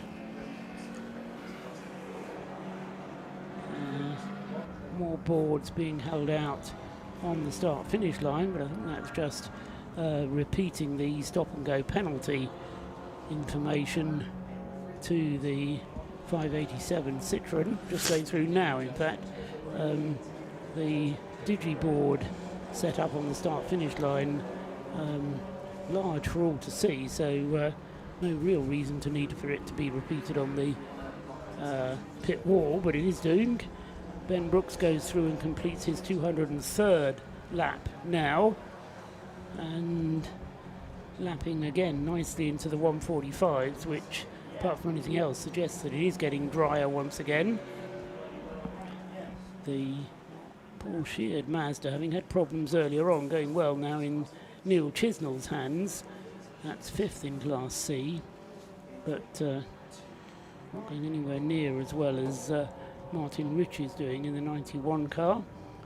Currently being shown in 2nd place overall, but with that 1 lap penalty, that will get demoted to 3rd. And what I'm not sure of is actually when that 1 lap penalty is applied. Do they wait till the end of this segment and apply it? I'd imagine they probably would, I think, yeah. When we do the restart tomorrow morning, which will be a safety car restart, incidentally, tomorrow morning. It won't be a side-by-side grid. Because I would say you're right, because the Silver Lake 10, that penalty hasn't been applied yet, so imagine that will get put on. So in actual fact, it's going to put back to 106 laps back rather than 96 where it is. So it's actually going to fall. It's going to fall behind, if it's even possible, in the classification behind the Pure Track Clio, which is currently, as I saw it, just in the darkness on the trailer out of the race, which is looking very sorry for itself, sadly. Excuse me whilst I'm sniffing. But I do have a message from an interested viewer, a person who's not here, but we mentioned him earlier on, George Grant from Clapham North, who's watching. Yes. And he sends a message. He says, that's my reading it out, he said, Clapham North might not be on the grid this year, but we're there in spirit because our name's on every car. Last year's win was something special, and we're loving the coverage from Paul and Scott. Hopefully we'll be back in the Mazda next year to fight for it again. George. So very good. And yes, salute to you, Mr. Grant, and hopefully we'll get you back here for Race of Remembrance with an actual car and yourself here for 2026. Fingers crossed.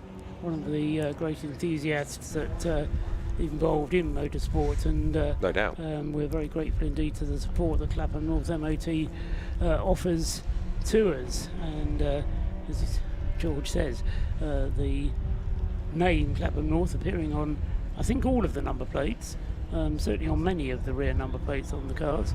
And so, as he says, here in spirit. Still can't quite get over how well the Track Scotland Mini is going. Craig Dillon having got to this stage of the race with 20 minutes, just under 20 minutes now to go in this segment, and just 3 pit stops for that car. Michael Imrie, as we said, having started the car. Steve Somerville took it over, and the third driver was then Adam Kindness, and now the number 55 car in the hands of Craig Dillon.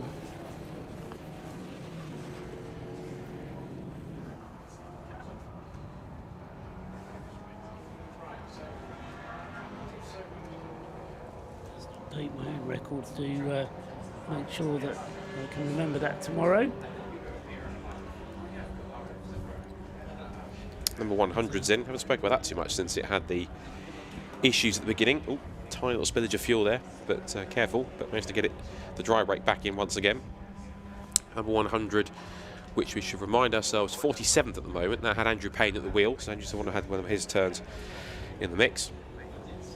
And I think he's handing over to, excuse me, that's Andrew Payne handing over to his son Hayden.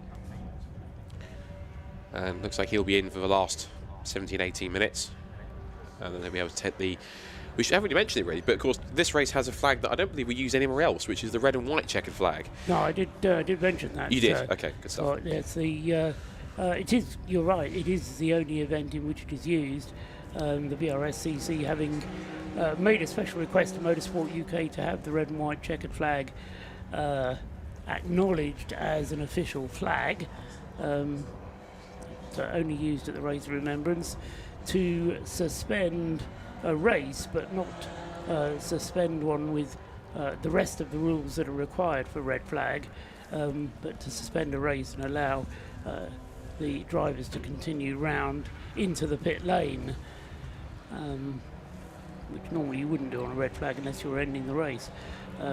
So in order to allow that to be safely done, they needed a new flag, and so the red and white checkered was introduced with that in mind.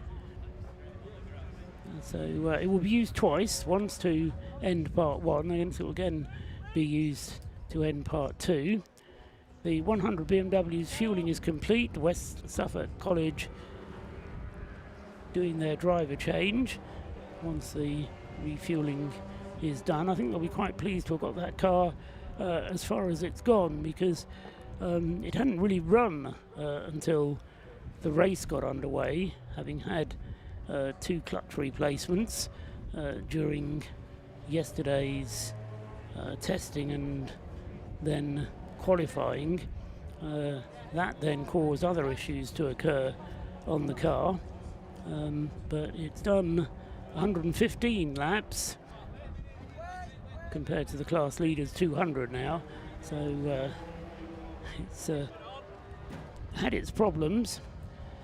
Neil McReynolds still this startling pace. He's putting in repeated best laps of the race for that car, number 48, the Patron Racing BMW, and Neil doing some quite sterling work in the number 48, as I say, getting the car going as fast as it's done all race now, and having the car having been started by Via Aldridge, Mike Nash doing the second stint, then Lee Brown taking it over, and Neil McReynolds now at the wheel, but he is by far the fastest driver on the team, and even when we had the damp conditions, Neil McReynolds able to get that Patrone racing car to go quicker than it's been thus far. So it's moved up to 4th place with the, we hope, temporary demise of the Caterham, which is back out on the track following its last pit stop.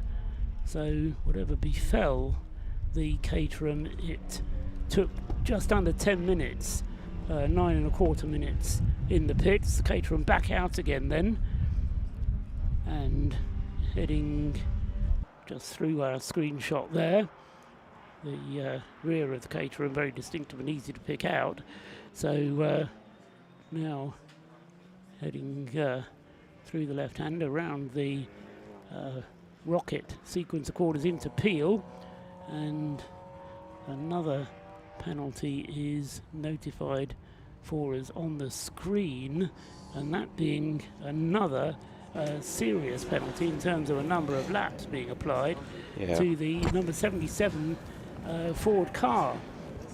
Bradley Performance, number 77, the Ford car has done something fairly serious, either in the hands of Charles Clark or whoever was driving the car before him.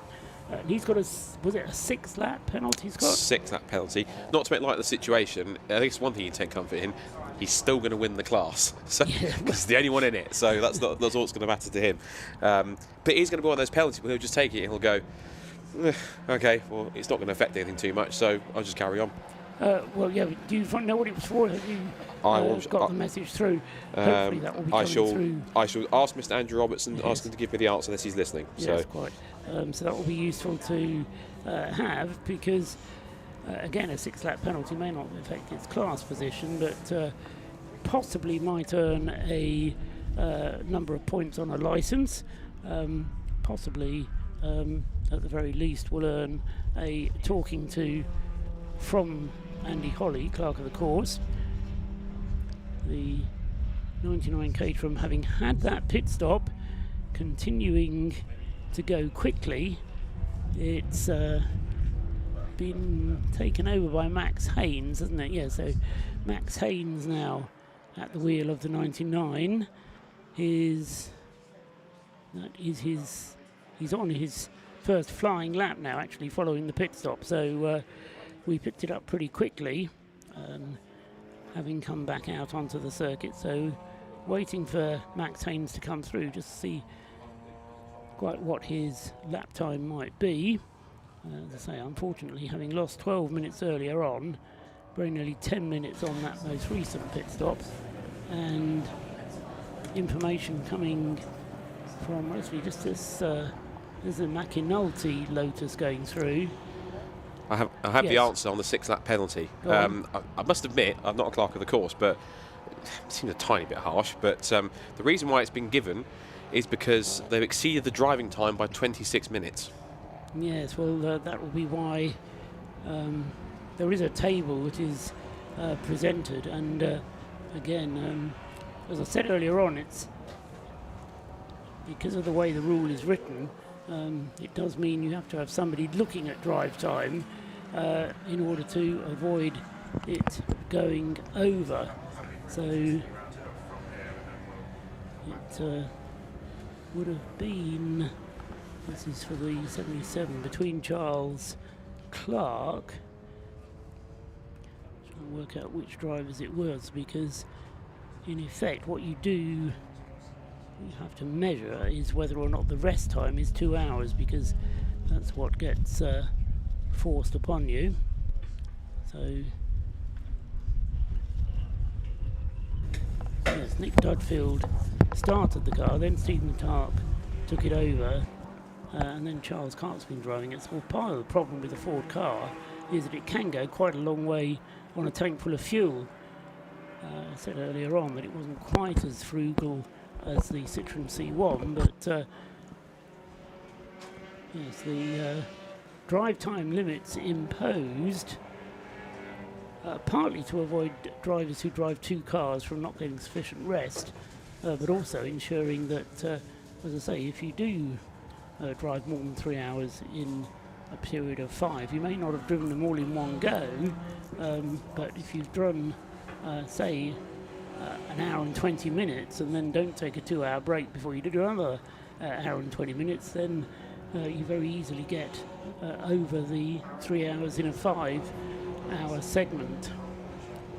So heading towards the last 10 minutes, in fact we are in the last 10 minutes of the segment, and within the next 5 minutes therefore the safety car will come back out again, and the red and white checkered flag which brings part 1 to a close will be shown while the cars are running behind the safety car. So the safety car will come out a couple of minutes before the end of the segment,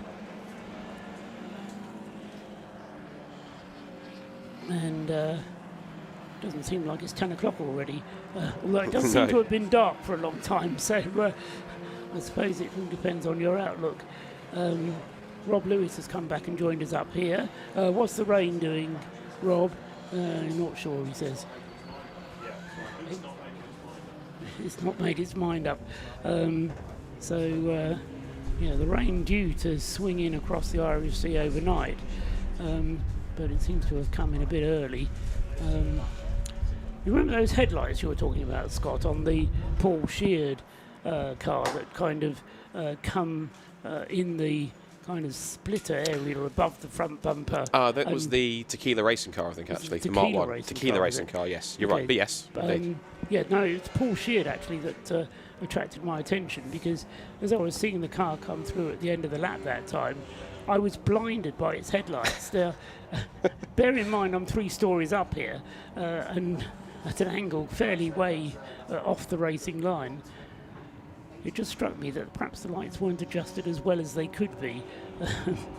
But anyway, Paul Sheard, having had a troubled start, got the 2 cars seemingly running well enough now. I think they were both in the pits earlier on with unscheduled pit stops. But the number 4 car is currently running 3rd in Class C, and the number 3 is in 5th place in Class C. So Paul Sheard not doing too bad of a job of it, and is, as I say, as far as the Class C cars are concerned, they've got quite spread out, but going very nicely. As I say, Martin Rich with the number 91 car has a 1-lap penalty which will be imposed for tomorrow morning, but he's running 2nd on the road. Craig Dillon with the Track Scotland Mini is running 3rd on the road, but he will be placed 2nd when the official results for part 1 are released at the end of tonight's segment of the race. Neil McReynolds is to be thoroughly commended for his efforts in the number 48 Patrone Racing BMW, because he has been going very strongly and going faster and faster as the race has gone on. And there's a lot of popping and banging going from the number 100 BMW as it goes through there. There were sparks coming out of the exhaust pipes. That didn't look very healthy at all as it went through. Screen picks up the Mission Motorsport Toyota GT86, apart from anything else, because it's got a nice bright number on the side. You can read it however dark it is. Just wondering whether the 100 BMW is healthy. As I say, as it came across the start-finish line, it was sounding as though it was on its last legs. It's going out of church now and heading along the straight going up towards Rocket. Jason and David McInulty were not spoken about for a long time. They're making their way up through the leaderboard. They're still an awfully long way behind, but they've moved up to 14th place overall as they thread their way up past the slower cars. Still, though, 20 laps behind following that 1 hour pit stop whilst they replace the CV joint on the McInulty's able car Lotus, and that is something that they're not going to be able to recover from easily, I don't think. So Rob Boston Racing looking as though they're going to be heading for the nighttime interlude with this useful cushion on the rest of the field. Just adjusting my screen to make it easier to read. So a lead for Rob Boston of some 6 laps now on the second place car, which is in Class C, so not necessarily something that the Rob Boston team are going to be worried about. The third place car being the Class B Track Scotland Mini, and the next class car it's still the Retrain Racing BMW, which is, as I say, been chasing in 4th place and is still, however, 9 laps behind the Rob Boston Lotus, which is going very tidily. Going through there, he goes Ben Brooks, completing 213 laps now, and a lap of 1:45.9 pretty much makes him the quickest car on the circuit. So he may be taking things easy, but it is going well for him, and he's looking well in control of the situation. In the pits there, we just caught a view of the 48 Retrain Racing BMW, of which I was just speaking, having to make a pit stop just before the end of the race, which is not really what you want to be doing, because you're allowed to refuel the car anyway overnight. To have to come in and make a pit stop with just 3 minutes remaining is not something you would do unless you have to. Just looking down to the pit wall, I can see a marshal unfurling the red and white checkered flag. As I say, we expect the safety car to come out to bring the field under control with just 2 minutes remaining. And I'm not trying to organise this, honestly, but yes, the safety car is now coming out. So with 3 minutes on the clock, this will be the opportunity to bunch the field up, although to be fair, there are a few cars that are on the same lap as the leader, or the same cars that are on the same lap as each other. I suppose the exception to that would be the second and third place cars, but Martin Rich is going to have to suffer a 1 lap penalty anyway, so he goes through completing his 207th lap. Then we wait for the Track Scotland Mini to come through and complete its 207th lap. But, as I say, there'll be a penalty of a lap for Stuart Humphrey's car, number 91. That'll take it back to 206. Next one up will be Neil McReynolds' Retrain Racing BMW, which will come through and complete 204 laps at the end of this one. The Caterham number 99 is on its 202nd lap, and then the next one up is Sam Yates in the leading BMW, and a comment on that car is just how well the Anthony Seddon car has done. While Rob is there, did we ever establish what happened to the other Anthony Seddon car? Hang on, you're going to have to tell me.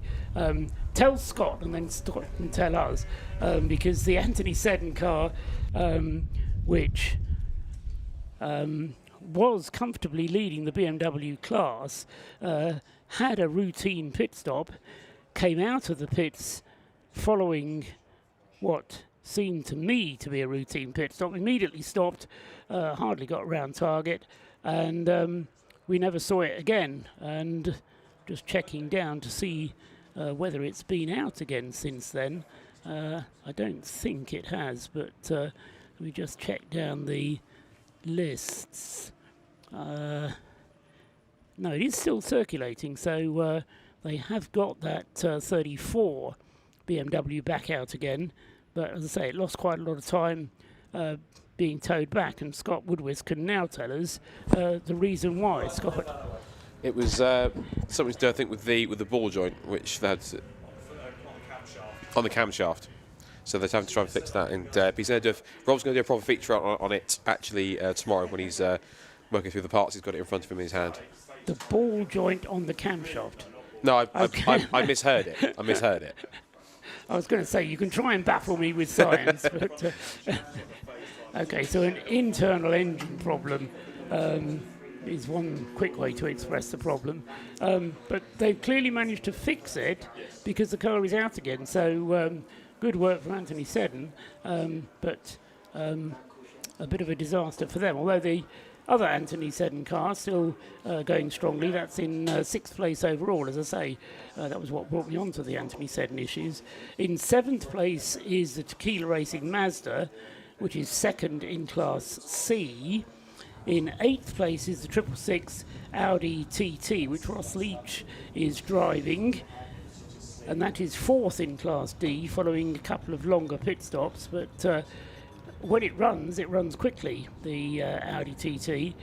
So they're trying to make their way back up the overall order. In 9th place and 2nd in the BMW 116 class is Ollie Cottam driving the Yggdrasil BMW 116. And then rounding out the top 10 and 2nd in Class B is the Mission Motorsport Mazda. And talking about cars not drawing attention to themselves, the Mission Motorsport Mazda, I don't think we've seen it do anything yet, but it's been getting on with its job very quietly, very efficiently indeed, and they are, let's say, just rounding out the top 10. Within the top 10 then we've got leaders of all of the classes. Checkered flag is out, so that is the end of part 1 with 7 hours and a minute on the clock. So cars will now return to the pit lane and may be worked upon. There goes the Track Scotland Mini, big cheer for that. That's done so well. The Track Scotland crew there, Craig Dillon, brings the car across the line, but ably supported by Michael Imrie, Adam Kine and Steve Somerville. Don't think Adam Morrison's actually driven the 55 Track Scotland Mini or not, but nobody's contradicting me, so I'll assume that's right. So they've done a very good job indeed.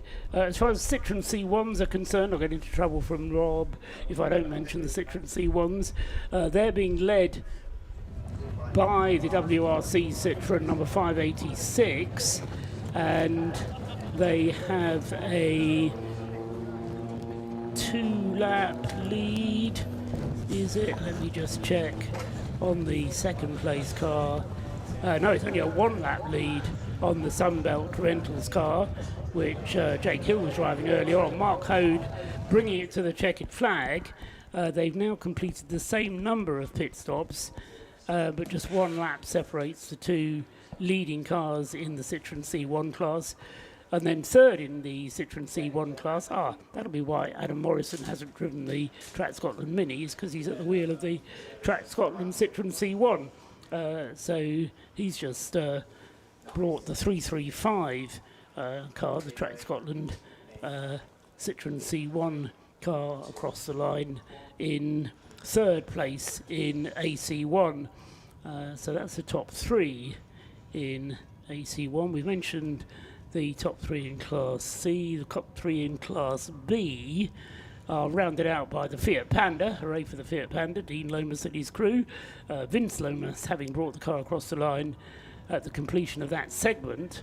And as I say, it's a top 3 finish in Class B for the Fiat Panda. Just got another 5 hours to run tomorrow. And there'll be celebrations of a Panda variety later on. The other BMW that is in the top 3 in their class is the Matabubu racing car 56. So BMW's got Anthony Seddon leading, Yggdrasil in 2nd place, and then Matabubu in 3rd. And then as far as the rest of the BMW is concerned, the services cars, the RAF with car number 19 is 4th, the Royal Navy is 5th, with car number 116. Matabubu are 7th and 8th. And what's happened to the Royal Engineers? The Army is 8th. RAF Novices are 9th. the Royal Engineers are still in the race, but in 10th place in the BMW class. And then 11th is the Anthony Seddon car, which, as I say, is still running. But in last place, no, it's not, because the other Yggdrasil car, number 90, is in last place in the BMW class. Those cars that are not running at the 7 hours, the number 12 Tacoma Racing BMW, that stopped having had damage. They can work on the car overnight, of course, and they probably will. The Racecraft BMW 1 Series, Matt Crozier, has been out of the race for the last half hour. And then the other two we've lost, the Breakdancer Mazda, which has spent much of the last 7 hours in the pits, but apparently there are still optimism that car might be seen again. And the Pure Chat Racing Renault Clio, which was driven into the wall and suffered a good deal of damage. Everybody being brought into the pits. Thoughts before we go home from the night from Scott Woodwith. 7 hours down, 5 to go, Scott, but it's not clear yet quite where it's going to go yet. Not quite. I'm going to move into shot so you can actually see me for once, because I've been hiding in the corner. It has been quite an intriguing race. As you've said, I think the biggest thing in this race has been, you've talked about attrition, the attrition rate in how it's worked out. Some of the top cars have hit problems. You saw even towards the end, the 99 car had issues and getting back towards 5th position in the end. I think that we've talked about the fact that the Rob Boston racing car has been taking it easy. Whether they are truly nursing a problem or not, I guess we'll find out in the morning and overnight, unless someone's going to hide in their garage and figure out what they're going to do overnight for the next, 11 hours in terms of working on the cars, because they can work on the cars, of course.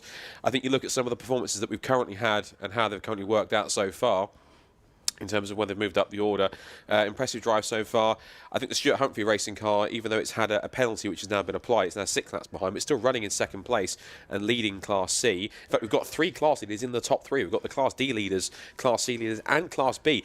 We have to give a massive shout out to Track Scotland. I've done that. Yeah. You've done that. Well, I'll give another one. Your shout out. I'll give another one, because credit where credit's due. And it's one of those performances where, and I say it politely, it hasn't been spectacular. They haven't been at the forefront everywhere. They've done what some teams do best, which is just get on with what they're doing, quietly get the laps in and survive and keep on track whilst others have had their problems. It's the whole thing of keep your head whilst others lose theirs. They've had their problems, they've slipped off the road, and they've been able to hold on and do pretty well. Petrone Racing have had quite a silent run up the order too, up in 4th position in Class D, so it's looking pretty strong for them. The Caterham squad have got some work to do to get back on the mix. They're 12 laps off the lead. Of course, all these stay as aggregates, which means that when we get back to racing, Ben Brooks will still have that 6-lap lead in the Rock Boston Racing Lotus. You look at the other teams that are down here are also running pretty well in the other classes. Like, for example, WRC Developments currently at the moment 2 laps in the lead and on course to hopefully get themselves another C1 class victory in the end. And as for the BMWs, well, that's been up and down. Anthony Seddon Racing lead the way, and they've got a gap of roughly around about 3 laps on the 2nd place car, which is the Yggdrasil car, number 9. And they've had a mixed race. And we've had something we don't normally see, which is an Anthony Seddon Racing car having even an imperfect pit stop or problems. And that's a rarity in this race. There's a rarity for them full stops. That's been quite interesting. So there's been a few anomalies in this race. There's been a few different things we haven't quite expected. But some things, as the saying goes, the more things change, the more things stay the same. And one thing has stayed the same in many cases. There's a Rob Boston Racing on top of the standings. We've seen that before. And given the fact they have a 6-lap lead, nothing is guaranteed. But there's every chance here with a 6-lap lead that could happen again. Okay, thanks for that, Scott.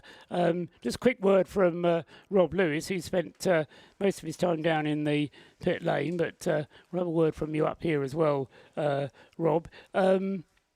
Scott just described everything that did happen and how they finished part 1 of the race, still 5 hours to go tomorrow. But I think what's been very noticeable is how much trouble people have had this weekend. It's quite remarkable, especially with the lower power cars, your C1s, your BMW 116s. There's been a lot of contact between the higher power cars and with those in class. Having this discussion with a few of the few members of the teams down the pit lane, the C1s corner a bit differently. They like to take a nice wide line around the corners and then cut in to get their speed out of the cars. So if you dive down the inside of a C1, you can catch them out as well.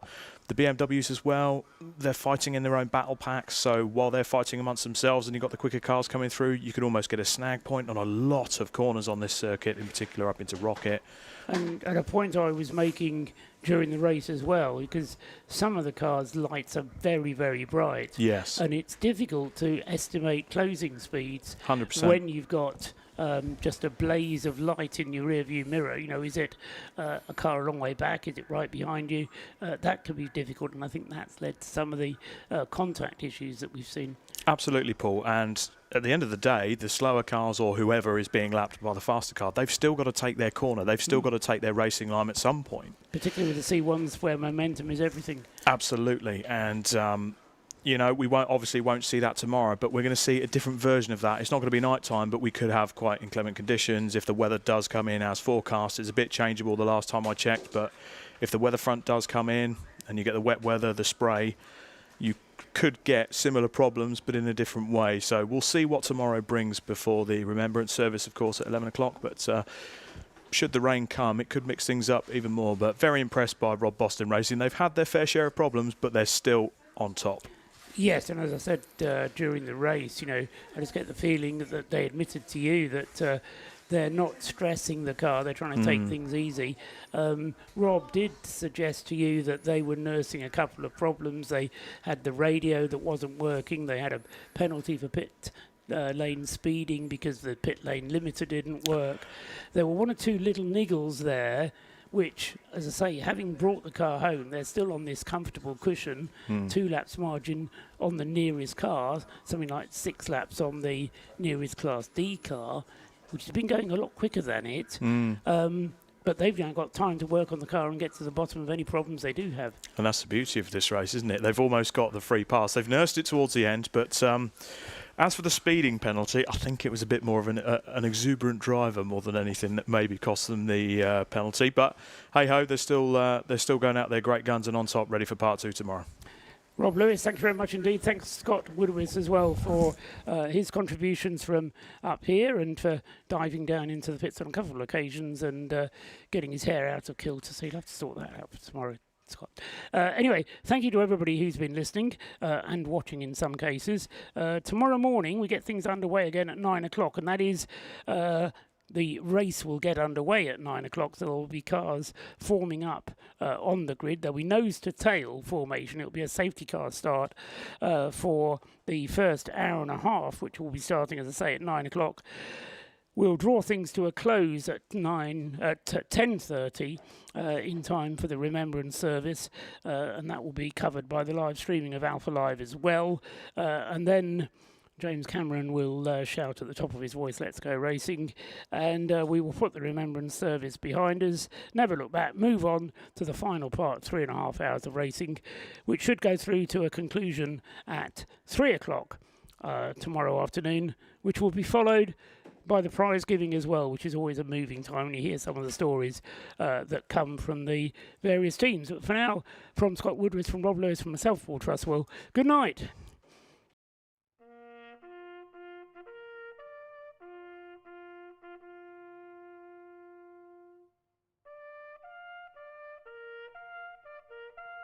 They shall grow not old, as we that are left grow old.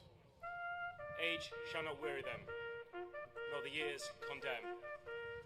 At the going down of the sun and in the morning, we will remember them.